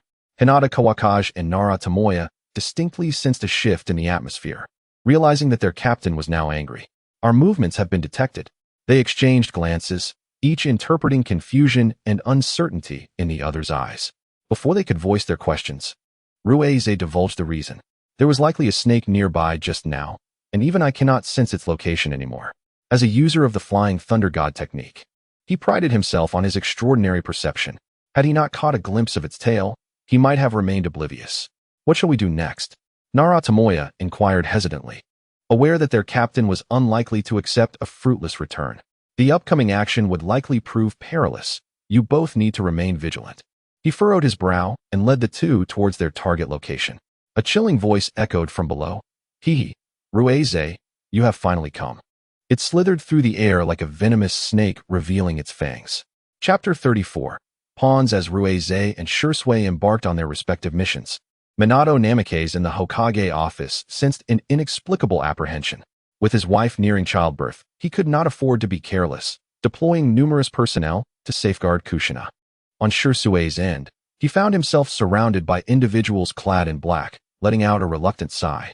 Holding a blade in his right hand, he nonchalantly twirled it, feeling no sense of crisis despite the encirclement. He wondered how Reize was faring. Hinata and Nara followed Reize into Orochimaru's underground laboratory. As expected, there was no trace of Orochimaru left. Only some experimental data remained. Reize glanced over it, finding little value. Indeed, the snake has slipped away. Let us tidy up what he left behind and see if there's anything useful to bring back to the village. Reize joined them in the search, and Hinata Kawakash seemed to have discovered something. Captain. Upon hearing the call, he hurried over to see Hinata hesitantly presenting a stack of documents. He regarded Hinata with curiosity but refrained from questioning. However, upon taking the documents, his inner fury ignited. What lay before him was a detailed research report on the Uchiha clan's Sharingan. The anger in Ruize's heart was palpable. What had prompted Orochimaru to compile such an exhaustive report? The foundation of such research could only stem from experimental subjects, specifically, members of the Uchiha clan. Let us continue searching. He dispatched several shadow clones to locate the experimental subjects, wondering if they might encounter any survivors, even though the chances were slim. To his surprise, he did find a surviving subject, a young boy clad in a white lab coat, hiding in a dark corner. Not much older than Itachi, the boy regarded him warily, his pitch-black eyes harboring a latent malice. Yet, to Ruize, this malevolence appeared rather juvenile. I am not associated with Orochimaru. Will you come with me? He endeavored to appear gentler, though the boy's wariness remained unshaken. Ruize contemplated the lack of safety surrounding the boy. Drawing a kunai from his pouch, he offered, "Take this for self-defense. Can you come with me now?" The boy hesitated but eventually nodded, accepting the kunai and quietly following him. His eyes remained fixed on Ruize, seemingly attempting to discern his intentions. However, he sensed no malice from Ruize. Hinata Kawakage and Nara Tomoya had gathered all valuable documents, ready to depart upon their captain's command. Frankly, they had anticipated a fierce battle, yet the task had unfolded surprisingly smoothly. "I am Uchiha Ruize." He directed his gaze towards the young boy, silently inquiring for his name. The boy merely shook his head. "I have no name." Ruize raised an eyebrow, pondering for a moment. "Then I shall call you Sibe. How does that sound?"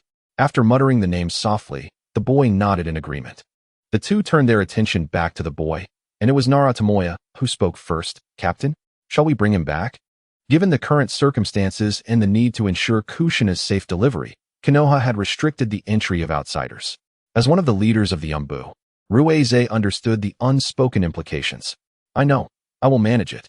Being a wielder of the Sharingan, he possessed methods to pacify the boy. Although the Uchiha clan had always been wary of outsiders entering their domain, recent improvements had made it somewhat more accommodating. Entering the Uchiha territory required registration and a statement of purpose for passage. Sibe, being carried on Ruize's back, felt a sense of security despite Ruize's shoulders not being particularly broad. "You all report back. I will handle other matters. After completing your tasks, you may disperse." With that, he departed with Sibe, needing to take the boy to the Uchiha compound. This child represented a clue to Orochimaru's whereabouts, perhaps still possessing some value. Ruize was no saint. His kindness and exceptions were reserved for those close to him. Bringing the boy back served two purposes. First, as a lead to Orochimaru, and second, as an experimental subject who might provide Konoha with a new strength. Upon seeing the young clan member, the Uchiha greeted him respectfully, though with evident curiosity. "Take him inside and clean him up. Do not be rough." The two guards exchanged glances and nodded in agreement. "Sibe, relax. They will not harm you. If you feel frightened, hold on to the kunai I gave you." He gently ruffled the boy's hair, even though Sibe appeared rather dirty. Sibe nodded and followed the two men inside. Once they were out of sight, Ruize immediately withdrew his smile, glancing at the hand that had touched Sibe's head. Discreetly, he wiped it with a handkerchief, crumpling it into a ball and discarding it in the trash. He waited outside, sending a shadow clone to inform Minato Namikaze. Leaning against the doorframe, he contemplated how to ease the boy's wariness or how to utilize this pawn, when suddenly, Itachi dashed into his embrace. "Brother, you're back so soon?" He was aware that his brother had gone on a mission, but he hadn't expected him to return so quickly. Ruize chuckled as he tapped Itachi's head. "Naturally, the mission has been completed. What brings you here?" Pouting, Itachi rubbed his head. "I came to inform father that my squad has returned." Ruize pondered, realizing that soon Itachi would be off to perform tasks for the cat lady. "You need not have rushed. When your squad members emerge, father will likely receive word immediately." Itachi pouted, revealing that he hadn't intended to seek his father for this matter. Upon hearing that his brother had returned, Ruize hurried over. He was currently contemplating how to handle Shinbei, momentarily taken aback by Itachi's subtle maneuvering. At this moment, Shinbei had been brought out by two members of the security team, his youthful visage fully revealed, his long hair cut short, and dressed in new attire. He resembled an endearing child. Shinbei observed the boy standing beside Ruize, their brows and eyes exhibiting a slight resemblance. He had already deduced that this boy, of a similar age, was the brother of this individual. As Itachi and Shinbei's gazes met, Itachi assertively grasped the hem of Ruize's garment, signaling his claim. Shinbei lowered his eyes, concealing his emotions. "Itachi, you seem a bit off today," Ruize remarked, tilting his head slightly to scrutinize Itachi, unable to articulate the specifics of his unease. "Brother, are you coming home today? I believe Sasuke would be thrilled to see you." Upon hearing Itachi's words, Ruize contemplated the situation before responding. "I may need to attend to some matters tonight. You need not wait for me." As he spoke, he casually handed a scroll to Itachi, containing insights from his sword training, a small gift for him. Practice diligently. Your brother will return when time permits. If you were to undertake a mission outside the village, remember what I usually instruct you. Itachi nodded earnestly, well aware of his brother's admonitions. After watching Itachi head home, Ruize departed from the Uchiha clan grounds with Shinbei. After exchanging a few brief words, he intended to leave, yet the other party grasped his garment, hesitantly inquiring, "Will you come again?" Though surprised, he nodded in affirmation, recognizing the other's continued worth. In the Umbu, the head of the torture department was none other than the leader of the Yamashiro clan, Yamashiro Che, whom Ruize had encountered a few times in his youth. Subsequently, during the time when Che was wrongfully accused due to Danzo's machinations, it appeared that the Inuzuka, Nara, and Akimichi clans had provided some covert assistance. However, Uchiha Fugaku had not informed Ruize of this matter. It was only after he acquired his subordinates within the clan that he learned the truth. Che, with his golden ponytail, turned and smiled at him. This child had grown under his watch, and his own children enjoyed interacting with him. Furthermore, he trusted Nara Shikaku's judgment. Shikaku held this child in high regard, acknowledging his extraordinary talent, which was rare in a century. His composed and decisive nature, unflinching in the face of adversity, made him formidable against enemies while valuing those close to him. To become his adversary would indeed be a terrifying prospect. Ruize briefly shared Shinbei's circumstances with Yamashiro Che, who was taken aback. "Are you suggesting that he may be related to the Uchiha clan's experimental subjects?" Ruize nodded, his teeth clenched. Orochimaru has captured numerous Uchiha individuals for his experiments, and there exists a substantial dossier of reports.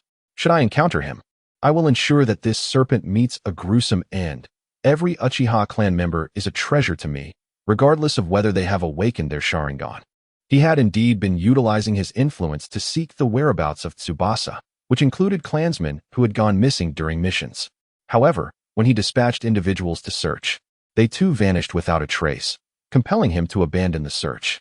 Now, with Orochimaru's experimental reports, the results were glaringly evident.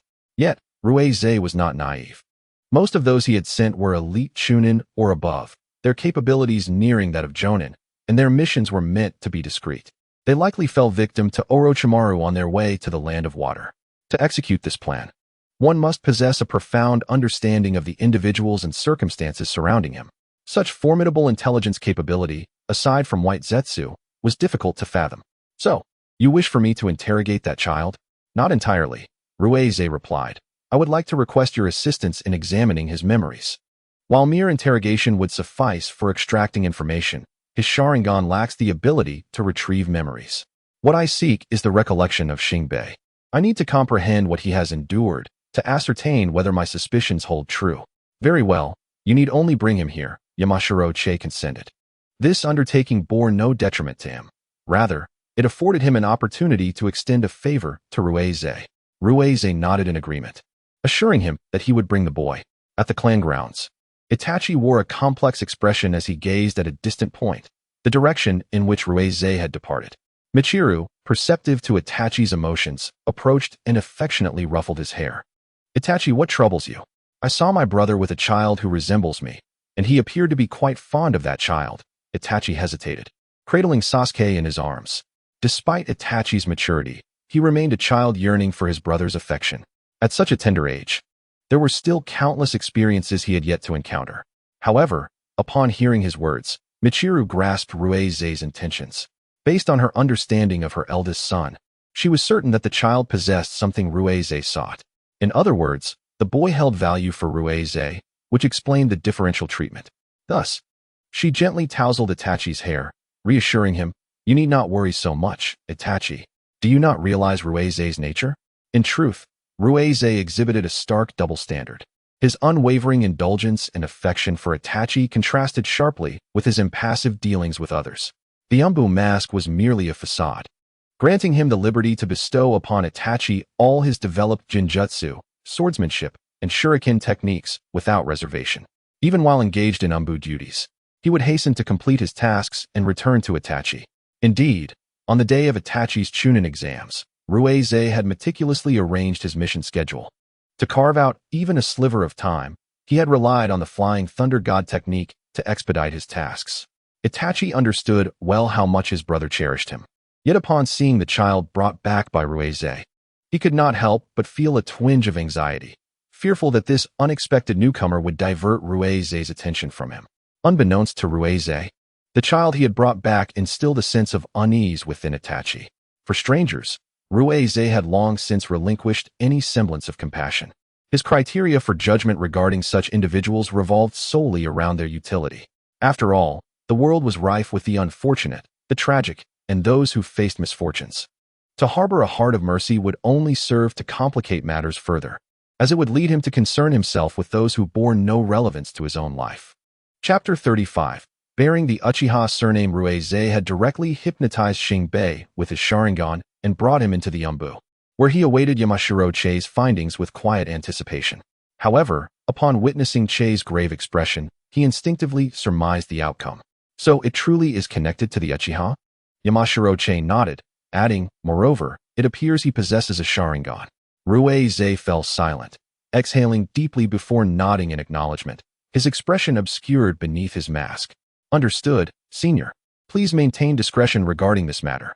Yamashiro Che nodded firmly, recognizing the gravity of the situation. In a clan that held bloodline significance in such high regard, the emergence of an anomaly, despite Ruize's presence, would undoubtedly incite turmoil within the Uchiha. He felt a mix of anger and helplessness regarding Shinbei, a bloodline born of experimentation. The lineage that coursed through Shinbei's veins had cost the lives of more than 10 elite ninjas, yet the child himself was a mere pawn of circumstance. Nevertheless, having inherited the Uchiha bloodline, it was evident that he could not be treated lightly. Regarding the origin of Seibai, he believed that with Uchiha's current strength, it would be a trivial matter to uncover the truth. However, the reality must be revealed to his father, Uchiha Fugaku. In the following week, Ruize found himself exceptionally busy. After discussing the situation with Uchiha Fugaku, he entrusted the matter to him. Given Fugaku's seasoned experience, he was more than capable of handling such issues, allowing Ruize to focus on other responsibilities. One of his primary tasks was to seek out the whereabouts of Orochimaru. Additionally, he intended to inform Shisui about the child, Seibai. Ruize wished to place Seibai under Shisui's care, as Shisui's parents had perished in the war. At that time, he was on the battlefield, but soon received the news due to his position as the clan's junior leader. Unfortunately, being on the battlefield, he could not leave freely. Feeling helpless about his dear friend's plight, he had previously mentioned to Minato about wanting to return to the village for a few days, and while Minato had agreed, the commanding officer of their camp did not, citing the significant impact a user of the Flying Thunder God technique could have on the unpredictable battlefield. Though the statement was left unfinished, Ruize understood the implication. Thus, he found himself powerless in this situation. He could only imagine how Shisui felt upon learning of his parents' deaths on the battlefield. He knew that once he finally returned, he would no longer see the smiling, carefree Shisui he once knew. While Shisui continued to wear a smile, Ruize could sense the underlying sorrow and concern for him. They tacitly avoided discussing the battlefield, instead sharing stories about his acquaintances, including Kakashi.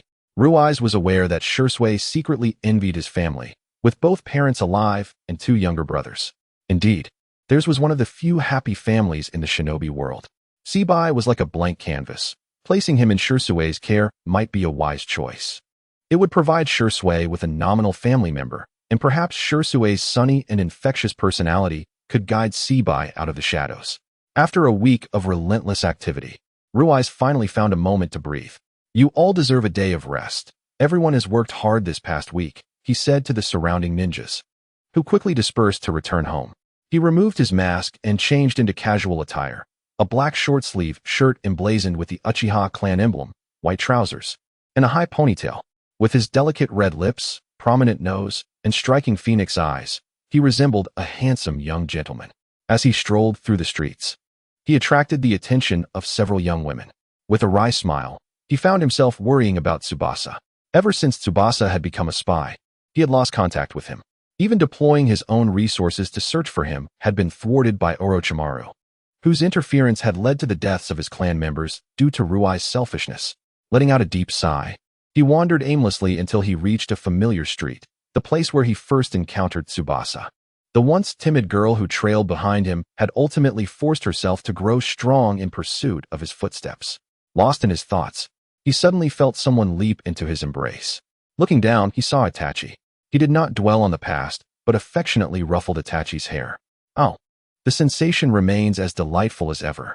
Nisan, you haven't been home for a week. Itachi expressed his discontent. With a resigned smile, Ruai squatted down, gently soothing his younger brother. Brother is away on a mission. While I'm gone, you must take on the responsibility of protecting Mother and Sasuke. I believe you can manage it well, right? The innocence of a child easily diverted Itachi's attention to Mikoto and Sasuke. Of course, he held Itachi's small hand as they walked, listening to him vent about the tediousness of his tasks over the past week. Expressing a desire to venture out of the village on missions, and mentioning new friends, Tenma and Kokoro, along with their teacher, Mizuki. Listening patiently to Itachi's mundane stories. Ruai's sighs, however, betrayed his concern. He knew that Obito would kill all of Itachi's teammates when bonds were formed. That incident occurred during a protective mission where all but Itachi perished. Undoubtedly, that mission would leave an indelible mark on Itachi, especially considering he was only 8 at the time, while the current Itachi was merely 5. Ruai was uncertain if his brother could withstand such profound anguish. After all, the awakening of the Uchiha's Sharingan was a complex matter. Unlike Fugaku, who focused on talent, Ruai harbored personal motives. This divergence was one of the reasons Itachi strayed from the path in the original narrative. I believe I have somewhat idealized Uchiha Fugaku, as he is portrayed as very stern and traditional in the original work. However, I have made adjustments to align with the narrative. If Obito truly intended to harm his brother, there would be no need for leniency, even if the latter possessed Kamui. Itachi needed to awaken his Sharingan, but not at such an early age. His potential warranted patience. He did not require forced advancement. Should that unforeseen event arise, he would certainly intervene. The record of the Uchiha awakening their eyes at 4 had been surpassed by him. Itachi did not need to rush to awaken his eyes at 5. Brother, I have a D-rank mission today, so can you wait for me a moment? Ruai nodded. He was eager to meet Itachi's teammates and teacher. When Tenma, who usually clashed with Itachi, saw the person beside him, he was taken aback. The individual appeared to be about his age, yet exuded an undeniable aura. Kokoro, being more focused on appearances, stared intently at Ruai. Mizuki, as a jonin, naturally recognized Ruai's identity and could not help but express a hint of respect, having heard tales of his legendary exploits. I'm just accompanying my brother on his mission. I apologize for the intrusion, Ruai smiled, noting that these two children treated Itachi quite well. You flatter me, Mizuki replied, humbly asserting that he was merely an ordinary jonin and would not dare offend someone of Ruai's stature. He nodded in acknowledgement and gently nudged Itachi, signaling him to join his teammates in completing their task. Brother, wait for me. I'll be ready soon, Itachi exclaimed, preparing to use the shadow clone technique to expedite the task and reunite with his brother. However, Ruai intervened. Itachi, you may use shadow clones, but be sure to control the number. With your current chakra capacity, you can manage a maximum of 2. Ruai had long recognized Itachi's intentions. While Itachi could easily create 4 or 5 clones, the real concern lay in whether he could endure the subsequent fatigue. Itachi pouted, acknowledging the advice. There's no rush. I've got plenty of time to rest over the next few days. Hearing this, Itachi chuckled, a glint of mischief in his eyes, before following his teammates to complete the mission. Watching Tenma and Kokoro, Ruai couldn't help but reminisce about his own teammates, lamenting their loss due to his own circumstances. Leaning against a tree, he idly observed Itachi at work. Simultaneously, he sensed a familiar chakra. It was Shursui. Before long, Shursui appeared before him. Ah, Ruai. Long time no see. Shursui casually draped his arm around Ruai's shoulders. As he took a break, he casually glanced at his younger brother. Ignoring the teasing remark, he countered. How did you find me here? With a playful grin, he scratched the back of his head and replied, Isn't your birthday approaching? I thought I'd celebrate with you in advance, especially since our current tasks keep us quite busy, and we happen to be on break. At the mention of his birthday, he paused momentarily. Indeed, it was nearly that time again, but with so many pressing concerns lately, he might have forgotten had it not been for this reminder. We should celebrate yours too. After all, it's only a few days apart.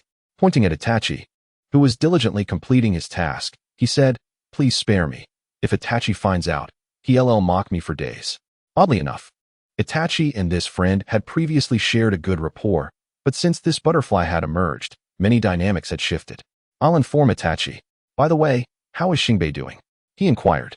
Not too bad. I sent him off to school. I only have time to chat with him occasionally. He is quite a mature young lad, somewhat reminiscent of Itachi. As they casually discussed the birthday arrangements, Itachi returned. Upon noticing his brother and the friend in an intimate embrace, he shot a glare at the latter, but the friend pretended not to notice. Ruiz observed their silent skirmish and shook his head in resignation. Their rivalry was not a new development. Hey, Itachi, Shirzue. Both responded with a slight huff, turning their heads away, clearly uninterested in each other's presence. He offered an apologetic smile to the trio of Tenma. I'll take them away now. Ruiz had hoped for a moment of peace between the two, but once the outsiders were gone, their bickering resumed unabated. Resigned, Ruiz decided to let them be. Itachi, is your teacher planning to take you out of the village for a mission? After much contemplation, he finally posed the question, to which Shirzue appeared unfazed. Yes, but how do you know? Itachi responded. Seizing the opportunity, Shirzue quipped, Ruiz is one of the Umbu captains. Is there anything he doesn't know? Despite the jest, he was acutely aware of how busy Ruiz had been lately. He likely had no time to investigate such trivial matters. Still, he relished in the irritation he could cause Itachi. You annoying Shirzue. Ruiz quickly intervened, signaling for Itachi to calm down with a look. Their incessant bickering was exhausting. All right, you two. Can't you refrain from arguing for even a moment? Aren't you adults? Every time they quarreled, he found himself caught in the middle, and whichever side he favored would inevitably bring him trouble. Upon returning home, he was met with an unexpected guest, Shinbei, or rather, Uchiha Shinbei. He recoiled at the thought of Shinbei trying to embrace Sasuke, but he couldn't voice his objections in front of him. However, Itachi had no such reservations. In a swift motion, he approached and grasped Shinbei's wrist, his eyes piercing with coldness. Who permitted you to hold my brother? Hearing the commotion, Mikoto emerged and was greeted by the sight of the two young boys glaring at each other. Shirzue, noticing Itachi's hostility toward Shinbei, felt a wave of confusion wash over him. Surely Itachi wouldn't react so vehemently, even if he valued Sasuke highly. Exchanging glances with Ruiz, they both spoke, Shinbei, Itachi. At the sound of their voices, the two boys halted their standoff, leaving Sasuke, oblivious in his cradle. Shinbei, what just happened? Shirzue inquired first. Mikoto wouldn't permit Shinbei to hold Sasuke, without understanding his background. I just wanted to hold him. There was no ulterior motive. Shinbei's gaze wandered nervously. Shirzue and Ruiz, adept at reading expressions, could tell he was either lying or concealing something. Both scenarios raised their suspicions. Itachi remained silent, his icy gaze fixed on Shinbei. Take Sasuke to the back room. I'll handle this. Ruiz ruffled Itachi's hair.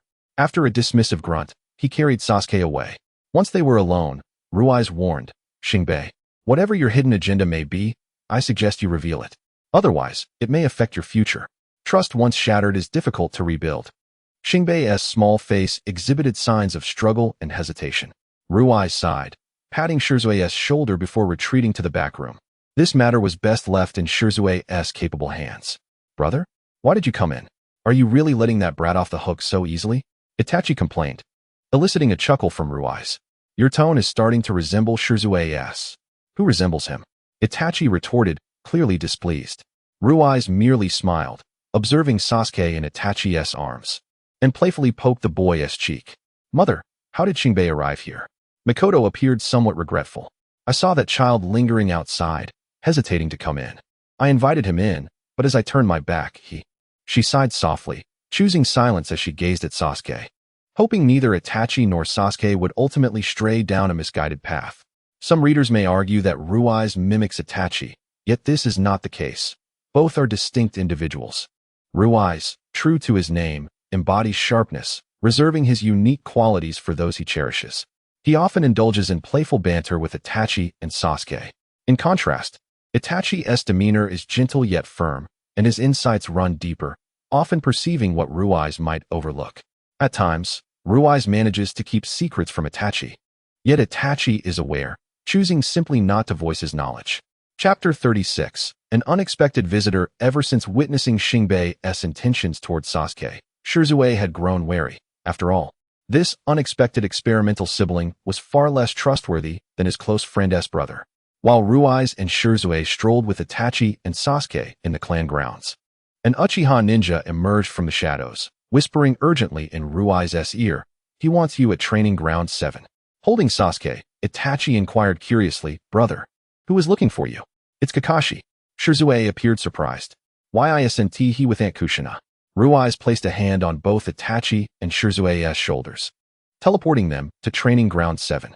Upon arrival, he found Kakashi waiting in the center, instructing Itachi to stay put while he approached Kakashi alongside Shirzue. "Kakashi, why are you here? Is there something urgent?" Kakashi nodded lightly, gesturing to his Sharingan. "Could you help me replace this? You want to swap out the Sharingan that Obito left you?" Ruai's was taken aback. After all, he had long since ceased to bring it up after their previous discussions had led nowhere. What had prompted Kakashi to reconsider? "Yes, but can you keep his eye safe for me?" Upon hearing the request, Ruai's fell into deep thought. If not properly safeguarded, one could easily lose a kaleidoscopic Sharingan. "Kakashi, I advise you to have your ninja dog transport it to the summoning realm. You are undoubtedly aware of the black market value of the Sharingan. As a friend, I would rather not see Obito's eye lost." Seeing Kakashi agree, he had no reason to hesitate and instead joyfully patted the other's shoulder. "I anticipate that it won't be long before I witness a rejuvenated Kakashi, at which point we can engage in a duel of swordsmanship." Shirzue could not help but add a farewell. "Don't forget about me. I believe I am quite adept with a blade." Kakashi looked at the two before him, his eyes crinkling in a smile as he responded, "I will arrange the transplantation surgery for you. When can we proceed?" "Tomorrow afternoon will suffice." The Sharingan continuously drained Kakashi's chakra, and with Kurama's impending arrival, it would be ideal for Kakashi to enhance his strength beforehand. "Very well. Just come to the clan grounds then, and I shall personally escort you." Shirzue chuckled, teasing, "It seems our village will soon see the emergence of another White Fang." The former Konoha White Fang was indeed a formidable presence that instilled fear in the other 4 great shinobi villages, with countless souls claimed beneath his blade. Itachi seemed to sense that their important discussions had concluded and approached Sasuke. "Nisan, let us go. You promised to accompany me in my training today." Ruai's offered Kakashi a slight apologetic smile before tossing him a scroll. "This contains my recent research on lightning release. It may aid you in developing your new ninjutsu." Kakashi did not refuse Ruai's goodwill, nor did he express his gratitude. Their bond transcended mere friendship, making the words "thank you" feel somewhat distant. Some sentiments are better kept within the heart. As for Itachi's training, he thought it simple enough to have Shirzue assist. After all, Shirzue was also a member of the Umbu, possessing ample strength and experience. Another consideration was that Sasuke would not allow Shirzue to carry him. He was reluctant to divide his attention from guiding Itachi to pacify Sasuke, which Ruai's found bothersome. Watching Itachi, who was currently under Shirzue's watchful eye, he chuckled. Itachi was still quite young, and one could only wonder how long such peaceful days would last.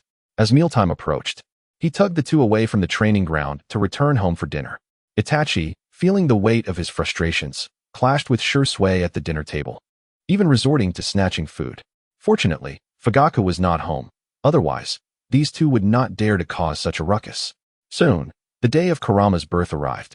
The day prior, Ruai's gathered all the elite shinobi available from the Uchiha clan. "Tomorrow night, I expect everyone to be on high alert. Due to the confidentiality of the information, I cannot disclose the specifics, but if any unforeseen circumstances arise, please act promptly. Additionally, ensure the safety of the women, elderly, and children in our clan." Fugaku watched his son from the sidelines, feeling a deep sense of pride. Once Ruai's concluded, and after stepping down, Itachi tugged at his brother's clothing with a hint of anxiety. "Brother, is something about to happen?" Ruai's did not answer Itachi's inquiry, but instead ruffled his hair. "You only need to look after Sasuke. Leave the rest to me." He then approached Shirzue, who maintained his usual cheerful demeanor, despite the tense atmosphere. "Shirzue, do you not understand the gravity of the situation?" Shirzue shrugged nonchalantly, scratching the back of his head. "Ruai's, are you perhaps too tense?" "No, I have a foreboding. This will not go smoothly," Ruai's replied, weariness etched on his face. Currently, he lacked the kaleidoscopic Sharingan, making it challenging to contend with Obito's troublesome abilities. Flying Thunder God was his only means of maneuvering against him.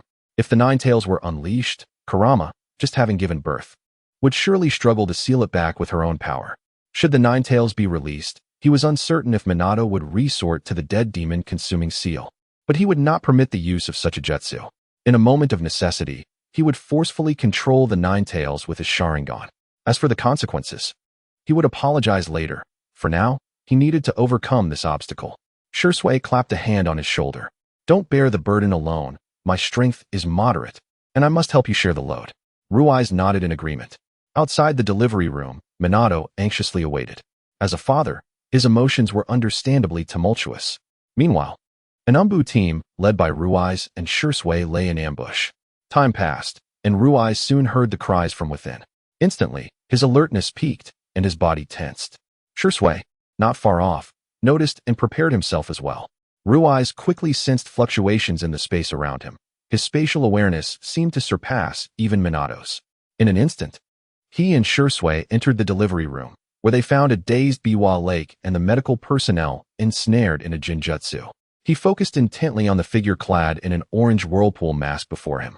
He sensed Obito's chakra within him, balanced like the yin and yang of Tai Chi. Rather than waiting for an attack, Rui's decided to test the waters first, creating an opportunity for Shursui and Minato.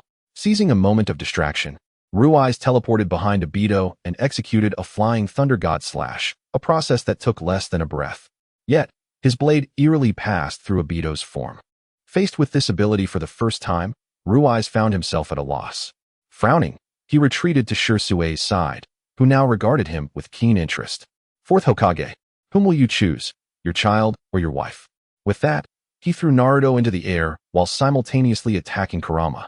Rui's seized the opportunity, teleporting next to Naruto and swiftly tearing away the fabric that enveloped him. Boom!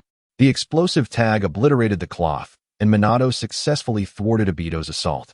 Shursui tightened his grip on his katana, coordinating with the fourth Hokage to strike at Obito's neck. Rui's, glancing at the sleeping Naruto in his arms, sighed in relief, his focus sharpening on Obito as he quickly devised a strategy to confront him. Who are you, really? Minato demanded, securely shielding his wife behind him. Kurama struggled to rise, but was silenced by Obito's piercing gaze. Rui's felt a rising sense of dread, just as he was about to step forward. Shursui's blade unexpectedly struck him. Shursui, he stared, astonished, at Shursui's vacant eyes. When did he fall under a Jinjutsu? Obito's Jinjutsu could even ensnare a Mizukichi, and it was powered by a Sharingan. Conventional methods to dispel Jinjutsu were futile. He held Naruto with one arm, while fending off Shursui's fierce attacks with the other. Out of the corner of his eye, he observed Minato engaged in combat with Obito, and his anxiety swelled. He gathered chakra in his eyes, intending to use Jinjutsu to free Shursui from control. Just as he was about to act, a white figure suddenly lunged from behind him, delivering a blow. The skin on his back tore, blood gushing forth. Yet he prioritized breaking Shursui's control first. Shursui's movements halted abruptly, and Rui's attention shifted behind him, where he found none other than White Zetsu. So you are the one Wing is searching for? Hearing the name Wing, his chakra surged uncontrollably, unleashing a tempest of energy. If you lay a finger on her, I will see you dead. This is not something I can decide. As Shursui regained consciousness, he withdrew a shuriken from his weapon pouch, driving White Zetsu back and shielding Rui's. Stay calm, Rui's. The current situation has truly spiraled into chaos. Though he had contemplated the possibility of the Wing being in Obito's hands, the moment he received the news, the flicker of hope in his heart was extinguished. Before Reize could take any further action, complications arose on Minato's side. The seal on Kushina was nearing its limit. Shursui, understanding the urgency, Reize utilized the flying thunder god technique to appear before Obito, weapon in hand, determined to obstruct him. Sensei reinforced the seal quickly. Minato recognized that there was no room for hesitation at that moment. Blue chakra coalesced in his palm. Yet, how could Obito allow them to succeed so easily?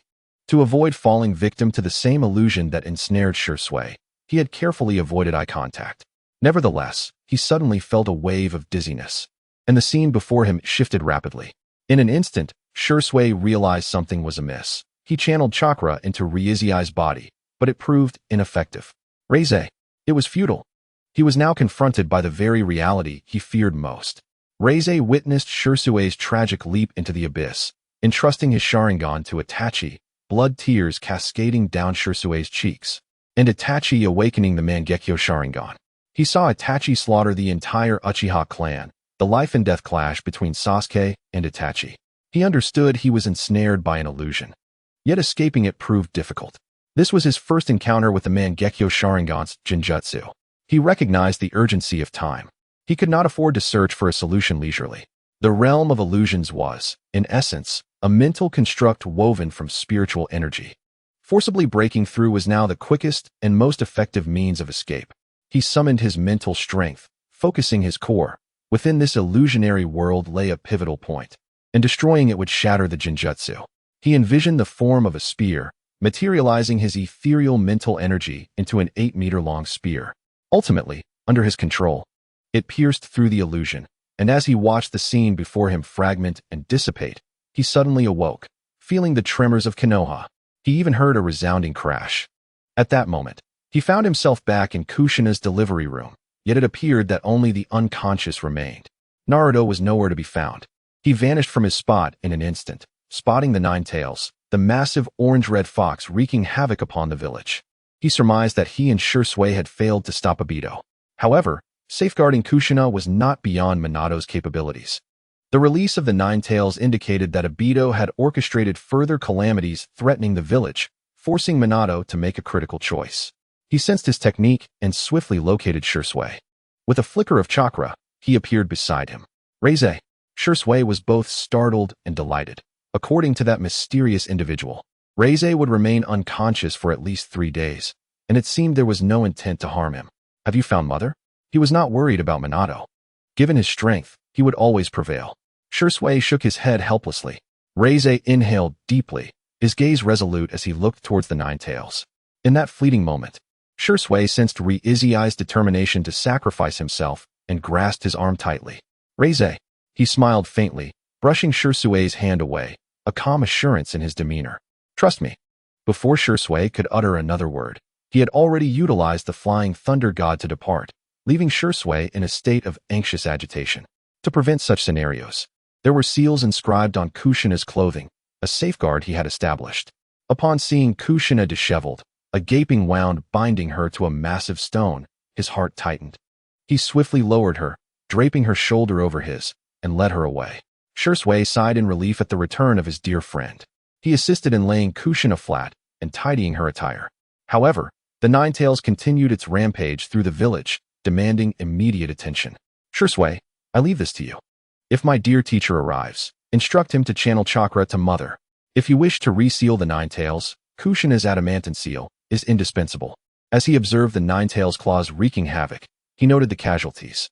Though he was not intimately acquainted with these individuals, Minato would willingly sacrifice himself for them. Using his son as the Jinchuriki, his motivations were more for Minato and his own family. Thus, for those he cherished, he was prepared to do whatever it took to salvage everything. Chapter 37. The seal. He summoned chakra and mental strength, the tomo of his Sharingan spinning incessantly. Reize's chilling chakra captured the Nine Tails' attention, for the beast had once been under the control of the Sharingan, making it intimately familiar with such chakra. As their gazes locked, Reize unhesitatingly cast an illusion. In an instant, he felt the Nine Tails' resistance, along with an overwhelming malice and defiance. The Nine Tails halted. Sarutobi Hiruzen, leading numerous shinobi, was momentarily taken aback. Enduring the excruciating pain in his head, Reize approached the gathering of shinobi. Withdraw. This is beyond your capabilities. Many shinobi bristled at his words. Having risked their lives to confront the Nine Tails, only to be challenged by a mere child. Hiruzen quickly discerned that Reize had temporarily subdued the Nine Tails with his Sharingan, and without hesitation, he issued orders for a retreat. Fall back. The shinobi reluctantly complied, and Hiruzen cast a grave glance at the Nine Tails. For the sake of Konoha, Reize, I entrust this to you. For every second he controlled the Nine Tails, the pain in his head intensified, as if countless needles pierced his brain. Reize forced himself to remain vigilant. The wait was agonizingly long. By the time he saw Kushina, Minato, and Shursui arrive, he could no longer discern their words. Kushina, you need the Nine Tails now. Can you reseal it? Minato expressed concern, knowing that the Jinchuriki would perish if separated from the Nine Tails, even for the Uzumaki clan. It was merely a matter of time. If the Nine Tails returns to Kushina, it should not pose a significant problem. I can give it a try, if the Nine Tails resists. Though he could not hear the conversation, he could read their lips. Stop wasting time. While I can still maintain control, Observing Ryui's precarious state, Shisui swiftly supported him. If you can't appear before Itachi intact, just imagine how that brat will nag you. At the mention of Itachi, a smile crept onto Ryui's face, recalling the amusing combination of Itachi's serious demeanor with his adorable features. Listening to Shisui's jest, he found the pain in his head easing somewhat, only to suddenly feel a warm trickle of liquid cascading down his chin, blooming into a beautiful crimson flower. How much longer, Shisui? The pressure was becoming unbearable. Shisui anxiously regarded Ryuei, aware that he could not hastily urge Kushina. Until Ryuei succumbed to unconsciousness, he remained unaware of the circumstances surrounding the Nine Tails. The familiarity of the hospital surrounded him, yet this latest outbreak of the Nine Tails had resulted in considerable casualties. However, under Ryuei's special reminder, the Uchiha clan swiftly divided into two factions upon the appearance of the Nine Tails. One group focused on ensuring the safe evacuation of their kin, while the other comprised formidable ninjas, handpicked by Ryuei, who were dispatched for support. Consequently, the number of casualties was significantly reduced. Awakening in the hospital, Ryuei glanced at the familiar ceiling and smiled wryly, pondering how many times he had found himself in this situation. This time, he had not suffered any severe injuries, only a dull ache in his head. Currently, there seemed to be no effective treatment for this ailment, and he was uncertain of the outcome. Ryuei closed his eyes. With nothing pressing to do, he opted for sleep. The following morning, he was roused by the persistent murmurs beside him. The slightest increase in volume would disturb his slumber. He cast a resentful glance at the smug Shisui, immediately recognizing the source of this annoyance. Nisan. Itachi quickly climbed into his embrace, indignantly expressing his frustration over Ryuei's hospitalization.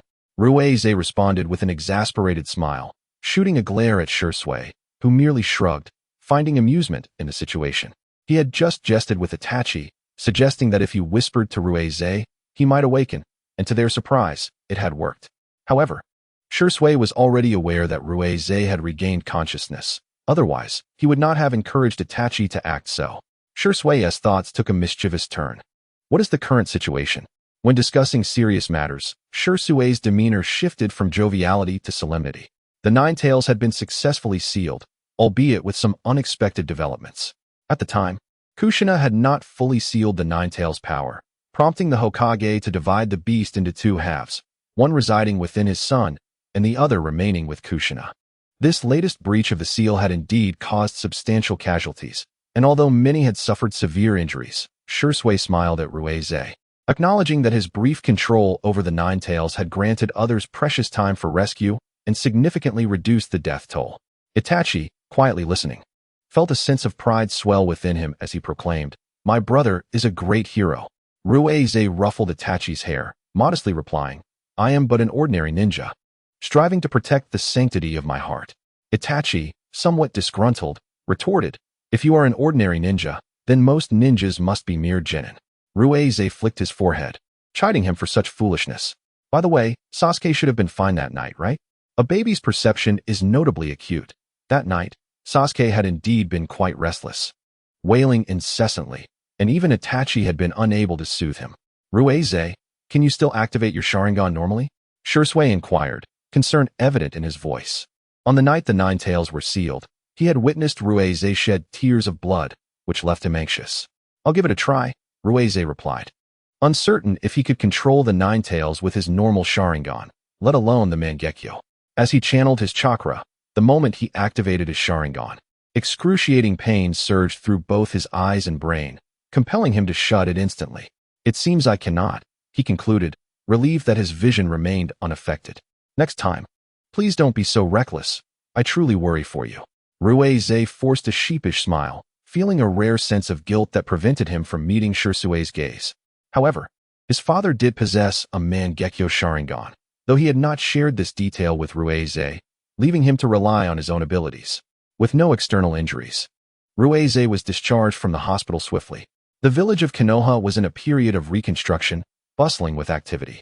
Nevertheless, for ninjas like Ryuei and Shisui, who had made significant contributions during the Nine Tails incident, the fourth Hokage, Minato Namikaze, was not so cruel as to deny them a respite. After all, a day or two was inconsequential.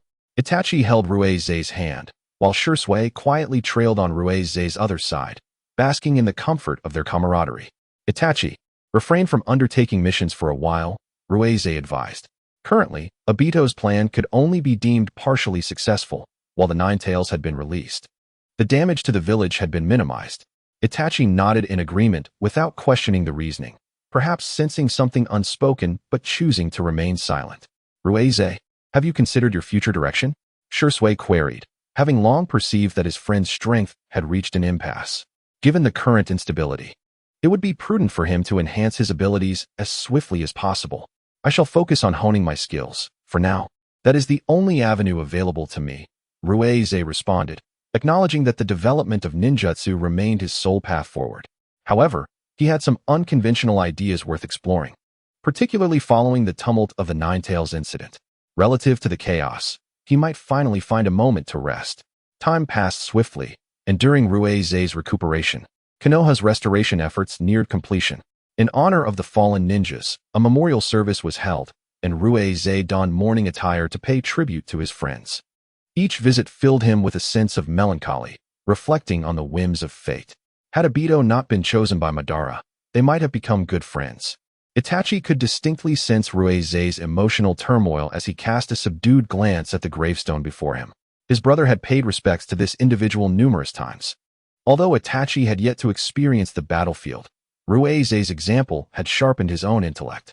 Brother, Itachi called, awaiting Ruize's response. If we are all destined to die, what is the meaning of life? Upon hearing Itachi's profound inquiry, Ruize exhibited no surprise. Instead, many surrounding ninjas appeared taken aback. He pondered the question, aware that others were equally curious about the answer. I believe there is no definitive answer to that question. You are correct. We may all one day perish. Yet there are indeed things we must accomplish while we live. He gently tousled Itachi's hair. For instance, the meaning of my life is to protect those I love. I trust you will find your own purpose as well. Many people wander through life blindly, oblivious to the reasons for their existence or their eventual departure. For a powerful individual, a vulnerability can be a formidable burden, especially when such a weakness is exposed. How can one maintain a heart of stone? Then I shall protect you, brother, Sasuke, and our family, the youthful Itachi declared, his small face resolute. Ruize patted Itachi's back reassuringly. I believe that one day, both you and Sasuke will be able to protect me, but until you have grown, I will safeguard you. Itachi looked up at his brother, whose face radiated warmth and kindness, and nestled into his embrace. Sometimes I truly feel fortunate. He playfully tapped Itachi's head, teasing him for his naivety. Everything was gradually improving, yet shadows of conspiracy lingered in the background. Recently, the village had enjoyed a rare period of tranquility, allowing Ruize a brief respite. Guiding Itachi in his training and caring for Sasuke became his daily pursuits, which he relished wholeheartedly. Notably, Sasuke harbored equal affection for both of his brothers. Perhaps due to Ruize's busyness, he tended to cling to Ruize when he was present, while in his absence, he sought solace in Itachi's company. Ruize gazed down at the smiling Sasuke in his arms, sharing in the joy. If only life could remain this peaceful forever. Chapter 38, The Hidden Cloud Dilemma Nissan. With joy, Itachi dashed over and leaped into Rise's embrace. Itachi, how old are you now, still so fond of being spoiled? Jisue, standing nearby, couldn't resist teasing him, though he too leaned casually against Rise. Stupid Jisue, how dare you say that? If you have the ability, don't lean on my brother. Hey, you little rascal. Do you know that I was already interacting with you when you were still an infant? I watched you grow up. Do you understand what respect means? As the two began to bicker again, Rise sighed helplessly. He had long given up on trying to mediate and decided to head home for dinner. Stop arguing. Humph. In unison, both turned their heads away, embodying the classic I won't talk to you demeanor. At that moment, Mikoto had also finished cooking and was playing with Sasuke. By the time the three returned, it was time to eat. Is father so busy lately? Itachi inquired curiously, noting that if there weren't any pressing matters, Fugaku would typically return for dinner. They hadn't seen him for over a week. Although Itachi was young, he was not naive. Both of his older brothers were members of Umbu, so how could he not be aware? Rise, however, understood the situation well. Although it was classified information, it wasn't particularly significant in his eyes, as everyone would eventually learn. Father has been dealing with the tensions with the Cloud Village. It's rather tricky, which is why he hasn't returned. Itachi furrowed his brow. Just after the village had concluded a battle, Cloud Village had shown up. If that was merely coincidental. It was indeed too coincidental. Rise poked Itachi's forehead. Why the frown at such a young age? You look like an old man. Nisan. Itachi protested, rubbing his forehead, but still voiced his concern. Why is Cloud Village suddenly causing friction with our village? He thinks that our village is vulnerable after recently experiencing an incident. So they want to take advantage of Konoha. Before Rise could respond, Jisue provided the answer. He nodded, adding, actually, there's no need to worry. Cloud Village won't stir up too much trouble. However, he expressed some concern for Tsubaki, knowing that Obito had certainly captured her, yet he felt utterly powerless. Jisue instantly grasped his meaning and sighed. Rise, Tsubaki's situation is not your fault. That mysterious person wanted to harm her for the time being. He understood that when the information was revealed, it was intended to distract Rise and achieve some ulterior motive. Regardless, capturing Tsubaki meant that she was a valuable asset to the mysterious individual. While her life might not be in immediate danger, they could still inflict other forms of harm. I know, Jisue, I have a sense of it. Initially, Rise had no intention of becoming involved with the girl who clung to him. Yet Tsubaki repeatedly intruded upon his life, making him accustomed to her presence. He thought his feelings for her were merely platonic friendship until one day. He suddenly realized he had developed feelings for this strong, yet slightly clumsy girl. Before departing Konoha for the battlefield, he gifted her a scroll filled with his notes on ninjutsu. After returning to Konoha, he sought her out at the ninja academy. Believing he had failed to convey his emotions, yet his feelings were evident in every word. This melancholy did not linger for long. He knew that with his current abilities, he could not save Tsubaki, not even knowing her whereabouts. Thus, he could only devise ways to enhance his strength. However, as the captain of Umbu, he certainly had little time for leisure. Rise and Jisue led their teams out of the village toward the border with Cloud and Konoha. Before departing, Rise specifically instructed Mizuki not to take his team on missions, as it seemed there would soon be another conflict between Cloud and Konoha. He feared that Obito would set his sights on Itachi, thus opting to keep him in the village, but this decision drew the ire of Uchiha Fugaku. He believed that as ninjas, they should grow swiftly and not merely evade challenges. Consequently, Rise and Fugaku had engaged in quite a few arguments over this matter. Ultimately, Fugaku relented, but their household had been filled with the sounds of their disputes for several days, a rare occurrence of such chaos. On the road to the border, Rise pondered deeply. This time, he was leading two teams for support. If they could crush Cloud's intentions in the cradle, avoiding a widespread war would be the best outcome. If they remained oblivious, with both Rise and Minato as users of the Flying Thunder God technique, they could inflict significant losses upon Cloud. As Rise led the teams toward the border, he sensed something strange, a feeling of being watched. He shot a glance at Jisue, and their unspoken understanding was clear. Jisue knew Rise was inquiring if he sensed anyone following them. Jisue shook his head, indicating that there was no one within his perception range. However, he trusted his friend's instincts and remained on high alert for anyone capable of evading their dual senses. Yet, until they arrived at their destination, there was no sign of any activity from the mysterious presence, leaving both Jisue and Rise puzzled. The head of the border operations was from the Nara clan and held Rise in high regard, as Rise had become a well-known genius throughout the ninja world. Uchiha Rise, I've long heard of your esteemed reputation. The current situation was quite tricky. He nodded and entered the camp with Jisue. Nara Shikaku rubbed his temples, clearly troubled as evidenced by the dark circles under his eyes from days of worrying about Cloud Village. Cloud has been sending powerful ninjas to harass our border, and they retreat immediately after causing chaos. The ninjas we have stationed here lack strength, and their antics have made our situation quite unbearable. Does Nara Shikaku have no countermeasures? That was certainly not the case. The intelligence of the Nara clan was well known. However, the ninjas at the border were insufficient to support his plans. Even if he executed his plans, the results might not be favorable. Do you know who they are? The Two-Tails Jinchuriki. Upon hearing this, both Jisue and Rise furrowed their brows simultaneously. The Jinchuriki represented a village's elite combat power, a force beyond the reach of ordinary ninjas. I can't believe they would send their Jinchuriki to the border. Don't they fear being captured? Rise jested. If we could capture him, it might force Cloud to behave for a while, Jisue added. However, capturing the Jinchuriki would likely prove to be a formidable task. The three discussed their combat strategy moving forward, deciding that their teams would relieve the exhausted ninjas being harassed and inflict losses on the forces dispatched by Cloud. Meanwhile, Rise and Jisue, as the commanding officers, would focus their attention on the two-tails Jinchuriki. Rise, your Sharingan. Jisue, perched on a nearby tree, asked with concern. During their recent rest, he had not activated his Sharingan. While the Sharingan was indeed a significant asset in battle for Rise, his dynamic vision remained formidable even without it. Albeit not as extraordinary. He nodded slightly, indicating his awareness. Channeling chakra, he concentrated on his eyes. Suddenly, the Sharingan manifested, and he took a moment to assess the situation. There was no discomfort.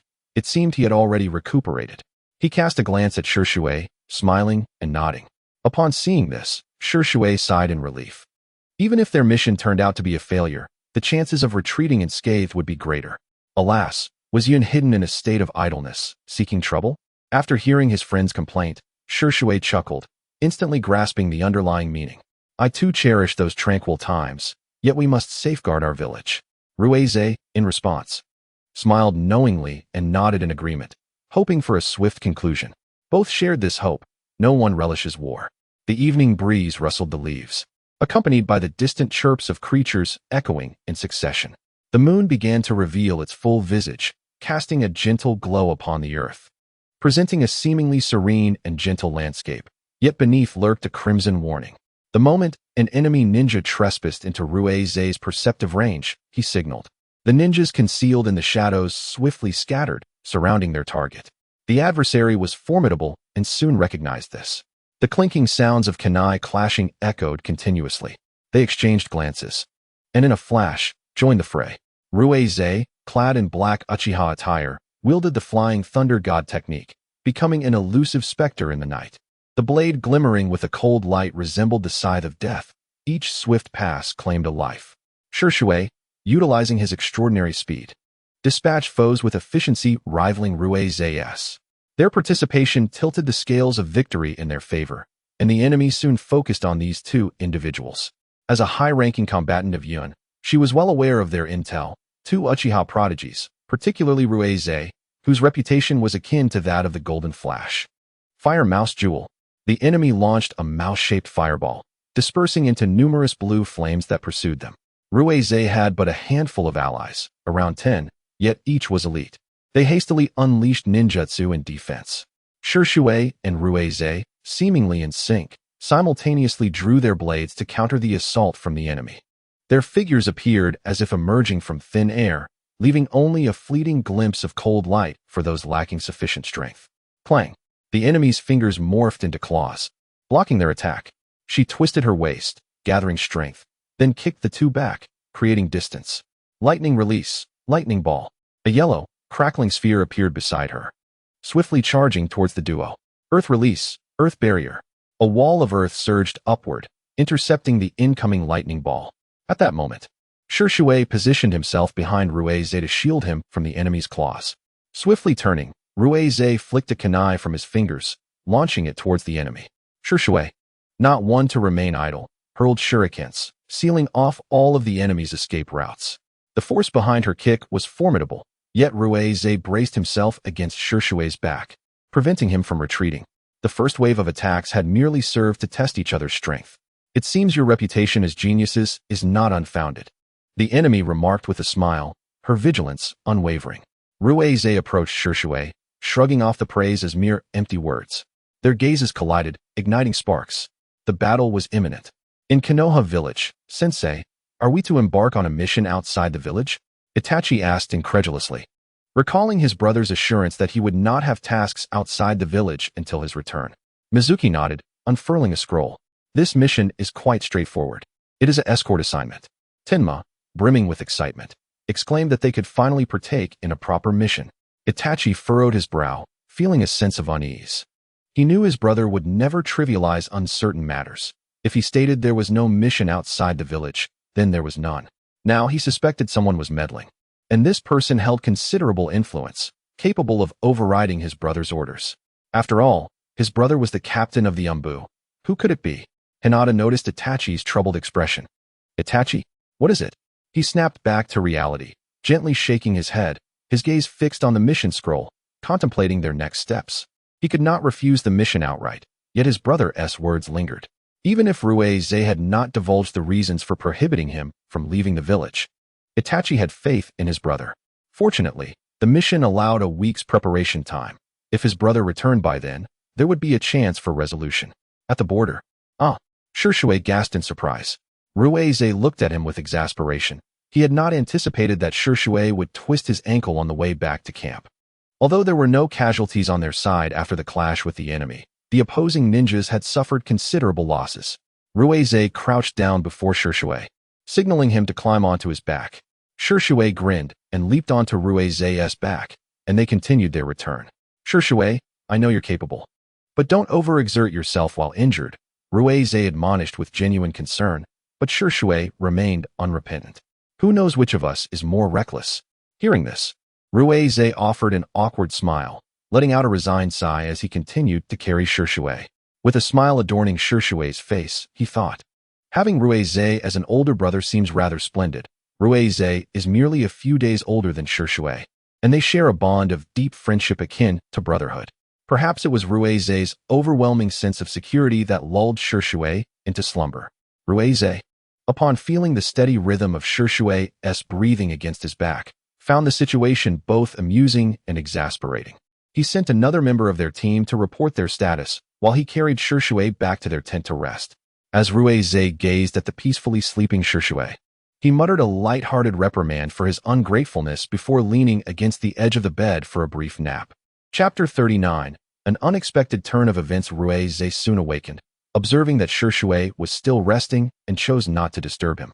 The air outside was remarkably fresh, with a gentle breeze carrying hints of floral fragrance. Before long, Shisui stirred awake. Oh, you're up? Shisui scratched his head sheepishly, astonished that he had fallen asleep the previous day. Hee, Ruize chuckled, choosing to overlook the attempt of Shisui to feign ignorance. Shisui, I want to tease you further. Prepare yourself for a protracted battle ahead. Yesterday, despite their combined efforts, they had not managed to gain the upper hand against the enemy. Although they had held back, the adversary had not exerted their full strength either. The enemy's prowess was undeniable, especially considering the potential consequences of their tailed beast transformation. Should they find themselves unable to prevail, their only recourse would be to retreat using the Flying Thunder God technique. Their purpose at the border was to deter Yuan from contemplating an offensive against Konoha, not necessarily to compel them to abandon the idea entirely, but rather to buy more time for the village to breathe. This dictated the necessity of engaging in a stalemate with Yuan. After all, the number of ninjas in their camp was limited. If a crisis arose, the village would struggle to provide timely support. I understand. I hope the village recovers swiftly. Ruize nodded, though he couldn't shake off a lingering sense of foreboding. This task is expected to take at least over a month, and he is uncertain about what unforeseen events may arise in the village, his primary concern being Itachi. Shisui, fully aware of his worries, approached him and offered a reassuring pat on the shoulder. For a week, Ruize and Shisui continuously fended off the ninjas sent by the Cloud Village, whose strength seemed to be growing, even hinting at a potential overpowering of their forces. During one of these assaults, Shisui sustained an injury to his arm. Upon witnessing Shisui's injury, Ruize felt as if the thread of rationality in his mind had snapped. He was unsure how he managed to break through the encirclement with Shisui. Later, the ninjas who cleared the battlefield were momentarily speechless, startled by the severed limbs scattered around. Ruize gazed at Shisui, who had his injury treated and was now peacefully asleep, remaining silent. He stood atop a tree, contemplating the moon, with no one knowing what thoughts occupied his mind. Come out. What is the point of hiding now? A chilling voice resonated, evoking a bone-deep chill.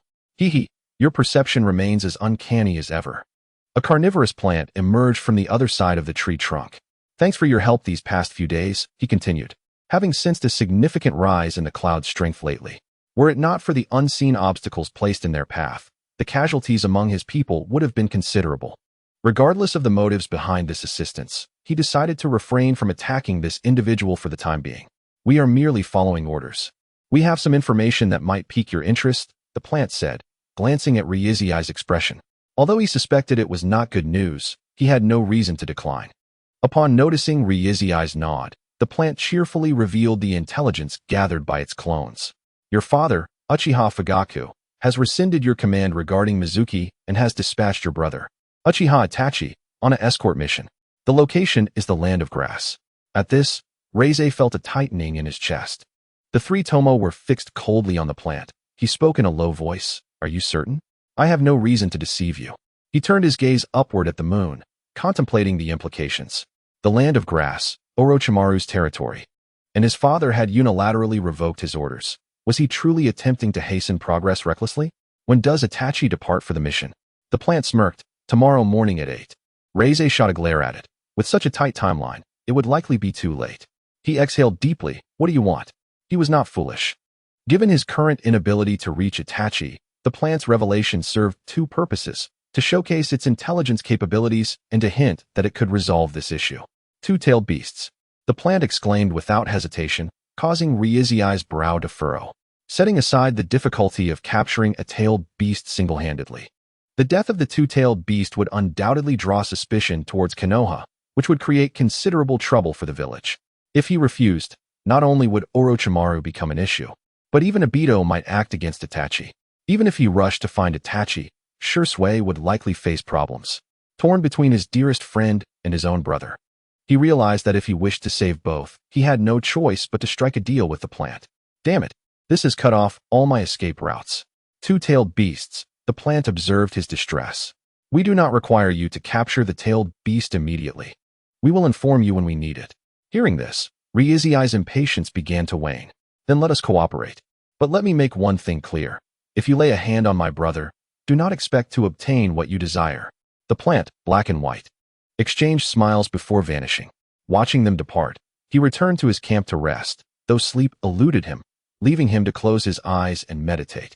He found himself contemplating forming a contract with the slugs of the wet-bone forest, as it would ensure prompt treatment in case of injury.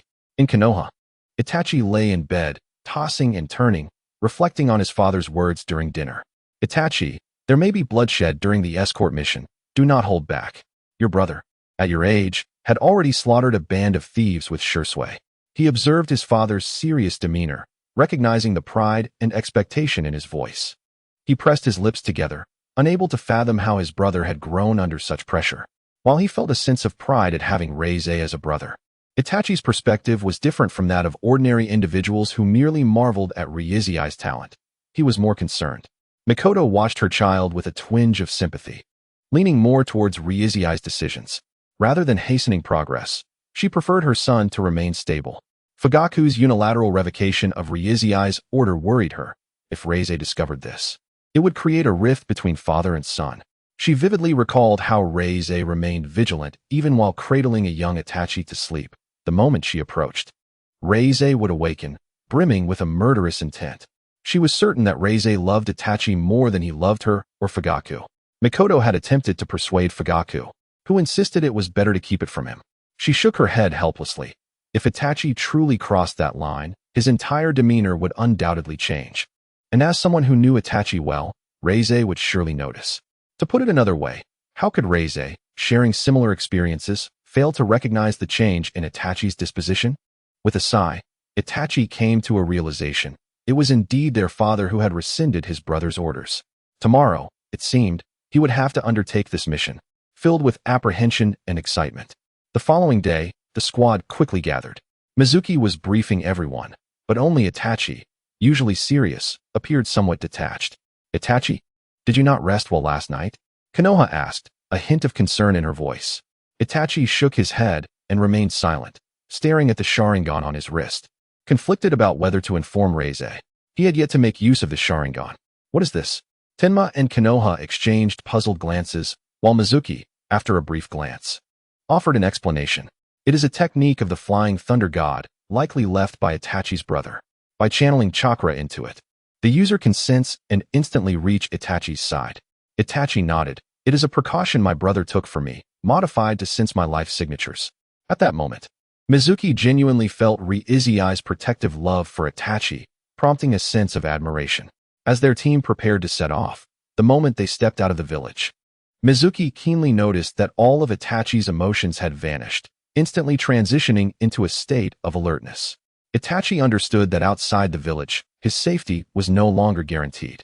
Thus, he adhered to his brother's advice, maintaining a vigilant watch and carefully observing his surroundings. At the border, Reize anxiously gazed in the direction of Konoha, and Shursui promptly appeared by his side, his right arm still bandaged. "What is wrong?" Someone conveyed a message to me, revealing that a command I issued regarding Mizuki had been revoked, and Itachi had been assigned to escort a mission. The location suspected to be Orochimaru's stronghold in the Land of Grass. Upon hearing this, Shursui furrowed his brow. Although he often bickered with Itachi, he treated him as if he were his own brother.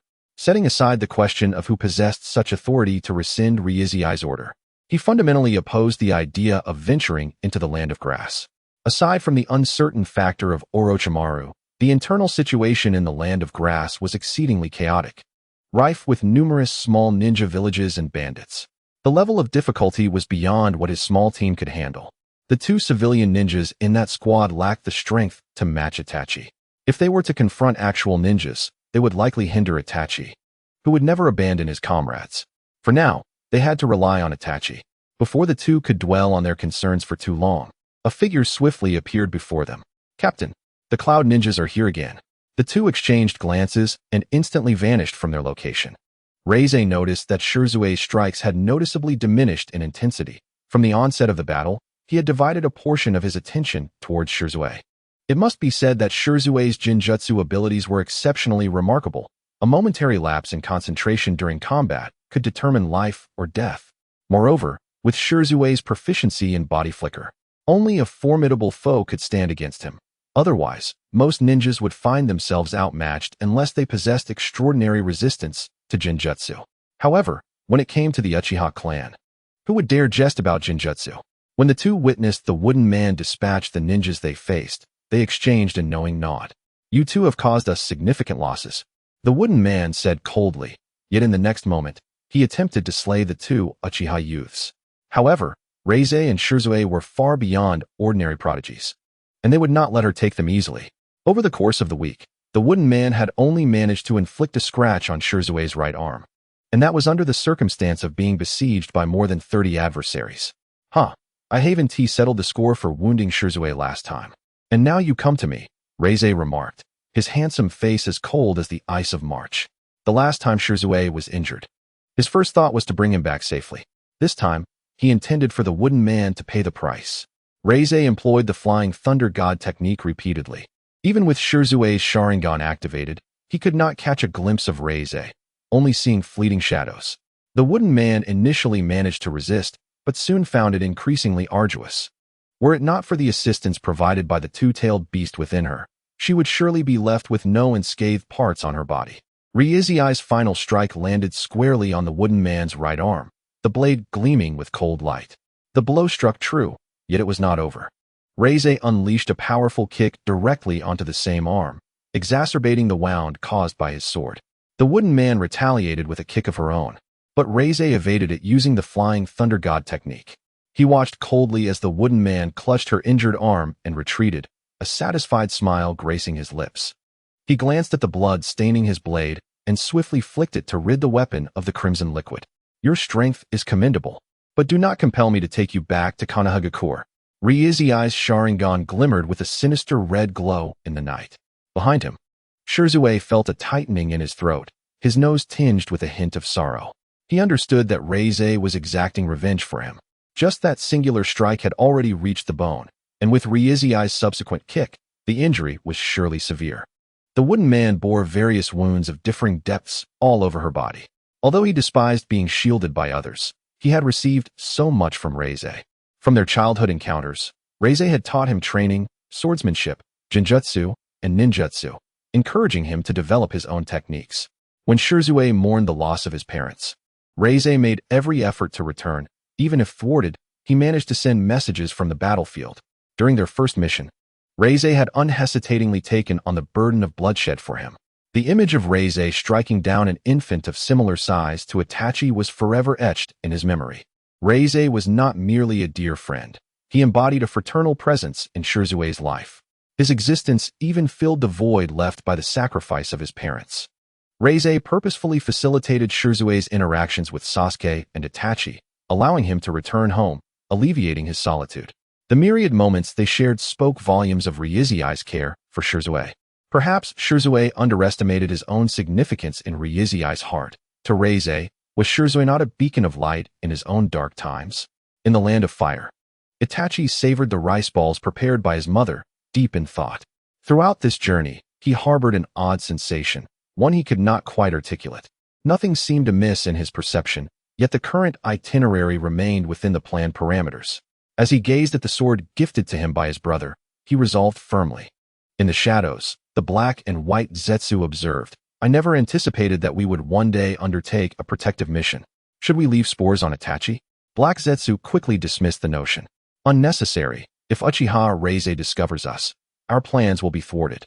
By the way, it appears Uchiha Reizei truly cherishes his younger brother. Agreeing to collaborate with us. Black Zetsu chuckled hoarsely. As they conversed, Itachi, sensing something amiss, cast a glance in their direction, startling the two Zetsu. Have they discovered us? White Zetsu exclaimed incredulously.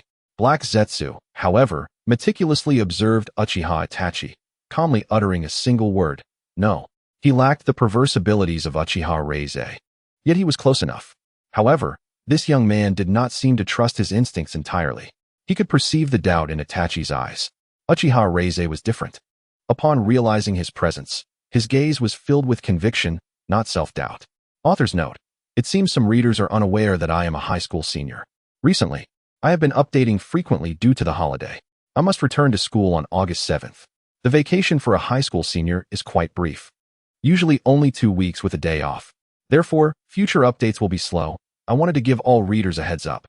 Additionally, since I registered this account myself and am still a minor, signing contracts is somewhat complicated, as I haven't signed a contract. I do not receive notifications for comments on my articles. If I do not comb through the pages, I cannot see your comments.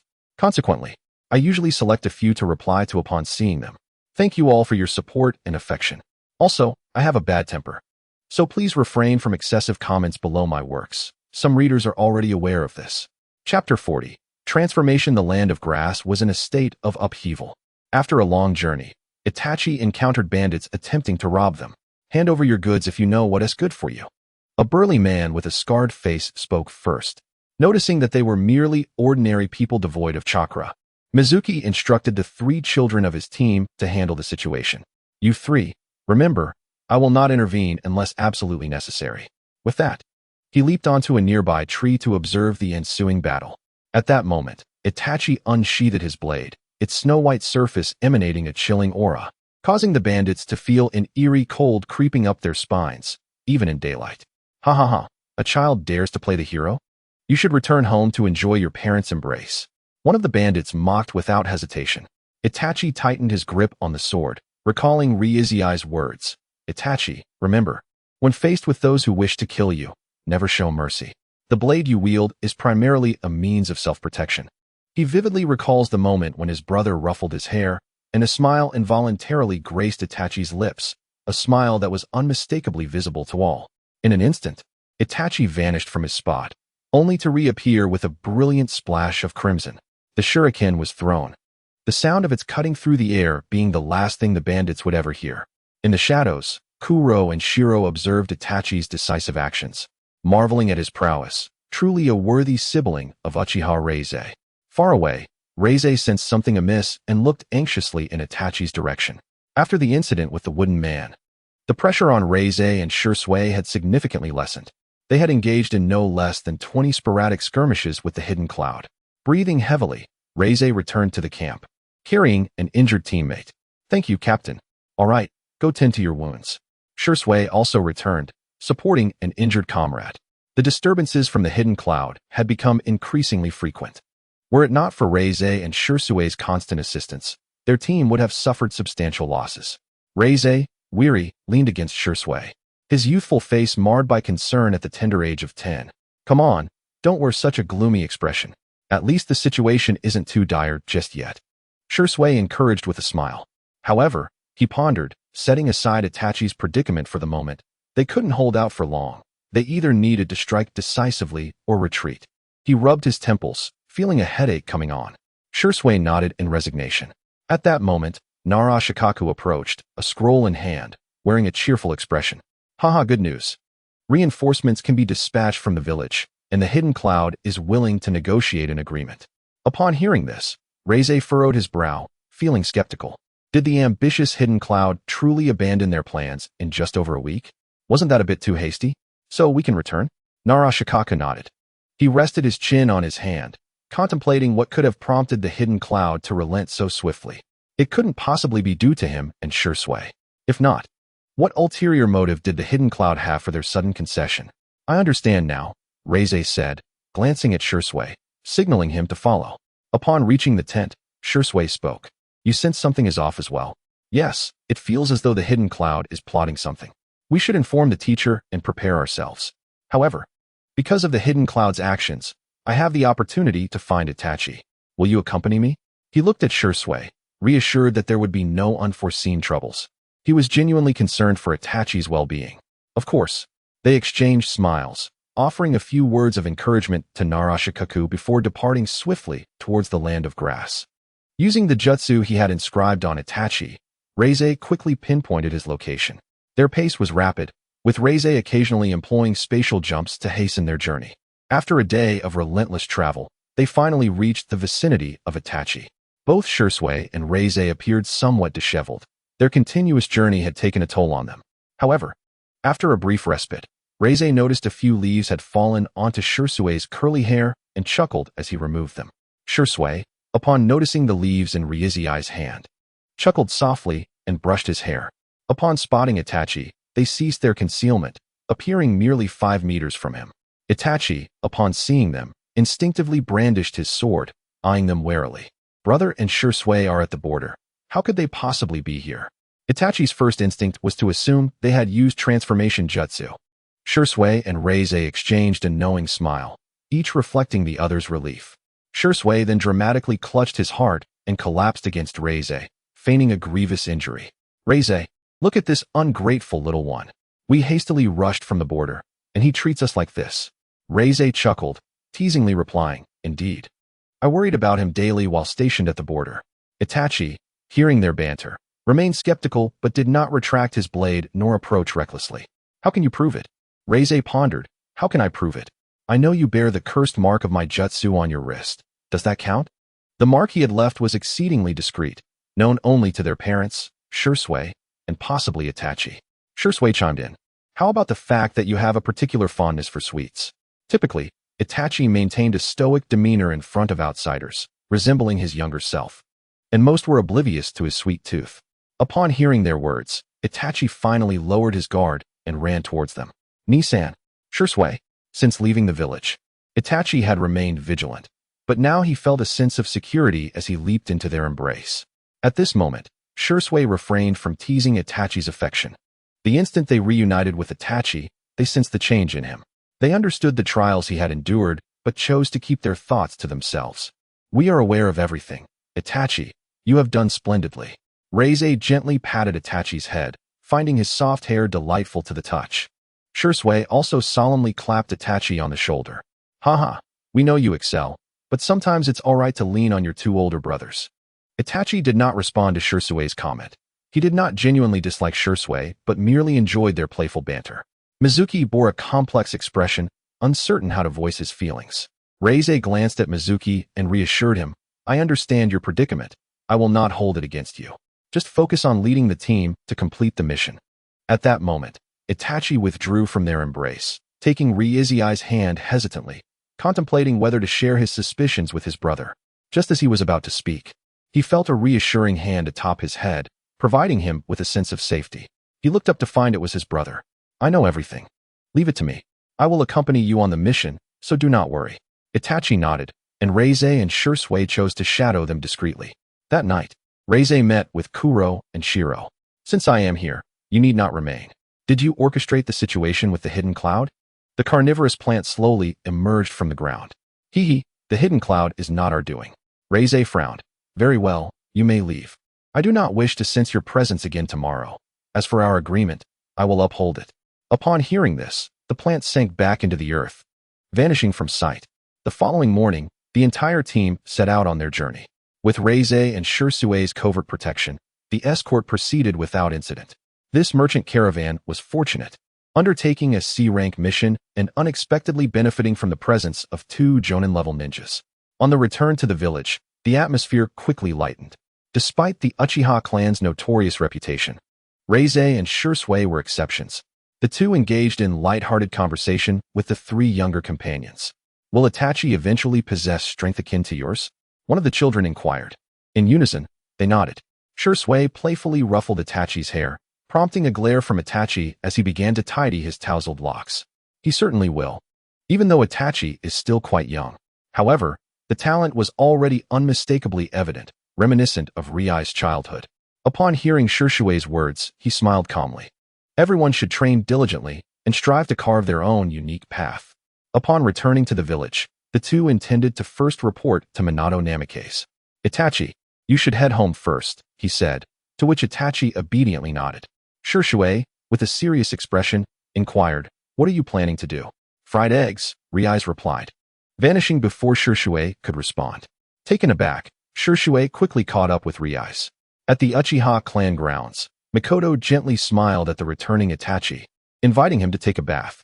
Sasuke, cradled in Mikoto's arms, kept glancing toward Itachi. After Riai's and Shursui finished their conversation with Minato, he invited Riai's to become Naruto's teacher. Me? Teacher? What do you need me for when you and Kushina are around? He questioned, somewhat puzzled. No. There are certain things only you can teach. Seeing Minato's earnest expression, he did not refuse, though he felt it unnecessary. As they prepared to leave, Shursui said, Riai's, both Q and I are very grateful to you for saving us and Naruto. He smiled at this, replying, you're overthinking it. I merely acted on impulse. With that, he utilized the Flying Thunder God technique to depart with Shursui. Minato watched the disappearing figures with a smile, clearly unconvinced by Riai's words. Upon returning home, they found Itachi sitting in the corridor, lost in thought while holding Sasuke. The two joined him, quietly offering their companionship. Sasuke seemed to sense that his older brother had changed, thus refraining from demanding Riai's to hold him this time. The four remained in silence for an indeterminate time until Mikoto called them for dinner. Shursui and Riai's remained silent, their presence alone serving as comfort and guidance. That night, Itachi, much like Riai's and Shursui before him, sat quietly in the corridor, gazing at the twinkling stars. Soon, Riai's draped a coat over Itachi's shoulders. Shursui affectionately ruffled Itachi's hair. The three sat together in a comfortable silence. After a while, Itachi spoke. Did your hands tremble when you held the knife, Nissen and Shursui bro? The two chuckled softly, replying in unison, yes. Compared to Itachi, their era was far more brutal. Especially Riai's, who had stepped onto the battlefield at the tender age of 6 and had already made a name for himself. Itachi, each of us undergoes a sudden growth at some point in time. I know you are a thoughtful individual. During moments of confusion, you can seek answers on your own, or lean on Shursui and me. Regardless, I love you dearly and shall always be your steadfast support, alongside Sasuke. He gently patted Itachi's head, offering solace. Eventually, Itachi drifted off to sleep in Riai's arms. After returning him to his room, Riai's and Shursui ventured to Minato's location. Standing at the cliff's edge, they admired the night scenery. Itachi is stronger than I anticipated, Shursui remarked first. Indeed, he is my brother after all, Riai's replied. Shursui shook his head in exasperation at this brotherly devotion. The following morning, Shursui pulled Itachi from his blankets. Itachi, displeased, tugged at Shursui's curls. Hey you! Your brother sold you to me, so I must take you to train, Shursui teased. Upon hearing this, Itachi instantly woke up. My brother wouldn't sell me to you. What is he up to? Shursui shrugged. I don't know. Riai's just told me to take you to train. Then let's go? Itachi, hoisted onto Shursui's shoulder, looked at him with disdain, unconvinced that Shursui was unaware of his brother's true intentions. Shursui chuckled awkwardly, as Itachi's stare could bore a hole through him. He certainly couldn't divulge that his beloved brother was off arguing with their father. Chapter 41, The Argument.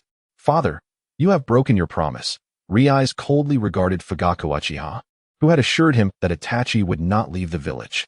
Yet, upon Riai's departure to the borders, he rescinded that command and arranged for Itachi to leave the village. Even heading to the land of grass. Riai's, Itachi cannot remain under your protection indefinitely. He must grow and transform. Fugaku never perceived any fault in his educational methods. Father, Itachi is only 5 years old. You were 5 once too. That is different. I bore a heavy burden, while Itachi does not. I do not deny that he needs to grow, but hastening his development can sometimes be counterproductive. Regardless, you have broken your promise. With that, he chose not to continue arguing with Fugaku, intending to visit his mentor to see the disciple bestowed upon him by the less-than-ideal teacher. Knock, knock, knock. Upon seeing Riai's, Q smiled and welcomed him in. Mentor, I came to check on Naruto. Just a moment. Soon, Q emerged with Naruto from his cradle, his head full of golden hair and bright blue eyes, a perfect inheritance from Minato. Those eyes fixed on Riai's as Naruto reached out his tiny hands, wanting to be held. Neither Q nor Riai's anticipated this moment. It seems Naruto likes you. Could it be because you held him on the day he was born? Q mused. Riai's chuckled as he took Naruto into his arms. At that time, Naruto hadn't even opened his eyes. How could he remember me? Perhaps so. Keep an eye on Naruto while I prepare lunch.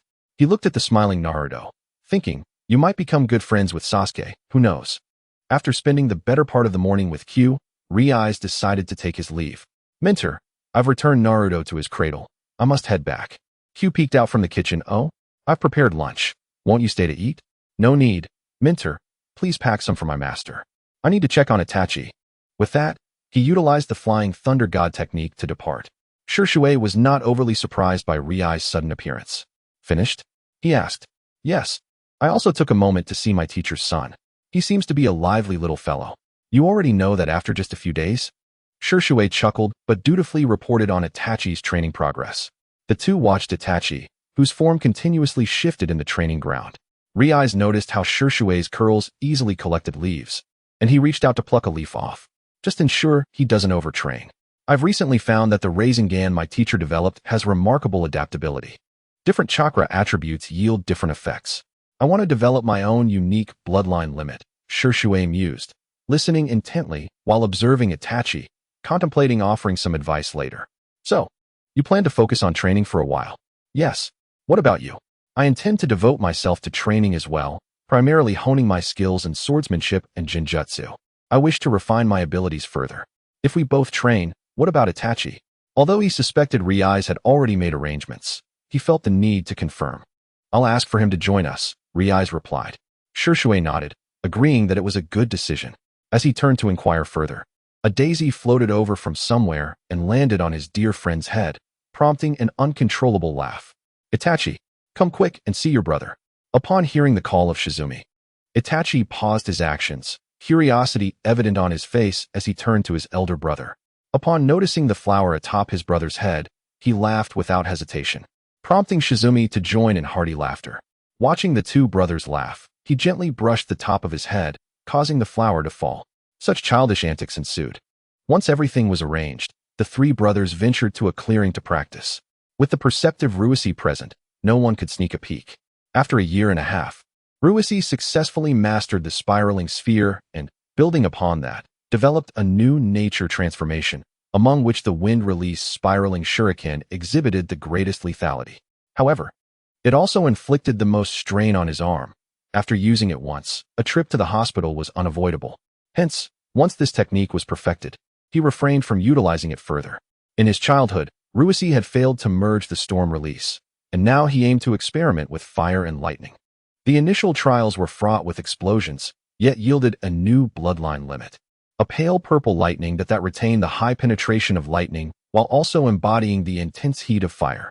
He named this new bloodline limit Purple Lightning and developed several corresponding ninjutsu. Shizumi's swordsmanship advanced significantly, and his genjutsu abilities became exceptional, allowing him to ensnare opponents in illusions with merely a flick of his fingers. However, this ability remained somewhat immature, and it was believed that after a few battles, it would solidify. Unlike his two brothers, Itachi was constrained by his age. His physical condition and chakra had reached the pinnacle for someone of his age. Nevertheless, under the tutelage of the sword masters, Shizumi and Ruisi, Itachi's swordsmanship grew remarkably. Ruisi's great sword would indeed find a worthy successor in Itachi. Both Ruisi and Shizumi speculated that when Sasuke reached an appropriate age, Itachi would pass the great sword to him as a form of inheritance. After more than a year, Itachi was now 6 years old, and little Sasuke had begun to crawl. Every time the three returned home, they found Sasuke eagerly crawling towards them. As time passed, Itachi's long hair grew out, and Shizumi often took the opportunity to tug at his little braid when Itachi was distracted. This would lead Itachi to complain to his brother about Shizumi's antics. Shizumi, in turn, received Ruisi's playful reprimand for the teasing. On the way back, Ruisi bought a portion of the 3-colored dumplings that Itachi adored. He and Shizumi each took a skewer, while leaving the remaining 2 for Itachi. Ruisi, however, had never been particularly fond of sweets, finding them rather sticky on the teeth. Upon opening the door to their home, they spotted Sasuke crawling towards them, his little arms and legs moving swiftly. Ruisi was the first to scoop up Sasuke, but upon entering, he noticed the absence of Mikoto, which puzzled him. She would never leave Sasuke unattended. Upon sensing the atmosphere, he discerned that Uchiha Fugaku was also home, faint sounds of a quarrel echoing. It was no wonder Sasuke had been left without supervision. The 3 brothers silently went about their business, refraining from questioning one another. Ruisi handed Sasuke over to Itachi and Shizumi, then proceeded to prepare a meal. Upon hearing the commotion, the arguing pair emerged to find the 2 brothers entertaining Sasuke at the dining table while one was busy cooking. None of them exchanged glances, creating a somewhat awkward atmosphere. Ruisi harbored discontent regarding Uchiha Fugaku's breach of promise, while Shizumi naturally sided with his dear friend. Itachi and Sasuke, as always, were fiercely loyal to their elder brother. After a heated argument with Fugaku, Mikoto suddenly felt the weight of the household's disapproval. Ruisi prepared the meal swiftly, yet this dinner was marked by an unusual tension. The most uncomfortable of all, however, was Uchiha Fugaku himself. Mikoto was left with the task of washing the dishes, while the 3 brothers took Sasuke into their room to play, leaving Fugaku feeling isolated. "Come here, Sasuke," Ruisi called, clapping his hands to beckon Sasuke over. "Yay!" Sasuke exclaimed, reaching for Ruisi's hair as he was lifted. Ruisi felt a bit helpless. He hadn't had the time to accompany Itachi when he was younger, nor did he have hair as long as he did now. Now, with his hair tied in a high ponytail, it nearly reached his waist. He contemplated finding a moment to trim it. "Sasuke, haha, Ruisi, I've told you to cut your hair long ago." Shizumi laughed, and Ruisi shrugged off the teasing. After prying Sasuke's little hand from his hair, he handed him over to Itachi.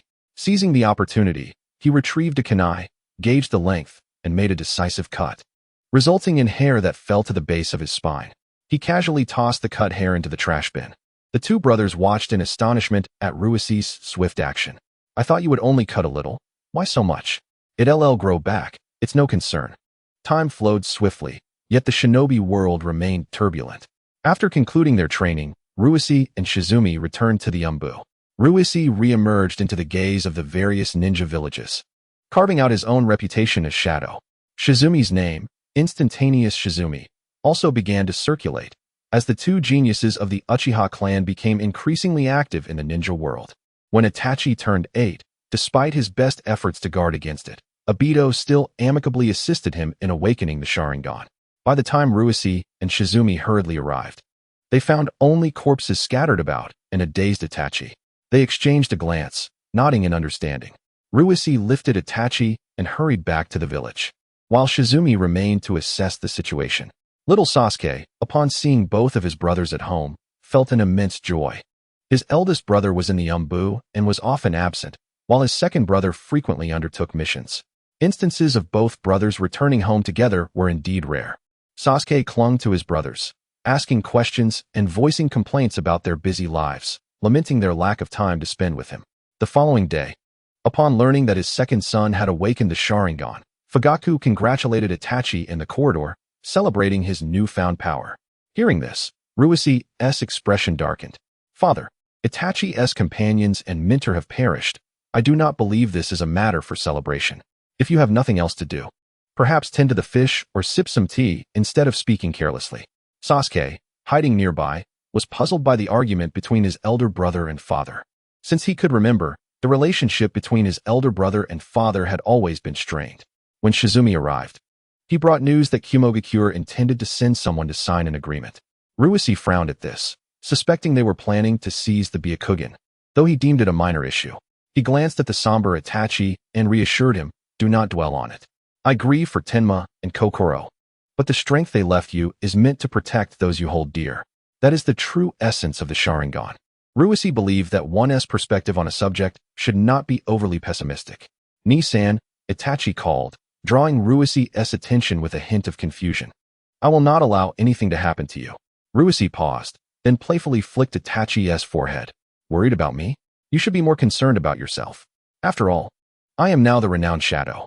Indeed, I am the instantaneous Shizumi, Shizumi added, playfully tugging at Itachi's braid. Ruise gazed tenderly at Itachi, saying, if the day ever comes when you lose your sight due to the Mangekyo Sharingan, I shall bring you a new strength. I hope you can protect Sasuke, who gifted the blade. Regarding the arrival of the Cloud Village envoy, he and Shursui are responsible for covertly monitoring them. An Umbu ninja leaped to the side of Reize, the captain, stating, our people have been tailing them. Do not act recklessly, he cautioned. Watching the Umbu ninja vanish before him, the gaze behind the mask appeared somewhat vacant, lost in thought. Shursui suddenly materialized beside him, inquiring with interest, what is it? Are you thinking about Itachi? Upon hearing Shursui's words, Reize let out a cold snort and turned his head, refusing to engage. Shursui chuckled, unfazed. Soon, there will be a practical exercise in the Forest of Death. I would like to invite Itachi to join. Reize furrowed his brow at Shursui's peculiar statement. Why would Shursui involve himself in a practical exercise? It's simply to test the waters for the Chunin exams. I believe Itachi would be interested, Shursui insisted. Shursui, you know I will not agree to that. If Itachi wishes to go, you will not stop him. Shursui understood his friend well, despite his concerns. He would not impose his thoughts upon Itachi. If Itachi was resolute in his desire to attend, he would not obstruct him. Listening to Shursui's words, Reize felt a pang of discomfort. They had grown up together and knew each other too well. Shursui understood the reason for Reize's disapproval. Believing Itachi's growth was already sufficiently rapid, he merely wished for Itachi to steadily enhance his strength. Yet, he overlooked that a ninja grows through bloodshed and countless battles, just as he himself had. He yearned for Itachi to become powerful, but he was also fearful. As Reize's closest friend, Shursui perceived this clearly. Itachi aspired to rapidly elevate his abilities, yet he was acutely aware of his brother's thoughts, thus he dared not voice them. Hence, Itachi had boldly sought out Shursui to discuss the matter, leading to Shursui's offer for Itachi to participate in the exercise. Reize, I know you are concerned for Itachi, but have you ever considered that Itachi has always lived in the shadows of both you and me? As your brother, he is inevitably compared to us, carrying the weight of expectations. Yet, he does not shy away. He desires to enhance his power. Just like you did back in the day, Shursui thought to himself. The more time he spent with Itachi, the clearer it became to him how much effort his seemingly prodigious friend had exerted, hidden from the eyes of others. Indeed, talent is a significant factor in strength, yet Reize had never neglected his training, despite possessing such a formidable gift. Since childhood, Reize had borne much, especially when his talent manifested, with the pressures and responsibilities of being a lesser clan leader compelling him to advance without retreat. Reize stood silently on a branch, the moonlight cascading upon them. The quiet night was occasionally punctuated by the chirping of insects. After an indeterminate time, a soft sigh escaped him. Let him go, he murmured, before vanishing from his spot. Did he not understand? It was merely his own selfishness. The Cloud Envoy, having remained subdued for a few days, planned to take action. Reize covertly observed as the envoy abducted Hinata, promptly pursuing them. He had grown weary of these individuals, opting to employ Genjutsu to control them, allowing the Umbu to take over while he returned Hinata to the Hyuga clan's territory. Little Hinata seemed to open her eyes to regard him for a moment, though she quickly succumbed to slumber. Hyuga Hayashi, witnessing his daughter unharmed, breathed a sigh of relief while simultaneously acknowledging a significant debt to the Uchiha clan. Thank you, he expressed. At this moment, Reize's mask hung askew on his head, no longer needed. He still had matters to attend to and could not linger. The following day, the Cloud Village, caught off guard, had no choice but to concede. Compensation was inevitable, but there was also an unexpected surprise from Reize. The two Cloud ninjas he had controlled would, upon arriving at Cloud Village, affix explosive tags in heavily trafficked areas, likely causing considerable damage. Naturally, after completing their mission, the two ninjas would self-destruct, leaving no trace behind. Having found some rare leisure, Reize stood beside the Nange River, a place filled with memories shared with Itachi and Shursui. In the last location where he met Tsubasa, he gazed quietly at the forehead protector bound to his left arm, entirely black with golden patterns swirling upon it. Upon closer inspection, The patterns depicted a butterfly and a bird in flight. This was a gift from Tsubasa upon his departure, and now his own gift was prepared. Yet he had no opportunity to present it. Young clan leader. There's trouble. Saihoku has recklessly left the village. Koko leaped to his side, hurriedly reporting the situation. He listened intently, his brow furrowing. Follow him discreetly. See what he intends to do. Take 3 jonin with you to pursue him. If necessary, eliminate him. If a powerful ally intervenes along the way, retreat.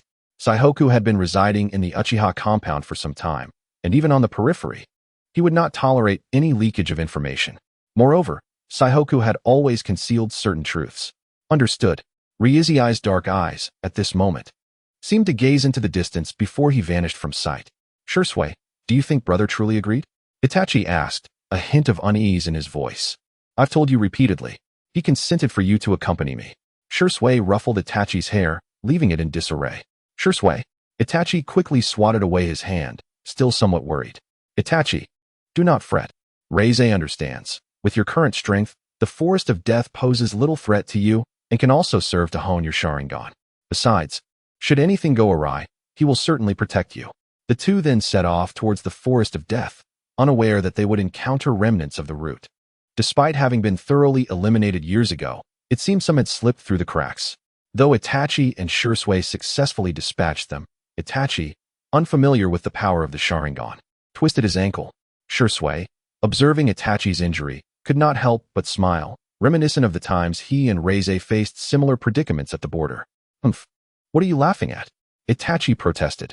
Shursui playfully tugged at Itachi's small braid, recalling amusing memories. Now your brother will surely scold us. As he spoke, he hoisted Itachi onto his back. Humph, this is all your fault. Itachi retorted, grabbing a handful of Shursui's curly hair. Hey. The two bickered as they returned to the Uchiha compound. Upon entering, they were met with the displeased expression of Reize. In unison, they swallowed hard. Reize Nisan. He cast a sidelong glance at Itachi's injured ankle, remaining silent. Slightly turning to gesture for them to enter, they stepped inside only to find Sasuke, who, initially eager to pounce on his older brother, now stood obediently by upon seeing Itachi's injury. Joking aside, I certainly felt the low pressure radiating from my brother just now, Itachi remarked. Glancing at Shursui, he inquired, what should we do? Brother is angry. Shursui, understanding Itachi's concern, raised an eyebrow and let out a resigned sigh. How should I know? We're both in for a scolding. When Reize returned with the medical kit, he noticed the two exchanging glances. Clearing his throat twice, he wondered why he was still standing there. Come over and sit down. Let me have a look, he said, as Sasuke attentively assisted his elder brother. Watching Itachi attend to their second brother's injured ankle, Rui's glanced at Itachi's injury and let out a soft snort. Doesn't this injury seem somewhat familiar? Aha. Shursui foolishly scratched the back of his head, pretending to be oblivious. He wrapped the bandage around Itachi's ankle, reminding him to be cautious next time. This injury isn't too severe. If it weren't for your unfamiliarity with the Sharingan, you wouldn't have gotten hurt. Itachi silently pondered these words. Rui's caught his gaze and smiled. Curious about the thoughts swirling in Itachi's mind, but choosing not to confront them. He ruffled Itachi's hair and advised, rest well over the next few days.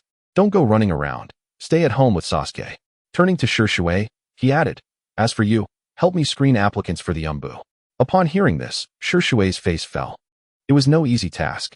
Rui's had always been reluctant to sift through such matters, and naturally, he sought a way to delegate the responsibility. Coincidentally, he found a legitimate reason to do so. There was another rather troublesome issue. Sibei had left the village without authorization, and Rui's had already dispatched someone to handle it. Shursui furrowed his brow, replying, you can take care of that. Rui's, resting his chin on his hand, pondered why Sibei would leave the village. It was puzzling. Nevertheless, he resolved to deal with it once the person was brought back. Itachi, who had been forcibly sidelined, spent the last few days alongside Sasuke. The ones who benefited the most from this situation were Sasuke and Rui's. One got to spend extra time with his second brother, and the other managed to offload a mountain of paperwork. Bored, Rui's idly played with the kunai in his hand. Eventually, he decided to take a few days off to visit the Land of Iron to forge his own weapon. He had only informed Minato of this plan, who took the opportunity to assign him a mission related to the Land of Iron, a simple intelligence-gathering task that he did not refuse, planning to use a shadow clone for it. As he traveled, he moved leisurely, savoring the rare vacation time and the pleasant scenery along the way. Strangely, every time he ventured out for leisure, he would encounter bandits harassing ordinary people. Perched in a tree, he observed what seemed to be a pair of twin brothers being targeted by the bandits for some unknown reason. Initially, he considered ignoring the situation to avoid unnecessary trouble. However, what unfolded next surprised him, though it was also somewhat expected. The elder twin, in a brave attempt to create an opportunity for his younger brother to escape, directly engaged with the bandit. It was this single act of courage that prompted Ruiz to intervene. Perhaps it was the bond of brotherhood that stirred him. He threw a kunai, swiftly ending the bandit's threat. The two boys were momentarily stunned, their eyes wide with shock. They began to search for their savior. But Ruiz had no intention of revealing himself and slipped away unnoticed. To his surprise, however, the twins possessed hearing that surpassed that of ordinary humans. His concealed presence, which he believed would go undetected, was not as effective as he had assumed. They caught the faint sound of the kunai striking the tree trunk and looked around. But all they glimpsed was a retreating silhouette, one that left a lasting impression on their minds, along with the clan emblem they had seen. Upon entering the Land of Iron, he directly sought out the most renowned forging master, known as Shizuki. Names held little significance to him. What mattered was skill.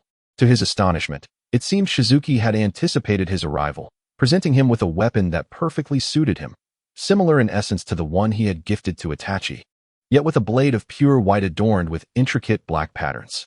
The handle was also crafted to fit him comfortably, featuring a black bell that remained silent regardless of how he wielded the sword. This katana possessed a spirit. Upon grasping it, he could hear a hum emanating from the blade. Before he could voice any inquiries, Shizuki spoke. "This was entrusted to me to deliver to you." Puzzled about the identity of the sender, Ruiz chose not to delve deeper.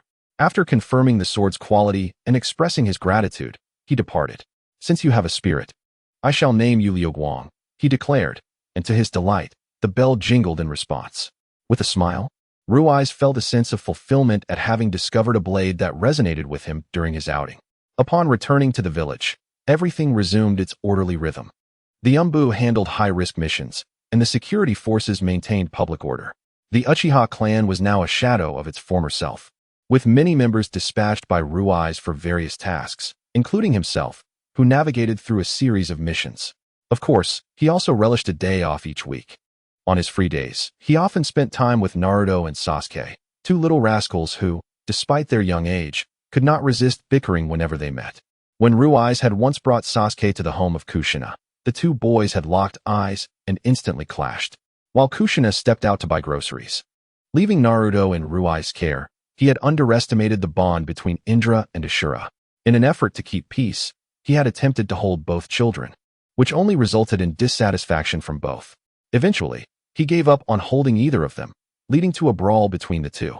Although he quickly separated them, they continued to spar from time to time, adding yet another troublesome duo to his list alongside Itachi and Shisui. Chapter 43. The passage of time with no significant events pressing upon him, Ruiz had embraced a leisurely lifestyle, often delegating his responsibilities to Kakashi while he fished in the Southern River.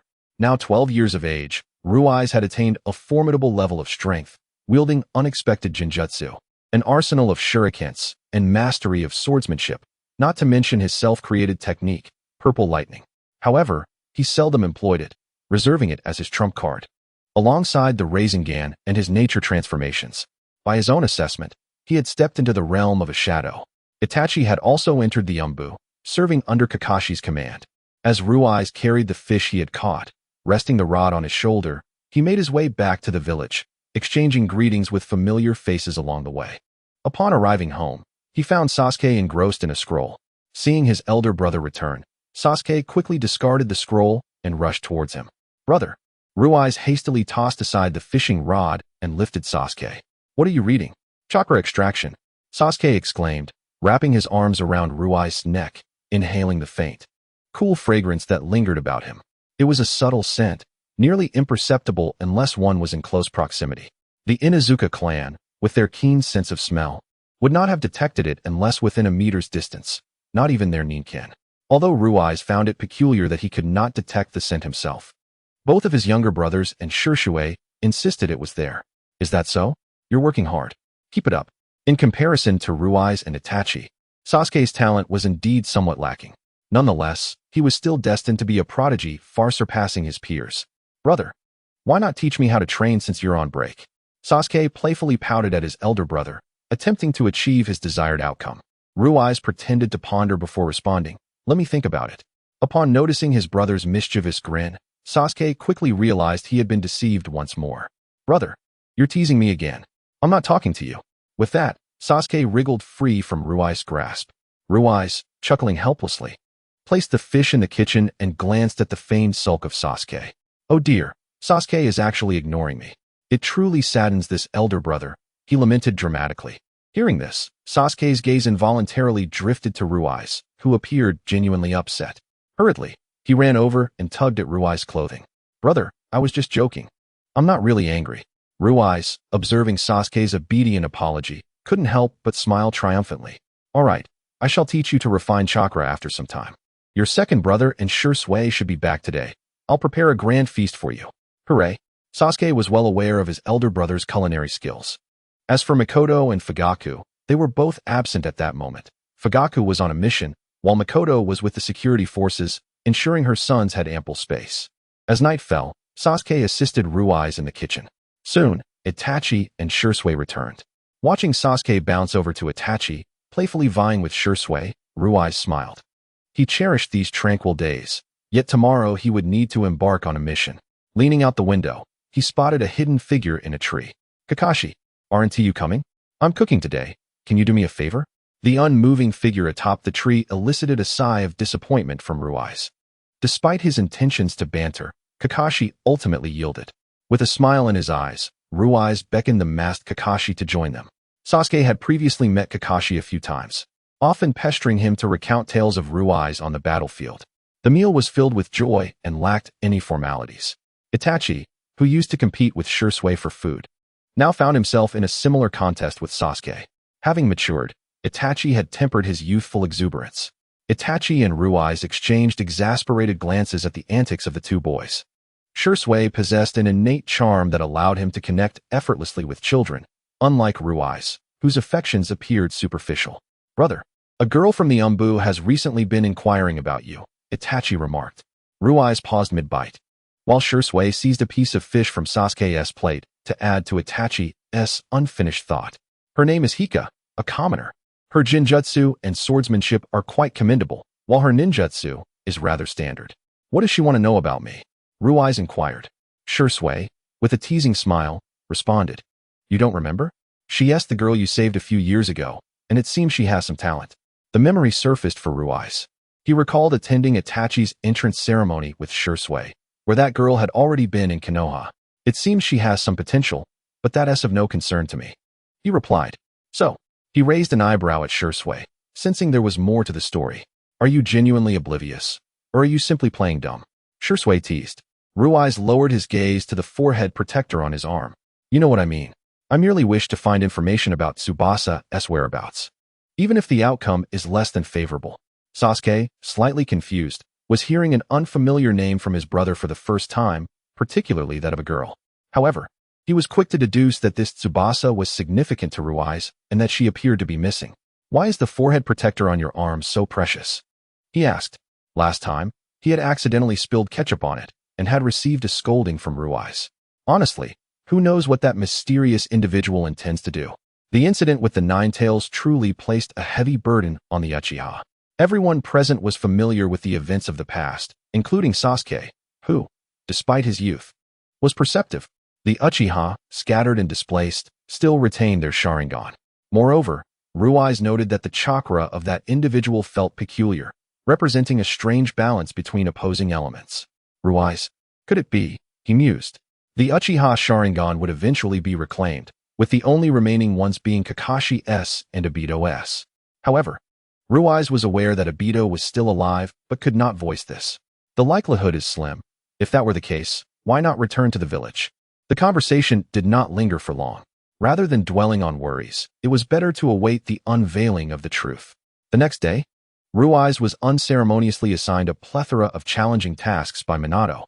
The blade he obtained from the Land of Iron, known as the Light of the Blade, was a remarkable weapon, yet he was left pondering its origin and the intentions of the giver. Soon, the time came for Sasuke to enroll in the academy. Holding on to each of his brother's hands, he wore a radiant smile, while Shursui walked alongside Ruai's, engaging in light-hearted banter. The Uchiha clan always attracted attention, especially with Sasuke accompanied by the already renowned prodigy of the ninja world.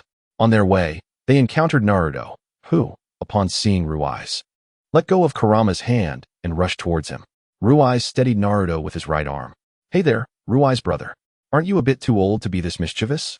Itachi, observing the clearly displeased Sasuke, chuckled softly and lifted him as well. After exchanging glances, Sasuke and Naruto both huffed in defiance. Ruai and Itachi shared a knowing smile. Having witnessed these two from birth to their current playful rivalry, you two will definitely be in the same class. Make sure to get along and avoid fighting. Sasuke, don't always wear that cold expression. How can you make friends that way? Upon hearing his brother's gentle admonishment, Sasuke replied, "I know, big brother." Ruai, amused by Sasuke's stubborn demeanor, took the two boys to the ninja school. Along the way, he spotted several familiar faces, including the leaders of the Inuzuka, Nara, and Akimichi clans, who were all accompanied by their children. After setting Naruto down, Ruai engaged them in conversation. This year, Minato was once again invited to speak, and Ruai recalled how he had been coerced into speaking at the previous event. However, this time, an unsettling premonition washed over him. "Next, I invite our esteemed seniors to share a few words." Minato smiled at Ruai. Shursui, unable to contain himself, burst out laughing. "Ruai, you've already spoken once when Itachi enrolled. Who would have thought you'd be up there again?" Listening to Shursui's laughter, Ruai felt a twitch in his brow. He forced a cold smile and, with a swift motion, kicked Shursui toward the podium. "Since you find this amusing, I trust you'll take my place." Shursui's smile froze on his face as he faced the children below and the threatening glint in Ruai's eyes, caught in a moment of indecision. At the prospect of a meal, Shursui's eyes lit up. "This is quite a deal. One speech for a meal. Ruai's cooking is truly exceptional, but he rarely cooks. Such an opportunity is rare." "Deal." Naruto piped up, oblivious to Shursui's comments, pulling on Ruai's leg while adorably pleading, "I want to eat too." Sasuke frowned at Naruto, preparing to kick him, but Itachi intervened. "Stay away from my brother." "No way." In the heart of the battlefield, Ruai displayed an indifference akin to a dead pig unbothered by boiling water, completely disregarding the quarrel between the two. "If you continue bickering, neither of you shall eat," he declared. Upon hearing this, Naruto and Sasuke instinctively closed their mouths and resorted to a silent stare-off, as if competing for the title of the one with the largest eyes.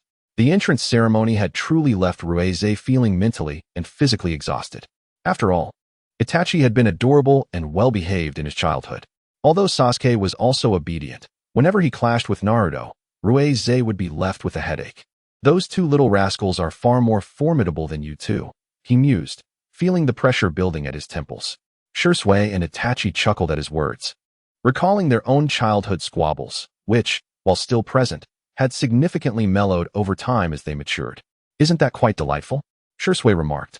However, the trio soon returned to the Umbu, as their brief respite had come to an end. Note, the following 2 to 3 chapters serve as an epilogue, continuing the tale of Ruai saving the future Itachi. It can be considered a parallel universe, somewhat connected to the main storyline, albeit with minimal relevance. Different timelines yield different outcomes. Chapter 44, Epilogue. Another dimension. This chapter continues from the 3rd chapter's parallel universe, with limited relevance to the main text. Itachi, accompanied by Sasuke and Shursui, discovered Ruai's lifeless body, though the scene was gruesome. Limbs severed and immersed in a nutrient tank. The head and torso shared a similar fate.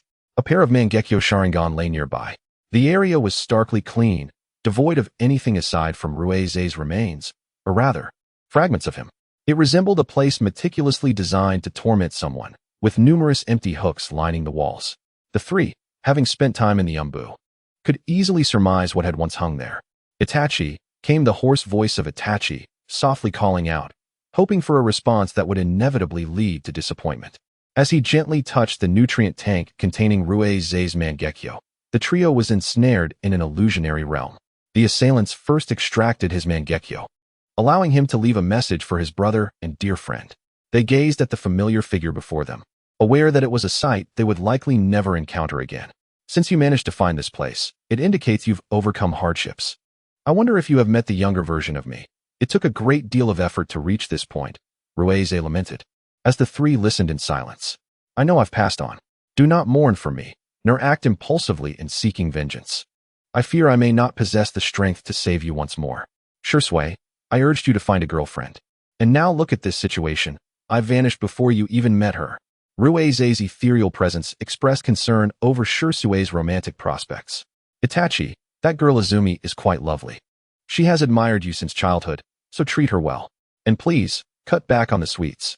You truly have no fear of cavities, he added, resting his chin in thought before appearing to have an epiphany. Ah, my treasured blade, flowing light, is likely with Nanachuan. It has a proud nature. And I doubt anyone can tame it now. Let it accompany me in the afterlife. As for Sasuke, Ruize had repeatedly advised him, stop wearing that glum expression. It appears as though you are owed money. And cease your fights with Naruto. Have you not had enough of battling since childhood? Regarding the two girls who harbored feelings for him, Ruize had a preference for Ino, but it was ultimately Sasuke's choice. Itachi, you must oversee this matter. I hope my words do not lead this brat to choose Ino. Itachi chuckled at this, fully aware of Sasuke's potential to act on such whims. Oh, and one last thing. When you find flowing light, it will guide you to a place where I have left something for you. Remember to include Naruto. After all, I have played the roles of both brother and mentor. Meanwhile, Naruto anxiously roamed the village. He had intended to accompany Sasuke in search of his brother, but was halted by his father. Give the three brothers some space. Yet, witnessing Ruize, who had cherished him like a younger brother, in such a state ignited a surge of rage within Naruto, filled with sorrow and indignation, yet finding no outlet for his emotions. The four arrived at the site where it all began, Nanachuan. This place bore too many memories for them. Upon their arrival, they spotted flowing light at the cliff's edge, its hilt adorned with the treasured headband Ruize had held dear. Flowing light sensed their presence and flew towards them, leading them to a hidden basement. This secret chamber had been constructed by Ruize, driven by an unyielding sense of impending danger. He feared that unforeseen circumstances might arise, preventing him from imparting his final words. If nothing transpired, this place would serve no purpose, but if tragedy struck, it would stand as his final testament.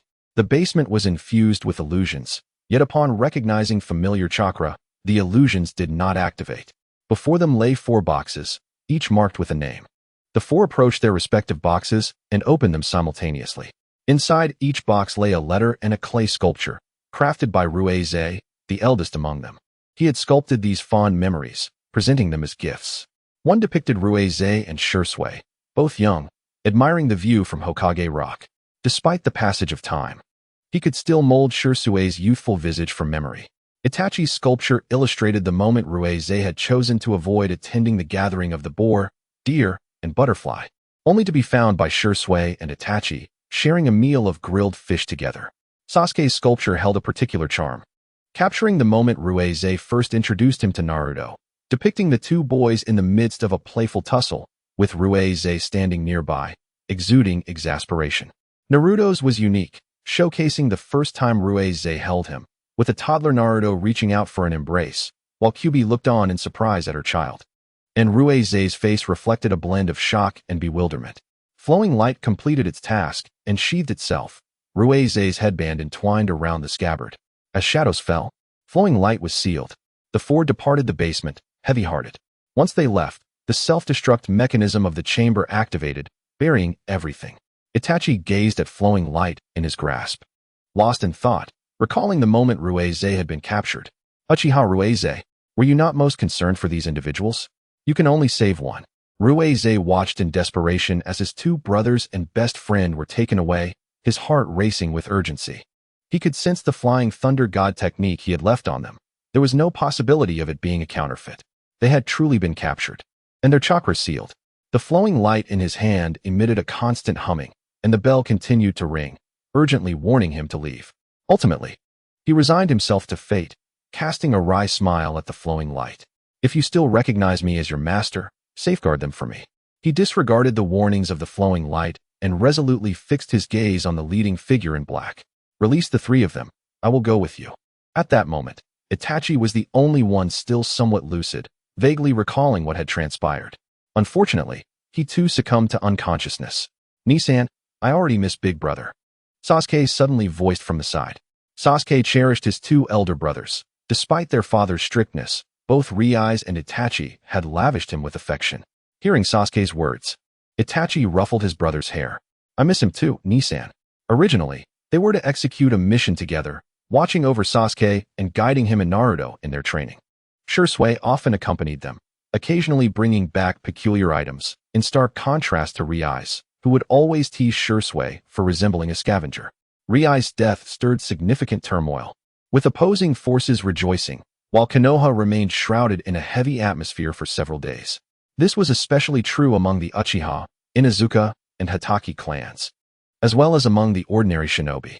Riise's adeptness at winning hearts was notable. Those who were his teammates or allies knew he would protect his own and nurture them using his influence, which was why he had so many loyal subordinates. Time passed, and Riise's dormant consciousness began to awaken. He gazed upon a vast array of shinobi before him. Their attire varied yet all adorned with headbands. Tilting his head with a hint of confusion, he glanced at his hands, marred with ragged cracks, and understood. Edo Tensei. Suddenly, he heard familiar voices. Nissan, Big Brother, Riise. He looked up at the figures, smiling. Long time no see. Itachi and the others felt a pang of sadness, realizing that Toby had also summoned their brother. Although they had grown stronger, they knew full well that if they were to confront Riise, they would be no match for him. I apologize for interrupting your family reunion, but please, attend to more pressing matters. Upon hearing Toby's voice, Riise felt his body slipping from his control, propelling him towards the throng of shinobi. Shisui, along with Itachi and Sasuke, rushed to intercept him, fully aware of the opposing strength. If they did not act swiftly, the shinobi alliance would suffer heavy casualties. For Susanoo of distinct colors emerged, creating a 3-to-1 confrontation.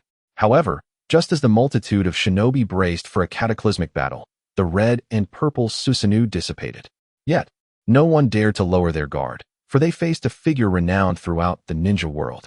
Riise struggled for control of his body, though Toby maintained a brief hold over him, proving himself quite capable. Once he confirmed his body was intact, he looked at the three with a smile. It's been so long. Aren't you going to give me a hug? The atmosphere fell silent, and Sasuke was the first to dismiss his Susanoo, rushing forward. Big Brother. Riise seemed to see Sasuke as a toddler, crawling towards him, then growing into a child who stumbled toward him, and later, at 10 years old, maturing considerably. Now, he caught Sasuke just as he had many years ago. Sasuke embraced him tightly. Big Brother. As he listened to Sasuke's voice, he gently patted his back with one hand and ruffled his spiky hair with the other, feeling quite satisfied. Big Brother is here. It seems you have all grown remarkably well. I am truly proud of you, my dear brothers. He chuckled with a sense of pride. However, given the current circumstances, there was no time for nostalgia. The three of them, as elite combatants, were originally dispersed across various battlefields, but upon sensing that familiar chakra, they rushed back with utmost urgency. Go, I will protect these juniors here.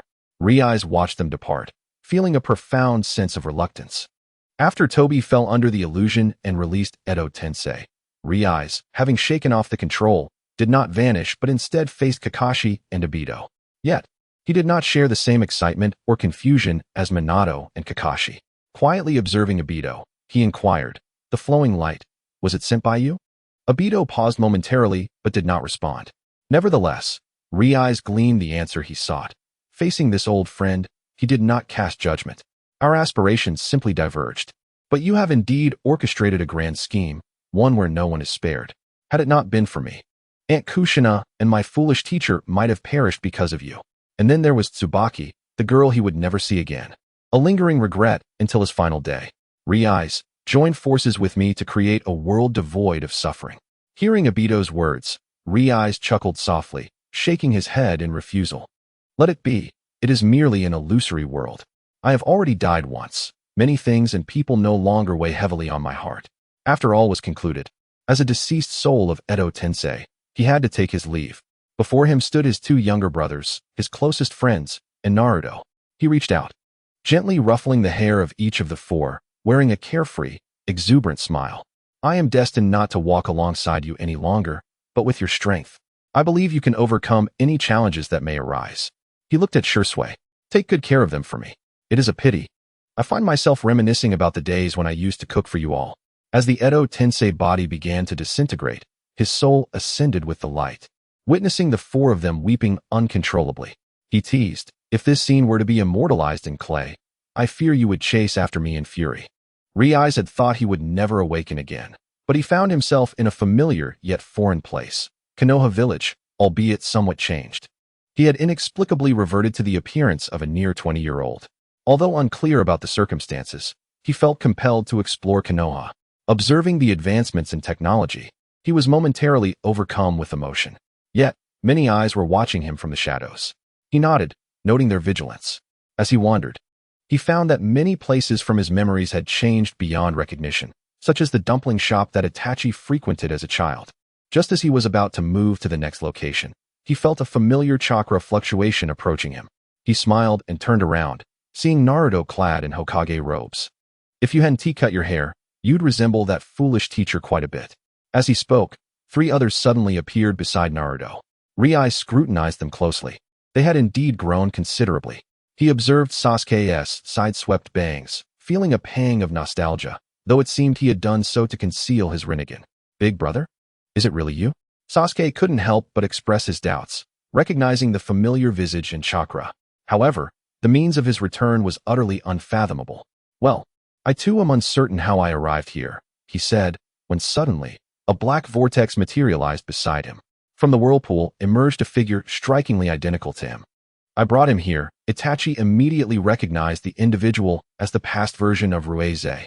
With a smile, Ruize acknowledged, "Indeed, you recognized me at once. I stumbled upon a device that allows for time travel. However, we have no restrictions here, as much time has elapsed. We can only remain for 3 days, after which we must depart. I will return to escort him away." With that, the past Ruize dissipated into smoke. To be continued. Chapter 45, Side Story 2. Another time and space. At this moment, Ruize found himself in the company of Sasuke's child, Sarada, the two exchanging wide-eyed glances. Sarada was astounded. Her uncle, who had been deceased for many years, had returned to life. Ruize's immediate impression was that he bore little resemblance to Sasuke. It was neither fondness nor disdain, merely an observation. "Itachi, how are you and Izumi faring these days?" Ruize noted that Itachi had shown no inclination to introduce him to his child. Upon hearing this, Itachi's face turned slightly crimson. Beside him, Shursui burst into laughter. "Huh. Izumi is currently in her pregnancy." "Oh, I see," Ruize remarked, a teasing glimmer in his eyes as he observed Itachi's bashfulness. "I sincerely hope this child does not inherit your stoic demeanor from childhood, or Sasuke might find himself following suit." "Nisan."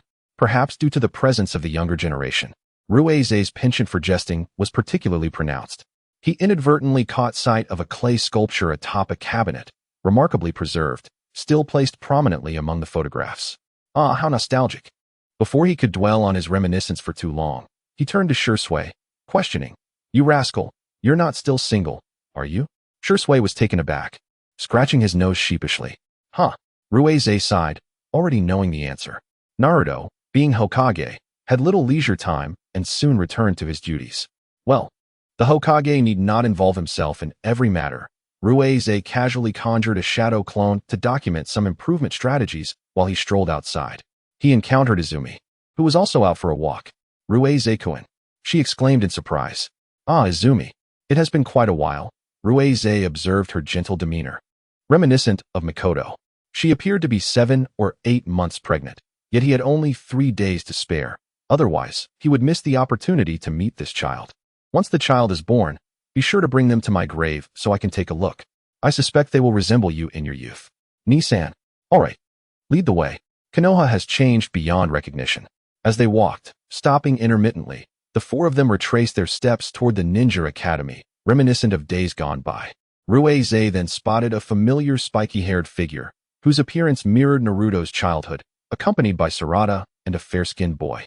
A flicker of anger ignited within him, accompanied by a cold smirk. Orochimaru has a child now. He swiftly positioned himself before Mitsuki. Though he concealed his murderous intent, the aura of a formidable warrior was enough to render the 3 children motionless. "Nisan, you frightened the children." Itachi gently tugged at Ruize's sleeve, adopting a somewhat petulant tone. At Itachi's words, Ruize scoffed. Orochimaru has slaughtered countless of my subordinates. It would be a mercy not to hold him accountable. Otherwise, I would have flayed him alive. Regrettably, he no longer had such an opportunity, but it did not preclude him from teaching this child, who bore a close bond with Orochimaru, a lesson. After all, 2 of the children were his brother's offspring. Master, who is this older brother? Boruto inquired, glancing toward Sasuke. Upon hearing this title, Ruize raised an eyebrow regarding Sasuke. Master? I never imagined the once reclusive Sasuke would take on the role of a teacher. However, he sensed something peculiar about this boy. Little brat, do you possess sealing techniques? He asked, seeking clarification. After all, if the child's sealing skills were taught by Kaguya, it would be prudent to ascertain. Boruto appeared momentarily startled, shaking his head. Ruize responded with a knowing "oh," and subtly employed a minor genjutsu. To outsiders, Boruto merely seemed lost in thought for a moment. After dismissing the 3 children, the adults ceased their light-hearted banter. Shursui directly inquired, Ruize, what did you do to Boruto with that genjutsu? He rested his chin thoughtfully, observing the direction in which Boruto had departed. It would be unwise to let Boruto embarrass his father, would it not? Shursui tilted his head in confusion. Boruto carried a scroll containing sealing ninjutsu, which was rather small, yet it sealed techniques within. Ruize pondered whether he should inform Naruto, considering this was the son of his disciple. By lineage, it would be appropriate to address him as a great-grandson. Engrossed in thought, Ruize remained oblivious to the 3 bystanders who wore expressions of nostalgia mixed with helplessness. Their brother was just as he had always been, despite the fact that they had not disclosed anything about the upcoming Chunin exams. Ruize deduced it through his exceptional observational skills.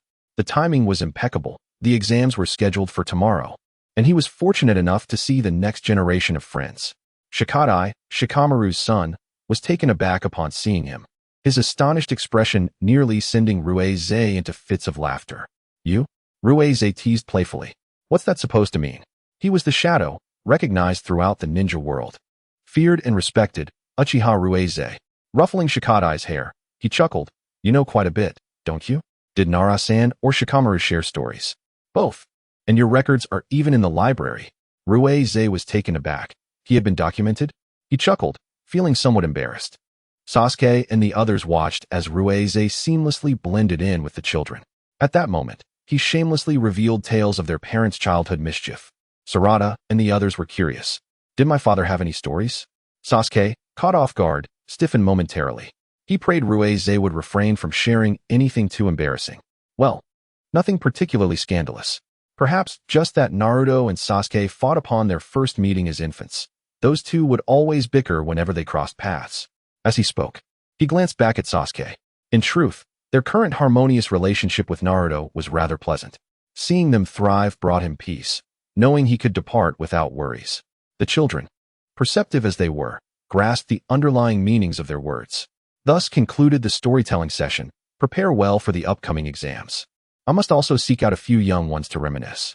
Indeed, regarding the current shadows, aside from the Raikage, whose name momentarily escapes me, I have encountered the others on several occasions.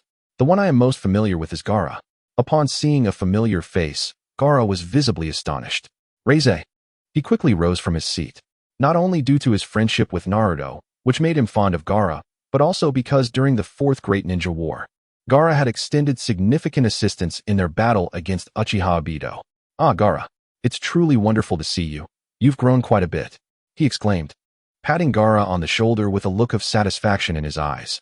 Gaara had, in a sense, been like a child he had watched grow up, and Reize felt immense joy at his strengthening prowess.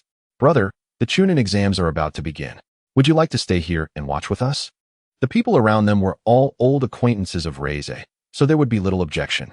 Despite the passage of years, the name of the shadow had endured, never fading from memory. Reize, of course, did not decline. He engaged in conversation with several individuals. The previously serious atmosphere transformed into one resembling a gathering. However, upon noticing Boruto still utilizing that object, he could not help but sigh in exasperation. Truly, he brings shame to his father. Naruto, naturally, was no fool and had already descended to discipline his son. Suddenly, Reize rose with a grave expression, gazing into the distance. Reize, what is the matter? Gaara inquired, noticing Reize's unusual demeanor. There is a powerful aura approaching, familiar yet formidable. Could it be the Otsutsuki? He surveyed the crowd, aware that the speed of the Otsutsuki's movement was alarmingly swift. Should a battle ensue here, the collateral damage would be catastrophic. Shikamaru, upon hearing this, promptly organized personnel to evacuate the civilians. Yet, it was already too late. He witnessed the sudden appearance of a white figure who kicked Naruto away. That foolish son was still attempting to attack the Otsutsuki with that toy of his. This was nothing short of infuriating. When he saw Sarada joining the fray, his heart tightened. It was all Boruto's fault. He had led the naturally calm Uchiha into such chaos. Sarada, at her age, leaping into danger without knowledge of the enemy's capabilities, reminded him only of Uchiha Obito. He rushed forward to shield the two children, and the Otsutsuki Momoshiki regarded him. Your chakra is remarkably strong. Reize raised an eyebrow. Is that so? I appreciate your compliment. However, the one you just kicked is my disciple, and as his teacher, I must seek retribution. Perhaps due to Reize's intense emotions, the sealed blade, Liuguang, unsheathed itself once more, flying into his grasp. He smiled as he brandished the sword, and his aura shifted dramatically. The two children behind him instinctively took a step back, overwhelmed by the terrifying presence that felt as if they were facing a surging tide. Without hesitation, Reize activated his Mangekyo Sharingan and charged into battle. Naruto had already returned, deploying several shadow clones to protect those who had yet to evacuate. Itachi and Shursui also arrived, joining Reize in the assault. However, in the confines of Konohagakure, their initial strengths could not be unleashed freely, thus they found themselves constrained. As they observed the ever-growing tailed beast bomb in the Otsutsuki's palm, their expressions turned grave. Just as Reize prepared to use the Flying Thunder God technique, he sensed that all his original techniques had inexplicably vanished. Without coordinates, such a colossal tailed beast bomb could not simply be transferred. TSK. Itachi and Sasuke recognized their brother's familiar click of the tongue, understanding that he had begun to lose his patience. Dealing with the tailed beast bomb was not inherently difficult. The challenge lay in simultaneously protecting the multitude of villagers. Feeling somewhat vexed, he scratched his head. You see, Konoha can be quite a hindrance at times. In battles within Konoha, swift resolutions were preferable.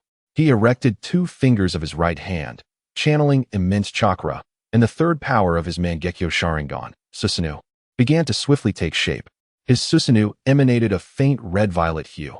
In contrast to Itachi's Susanoo, which possessed sealing powers, his embodied the strength of space itself. Even the massive tailed beast bomb appeared minuscule before the complete form of his Susanoo. The visage of Susanoo was adorned with a Tengu mask, resembling its user, Reize, who also favored wearing his mask askew. With a swift motion, Susanoo raised its katana, the power of space coalescing upon the blade, possessing the might to cleave through the void itself. You are quite unfortunate to encounter me this time. Although I typically detest troublesome matters, this is my village. And even if you are an Otsutsuki, I shall demand your life. With a single sweeping strike, Susanoo tore the sky asunder. The resultant fissure created a powerful suction that began to draw in the tailed beast bomb. Although Momoshiki attempted a rapid retreat, he could not escape the force of Reize's Susanoo, which sent him flying. Casting a glance at the unknown trajectory of Momoshiki, Reize shot him a glare before departing. Yet, he understood that this matter was far from over. As long as Momoshiki remained alive, they would not relent. He furrowed his brow, dispelling Susanoo. Aware that the toll on his eyes was substantial, his left eye held the power of space. Nisan, your Itachi is here to inquire about the situation. But Reize raised a hand to halt him. They will return. They are after the power of the 9 tails. He turned to Naruto. You had better be cautious. And you too, Kurama, stop napping within him. The 9 tails residing in Naruto huffed disdainfully. This fellow truly refuses to die completely. How bothersome. Despite the passage of years, he vividly recalled how this individual had forcefully controlled him with the Sharingan. However, Reize glared at Boruto. You fool. The enemy can absorb ninjutsu and release it doubly. Yet you persist in attacking him with that ridiculous toy of yours. Have you been kicked in the head by a donkey? After your initial attack was absorbed, you should have immediately ceased and distanced yourself. Truly useless. You possess not even a third of your father's cunning from yesteryears. Cheating in the Chunin exams. Truly disgraceful to your father and grandfather. Reize keenly perceived the flicker of defiance in Boruto's eyes. What? You are still unsatisfied? In my era, with your abilities? You would be mere cannon fodder on the battlefield. Now that we live in peace, you have all grown complacent, haven't you? Relying on such trivialities for victory? Let me tell you, that little toy of yours cannot inflict even the slightest harm upon me. Shikamaru was wrong to lose to you. How absurd, lacking both skill and intellect. Sarada gazed at Boruto with sympathy, contemplating offering him words of comfort. However, Reize shot her a glare. And you? Do you possess the strength to contend with that individual? Yet you rushed in directly. I once thought Itachi's daughter possessed wisdom. Today, it seems you have left your brain at home. Or perhaps you have been influenced by someone. One after another, lacking strength is one thing, but losing your wits as well? What are you doing as a ninja? Sarada, what is the source of your current strength? It is due to your bloodline. While Boruto relies on the inherited talents of his father and grandfather, you possess innate gifts that others lack. Yet you fail to understand how to develop and utilize them. Is this what the ninja of the peaceful era have become? No one present dared to impede Reize, for he was the strongest among them, and his words were undeniably truthful. These two were merely products of neglect and guidance and training. Nissan, we still have urgent matters to attend to. We will discipline these children in due time. Indeed, brother, any enemies that arise, we shall face together. The children still have time to grow. He cast a cold smile at Itachi and Sasuke. The Otsutsuki will only continue to send more of their kind. How many can truly contend with us? 2 hands were absent, and furthermore, Boruto had already drawn the attention of the Otsutsuki clan. I shall refrain from elaborating further, as I will depart in 3 days and cannot assist you any longer. Itachi gazed at his emotionally unstable brother and, with a smile, leaped forward to embrace the one who illuminated his life. Nissan, I understand your concerns for us and for these children. I recognize your anxiety about not being able to stay and resolve our difficulties. However, Nissan, we have matured and can now confront challenges independently. Moreover, we are capable of protecting you, albeit it seems we may not have that opportunity. Reize paused, his expression neutral, yet a bittersweet sensation lingered within. Very well, then you shall handle it yourselves. To be continued. Chapter 46. Side Story 3. Feeling somewhat dejected, Reize wandered until he arrived at Ichiraku Ramen. Upon entering, he spotted Ichiraku's daughter, and to his surprise, Ichiraku himself was present in the shop. Recognizing a familiar face, Ichiraku expressed his astonishment. Noticing Reize's low spirits, he warmly welcomed him. Ah, same as usual? Reize nodded with a smile. Yes, the signature tonkatsu ramen. It has been quite some time since I last saw you. Indeed, it has been a while. The village has changed significantly, he remarked, picking up his chopsticks and declaring, "Itadekamasu," before indulging in the ramen, which remained as delicious as ever. Haha, after all these years, how long will you stay? I will leave the day after tomorrow. Is that so? How hasty. Ichiraku and Reize engaged in light conversation until Reize finished his meal and bid farewell. He then proceeded to Managawa, where the waters were no longer surrounded by dense trees. And he encountered some perplexing sights. Sighing, he acknowledged that everything had indeed changed. He felt a pang of urgency. The upcoming encounter with the Peach entity would be manageable for them.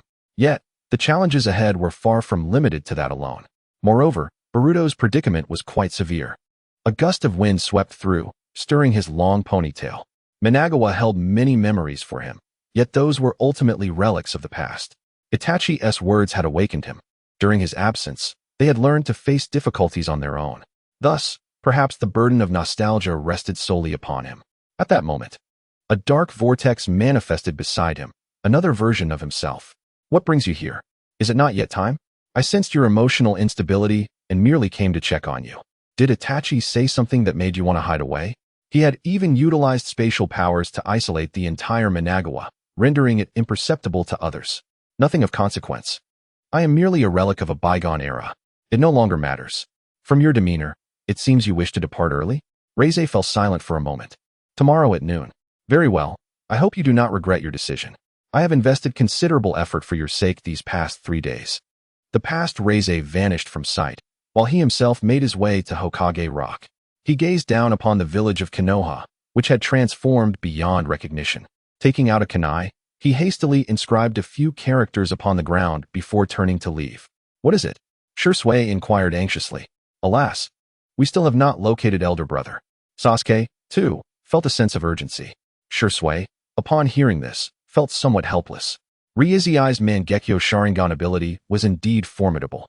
If not for being in a confined space, no amount of perceptive prowess would suffice. Although Sasuke's Rinnegan possessed some spatial capabilities, they were rather immature compared to Ryui's. As the group continued to fret, Itachi sought out Minato Namikaze. It is rare for you to seek my assistance. Nissen refuses to see us, and we cannot ascertain his location. Those capable of matching his mastery in space-time ninjutsu are few, and you are likely the only one. Minato chuckled, acknowledging that his disciples were indeed quite impressive. Nevertheless, he was willing to assist these three. To their surprise, Minato led them to the Forest of Death. Reize found a large stone beside a small stream and seated himself upon it, merely resting there. Despite the picturesque scenery before him, his gaze remained unfocused, lost in thought. At that moment, a chime resonated, pulling Reize back to reality. "Luko, this is my final return. I earnestly entrust you with the task of protecting them when they encounter danger. Do not seal your blade." Luko remained silent, and the bell rang again. Reize smiled with contentment. "Then I can depart in peace." Just as he was about to rise, he sensed a familiar spatial fluctuation. Turning to gaze at the empty field, he realized he had isolated them. Should he remove the spatial barrier, they would appear before him. However, the reason they had found this place was painfully clear. It was Minato, his mentor in space-time ninjutsu. "Is elder brother truly here?" Sasuke asked, staring at the empty streamside. "Yes, he must have sensed our presence," Minato replied, extending his hand forward as if to push against an invisible wall, halting his progress. "We are isolated. Unless Reize s the barrier, I cannot enter." Reize could clearly hear their conversation from within, while they remained oblivious to his presence. He stood and resolved to leave this place. He had not anticipated that they would seek Minato's assistance. Reize reappeared at Managawa, hurrying towards another destination. Meanwhile, Minato sensed the spatial disturbance as he departed from the area. At the Valley of the End, Reize perched atop the head of the ancient clan leader. "Do you think you will engage in a skirmish with Hashirama down there?" He sighed and stood up, feeling fatigued as he sensed Minato and the others approaching, already atop Hashirama's head. Reize waved his hand, dissolving the spatial barrier, and emerged within their line of sight. "What do you seek from me? You no longer require my presence, and I shall not linger here long." Nisan, he addressed them, exhaling a resigned sigh. "Return now. Everything is about to commence. I shall depart tomorrow, and this farewell will be everlasting." Watching Ryui's retreating figure, none attempted to stop him. Meanwhile, Reize intended to leave behind a small token, a humble wish fulfilled, reminiscent of the time when those three wept before him. Time flew swiftly, and Reize completed the clay figurine. He discreetly placed it in Itachi's home, concealing his presence as he ventured into the Uchiha clan's territory. Observing the new generation of the Uchiha clan, he smiled. At last, the Uchiha were no longer as despondent as before. His journey had not been in vain. Before long, the time arrived. Reize stood atop Hokage Rock, surveying Konoha as a dark vortex materialized beside him. "Are you truly certain? Do you wish to depart with me now? This time, it will indeed be an eternal farewell, even though the hour has not yet arrived. Let us go. Lingering too long will only breed reluctance." Seeing that he had made his decision, no further words were exchanged. In the past, Ruiz grasped his wrist, drawing him into the whirlpool, and his consciousness was swallowed by chaos, devoid of clarity. When the dust settled, everything returned to its rightful course, and it seemed that Ruiz existed only in the memories of a select few for a fleeting day. Upon discovering the newly crafted clay sculptures in her home, Kwame immediately recognized the handiwork. She preserved the sculptures beneath a glass dome and placed them in front of all the commemorative photographs. "Thank you, Brother Ruiz." Later, Itachi's child was born, just as Ruiz had predicted, resembling Itachi remarkably, a little boy indeed. As the boy grew, Itachi was astonished to find that his child bore some resemblance to Ruiz, not merely in appearance, but in demeanor. He exhibited a gentle warmth toward strangers, though it was imbued with a certain distance, displaying a duality of character, while his talents were wholly inherited from Itachi, tinged with a hint of pride. Regrettably, there were still some shortcomings, but such is the norm of humanity. This concludes the side story. With the completion of this chapter, I must return to school tomorrow. The initial intent behind writing this novel was merely to fill the void of my own regrets. I am already quite surprised that anyone enjoys it. I have always felt my writing to be rather mediocre. At times, I find it challenging to articulate the emotions of the characters I create. As an author, I still feel quite inexperienced. Indeed, encountering a creative bottleneck is profoundly disheartening.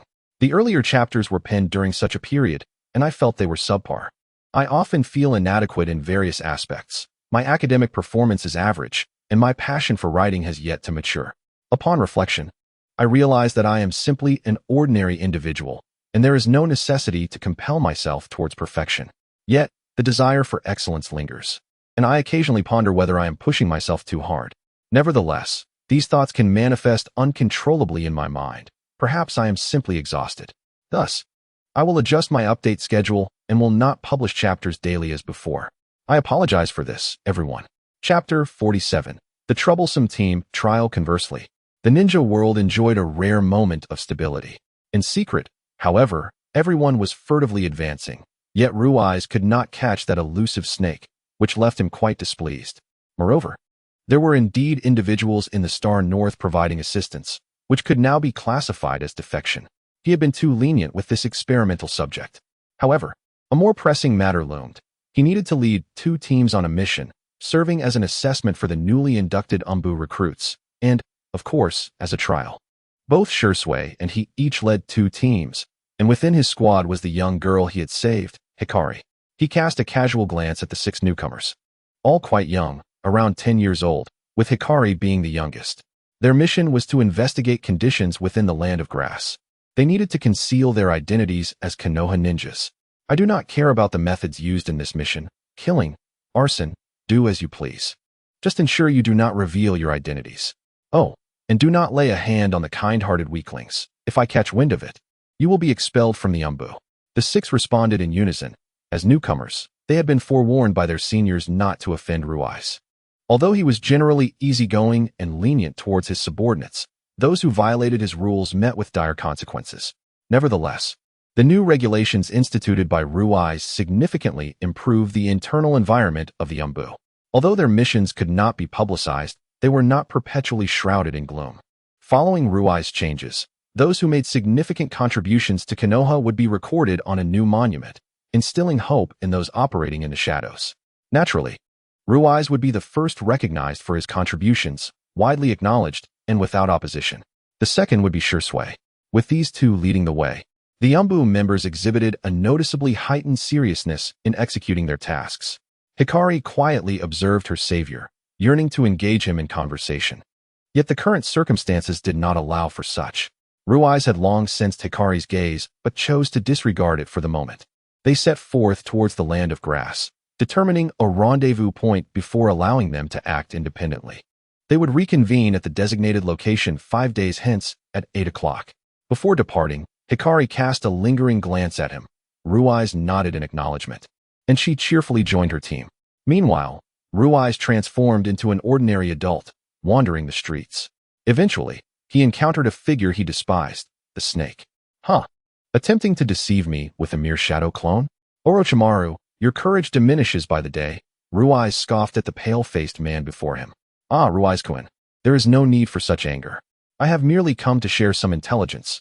Orochimaru replied with a sly smile, raising an eyebrow.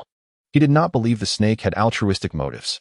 The child you took from my laboratory indeed possesses Uchiha blood, but within him lies the cells of Hashirama. Hearing this, Ruiz's expression darkened. Ordinary individuals could not harness the power of the Sharingan without a counterbalancing force. Orochimaru regarded Ruiz with admiration. Had their allegiances not diverged, he would have wished to recruit him. Indeed, Ruiz-kun, you are astute. However, regarding wood release, I have only utilized it once, in conjunction with the 3-tomo Sharingan. That occasion nearly led to my downfall. The child has recently joined an organization known as Akatsuki. That concludes my intel. Orochimaru observed Ruiz with a sinister glint in his eyes, licking his lips with his elongated tongue. We shall meet again, Ruiz-kun. As Ruiz watched Orochimaru's shadow clone dissipate, he pondered the veracity of the information received, finding most of it credible. Yet, the fact that Hikari had joined Akatsuki was surprising. When had she allied with Ibido? No wonder Chinya had failed to catch up that day. Meanwhile, Hikari, having separated from her team, discovered a small ninja village. The atmosphere within was grim, with a palpable scent of blood pervading the air. She should have thoroughly investigated the village before returning at the appointed time, yet upon witnessing the injured ninjas, She noticed them emerging from a room, their wounds healed in mere moments. Sensing something amiss, she promptly sought out Rui's. Detecting Hikari's chakra fluctuations, he swiftly concealed himself in the shadows, awaiting her approach. "Captain," she greeted with a nod. "You returned before the time. Is there a special circumstance?" Hikari nodded, calming her excitement. "I discovered a small ninja village where the injured ninjas entered a building, only to emerge healed shortly after." Upon hearing this, Rui's thoughts turned to the grass ninja village and the individual named Karui. He paused, contemplating his next move. The annihilation of the Uzumaki clan placed considerable blame on Konoha, though it was of little concern to him. However, he held a particular fondness for the character from the original story, who had shown great kindness to Sasuke. When Sasuke was grievously wounded by Madara, Karui had rushed to his aid, earning Rui's admiration far beyond that of the earlier Sakura, who had looked down upon orphans. "Let me there. I now know who resides within." Hikari nodded, understanding that this matter left no room for questions, and obediently guided Rui's to the grass ninja village. Rui's surveyed the ravaged surroundings, a slight frown creasing his brow. After careful contemplation, he decided to conceal himself and assess the situation. Originally, Xianglin and her mother were both present in the village, yet he was uncertain if her mother still lived. Should she indeed be alive? Persuading her to leave with him would require considerable finesse. As dusk fell, he and Shihi, perched in the branches of a tree, beheld the forlorn figure of Xianglin. With his keen eyesight, Rueja distinctly noticed the bite marks etched upon her skin. Crows had settled upon the corpses, feasting in clusters. The diminutive Xianglin trudged along the path home, her vibrant red hair strikingly bright, yet it was precisely this hue that rendered her existence tragically miserable. Her crimson locks appeared somewhat dulled and unkempt due to malnutrition, with the uneven tips evidently severed by cruel hands. The brown, oval glasses obscured much of her vacant gaze. And upon witnessing such a desolate girl, Shihi felt a pang of compassion. Rueja, however, paid no heed to Shihi's sentiments at that moment. He gracefully leaped in front of Xianglin. Shihi, realizing his intention, hurriedly followed in his wake. When Xianglin saw her path obstructed, she assumed yet another attempt was being made to tend to her injuries. Numbly, she raised her arm, marked with numerous bite marks. Rueja, betraying no particular emotion, or rather concealing his feelings quite adeptly, reached out and pulled Xianglin closer. Just as she braced herself for another bite, a warm black cloak was draped over her shoulders. The petite Xianglin found herself enveloped by Rueja's cloak. She gazed up at him, momentarily stunned by his striking features, and murmured, "How can such a chilling chakra feel so warm?" With a serious expression, Rueja inquired, "Would you like to come with me? I can provide you with protection, ensuring you are not harmed." This was Rueja's solemn promise. He would safeguard anyone under his wing. As the last vestiges of twilight illuminated his figure, Xianglin felt a swell of emotion and nodded. Without further ado, Rueja scooped her up, and the tiny girl nestled into his embrace, resembling a small black bundle. He cast a glance back at Shihi, who had followed closely behind. Though he harbored no fear of the grass ninja village, he wished to avoid complications. Yet, trouble seemed inevitable. They were discovered, or rather, it was Shihi who caught the attention of others. Her stealthy maneuvers proved insufficient against the discerning eyes of seasoned ninjas. Thus, a dozen upper ninjas, accompanied by a throng of mid and lower ninjas, converged upon their path. Upon hearing the commotion, Xianglin dared to peek through her lashes and beheld a throng of figures before her, causing her body to tremble uncontrollably. Rueja, noticing her fear, gently patted her back, soothingly murmuring, "Do not be afraid. Leave everything to me." With that, he unsheathed Liuguang and charged forward, Xianglin in his arms. Like a fleeting meteor streaking across the night sky, effortlessly dispatching the pursuing upper ninja, Shihi trailed behind, astonished by Rueja's prowess. Having only heard whispers of the Shadow's reputation, the disparity between hearsay and first-hand experience was striking. Xianglin, emboldened, dared to reveal her eyes. Observing the formidable ninjas who had once instilled fear in her now rendered powerless in Rueja's grasp, a sense of admiration and reverence blossomed within her for the one who extended a helping hand. She relaxed in his embrace and drifted into slumber. Ultimately, Rueja set the decrepit village ablaze, indifferent to the fate of any surviving grass ninjas, as he simply wished to be left undisturbed. Upon returning to their rendezvous point, He instructed Shihi to continue her mission while he placed Xianglin on a bed, silently watching over her as she slept soundly. The next morning, when Xianglin awoke and beheld the blanket draped over her and the figure resting against a chair, she realized that everything was not merely a dream. She hesitated to greet him with a good morning, her stomach audibly protesting at the most inopportune moment, prompting Ruasia to open his eyes. He had been awake since she sat up. Flushing with embarrassment, she stammered, "I'm sorry, I'm Xianglin. Thank you for saving me." Ruasia chuckled softly. "I am Uchiha Ruasia. My mentor's wife belongs to your clan. She is a formidable individual. I will bring you to her village, and you may choose with whom to live. We will not compel you." Xianglin, momentarily taken aback, queried, "Is she even stronger than you?" Lacking a clear understanding of strength, she recognized that the person before her had effortlessly extricated her from the clutches of many. "Yes, somewhat," he replied. "But first, let us have a meal." Ruasia cast an illusion over Xianglin's hair, rendering it black. With her acute sensitivity to chakra, she looked up and asked, "What did you do?" "I placed an illusion on your hair, making it appear black," he explained. Xianglin nodded in understanding, aware of the uniqueness of her hair. Ruasia treated her to food and purchased her a new outfit, suggesting she could procure the rest in Konoha, as it would be cumbersome to carry back. With a bun in one hand and Ruasia's hand in the other, she felt a surge of happiness. "Thank you, Mr. Ruasia." Hearing her address, he chuckled. "Just call me Ruasia, no need for formality." "Ruasia and I," she exclaimed, her joy palpable. Days passed blissfully, with Xianglin seated contentedly, watching 6 individuals report to Ruasia. He showed no inclination to shield her from their discussions, as the intelligence from the land of grass was inconsequential. This mission served merely as a training exercise for new recruits. Xianglin perceived Ruasia's lack of wariness as a sign of trust, and she felt elated. Once the mission concluded, Ruasia carried Xianglin back to Konoha. Along the way, she endeavored to assist him, attempting to catch fish, only to end up drenched. Ruasia dismissed the notion that ninjas must subsist solely on rations during missions, for he believed that rules were defined by the powerful. He was the embodiment of such authority. Thus, he indulged himself during missions, jesting that after undertaking such perilous tasks, he deserved to savor something delightful.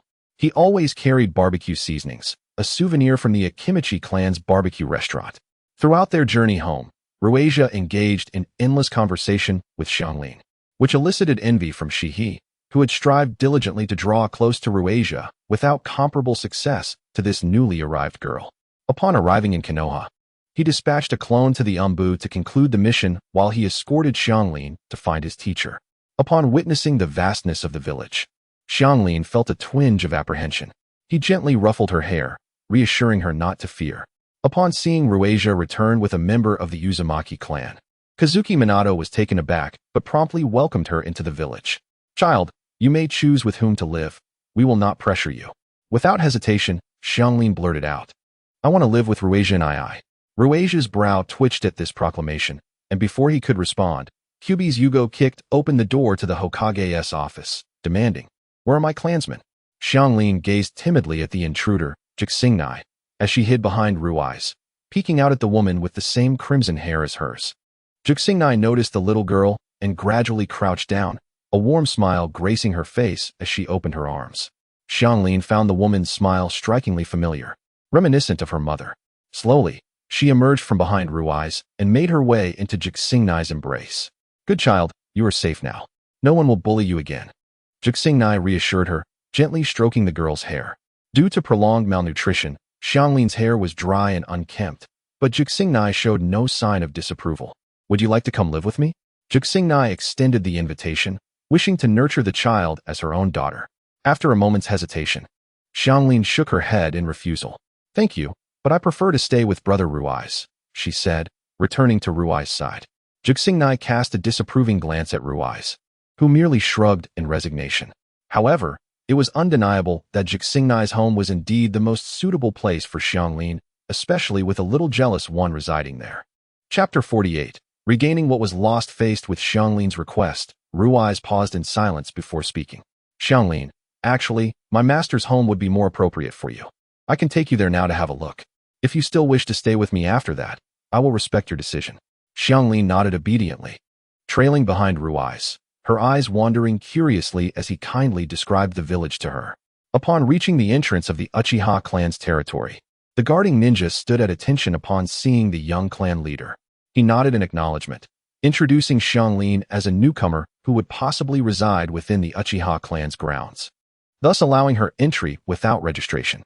The guards, noticing her vibrant red hair, guessed that their clan leader had returned with a member of the Uzumaki clan, a connection that would benefit the Uchiha. Yes, Xianglin sensed the chakra in this place, which felt colder than usual, with Ruai's being the coldest of all. Yet, there was another chakra that rivaled Ruai's, belonging to his father, Uchiha Fugaku. The Uchiha clan's territory was situated in the heart of Konoha, bustling with activity. Xianglin observed that everywhere she went, the villagers held Ruai's in high regard. "Brother Ruai's, everyone respects you so much," she remarked, to which he responded with a gentle smile. "I have merely done what I ought to do." As they reached home, Sasuke, hearing the commotion from inside, rushed out barefoot. Ruai's chuckled softly at the sight. He caught the leaping Sasuke and lifted him up. "Big brother, you're back." Ruai's replied cheerfully, "Indeed, I have returned." Soon, Sasuke noticed the little girl beside Ruai's, and his instincts flared. He quickly wrapped his arms around Ruai's neck, silently asserting his claim. Xianglin, understanding that Sasuke was not pleased with her arrival, felt a sense of unease. "Sasuke, go inside first. Remember to wear shoes next time. Don't run around barefoot," Ruai's instructed. "I know, big brother," Sasuke replied. In Ruai's perception, Mikoto was also home at that moment and decided to check in on her. Xianglin timidly followed Ruai's mother. Mikoto turned to see the girl her son had brought back, recognizing her striking red hair. "Welcome back, come in," she said with a warm smile that eased Xianglin's shyness considerably. Stepping out from behind Ruai's, Xianglin greeted, "Hello, Auntie." Mikoto smiled back. "Oh, come in quickly. Make yourself at home. Don't be too formal." Xianglin watched as Mikoto chattered with her two sons. Feeling a pang of envy, this was what it felt like to have a mother. Just as she sank into her thoughts, Mikoto's gentle voice reached her ears. "Xianglin, what are you dawdling for? Can you come help me? Ruai's is busy with Sasuke and cannot assist me." Startled, Xianglin quickly brightened. "Okay." Ruai's chuckled, patting Sasuke, who clung to his waist. "Sasuke, Xianglin is just visiting our home." "Humph." Sasuke turned his head away, displaying a sulky demeanor that made Ruai's laugh. "Sasuke, this place is not suitable for her to live in. She will stay with Aunt Jixingnai, and you'll see her often, so there's no need to be so wary." Upon hearing that she would not be staying in their home, Sasuke's anger dissipated. As for getting along with that person, he scoffed at the thought. Observing Sasuke's attitude, Ruai's could almost guess his thoughts. He watched as Xianglin conversed animatedly with his mother, noticing the once dull spark in her eyes now brightening with a hint of a smile. He felt an eagerness for the life that lay ahead. Xianglin spent a day in the Uchiha clan's territory. It became evident that any clan member with the Sharingan bore a chakra colder than that of ordinary individuals. "Do you still wish to live with me?" Ruai's inquired. Xianglin hesitated, yearning to stay with her brother, but acknowledged that his home circumstances were not suitable for her. "Can I visit Brother Ruai's often?" she asked. He smiled and nodded. "Of course, you will have free access to the Uchiha clan." This was a privilege that most did not possess, aside from Minato and Jixingnai. Outsiders had to register to enter the Uchiha clan, a measure Ruai's employed to prevent ill-intentioned individuals from infiltrating. All right.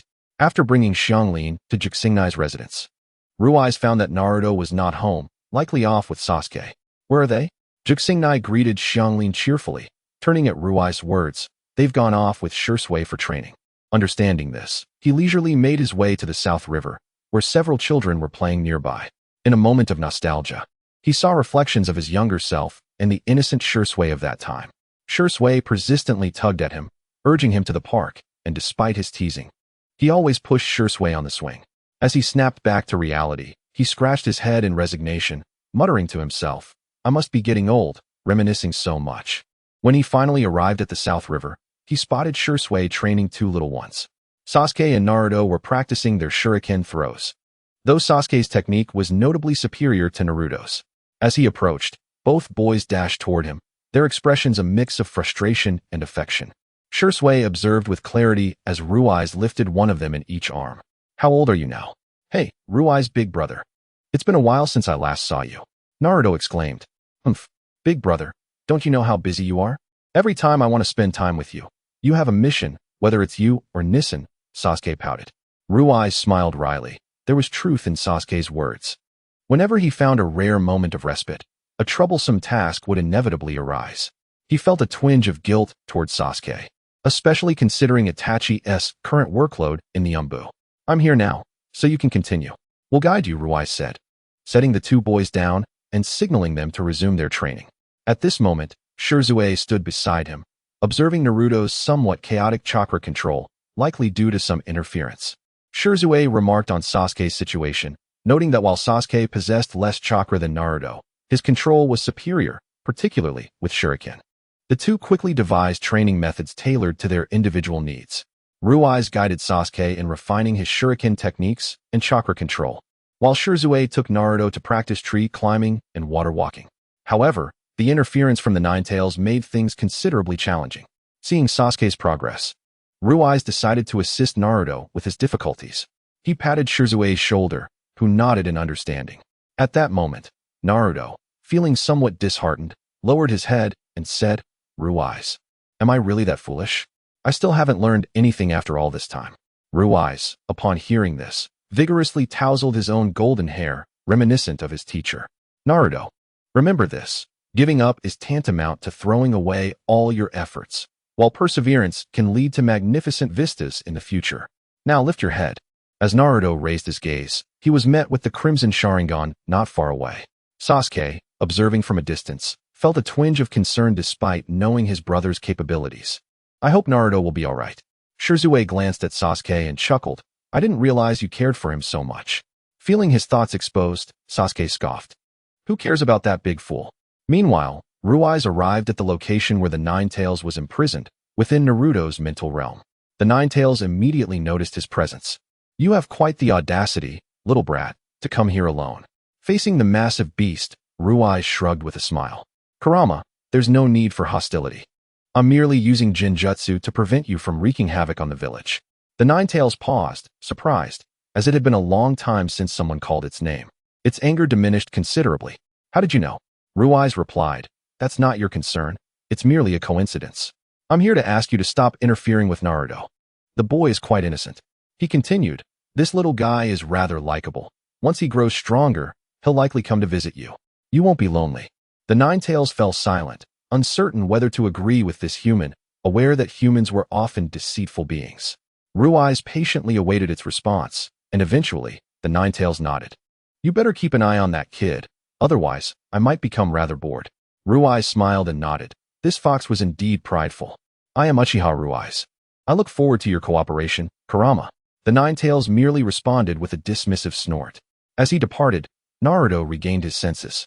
He scratched his head, puzzled, and asked Ruai, did you just do something?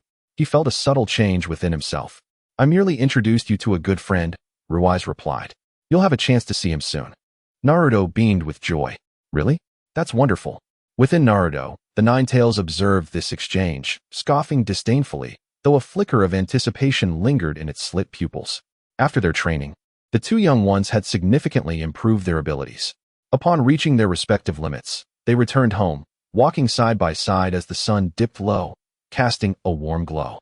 As the wind rustled through the treetops, their bonds deepened. Subsequently, they were assigned a mission by Namikaze Minato, destined for the land of water to investigate the conditions in the Mist Village. However, infiltrating the village proved to be easily manageable for the two of them. On their way back after completing the mission, Ruai sensed a faint and unstable chakra fluctuation, indicating someone was injured. As they approached, they discovered a girl who appeared to have sustained a fatal wound. They hesitated, knowing they couldn't save a potential enemy ninja, and were ready to leave when a figure caught their eye. Shirzue and Ruai's breaths hitched. Although the newcomer's appearance had changed somewhat from their memories, it still matched closely enough. How could Tsubasa be here? Ruai's eyes filled with turmoil and conflict, starkly contrasting his usual composed demeanor. How could it be that they encountered her while on a mission? Ruai's rational mind urged him to leave quickly, while his emotions compelled him to bring Tsubasa back. Shirzue, concerned, glanced at Ruai, his expression grave as he regarded Tsubasa. She was a potent weapon against Ruai. How could the enemy have released her? If this were not a trap, he would not believe it. Ruai too was filled with confusion. He recognized that Obito was likely setting a trap for him. Yet the longing for his beloved after so long was overwhelming. Did he truly wish to abandon her? His heart was torn, but ultimately he made a resolute decision. Utilizing the flying thunder god technique, he appeared behind Tsubasa and struck her unconscious. Her body fell back, and he caught her, noting that her features differed from his memories, now bearing a colder demeanor.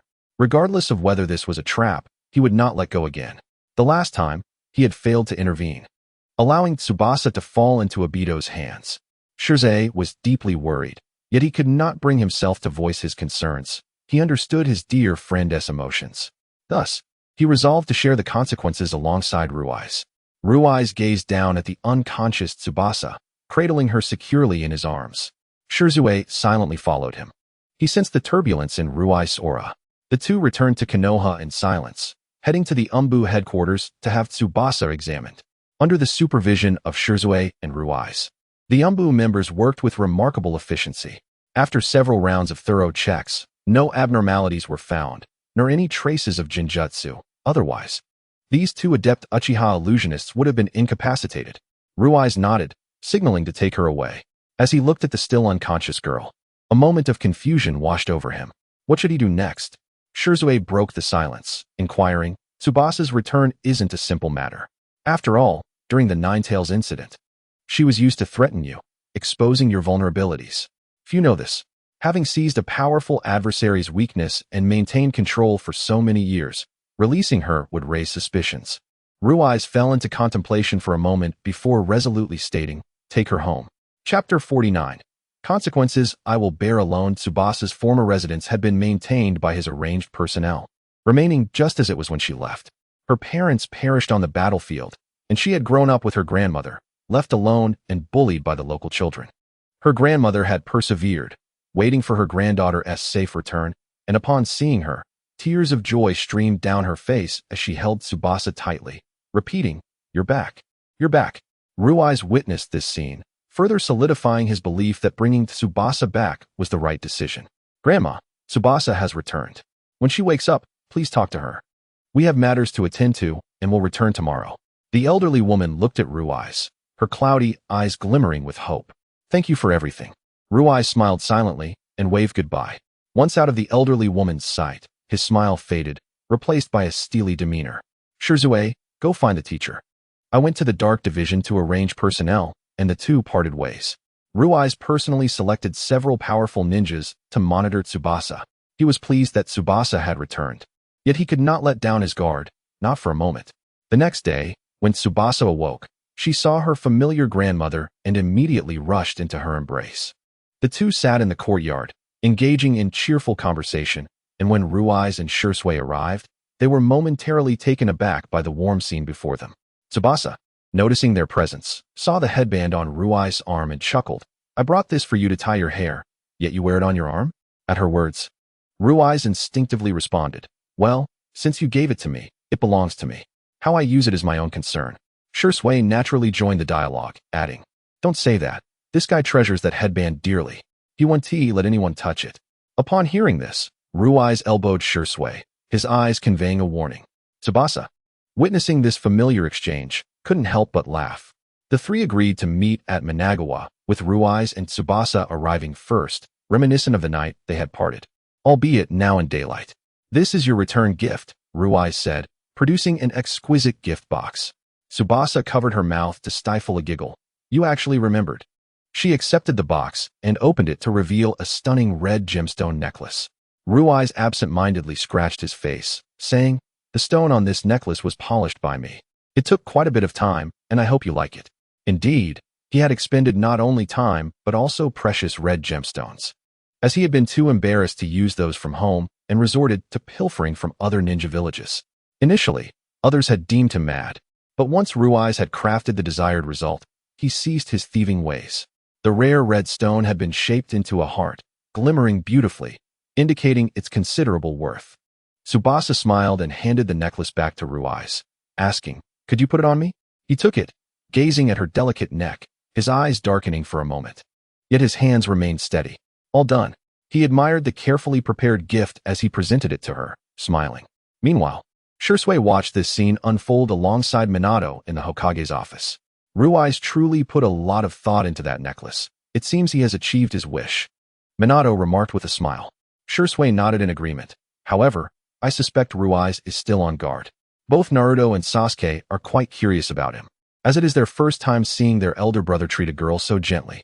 Sakura also observed the scene of the two strolling hand in hand in the Uchiha compound. Her curiosity piqued. Yet Ruiz had been cautious about allowing the three little ones to interact too much with Tsubasa. Big brother, why do you always prevent us from meeting Sister Tsubasa? Sasuke complained about his brother's behavior. Naruto nodded in agreement. Yeah. Sakura, standing beside them, felt there must be a valid reason for his actions. Ruiz and Shursui frequently returned from missions to guide the three youngsters in their training, while Tsubasa quietly accompanied them. Sometimes, the three would spar, and everything seemed to revert to the past. Yet both Shursui and Ruiz understood that this current tranquility was merely temporary. In the distance, Obito, who dared not approach, observed this scene with keen eyesight, a smile creeping across his face before he vanished. Upon learning of this situation, Itachi expressed concern for his brother's state. But Ruiz remained lucid. He needed an outlet to express the emotions he had bottled up over the years. As long as Tsubasa returned, he was content, regardless of her circumstances. One day, as he watched Tsubasa leave, he called out, "Itachi, come out." The hidden Itachi emerged from his hiding place.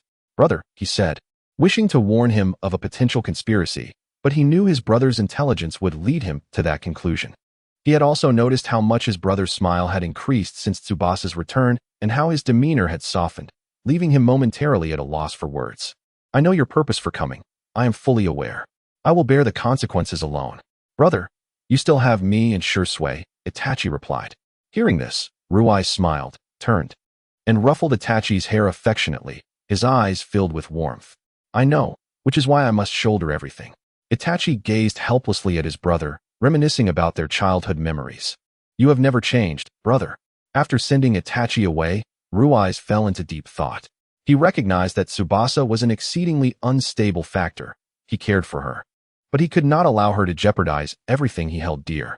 Should any uncontrollable situation arise, he would be a line of defense to restrain her. As time passed, Tsubasa led an utterly ordinary life, while Ruiz remained vigilant. Truth be told, he was in great anguish. For now, everything was stable, yet a storm was destined to brew. Tsubasa's position would almost certainly oppose him in the future. What choices would he have to make then? The young girl beside him sensed his turmoil. "What's wrong, Ruiz?" Upon hearing her voice, Ruiz turned to the girl. With a graceful countenance and skin like porcelain, her large almond-shaped eyes, accentuated by delicate under-eye bags and double eyelids, sparkled with concern. "Nothing. Let us go fetch Sasuke and the others." As they walked side by side, the striking couple drew many gazes. Numerous girls were astonished to see the typically unconventional Ruiz accompanied by a female, filled with disbelief and regret. Even many boys were captivated by Tsubasa's beauty. Yet they could not compare to the handsome Ruiz by her side. Whenever Ruiz was busy, Tsubasa would assist him in training the young ones. Occasionally, she would accompany him on missions, and despite years apart, their synergy remained intact. Although it did not reach the level of understanding he shared with Shursui, Tsubasa could still anticipate Ruiz's next moves.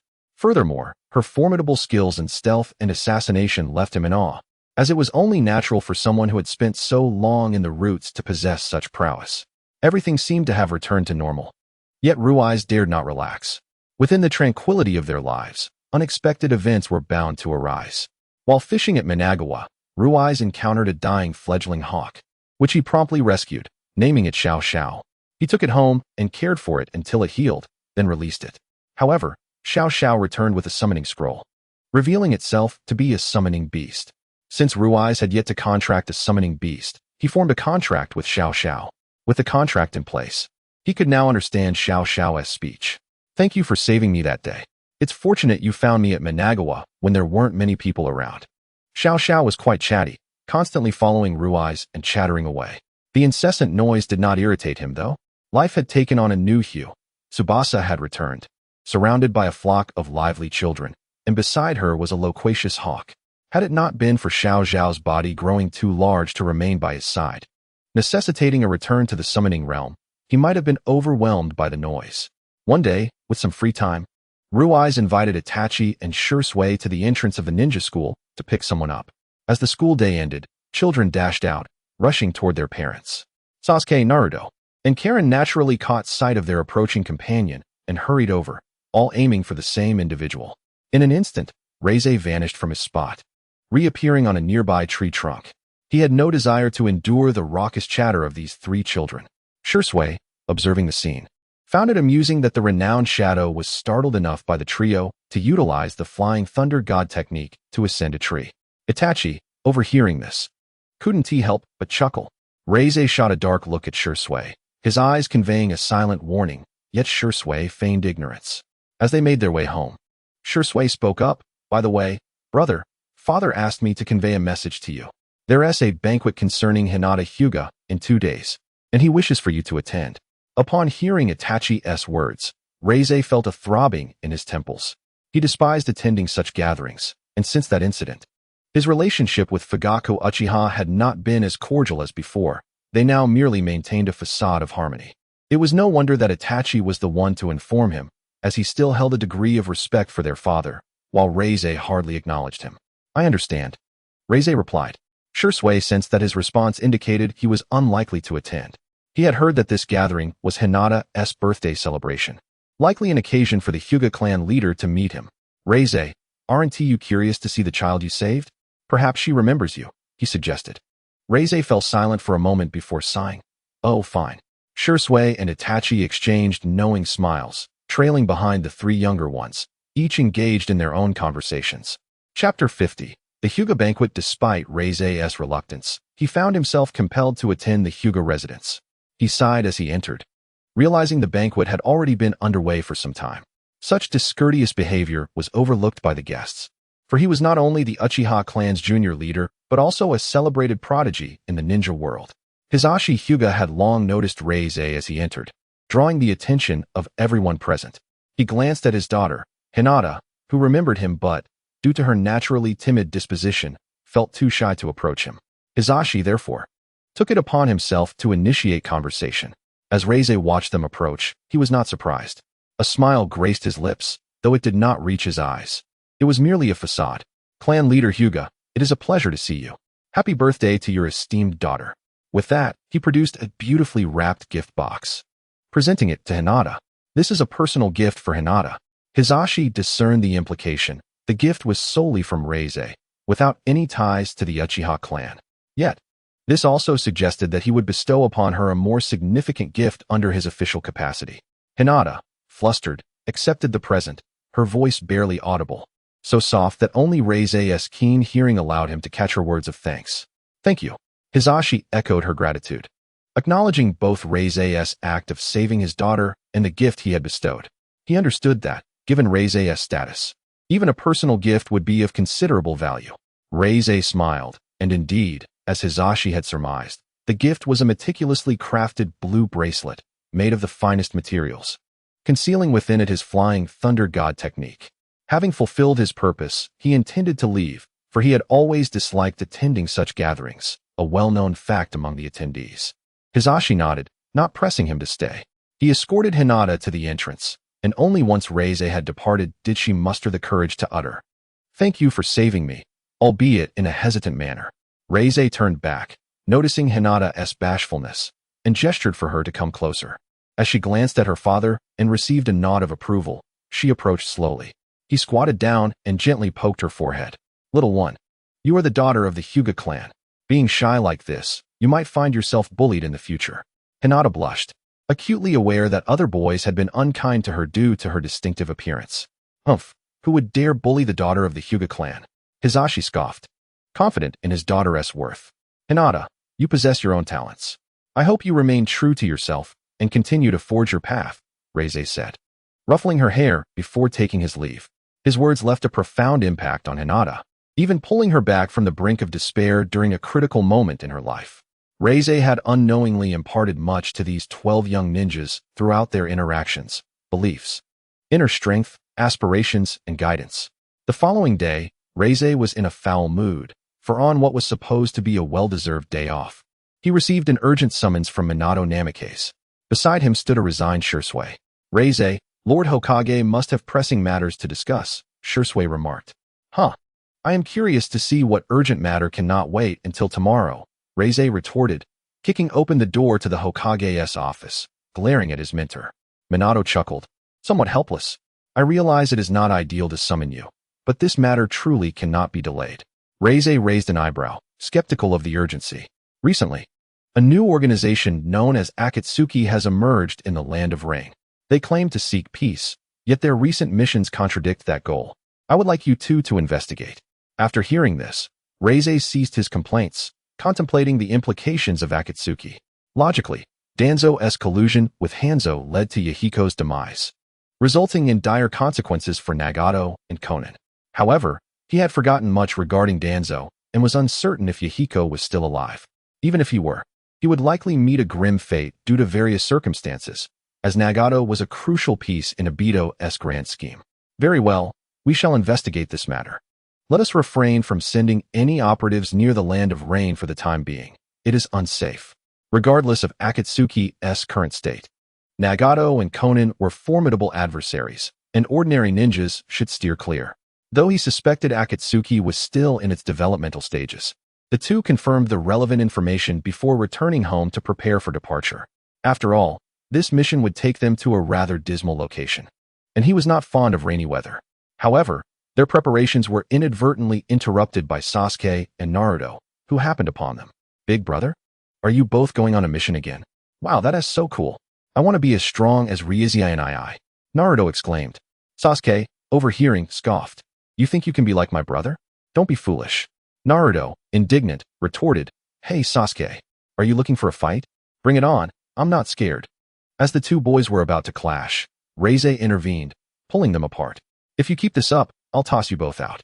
Shursui, observing this scene, remained unfazed. He was accustomed to such antics.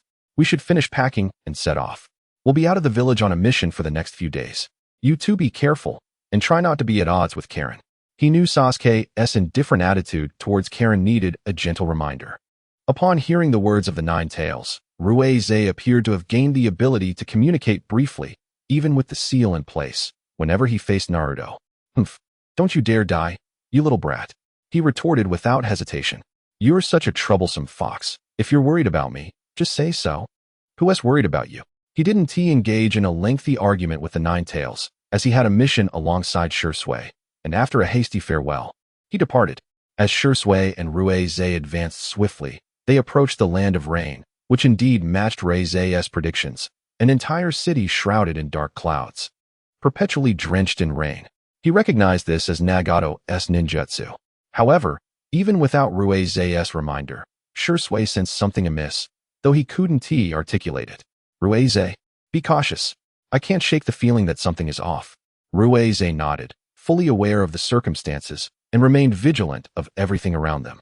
The Land of Rain, having been under Pain's rule, seemed much more stable than before, at least during their visit. Ryuzi noticed the smiles on the faces of the common folk. An elderly woman warmly welcomed them into her shelter from the rain, offering a cup of hot tea. Here, it rains all year round. There are hardly any sunny days. You must be from out of town. Rest a bit before you continue. Unable to resist the old woman's kindness, the two accepted the tea, although neither drank it, maintaining their necessary caution despite recognizing her good intentions. Thank you for your understanding. Shursui conversed amiably with the elderly woman, while Ryuzi held the steaming cup, watching the relentless downpour through the window. Do you know about Akatsuki? He inquired. The old woman smiled at his question. Ah, they're good kids. I remember a boy with orange hair who used to help me often, but it's been a long time since I last saw them. Upon hearing this, Ryuzi understood. I see, perhaps they are preoccupied with other matters. The elderly woman, having lived a long life, discerned the hint of melancholy in Ryuzi's tone. That boy is gone. Ryuzi, who had been facing away, turned to meet her gaze. In her cloudy eyes, he detected a glimmer of hope. After a moment of silence, he replied, He is not technically gone. He has become more like a puppet now. The elderly woman misinterpreted Ryuzi's words, believing that the child akin to the warmth of the winter sun was still alive, and she sighed in relief. That is good. Ryuzi and Shursui did not linger for long. After a hurried farewell, they took their leave. Ryuzi, do you know anything about Akatsuki? Shursui asked. Ryuzi nodded. The leader of Akatsuki has some connections with our village. After a brief silence, Shursui began to formulate a guess. Jiraiya-sama? Ruize was not surprised by Shusui's deduction, well aware of his attention to detail. Yes, but that was quite some time ago. I learned about it by chance. And this mission won't be easy, we must tread carefully. As the rain continued to fall, Shusui felt that peculiar sensation returning. It was absent in the warmth of the old woman's shop. He gazed up at the ominous sky, the rain splattering against his face. Soon, he caught up with Ruize. The people of the land of rain did not enjoy the same happiness as those in Konoha, living under perpetual rain and damp conditions. Yet, warfare was scarce here.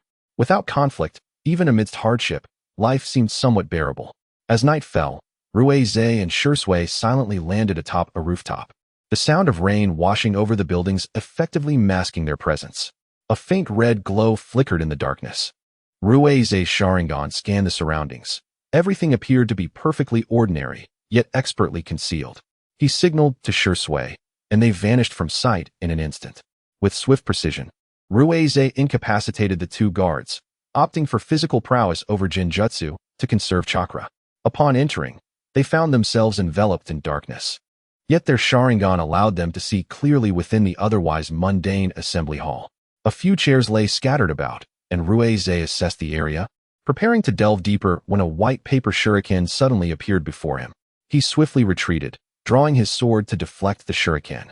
Lifting his gaze to see a figure with light blue-purple hair styled in a bun, adorned with a delicate blue paper flower on the right side of her head.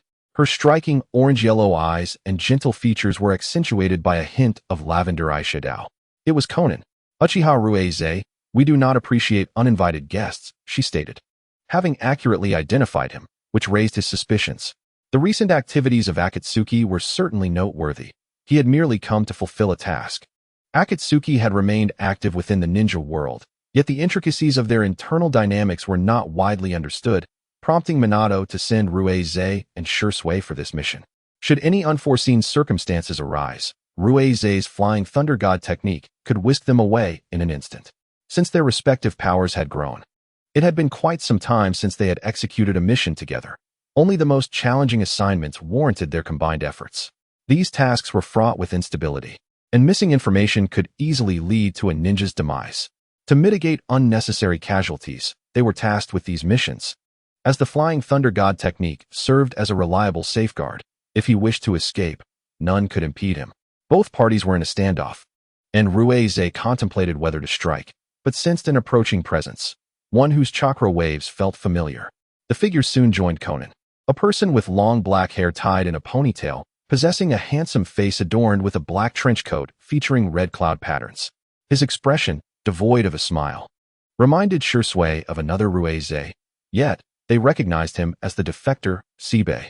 Seibei acknowledged the two with a flicker of surprise and a fleeting nostalgia in his eyes.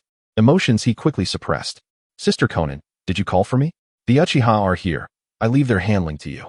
Conan eyed Seibei with a hint of suspicion, eager to gauge his capabilities. Seibei nodded. Having left with the masked man, he sought answers to the questions that plagued him, prompting his departure.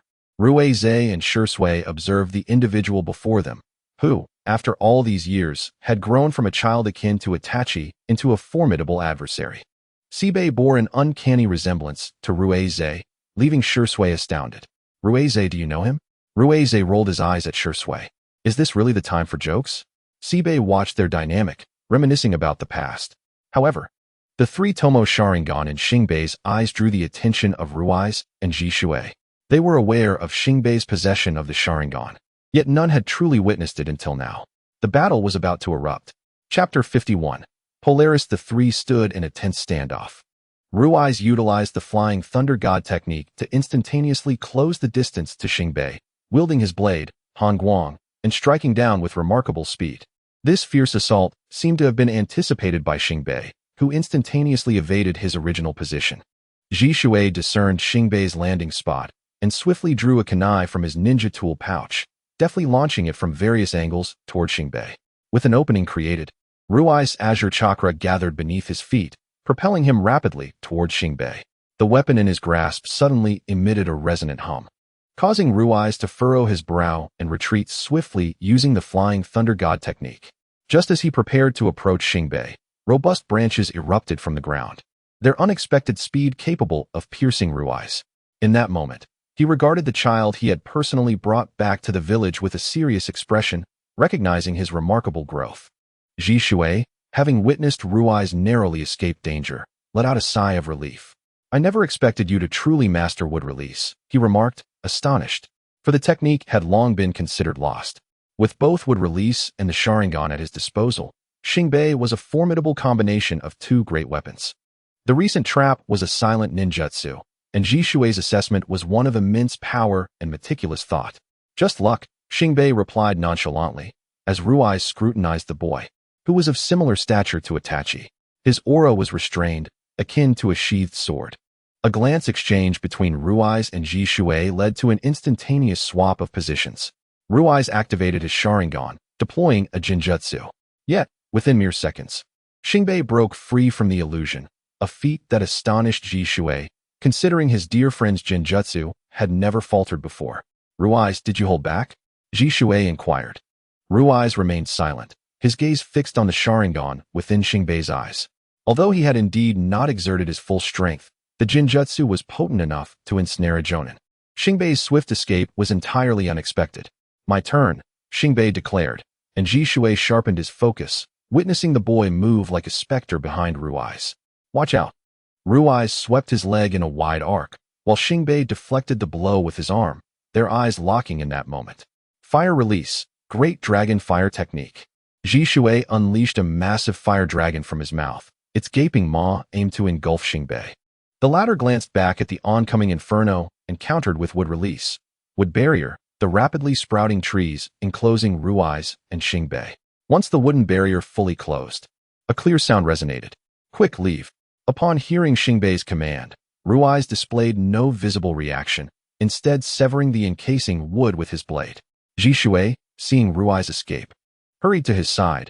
Though still concerned, he asked, "Are you all right?" Ruai's shook his head, unable to fathom Xingbei's intentions. He placed a hand on Ji Shui's shoulder, and in an instant, they vanished from sight. Xiao Nan, observing this scene, remained silent, casting a glance at Xingbei before departing. Xingbei watched the two leave, murmuring an apology. Ruai's and Ji Shui materialized at the border of the rain country, gazing at the heavy rain of the country juxtaposed against the clear skies outside, as if they were in a separate realm. "What did he say to you?" Ji Shui inquired, his intellect swiftly grasping the situation. "He told me to leave quickly." "It seems there are hidden circumstances surrounding Xingbei's departure." Ji Shui pondered. "The person who managed to contact Xingbei under your surveillance and persuaded him to defect must possess considerable strength." "Orochimaru?" Ruai shook his head, indicating that there was no need to dwell on this matter any longer. "Let's go. Our mission ends here." Ji Shui had no objections, acknowledging, "The child's growth truly exceeds our expectations. With wood release and the Sharingan, he is already quite powerful." Listening to Ji Shui's words, Ruai's reflected on why he had defected. It seemed he was merely in search of an answer. "An answer?" Ruai's mused, a smile gracing his lips, his expression one of relief tinged with confusion, reminiscent of his own past. Choosing the name Xingbei was indeed fitting. Polaris, the North Star, a bright star in the northern sky, close to the celestial pole, serving as a guide. In retrospect, the fleeting thought that crossed his mind upon gazing into Xingbei's eyes now resonated deeply with their current circumstances. "Let us return to the village. We have gathered some intelligence." Ji Shui summoned a crow, intending to relay their findings. Leaning against a tree, Ruai's contemplated the recent battle, realizing now how peculiar the encounter had been. Yet, he was determined to uncover the truth. Once Ji Shui completed his task, he glanced at the sky and recalled their map. "Let us move. If I recall correctly, there is a small village nearby where we can rest." Ji Shui nodded in agreement, and they set off. As seasoned Jonin, their pace was swift, and they reached the village before nightfall. However, just as they were about to enter, they were halted by two peculiar children, seemingly twins. "What do you want?" The older-looking boy spoke first, expressing gratitude. "Thank you for saving us back then." This left Ruai's and Ji Shui momentarily perplexed. Ji Shui quipped, "What is this? Our benefactor has nothing to say?" Ruai shot Ji Shui an exasperated glance, ruminating on when he had saved the twins. "Was it during our visit to the Land of Iron? I never revealed myself. How did you recognize me?" "We naturally have keen ears, and we heard the faint rustle of leaves as you stepped on the branches, though we only glimpsed your silhouette. To identify someone solely by their outline is, in a sense, a remarkable talent. So, the twins chimed in unison, "Please let us follow you. I'm not a good person. Following me could lead to your demise. Even so, are you certain you wish to proceed?" The twins appeared quite young, perhaps around 7 or 8 years old. They would fare better living ordinary lives, yet they chose to follow him into potential suffering. Yes, though such a statement might sound incredulous. We can hear the warmth hidden beneath your cold exterior. Both of you are the same kind of person. Ji Shui, intrigued by the boy's words, asked, "You can discern that?" Before the boy could respond, Ruiz bypassed them and entered the village, prompting Ji Shui to shake his head with a smile and follow suit. Turning back to the twins and saying, "Keep up, we need a place to rest." Thus, Ruiz and Ji Shui found themselves with 2 little shadows trailing behind them. That night, Ji Shui laughed at Ruiz, saying, "Ruiz, you keep running into those you've saved." Ruiz's forehead twitched as he smiled at Ji Shui. "Shut up." Undeterred, Ji Shui continued, "At this rate, will all the children you save come looking for you? I'll refrain from saving anyone next time." "Really?" Hearing Ji Shui's teasing tone, Ruiz grabbed him by the collar and tossed him out the window. With the addition of 2 children, their pace slowed considerably. However, as they journeyed, their path was punctuated by moments of joy. Among the twins, the elder brother was named Shio, while the younger was called Ji. Being orphans, they bore no surname. Ruiz contemplated this. Indeed, a lack of a surname was not a viable solution. Thus, he decided they would be known as Natsum Shio and Natsum Ji.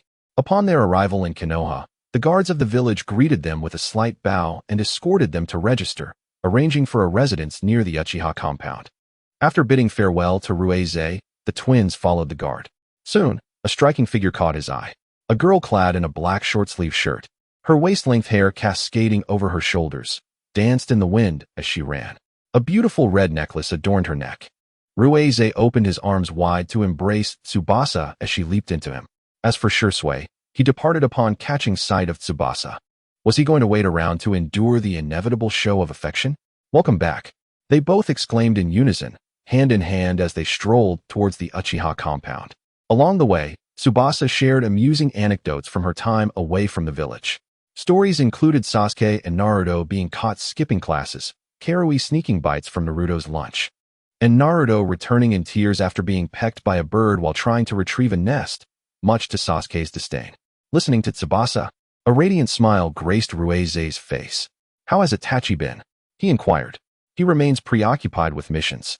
It seems he has become even busier since you left for your assignment." Indeed, Itachi's exceptional abilities had placed a heavier burden on him and Shursui, the 2 pillars of the Umbu, after their departure. "He deserves a break. He should spend time with those little ones." Ruiz chuckled. "I can only imagine how much of a headache that would be, especially with Naruto and Sasuke causing a ruckus." Their conversation, mundane yet intimate, echoed the tenderness of an ordinary couple. Ruiz gazed at the vibrant Tsubasa, lost in thought. Suddenly, a voice broke his reverie. "Ruiz-kun." Upon turning, he spotted Karui and Kushina. Karui, having released her hold on Kushina, dashed towards him, and Ruiz noted the displeasure evident on Kushina's face. With a playful leap, Karui jumped into Ruiz's arms, which he caught with ease. "Karui, please refrain from such reckless behavior next time. You might fall." Karui playfully stuck out her tongue. "Not a chance. Ruiz-kun will always catch me." He shook his head in resignation. "You've returned from your mission. How did it go?" "Not too well. Hashiyuki is also part of that organization and is quite formidable." At this, Kushina's fiery red hair flared as she clenched her fist. "That traitorous scoundrel. You should never have brought him back." Ruiz chuckled lightly at Kushina's indignation. He was merely in pursuit of an answer. "Ruiz-kun, do you have something you're seeking as well?" Karui asked.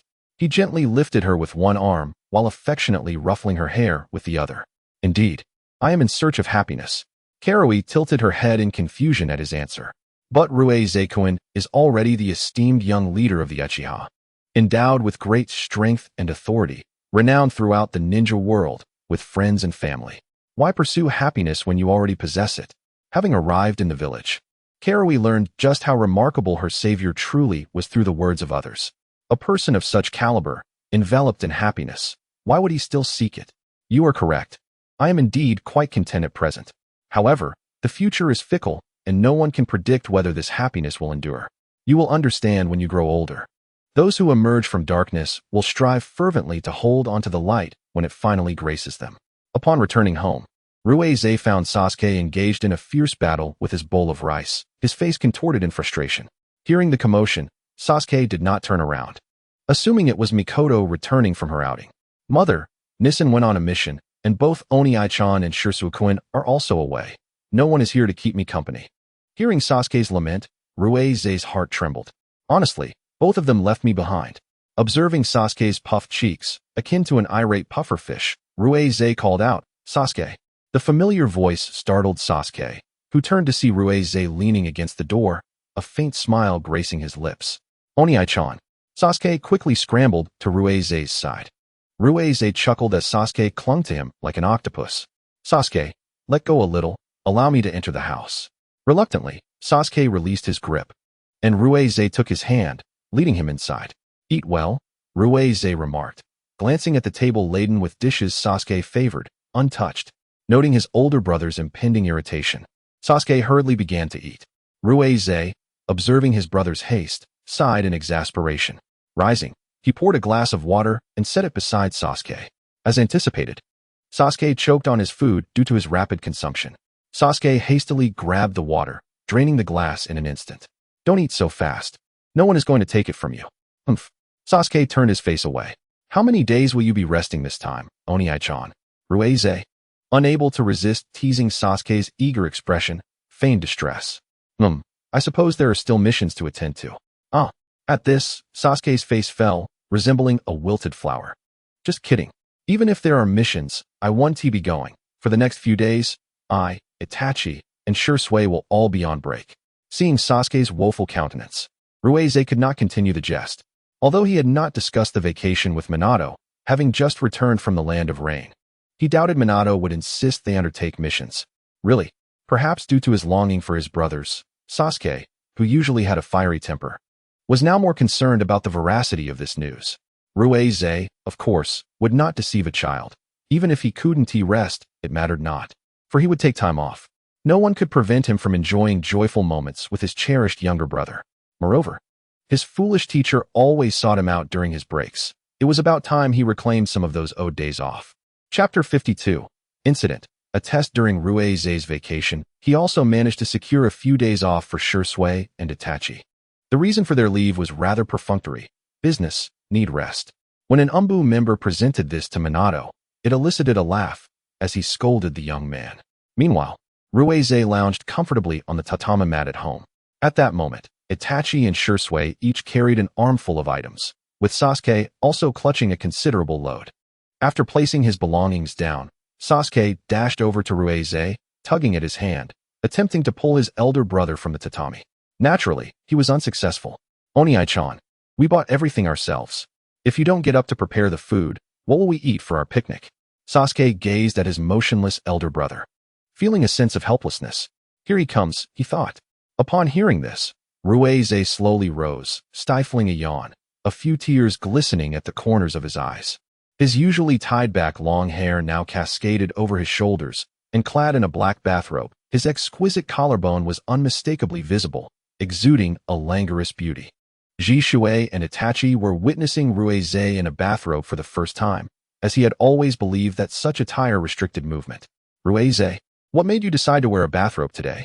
Ruize was about to roll up the hair tie on his wrist to style his hair when he lazily replied, "Ing wanted to see me in it." The three exchanged glances and shared a resigned smile.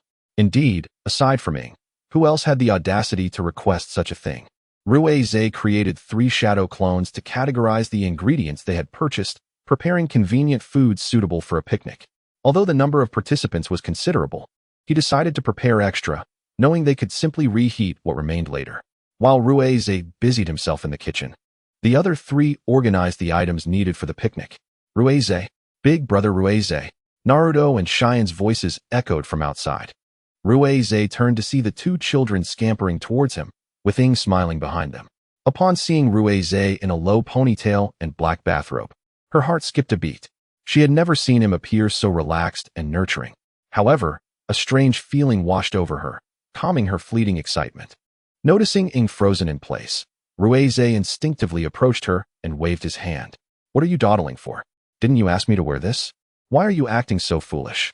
Hearing his voice, Ing snapped back to reality and, looking at him, smiled. Yes, I knew you would look great in it. Is that all? Aren't you going to express anything? Ruize felt that his rare attempt at a new style deserved more reaction. Had he grown older and less appealing? As Ruize indulged in his self-doubt, Ing playfully ruffled his hair, eliciting a look of shock from his wide eyes. The others watched the scene, suppressing laughter. As aside from Makoto, no woman had ever touched his head before. Ruize felt the small hand on his head, and, with a flick of his head, shrugged Ying's hand off. Stop using childish tricks to fool me. Ji Shui and Itachi exchanged knowing smiles, having noticed Ruize's flushed earlobes. The three children laughed together as noon approached, carrying 3 large baskets towards their destination, Nanha River. The crystal-clear stream flowed continuously, and they found a patch of grass nearby to spread out their picnic blanket, unveiling Ruize's culinary creations, sandwiches, fish, small cakes, cookies, and more. While they set up, Naruto and Sasuke kicked off their shoes and dashed into the water to catch fish. Observing the two rascals, Ing quietly retrieved 2 towels. The atmosphere was relaxed as Naruto and Sasuke fully embraced their playful spirit. After everything was nearly ready, Cheyenne sat beside Ruize, sharing recent happenings from the ninja school. Big brother Ruize, there was a practical exercise at school recently, and Naruto and Sasuke ended up in a tie. Ruize was not particularly surprised. He was well aware of their potential. Is that so? Who do you think will win next time? Before Ruize could respond, Jishui chuckled. Ruize definitely thinks it will be a tie. Naruto's straightforward nature, while possessing more chakra than Sasuke, lacked the ability to utilize it effectively. Whereas Sasuke was quite the opposite. Their personalities complemented each other, fostering mutual growth, as Itachi also analyzed. Ruize nodded in agreement, but the future remained uncertain. No one could predict it. Turning back, he saw Naruto and Sasuke still frolicking in the water. If you two don't come back soon, you and T get to eat. Upon hearing this, they hurriedly splashed out of the stream. Ing tossed the towels to them. You two, let your big brother have some peace. As she spoke, she pretended to pinch their ears. The barefooted duo rushed towards their brother. Big brother, save me. Ing's sister wants to pinch my ear. Watching the ruckus, Ruize couldn't help but smile, his right fist clenched. Bang, bang. Itachi observed the large bumps on Naruto and Sasuke's heads, chuckling helplessly. Nisan, you truly go all out. Behave yourselves. Don't trouble your sister Ing. Ing laughed at Ruize, who resembled a nurturing mother. After tidying up the 2 mischievous boys, Ruize leisurely lay on the picnic blanket, propping his head with one hand and slowly savoring a sandwich, exuding an air of aristocracy. Ing, observing him, playfully probed. You seem like one of those handsome men reserved for the amusement of nobles. Ji Shui and Itachi, upon hearing this, concealed their anger. Such a description for a seasoned ninja was a grave insult. Naruto and Sasuke were oblivious to the underlying implications. But Cheyenne keenly sensed the shift in Ji Shui and Itachi's demeanor, realizing that something was amiss. Ruize, seemingly oblivious to Ying's insult, tossed the unfinished sandwich back onto the plate, propped himself up, and leaned closer to Ing. The distance between them shrank, their breaths mingling, creating a hint of intimacy. Is that so? So you are the noble who toys with me? Ruize inquired. Ing chuckled lightly. I lack such grand abilities. You have them. You always have. He gazed at her, then distanced himself, lying back down with his eyes closed. Ing, our fate is destined to be an unresolved enigma. How could that be? I actually look forward to the future, she replied. Listening to Ing, Ruize fell silent, fully aware that this was nothing but a facade of tranquility, an illusion of Ing, an illusion of feelings. The line between reality and deception blurred, leaving Ruize to wonder when the true Ing would reveal herself. Ji Shui and Itachi, overhearing Ying's words, sensed a hint of danger. If Ruize decided to take action against Ing, they would not hesitate to act. The picnic concluded swiftly, and Ing returned home.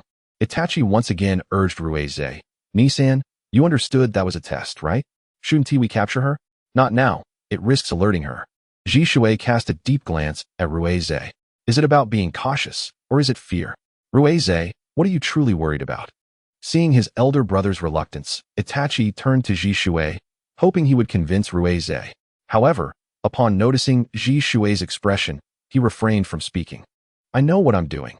You just need to trust me, Ruize declared before vanishing from their sight. Itachi watched his departing brother with a sense of unease. "Nissen is not quite right," he remarked. Ji Shui nodded in agreement, realizing that Rue Zhe was plotting something, and regardless of what it was, it certainly did not bode well. Having grown up alongside Rue Zhe, Ji Shui understood him better than anyone, recognizing the nuances of his expressions and gestures. Yet now, he felt powerless to act. Rue Zhe, aware of Ji Shui's deep understanding, cast a final glance at him before leaving.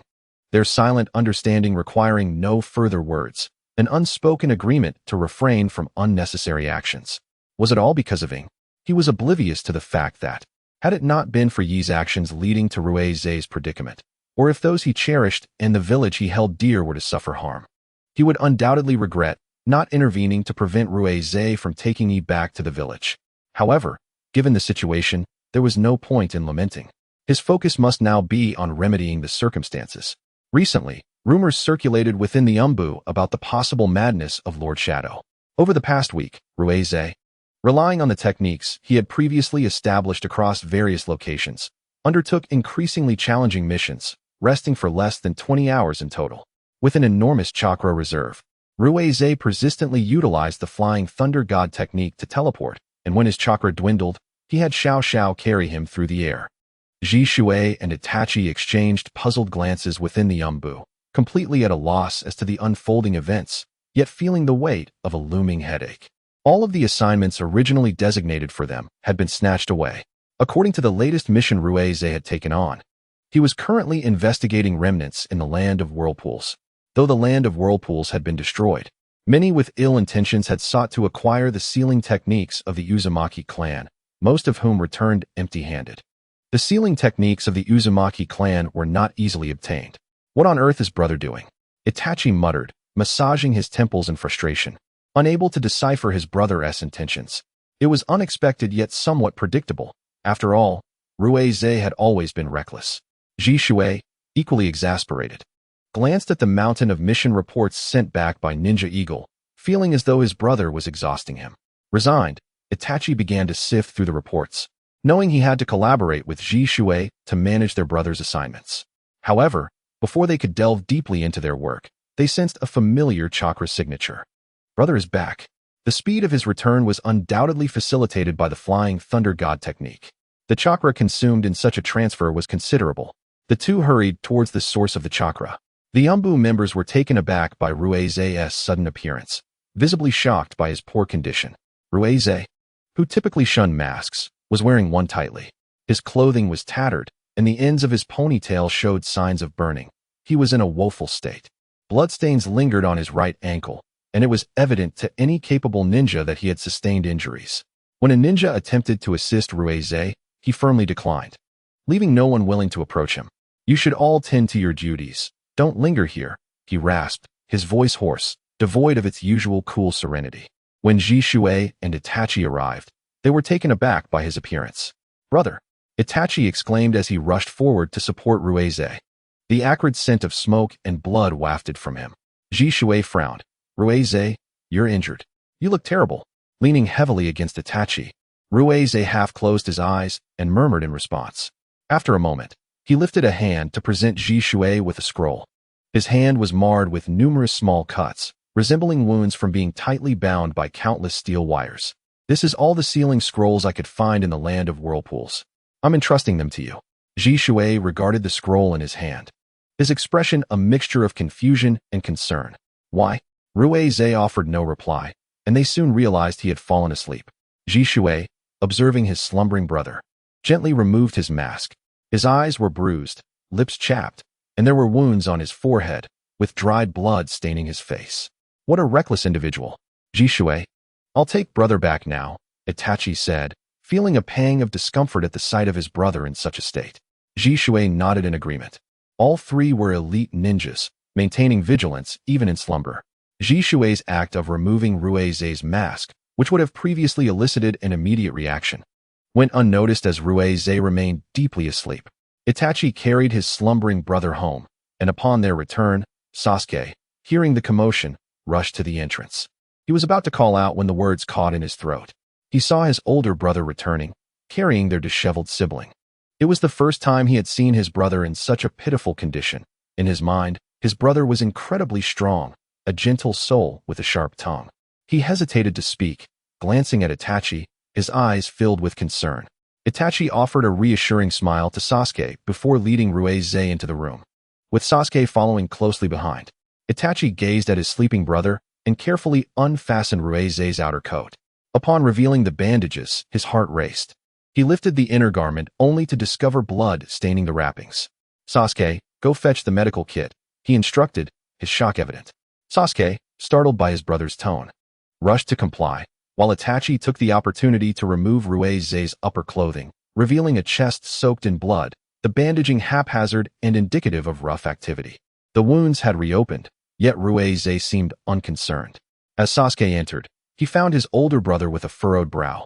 "Brother is angry," he noted, sensing the tension. Sasuke quietly placed the medical kit beside Itachi. Itachi ruffled Sasuke's hair, acknowledging his efforts. He took scissors from the kit and began to cut the bandages from the bottom up, discovering that the wounds had become infected. Maintaining a composed demeanor, he sprinkled powder on the injuries and rewrapped them. Observing the scars on Ruizei's hands, he sighed softly. "Sasuke, please help your brother with his hand injuries." "I know I've taught you how." Sasuke nodded, realizing that the first person he would practice on was none other than his elder brother. Meanwhile, Itachi attended to the wound on Ruizei's right ankle, applying iodine with a cotton ball. Ruizei, still asleep, instinctively flinched at the sensation. With a resigned smile, Itachi set aside the iodine and expertly bandaged the wound. Together with Sasuke, they removed the soiled bandages from the room, filled a basin with warm water, and gently cleaned Ruizei's body. As they completed their tasks, dusk approached, and Jishui arrived. "How is he?" "Still asleep. There's another wound on his chest," Itachi replied. Sasuke tugged at Itachi's sleeve. How could brother sustain such severe injuries? Was it an accident during a mission? Fear gripped him. He had always believed that no one could harm his formidable elder brother. The sudden misfortune unsettled him, and he began to dread the thought of his brothers encountering harm on their missions. Itachi patted Sasuke's head in reassurance. "Brother is merely dealing with other matters. This situation is exceptional. When have you ever seen brother injured?" Jishui nodded, affirming that as long as Ruizei did not act recklessly, it was unlikely anyone could easily injure him. It seemed that in an effort to compensate for the sleep he had missed over the week, Ruizei continued to slumber until the following midday. He stretched contentedly, yawning as he observed the freshly bandaged wounds, smiling faintly. Donning a coat, he opened the door to find his mother, Mei-chin, wearing a gentle smile. Mother. Regardless of age, she still enjoyed playfully scolding her eldest son. Grabbing his ear, she teased, "What happened this time? Why take on so many tasks?" "Ow, ow, ow. Mother. It was an accident." Ruizei feigned pain, his expression exaggerated. Mei-chin, recognizing his theatrical antics, released her grip, her heart aching at the sight of his battered state. "Come, it's time to eat." Ruizei, still clutching his ear, followed Mei-chin with a grin. "What on earth happened? Why take on so many tasks? Even if you were to intervene, there is no need to hasten the completion." Despite having slumbered for over 10 hours, the dark circles beneath Ruizei's eyes have scarcely diminished. "This is something I cannot conveniently disclose to my mother. I am well aware of the situation. Is your awareness merely a reflection of your injuries upon returning?" Ruizei, choked into silence, refrained from discussing the matter any further. Chapter 53. The break due to Ruizei's reckless behavior. The difficulty of the current missions assigned to the Umbu has significantly decreased, indirectly granting him a reprieve. Meanwhile, the injured Ruizei recuperates at home, adopting a languid demeanor as he lounges in a chair, basking in the sun. Shisui and Itachi also enjoy a few days off, as Ruizei primarily undertook their assignments. In these leisurely days, he has allowed Shisui and Itachi to test the two children they brought back, who possess remarkable talent and an innate exceptional hearing, enabling them to master shuriken swiftly. Given their tender age, Ruizei's training regimen for them is light, yet they still engage in extra practice on their own. "Brother?" "Shisui said he needed to see you," Sasuke exclaimed, rushing in from outside. His youthful face still glistening with perspiration, indicating he had sprinted without pause. "Okay," Ruizei replied, his cool voice elongated, exuding an air of nonchalance. He casually handed Sasuke a drink and ruffled his spiky hair. "Brother, don't mess with my hair. I won't grow taller." Sasuke protested. "Is that so? Isn't Itachi quite tall?"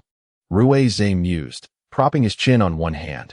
indulging in the playful act of petting a cat. Sasuke felt the large, rough hand on his head. "Brother." Hearing Sasuke's earnest tone, Ruize glanced down, puzzled. "Promise me you won't get hurt again." "I'm scared." He perceived the unfinished words in Sasuke's plea and chuckled softly, crouching to press his forehead against Sasuke's. "Do not worry.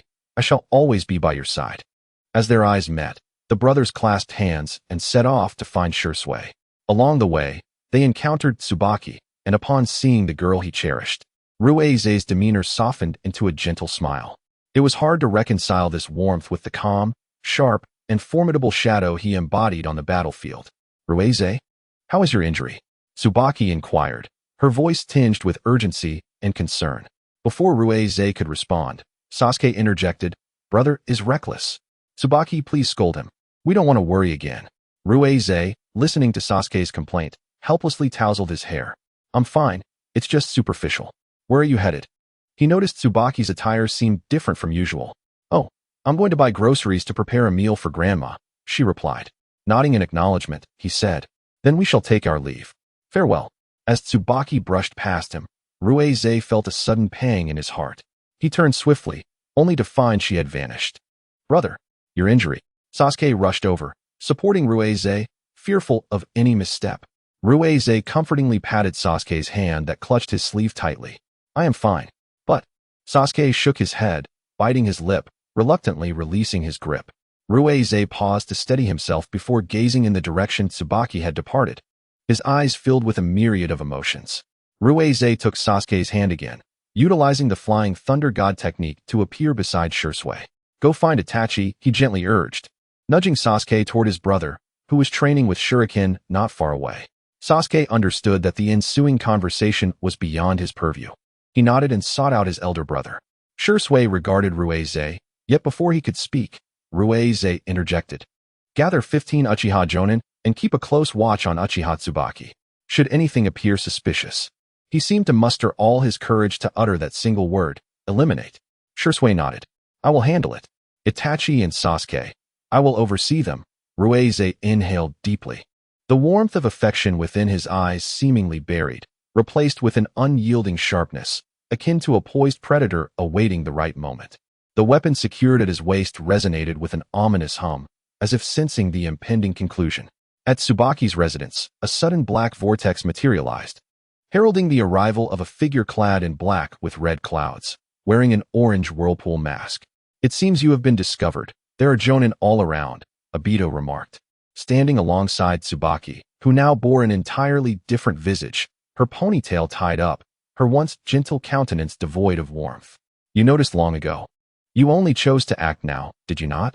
The girl's tone was resolute. Obito's gaze fell upon the necklace adorning Tsubaki's neck, instantly discerning its worth. "What do you intend to do with that?" Tsubaki looked down at it, a mischievous smile gracing her lips as if pondering something entertaining. Meanwhile, Shursui, the one in charge, sensed the tension. He was about to use the Flying Thunder God technique to contact Ruize when, in the next moment, Ruize appeared beside him. "There's a problem," he stated, to which Shursui nodded. At this moment, Ruize's injuries remained unhealed, with visible bandages still present. "Ruize, your wounds are not yet healed. Perhaps you should return, Itachi, and I can handle this." Ruize shook his head. "This person possesses space ninjutsu. It would be troublesome for the two of you." Ruize raised his hand, and 4 shadowy figures leapt into action. Ninjutsu, for purple flames formation. A purple barrier swiftly enveloped the area as he emerged from his hiding spot, prompting Shursui to follow suit. "Come out."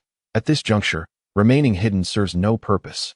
Obito and Tsubaki stepped out from the building, and Ruize, observing Tsubaki's compliance with Obito, felt a wave of frustration wash over him. The remaining Jonin encircled Obito and Tsubaki, ready to strike at Ruize or Shursui's command. "What have you done?" Obito chuckled lightly, his voice audible to all present. "Merely a change of appearance." Ruize's brow furrowed, his suspicions growing. "Ruize," he heard Tsubaki's voice and instinctively turned to her. Upon seeing her grasping the necklace he had meticulously crafted, a sense of foreboding enveloped him. As anticipated, Tsubaki cast the necklace onto the ground before everyone, forcefully stomping on it, crushing it underfoot, scattering fragments of rare red minerals around. Shursui, witnessing this scene, felt a surge of anger swell within him. What was being trampled upon was not merely a necklace, but Ruize's heartfelt sentiments. Ruize watched, an indescribable sensation welling up within him. "I return your gift," Tsubaki declared, kicking the shattered necklace toward him. Ruize glanced at the remnants at his feet. The central gemstone was reduced to mere fragments, the silver chain utterly ruined. He bent down to collect the shattered necklace, simultaneously reclaiming his fractured affection. As he gathered the remnants, the sorrow in his eyes dissipated, replaced by an unrelenting murderous intent. A powerful wave of energy radiated from Ruize, causing his long hair to billow. "Leave them." With a single command, all the poised Uchiha surged forth. The scene just witnessed was indeed intolerable. How dare they insult the Uchiha clan's young patriarch in such a manner? Shursui, accompanied by several elite jonin, surrounded Obito. Obito's intangibility posed a formidable challenge, yet Shursui's prior experience in combat with him allowed him to inflict some discomfort, even if he could not detain him. His gaze shifted to Tsubasa, and to his surprise, her strength far exceeded his initial assessment. With swift, decisive movements, rapid body flickers, and excellent ninjutsu, she managed to hold her ground against the onslaught of several jonin. However, Reize had no time to spare. He utilized Flying Thunder God to close in on Tsubasa, and purple lightning crackled around him. The Uchiha jonin quickly retreated from Reizei's attack range. The purple currents transformed into a small lightning dragon, charging towards Tsubasa. Frowning, she sensed the immense power contained within the lightning and, without hesitation, swiftly withdrew, forming hand seals for Earth release. Earth barrier. A thick wall of earth rose to defend against the fierce lightning dragon, while Reize, taking advantage of the moment, used Flying Thunder God to appear behind Tsubasa, delivering a powerful kick. The kick landed with brutal force, even utilizing an element of surprise, sending Tsubasa flying. The very earth wall she had conjured added to her injuries as the lightning dragon struck her without mercy. Watching her struggle to support herself with her hands, Reize looked down upon her. "From the very beginning, you were deceiving me," he stated, an unexpected admission that belied the certainty he had harbored in his heart. "Did you not know from the outset? Or are you simply afraid to confront the truth?" The renowned shadow? Even in her disheveled state, his scornful words remained undiminished. Without responding, Reize gripped his blade, swiftly aiming for Tsubasa's vital points. Just as his weapon was about to sever her head, Obito suddenly appeared in front of him, blocking the attack. "Hey, are you really willing to go that far? Isn't she someone you care for?" With a calm demeanor, Reize gazed at him. "She once was. The Tsubasa of today is not the same. I have lost my Tsubasa, and I cannot reclaim her." Obito, upon hearing Reizei's response, fell silent. With a swift spinning kick, he pushed Reize aside and seized Tsubasa by the wrist, disappearing from the scene. Watching the two vanish, Reize ordered a maximum bounty on the black market, stating that life or death was inconsequential. "Bring me their heads, and I shall reward you personally." An Uchiha ninja promptly responded and vanished as well. The remaining ninjas resumed their duties, enhancing the patrols around the clan's territory and overseeing the village. "Do not let your guard down," Shursui admonished, standing in place. Gazing at the familiar yet unfamiliar Reize, unsure of how to begin. "Shursui, Itachi, and Sasuke are in your hands." Upon hearing this, Shursui's heartbeat faltered. "Reize, what are you planning?" But Reize had no intention of answering. He simply vanished from sight. Chapter 54. The Blooming Cherry Blossoms, Tragic. Currently, Tsubasa, taken by Obito, was recuperating in a concealed location. He truly showed no mercy. "That kick broke 3 of your ribs," she scoffed, clutching her chest. "Who needs his mercy? What comes next?" Obito scratched his head, following a routine that bore little consequence. Meanwhile, in another realm, Reize stood in the Hokage's office, his demeanor dark, emanating a ferocious aura that suffocated the vigilant ninjas lurking in the shadows. The normally amiable face of Minato was now serious. "Reize, you are responsible for this matter." As for the girl, Reize knelt on one knee, placing his right hand over his left chest and bowing his head, a gesture representing the highest promise he could make as an Uchiha. "This concerns the matter of our late matron. I shall show no mercy." Minato looked at his disciple with a complex expression. Should he deem his disciple fortunate or unfortunate? He seemed to consistently bring hope and warmth to others, only to find that the singular source of warmth in his life was now in jeopardy of being extinguished by his own hands. "I trust you." Outside the Hokage building, Shursui sensed Reizei's overwhelming presence. Upon seeing him descend, he inquired, "Reise, what are our next steps?" "Dispatch Uchiha Jonin to several locations and contact Orochimaru." Shursui was taken aback. Given Orochimaru's previous abduction of several Uchiha ninjas, Reise harbored a strong disdain for the snake, but it seemed they would have to cooperate now. In Shursui's eyes, Reise appeared to have reverted to the version of himself before he met Tsubasa, like an eagle soaring with its claws unsheathed. Very well. The Umbu quickly resumed their duties. The Nine-Tails incident had been a calamity, and without a collective effort, the casualties could have been immense. Whether for the fallen ninjas or to avenge Q's death, Reise was determined to eradicate the root of the problem. Has the captain become significantly more serious lately? His aura seems to emanate unintentionally. The Umbu ninjas, resting, engaged in idle chatter. Indeed, especially since this incident concerns the captain's matron. A ninja adorned with an eagle mask retorted, "That is not entirely accurate. The spark for this chaos is reportedly linked to the girl the captain favors." Really?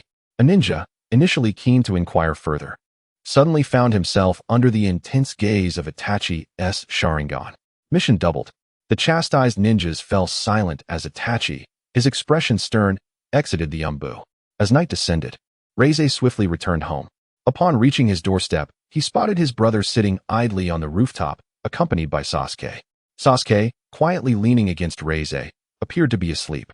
Itachi gazed at his brother with a vacant expression, his unkempt hair disheveled. He gracefully leaped to sit beside Reise, who seemed oblivious to Itachi's arrival. Reise, lost in thought, stared at the scattered stars above, then gently lifted the sleeping Sasuke in his arms and glanced at Itachi. "You should return to rest." Itachi hesitated, wanting to say something, but seeing Sasuke asleep, he simply nodded. Both brothers shared a fleeting smile as they admired Sasuke's peaceful visage. After Reise placed Sasuke back in his room and tucked him in, he followed Itachi outside. Before Itachi could speak, Reise interjected, "Is everything arranged?" "Yes. The bounty on the black market has been issued, and the Umbu and Uchiha are on high alert." Hearing Itachi's response, Reise focused ahead, the evening breeze tousling his unruly hair. "Excellent. I will handle the forthcoming matters. Ensure additional personnel are assigned to protect Sasuke and Naruto." Itachi quietly listened as his brother laid out his orderly plans. "Brother, you..." Before Itachi could finish, Reise affectionately ruffled his hair. It was as if Itachi had swallowed his incomplete words. Sasuke remarked that petting one's head wouldn't promote growth, which he deemed absurd. "Itachi, do not worry," he spoke, gazing at Rui's, who, for reasons unknown, felt that his brother now resembled a shattered mirror, irreparably broken. "Brother, we are always here for you.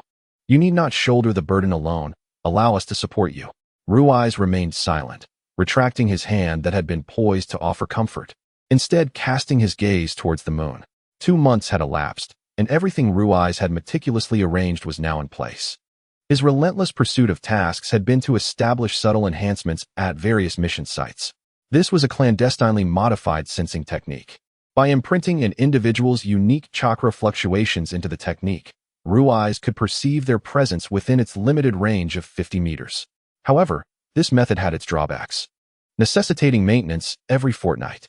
It served as one of his means to monitor the locations of Obito and the others. At that moment, a small white snake slithered in. 2 months prior, Rui's had reached out to Orochimaru for assistance. He sought Orochimaru's help in tracking Obito, given his prior affiliation with Akatsuki, offering his own blood as payment. This was a considerable temptation for Orochimaru, who had long been intrigued by Rui's formidable strength. The little snake unfurled a damp scroll, which Rui's scrutinized with disdain, revealing Orochimaru's findings and research results. Furrowing his brow, he questioned the little serpent. "My cells can consume other cells?" Orochimaru's raspy voice emanated from the snake. "It seems even you are unaware of the peculiarities of your own body. Such phenomena I have only witnessed in the cells of Hashirama." "I understand now, let it be," Rui's replied, unwilling to dwell on the matter further. He stood, stretching lazily just as Joshin'ai burst into his office. Raising an eyebrow, he quipped, "What brings you here, mother? You scoundrel! Stop your frivolous tasks. Shine has gone missing." Rui's eyes widened in disbelief at her words. "Let us go." As they hurried, Joshin'ai explained the situation. Shine had vanished after school, claiming she was headed to the restroom, temporarily parting ways with Naruto and Sasuke, but had not returned. Even the ninja assigned to protect her had detected nothing amiss. Frowning at Jiao Xingnai's account, Ruiz realized the situation had escalated beyond his expectations. Cheyenne was a child he had rescued with his own hands. He could not allow anything to happen to her. It's my fault for not providing Cheyenne with my kunai technique. Otherwise, she could have contacted me. The moment he spoke, Jiao Xingnai struck him on the head. Stop blaming yourself. This is not your fault. We must find Cheyenne. At that moment, Shisui, Itachi, and even Minato stood beside Naruto and Sasuke, their expressions grave. Sasuke, Naruto, you must exercise extreme caution. The next target is likely to be you, Minato warned. The two boys were concerned for their friend, but refrained from asking questions. Ruiz and Jiao Xingnai soon arrived. Upon seeing his elder brother, Naruto rushed into his embrace, and Ruiz gently patted the heads of his two young companions, his calm voice instilling a sense of security. Do not worry, I will bring Cheyenne back. You two must also remain vigilant. Minato solemnly stated, this is a tricky situation. If the enemy could abduct Cheyenne under the protection of numerous jonin, it is likely. Just as Ruiz was about to respond, he instinctively stepped back, gripping a kunai that had been thrown at him, which bore a note. If you wish to rescue her, come alone. Ruiz's brow furrowed as he handed the note to Shisui. Indeed, they are targeting me. I never anticipated that their objective would be Cheyenne. The group fell silent, uncertain of their next move. I will rescue Cheyenne. You must safeguard Sasuke and Naruto. Hearing this, Naruto and Sasuke instinctively grasped Rui's hand. Though they had not seen the note, they could easily surmise its implications. Brother. Ruiz withdrew his hand, crouching to tousle the hair of the two little ones, offering a reassuring smile. Do not fret. Standing upright, he nodded to the others. Time is of the essence. I must depart at once. Brother, I shall accompany you. Ruiz. I too will join you. Shisui and Itachi chimed in unison. Ruiz did not refuse, nodding in agreement. The three of them turned to Minato and Jiao Xingnai. Teacher, mother, I entrust Sasuke to you. Please ensure his safety. Concern radiated from Rui's eyes. Rest assured, you little rascal, you all must exercise caution. The three exchanged glances before vanishing from sight, heading towards the designated location. The place chosen by Obito was not far from Konoha. With their speed, the three could arrive in 2 hours. Ruiz surveyed the desolate terrain, furrowing his brow. Soon, a figure emerged from a dark vortex. Tobi, or rather, Uchiha Madara, or Uchiha Obito, followed closely by Q. In his grasp was Cheyenne, Rui's brother. Cheyenne called out, and upon hearing her voice, he instinctively moved forward but was forced back by Q's kunai, threatening her. Did I not instruct you to come alone? No matter. We have more than one bargaining chip. Frowning, Ruiz inquired, what do you mean by that? It is simple. You must seal your chakra and accompany us. Hearing this condition, Itachi and Shisui's expressions darkened. Without chakra, they would stand no chance against these two. Leaving with them would be tantamount to suicide. Rui's brother. Do not listen to them. Forget about me and flee. Cheyenne shouted, desperate to dissuade Ruiz from risking himself. Yet, how could he abandon her? If negotiations fail, we must resort to combat. Itachi and Shisui sensed Rui's shift in demeanor, preparing for an offensive. In an instant, Ruiz utilized the Flying Thunder God technique, appearing beside Q to shield Cheyenne from harm. Without regard for the blood spilling from his wounds, he seized Cheyenne from Q's grasp and retreated swiftly, bewildered by Q's lack of aggression. Ha ha ha. You did not truly believe she was the only hostage, did you? Q taunted, causing Rui's heart to drop. Surely not. Obito reopened the Kemui space, and Q emerged with 2 children in tow, one with iconic blonde hair and the other with black. Sasuke, Naruto. Xianglin called out beside Ruiz to the 2 unconscious individuals. Ruiz furrowed his brow, his expression one of deep discomfort. At this moment, Itachi and Shisui had also retreated to his side, too fearful to move. Naruto was in Obito's grasp, while Sasuke found himself in Tsubasa's hold. Rui's Flying Thunder God could only save one of them. Yet, should Shisui and Itachi join forces against Tsubasa, they might stand a chance. However, Obito seemed to have anticipated Rui's intentions, swiftly brandishing a kunai against Naruto's heart. Do you believe your Flying Thunder God is swifter than my actions? Ruiz pressed his lips together, uncertain. Obito's reflexes were not to be underestimated, and the kunai's tip had already pierced Naruto's flesh. A deeper thrust would spell death for him. Tsubasa employed a similar tactic, ensuring they dared not act recklessly. How did you capture them from the very beginning? Ruai's brow knitted in realization. That white Zetsu from the village. Damn it, how did I not notice? He clenched his fists, nails digging painfully into his palms. Do not push your luck. His words, nearly gritted through clenched teeth, radiated his fury. Yet, he found himself powerless, faced with the ultimatum of choosing one over the other. Uchiha Ruai's, this is your weakness. Your lack of attachments is what makes you stronger. In this stalemate, Ruai's turned his gaze towards Tsubasa, his Sharingan spinning. Tsubasa appeared momentarily dazed, as if she recalled a handsome young boy who had come to her aid during her time of distress. This boy was not the Obito she once knew, but rather the opposing Uchiha Ruai's. Seizing upon Tsubasa's brief lapse, Shursui and Itachi rushed towards Sasuke, while Ruai's activated his flying thunder god to rescue Naruto. Kurama. He called out loudly, knowing that if he failed, the Nine Tails would surely protect Naruto. You owe me a favor, kid. Kurama's chakra began to emanate from Naruto, enveloping him in a protective layer. Ruai's drew his blade, swift light, and struck at Obito's arm, watching as he faded once more. He reclaimed Naruto and hurled him towards Shursui and the others. His heart burned with rage. They threatened those he cherished, and he would make them pay dearly for it.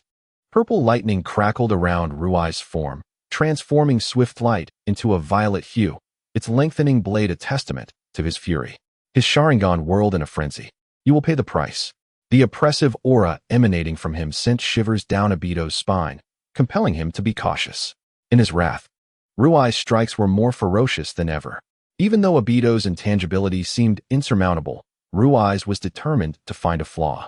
Swift light sliced through the air, poised to strike Obito, when a figure abruptly appeared before him. The girl's resolute gaze pierced his heart, and gripping Swift light tightly, he realized he could not retract his strike. A crimson arc of blood blossomed as the blade found its mark, painting the scene in a horrific shade of red. Obito, having achieved his goal, activated Kimui and vanished without a backward glance. Ruai's expression was a tumult of emotions as he gazed at Tsubasa. Why did you shield him? He no longer wants you. Tsubasa coughed blood, crimson droplets trailing down her chin. Memories in her mind shattered and reformed. At last, she looked at Ruai's, a faint smile gracing her lips. Do you still want me? Ruai's was momentarily taken aback, observing the nearly lifeless Tsubasa. He knelt, cradling her head in his lap. She struggled to reach up and touch his face, but faltered just short. Just as she believed she could not reach him, Ruai's bent down, pressing his forehead against her bloodied hand. The coldness in his eyes dissipated, leaving only boundless sorrow and despair. I'm sorry for mistaking others for you. Ruai said nothing, merely gazing at the person in his embrace. I will never forgive you. Tsubasa, hearing those words, managed a resigned smile. She tried to speak, but a cough of blood interrupted her. Feeling her life force ebbing away, she grasped Ruai's hand, a gentle smile lingering at her lips. Ruai's watched as the girl he held slipped away, his complexion draining of color, her vibrant essence fading from his sight. Tsubasa, his voice trembled, tears streaming down his cheeks. At that moment, 5 petals of cherry blossoms bloomed within his eyes, mingling with his sorrow.